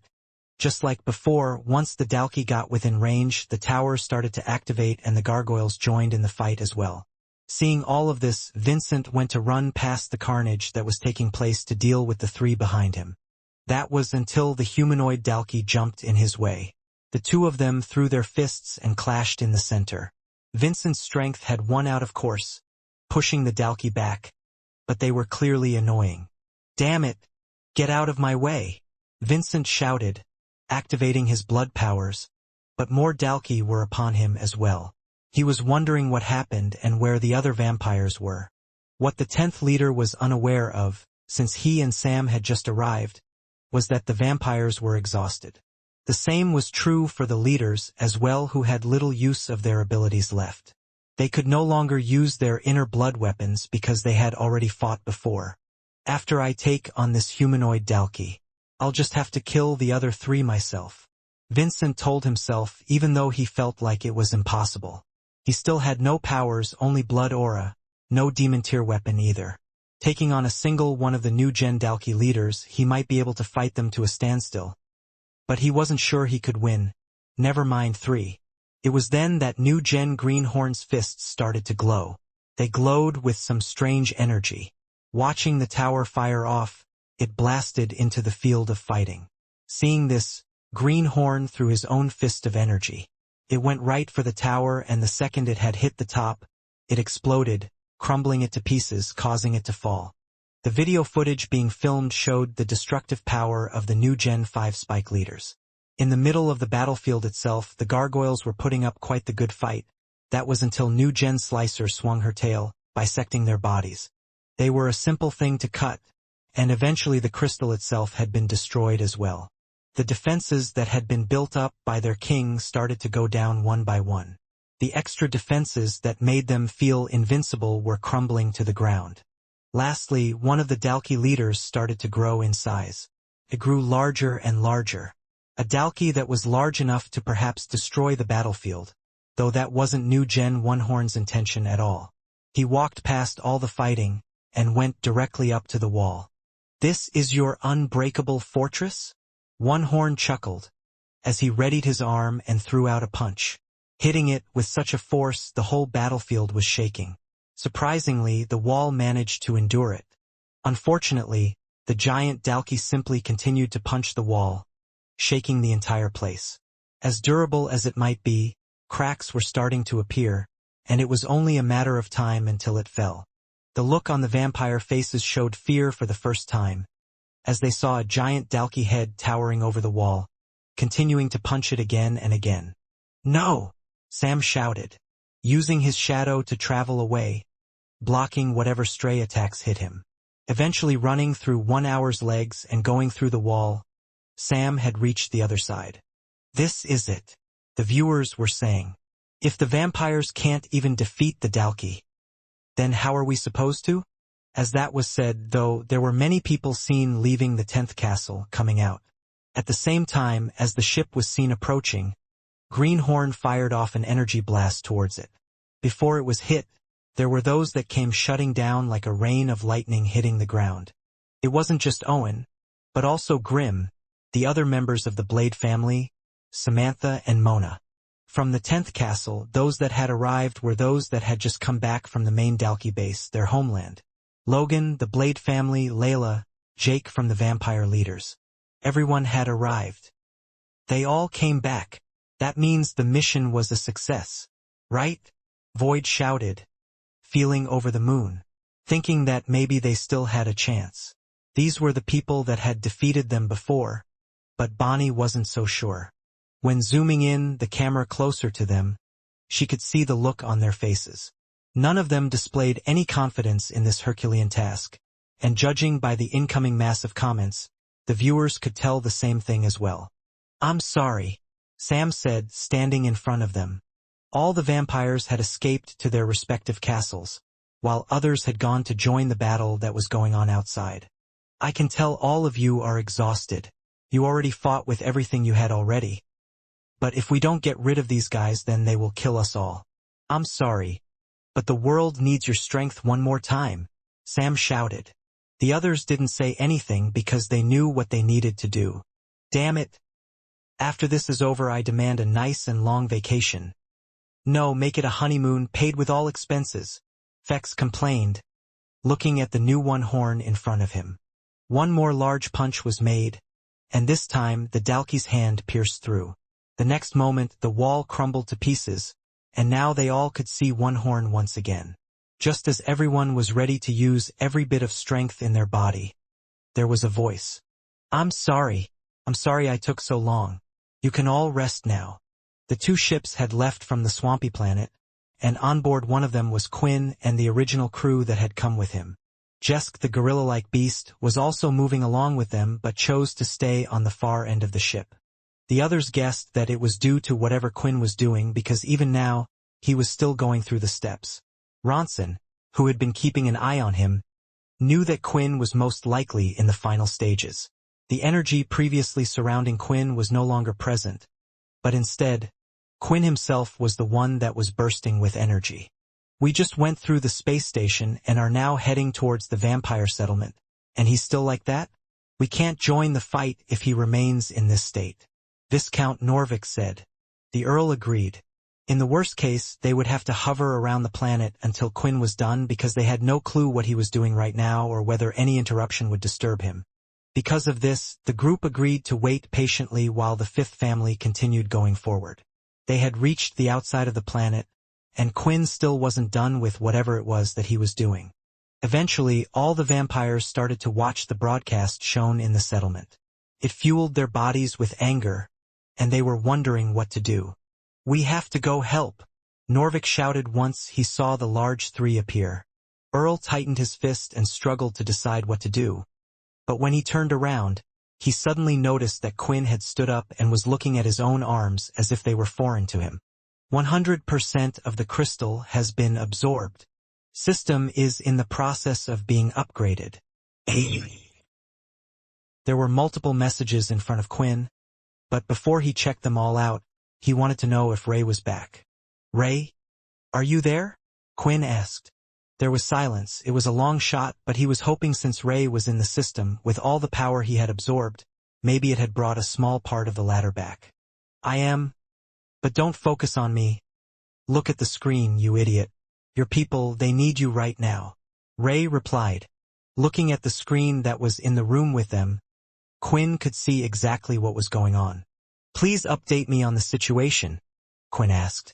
He didn't have time to check the system's messages as Ronson began to relay all the information about what had transpired in the war.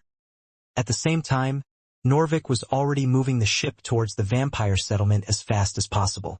First, Quinn needed to know which planet needed the most help where he should use his shadow travel, only to find out that all of the fights had ended.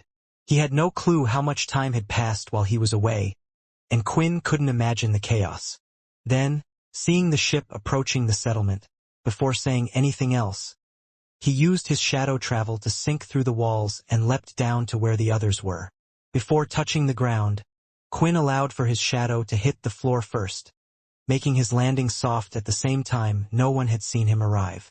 Quinn walked behind as he looked at the trouble in front of him and could see the others ahead. He could feel how tired and exhausted they were, and on top of that hear Fex's words. Finally, the shelter wall crumbled.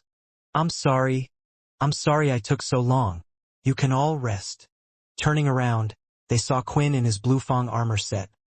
The others didn't even know when he got there, but still, with what was in front of them, with what they had to face, they weren't even sure if Quinn could help them out of this one. They wanted to cheer, ask Quinn what was happening, but each of them needed to focus on the fight in front of them. 2 cameras were currently filming, one aimed at Quinn and the other aimed at the new one horn who had just finished crushing the wall. Nitro acceleration activated. The next second, everyone saw Quinn disappear all of a sudden, and before anyone could react, he was directly in front of one horn, throwing a fist out right towards the latter's head. No one is going to take over this settlement ever again, Quinn screamed. The fist soon turned into a large blood drill mixed with chi energy. The speed that Quinn had moved at made him look like he had teleported from one area to the next.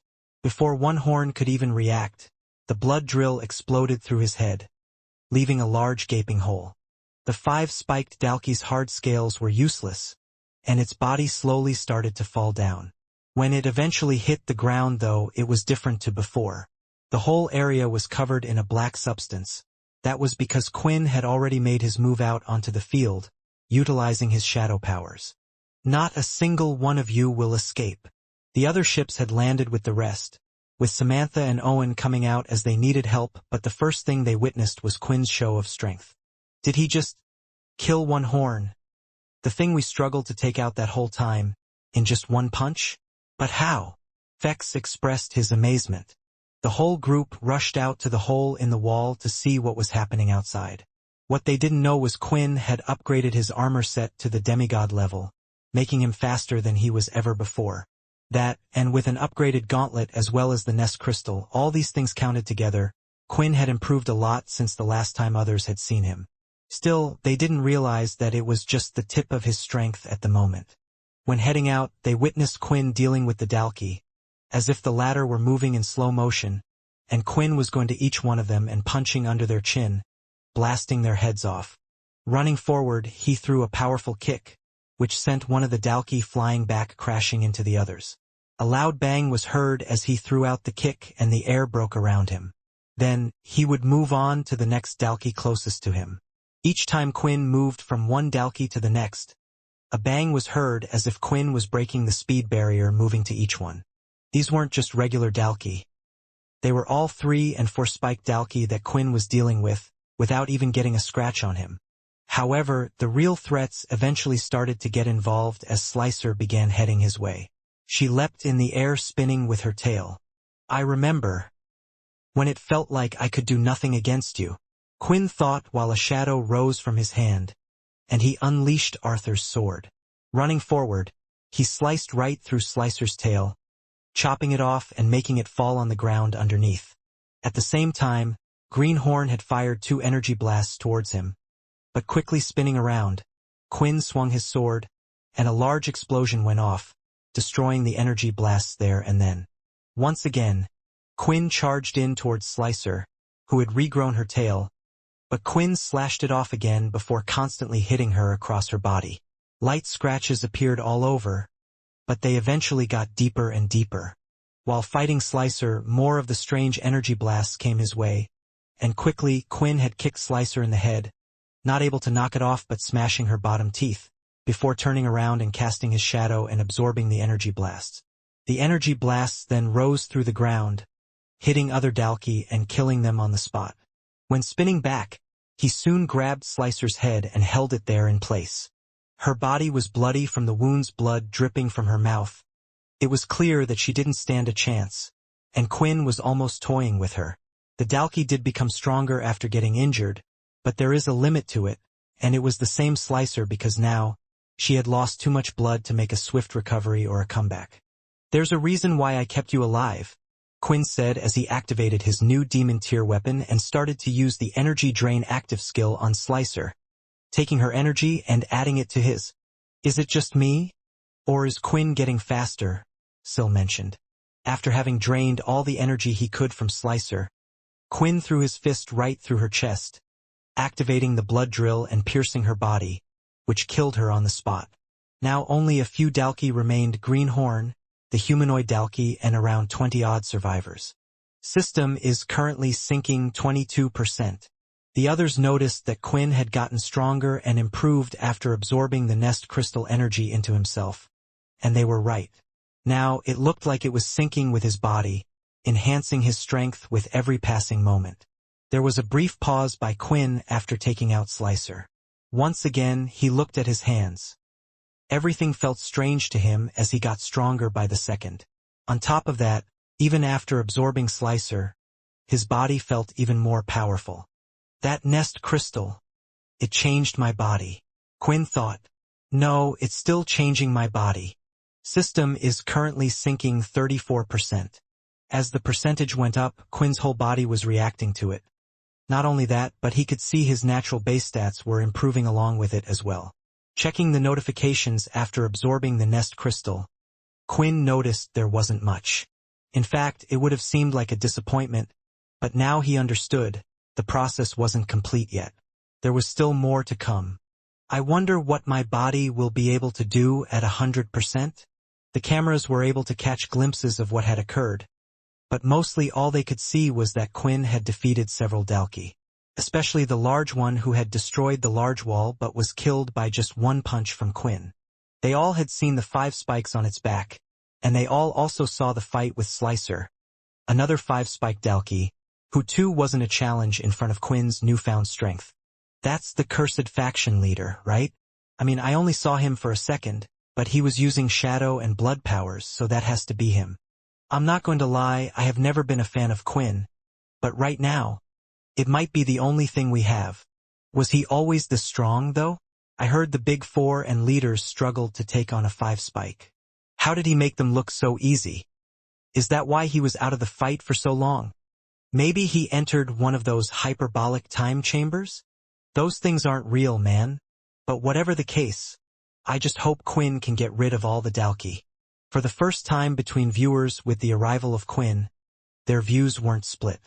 Right now, with the whole world's fate was in his hands, they were just happy that he was on his side. The world had already lost too much.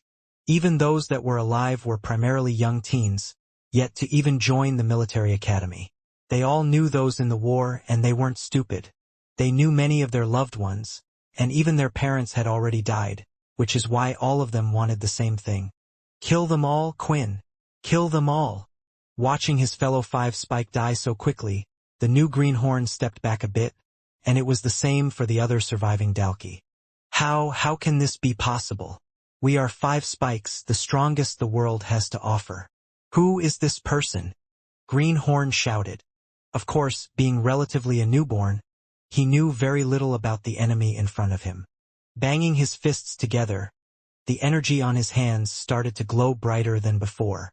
He was ready to constantly fire off all the power he could as if his life depended on it. He looked at Quinn in front of him, but suddenly, everyone heard a bang. In the next second, a hand appeared in front of Greenhorn's face, clenching its head. "Where is he?" Quinn shouted, lifting his body in the air with one hand and then smashing it on the ground. The others tried to get close, but the shadow on the ground rippled outward like a wave. It didn't quite hurt them when it hit the others, but they could feel the energy coming out of the shadow itself. It felt just as strong as Quinn, and this was because, with all the extra power he had, he was also able to spread it through his shadow as well. Before, using so much chi that he had in the body this way would have been damaging to him, but his body had changed, and the nest crystal with his demon tier weapon was giving him more strength. The glow around the Dalki's hands started to fade as Quinn's fingers pierced the head of the Dalki. The pressure cracked the skull, and blood was dripping down around the edges. "Who are you talking about?" The Dalki screamed as if it was begging for its life, something that many hadn't witnessed before. "I'm talking about Graham," Quinn shouted again. The ripples in the shadow continued, and all of the Dalki looked like they were jumping towards Quinn. Nitro acceleration has ended. Seeing this message, Quinn changed to the King's blood armor at that moment. "Then all of you are useless to me." Quinn's armor set began to light up, and the armor drained the blood from the Dalki. The next second, the incoming Dalki reached Quinn, and a large red aura explosion went off. It exploded from where Quinn was at and went towards all of the others around him, hitting them all one by one. "That's the King's armor, but I've never seen it create that big of an explosion before," Jean commented. "Is it because of his blood aura?" Jake wondered. "Is it that strong? Or maybe the Dalki blood that was infused with the armor?" When the red aura began to fade, Quinn had switched his armor set one more time. This time, he was now wearing Arthur's blood armor on his body. The Dalki, who were closest to him, had already perished in the previous explosion. As for the one that Quinn was holding, its body looked almost burnt, with some of his limbs becoming ash. Looking around him at the injured Dalkis, he stomped his foot, and from the black ground arms began to arise. They picked all the Dalki and hung them in the air. "It's strong enough to pick up a Dalki?" Vorden was shocked. He remembered when Quinn had first discovered the shadow, and now the two of them could see what it could do. Although Quinn could use the hands this way, they were always so weak that Quinn never tried to do such things. However, the shadow was being powered with Quinn's second stage chi energy, giving it a more solid form. The scene was a little horrid. The dark shadow hands lifted the Dalki's bodies, and the whole scene looked similar to a field of trees in a black pool of water. The next second, seeing them all, Quinn started to raise the green blood from his fallen enemies and began to shape the blood. He made countless swords from them, similar to how a certain old man had used the blood powers before. I can tell from the system many of my leaders. They've died. They fought to the end, and it was all because I asked them to.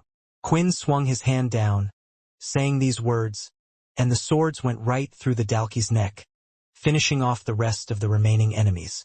The shadow on the ground started to return towards Quinn, absorbed through his feet as the ground slowly became visible. Looking towards the ship, Quinn gathered his hands, his armor activated, and blood started to form. He condensed the blood into a ball of energy, and eventually, throwing his hands out, Quinn had produced something similar to the blood cannon. Only the strike was far more extensive and stronger. As it hit the ship exploded into pieces. This mothership was definitely no longer operational, and the same could be said for whatever was inside it as well. Did we just win this war? Bonnie said with excitement. The group walked out of the broken wall in silence. The vampires looked throughout the battlefield but stayed away from the battlefield, and they saw their king just stand alone. 62% of sinking is complete.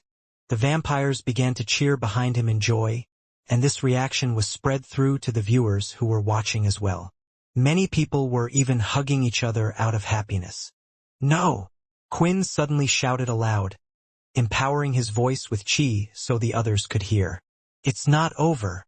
Off in the distance on a hill, near the wreckage of the mothership, Quinn saw a Dalki in clothes stare at everything in front of him. Graham was here.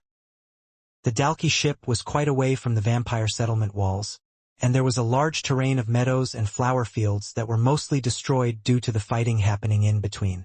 Despite this great distance, Quinn could still shoot a cannon of blood aura to a great length, far enough in the distance to destroy the large mothership. All the others were celebrating just seconds ago until Quinn shouted at them, reminding them the war wasn't over yet.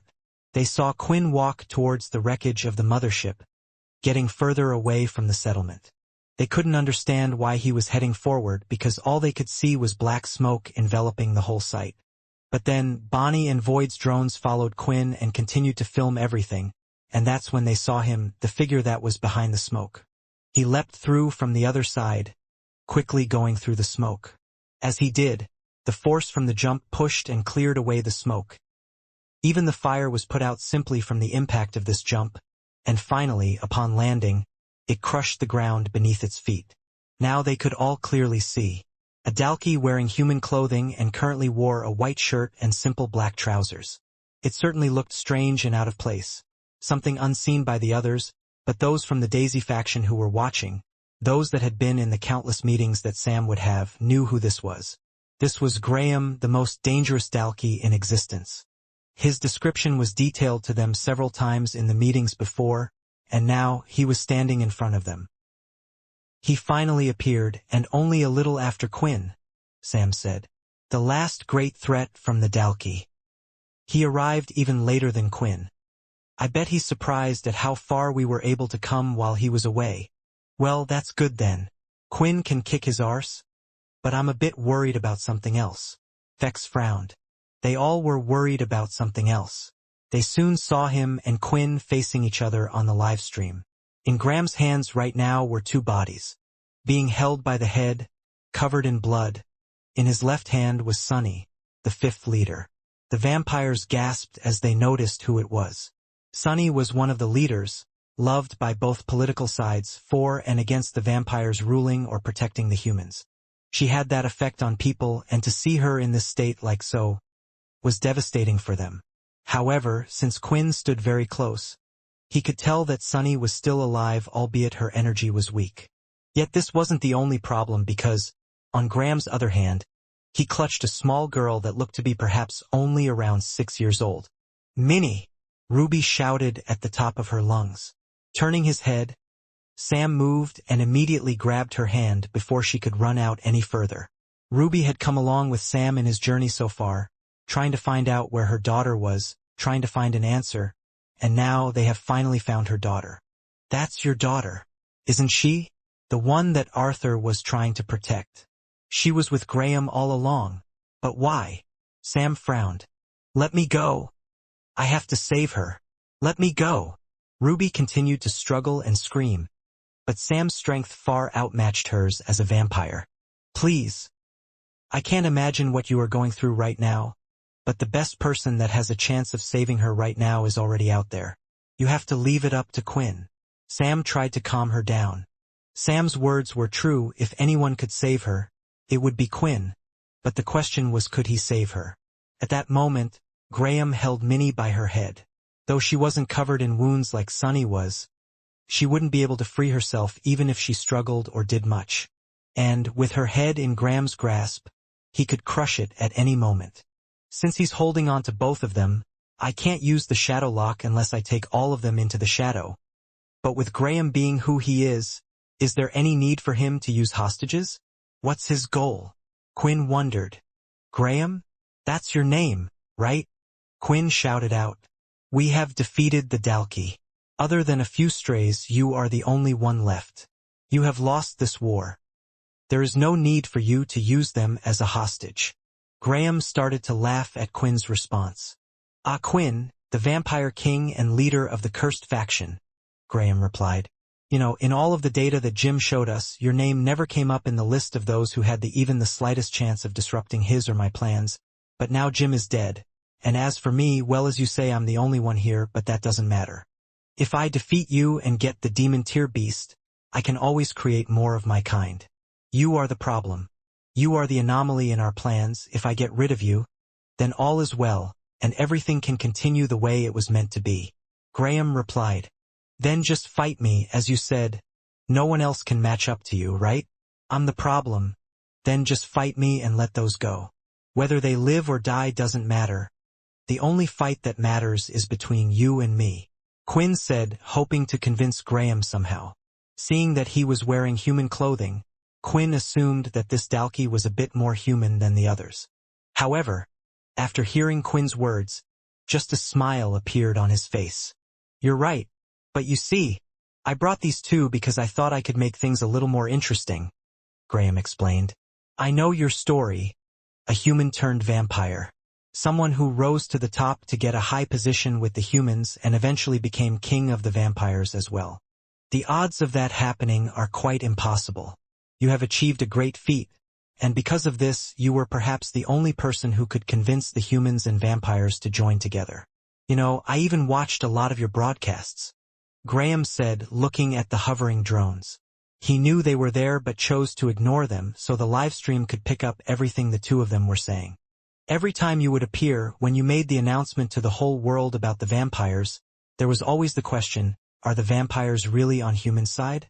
Better yet, they would always ask if Quinn was on the human side. This is without them even knowing the truth, and I wonder how many of you out there know the truth? I've heard the broadcast describe us as aliens, but that's not right at all. The vampires created us. That's right, the reason why we exist in the first place is that vampires were the ones that made us. The vampires aren't helping the humans out of kindness. No, they were the ones who screwed up in the first place, and now the humans, who are in the middle of it all, are suffering the most as the collateral damage." Since the drones were broadcasting everything, Bonnie wondered if she should cut the live stream right now. She knew how this would make others feel, but the truth was necessary, and the people needed to know what had happened. "Don't try to turn us against each other," Quinn shouted. "You knew about vampires, you knew where they were, yet you decided to attack humans anyway, and I saw what you did to Helen. Did you do that just because vampires created you? What did she do to deserve a cruel death like that?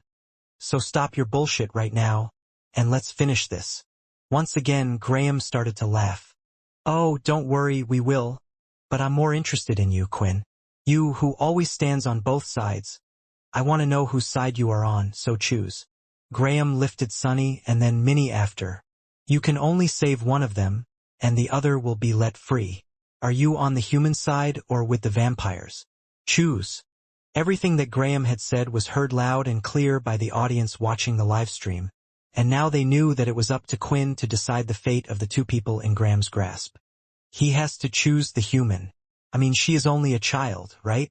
That vampire is clearly an old woman. Do you really think he would?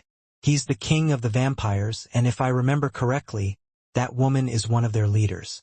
She's an important figure, but that girl, she's nobody.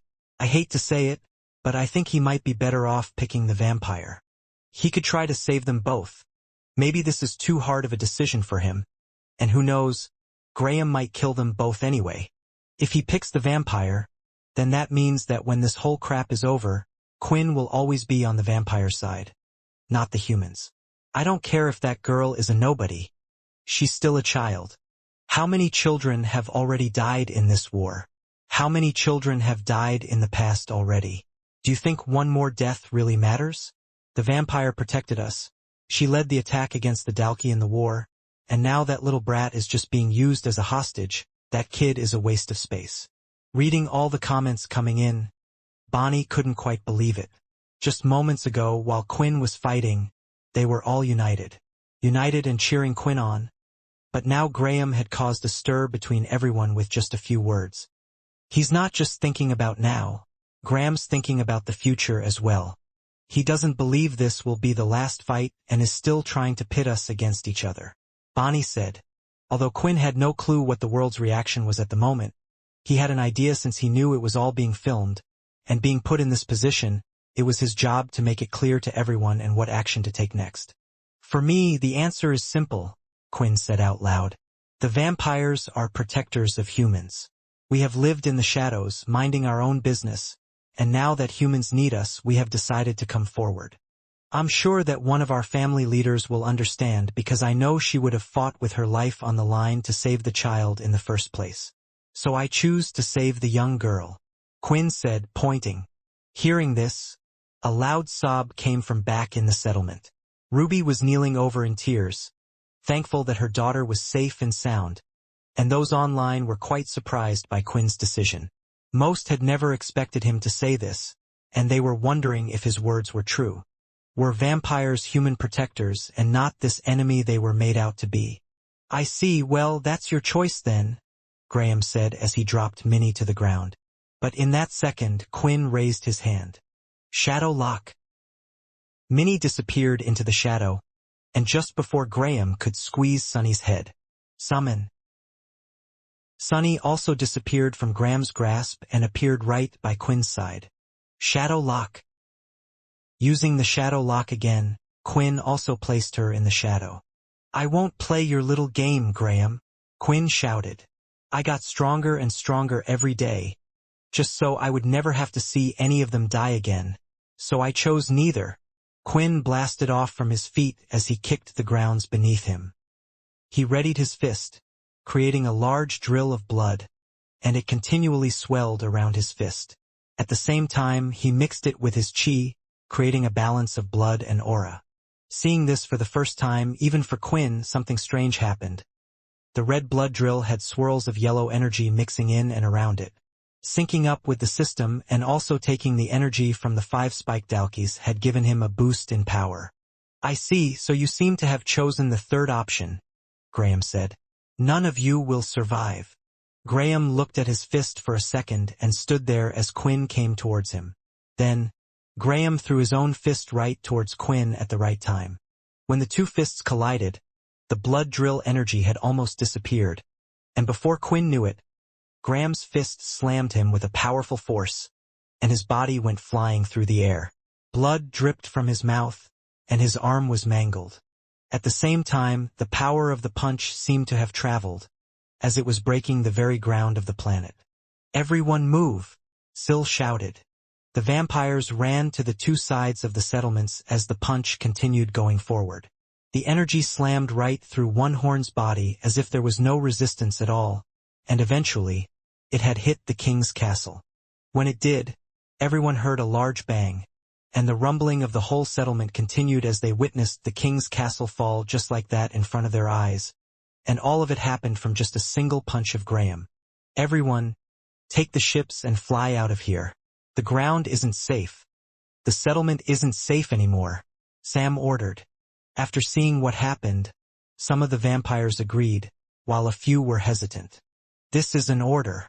Allow our king to fight on this planet without any worry," Jean shouted to them. The vampire leaders and the cursed leaders were going to stay on the ground. They were strong enough to avoid whatever strikes were to come this way, but they were worried that perhaps with the fight that was about to go on, the vampire settlement wouldn't survive, no maybe the whole planet. Blood bank activated. Quinn's arm began to heal, and now he knew from Graham's single punch that this wasn't a fight he could take the risk of holding back. The 5 spiked Dalki were so easy to deal with, and even the 6 spikes weren't this strong. Could it be?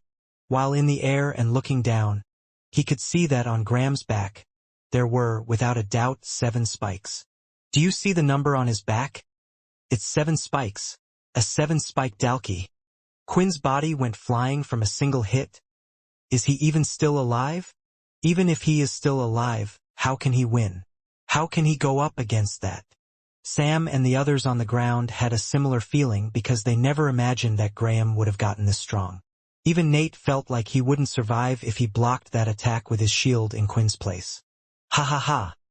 I would like to thank you for giving me such a great feast by sending that woman from before. Thanks to you, I was able to get even stronger than before. Hopefully, I will grow even more once I eat you and everyone else. What's the limit of the Dalki body evolution? Is it endless?" Graham wondered aloud with a big smile on his face. Jumping from his position, Graham had destroyed the ground beneath and went to throw another fist towards Quinn. "I'm sorry for thinking I could beat you with just my bare hands," Quinn shouted. Shadow overload activated. Shadow body has been created. A pair of shadow wings had formed on Quinn's back, and using them he dashed forward towards Graham. At the same time, Arthur's sword appeared in Quinn's hand. With the armor, it started to light up. Just as the two of them were about to collide, a shadow appeared right in front of Quinn and passing through it. He appeared directly behind Graham. He then swung the sword, hitting Graham at the top of his head, causing mass explosions as the force sent the latter down. But Quinn wasn't going to stop there, as he flew with the sword aiming to pierce it right through Graham. Just as he was about to reach the ground, though, Graham punched the sword on its side, knocking it out from Quinn's hand and skidding it across the ground. With his other hand, Graham then whacked Quinn on the shoulder and knocked him to the side as well. Graham's punch was far quicker than the shadow. Quinn's body went skidding across the ground side, but not too far away as he quickly regained his composure. The shadow body is like having the shadow armor covering him at all times, but Quinn could still feel pain. Something was up. Similar to Chi, Graham's hits could get through the shadow, causing him some pain, but it still had blocked most of its attack. 70% of Nest Crystal has been synced. With punches as strong as his, I have no clue how long this shadow overload skill will last, and I know this sounds crazy, but I think he's faster and stronger than me, Quinn realized after having received 2 of Graham's punches. To win this battle, he would have to rely on his skills and special powers. Soul weapon activated. Twin tail chain. When fighting, Quinn realized something. For one, he wasn't the best when it came to using Arthur's sword, nor was he as creative as him when using all the other family abilities. And even if he was, Graham was just too fast and skilled for them to work on him well. In the first place, the sword had already been punched away and was far on the ground somewhere. If Quinn attempted to go after it, there was a good chance he would create an opportunity for Graham to injure him when he needed to avoid as many hits as possible. The good thing is, although I could still feel pain while I have the shadow body, I can take a few hits head-on.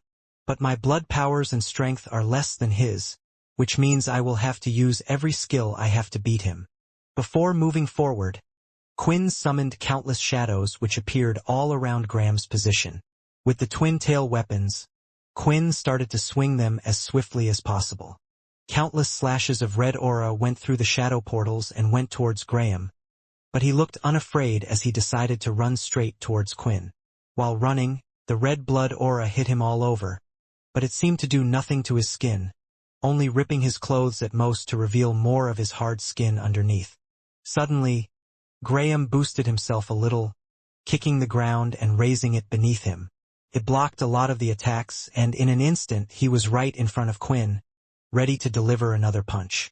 The viewers heard a loud bang as Graham's fist went right through Quinn's head. And then another bang was heard when this punch also reached its target, exploding and destroying everything in sight. Each punch was a deadly blow. It was clear Graham had the power to destroy castles, shelters, and everything in a single punch. Watching it all, it was no wonder that even though there were no more Dalkies, he was still confident that he could finish off the rest of the humans, and this monster of a fight proved that he was right.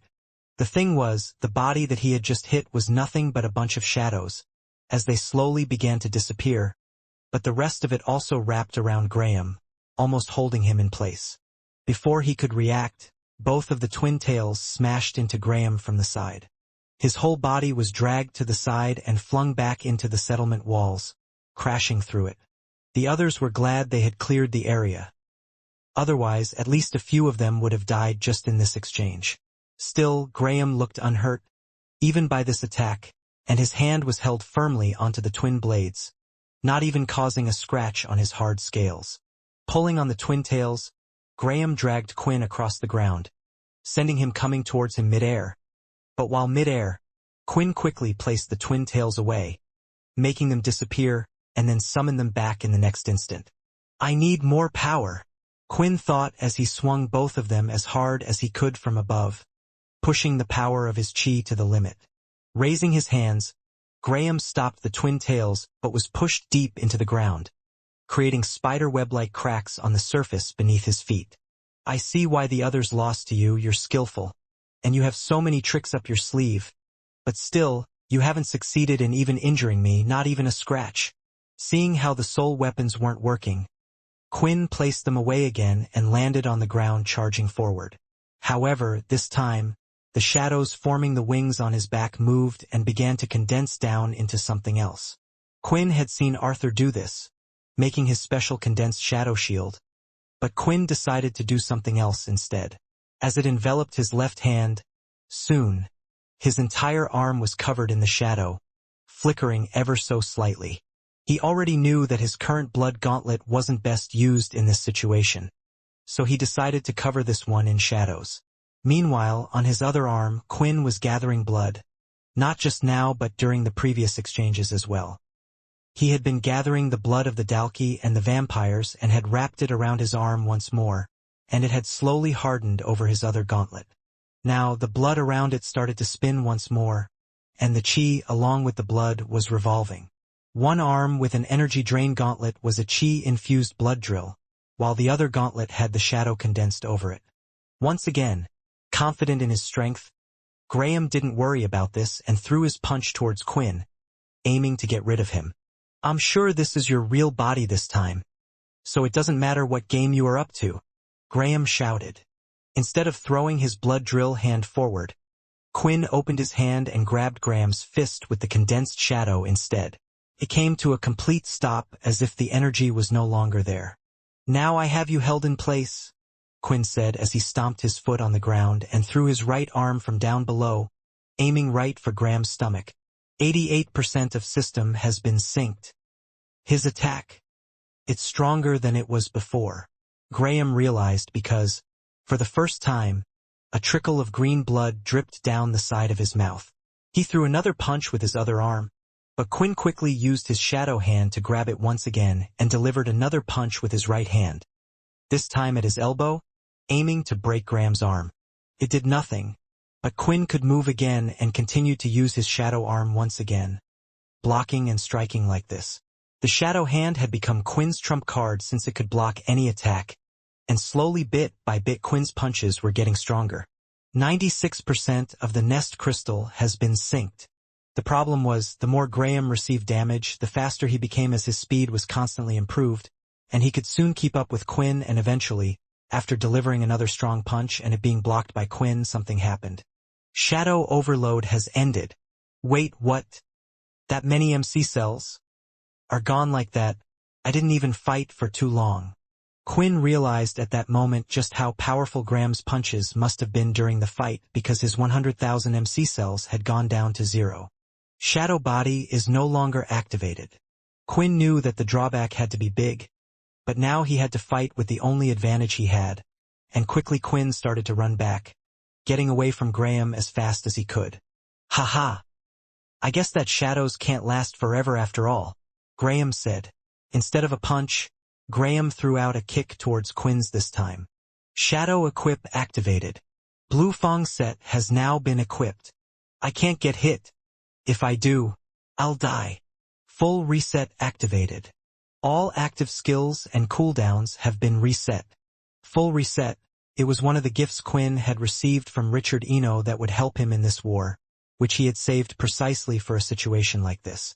He had already used the Blue Fong set once, and he knew that with his newfound blood powers, he needed the strength of the blood attacks. But now he had another thought: what if he could buy time? Buy time until the sync was complete. With a full reset, Quinn was able to activate the active skill of his armor once again. Nitro Accelerate. Dashing away, Quinn easily avoided the blow, but the kick's power caused a large shockwave to hit the settlement wall. It went right through it, crushing it and continuing hitting some of the other castles, causing them to fall to the ground. Still, with Quinn's current speed, he was faster than Graham. Suddenly, the fight had become a type of chase. Quinn continuously waited for Graham to attack him while running and avoiding the strike repeatedly. "What are you doing? You think you can win like this?" Graham shouted at the top of his lungs and got frustrated as he wildly threw punches, destroying the whole area. Nothing could have survived the torn-up battlefield around them. Until eventually, 99% of the system has been synced. Just a little more. "Guys, we have to go out there." Syl shouted out the rest of them. "We have to save Quinn. He's in trouble." Vorden looked at Syl and realized that he must have still had the foresight ability activated and could see something disastrous was about to happen. Out on the field, Quinn's Nitro Accelerate was still active, and it looked like his system would come through for him. Running away and heading a great distance away from Graham, Quinn was ready. "I can feel it. My body, it's gotten stronger. I should be able to do something against him now," Quinn thought. 100% of the system has been synced. Your system has successfully been upgraded. Full unlock has been requested. Stat points have been boosted. Quest has begun. Become something beyond a vampire lord. Evolution will now begin. What? Quinn thought as his body suddenly fell to the ground.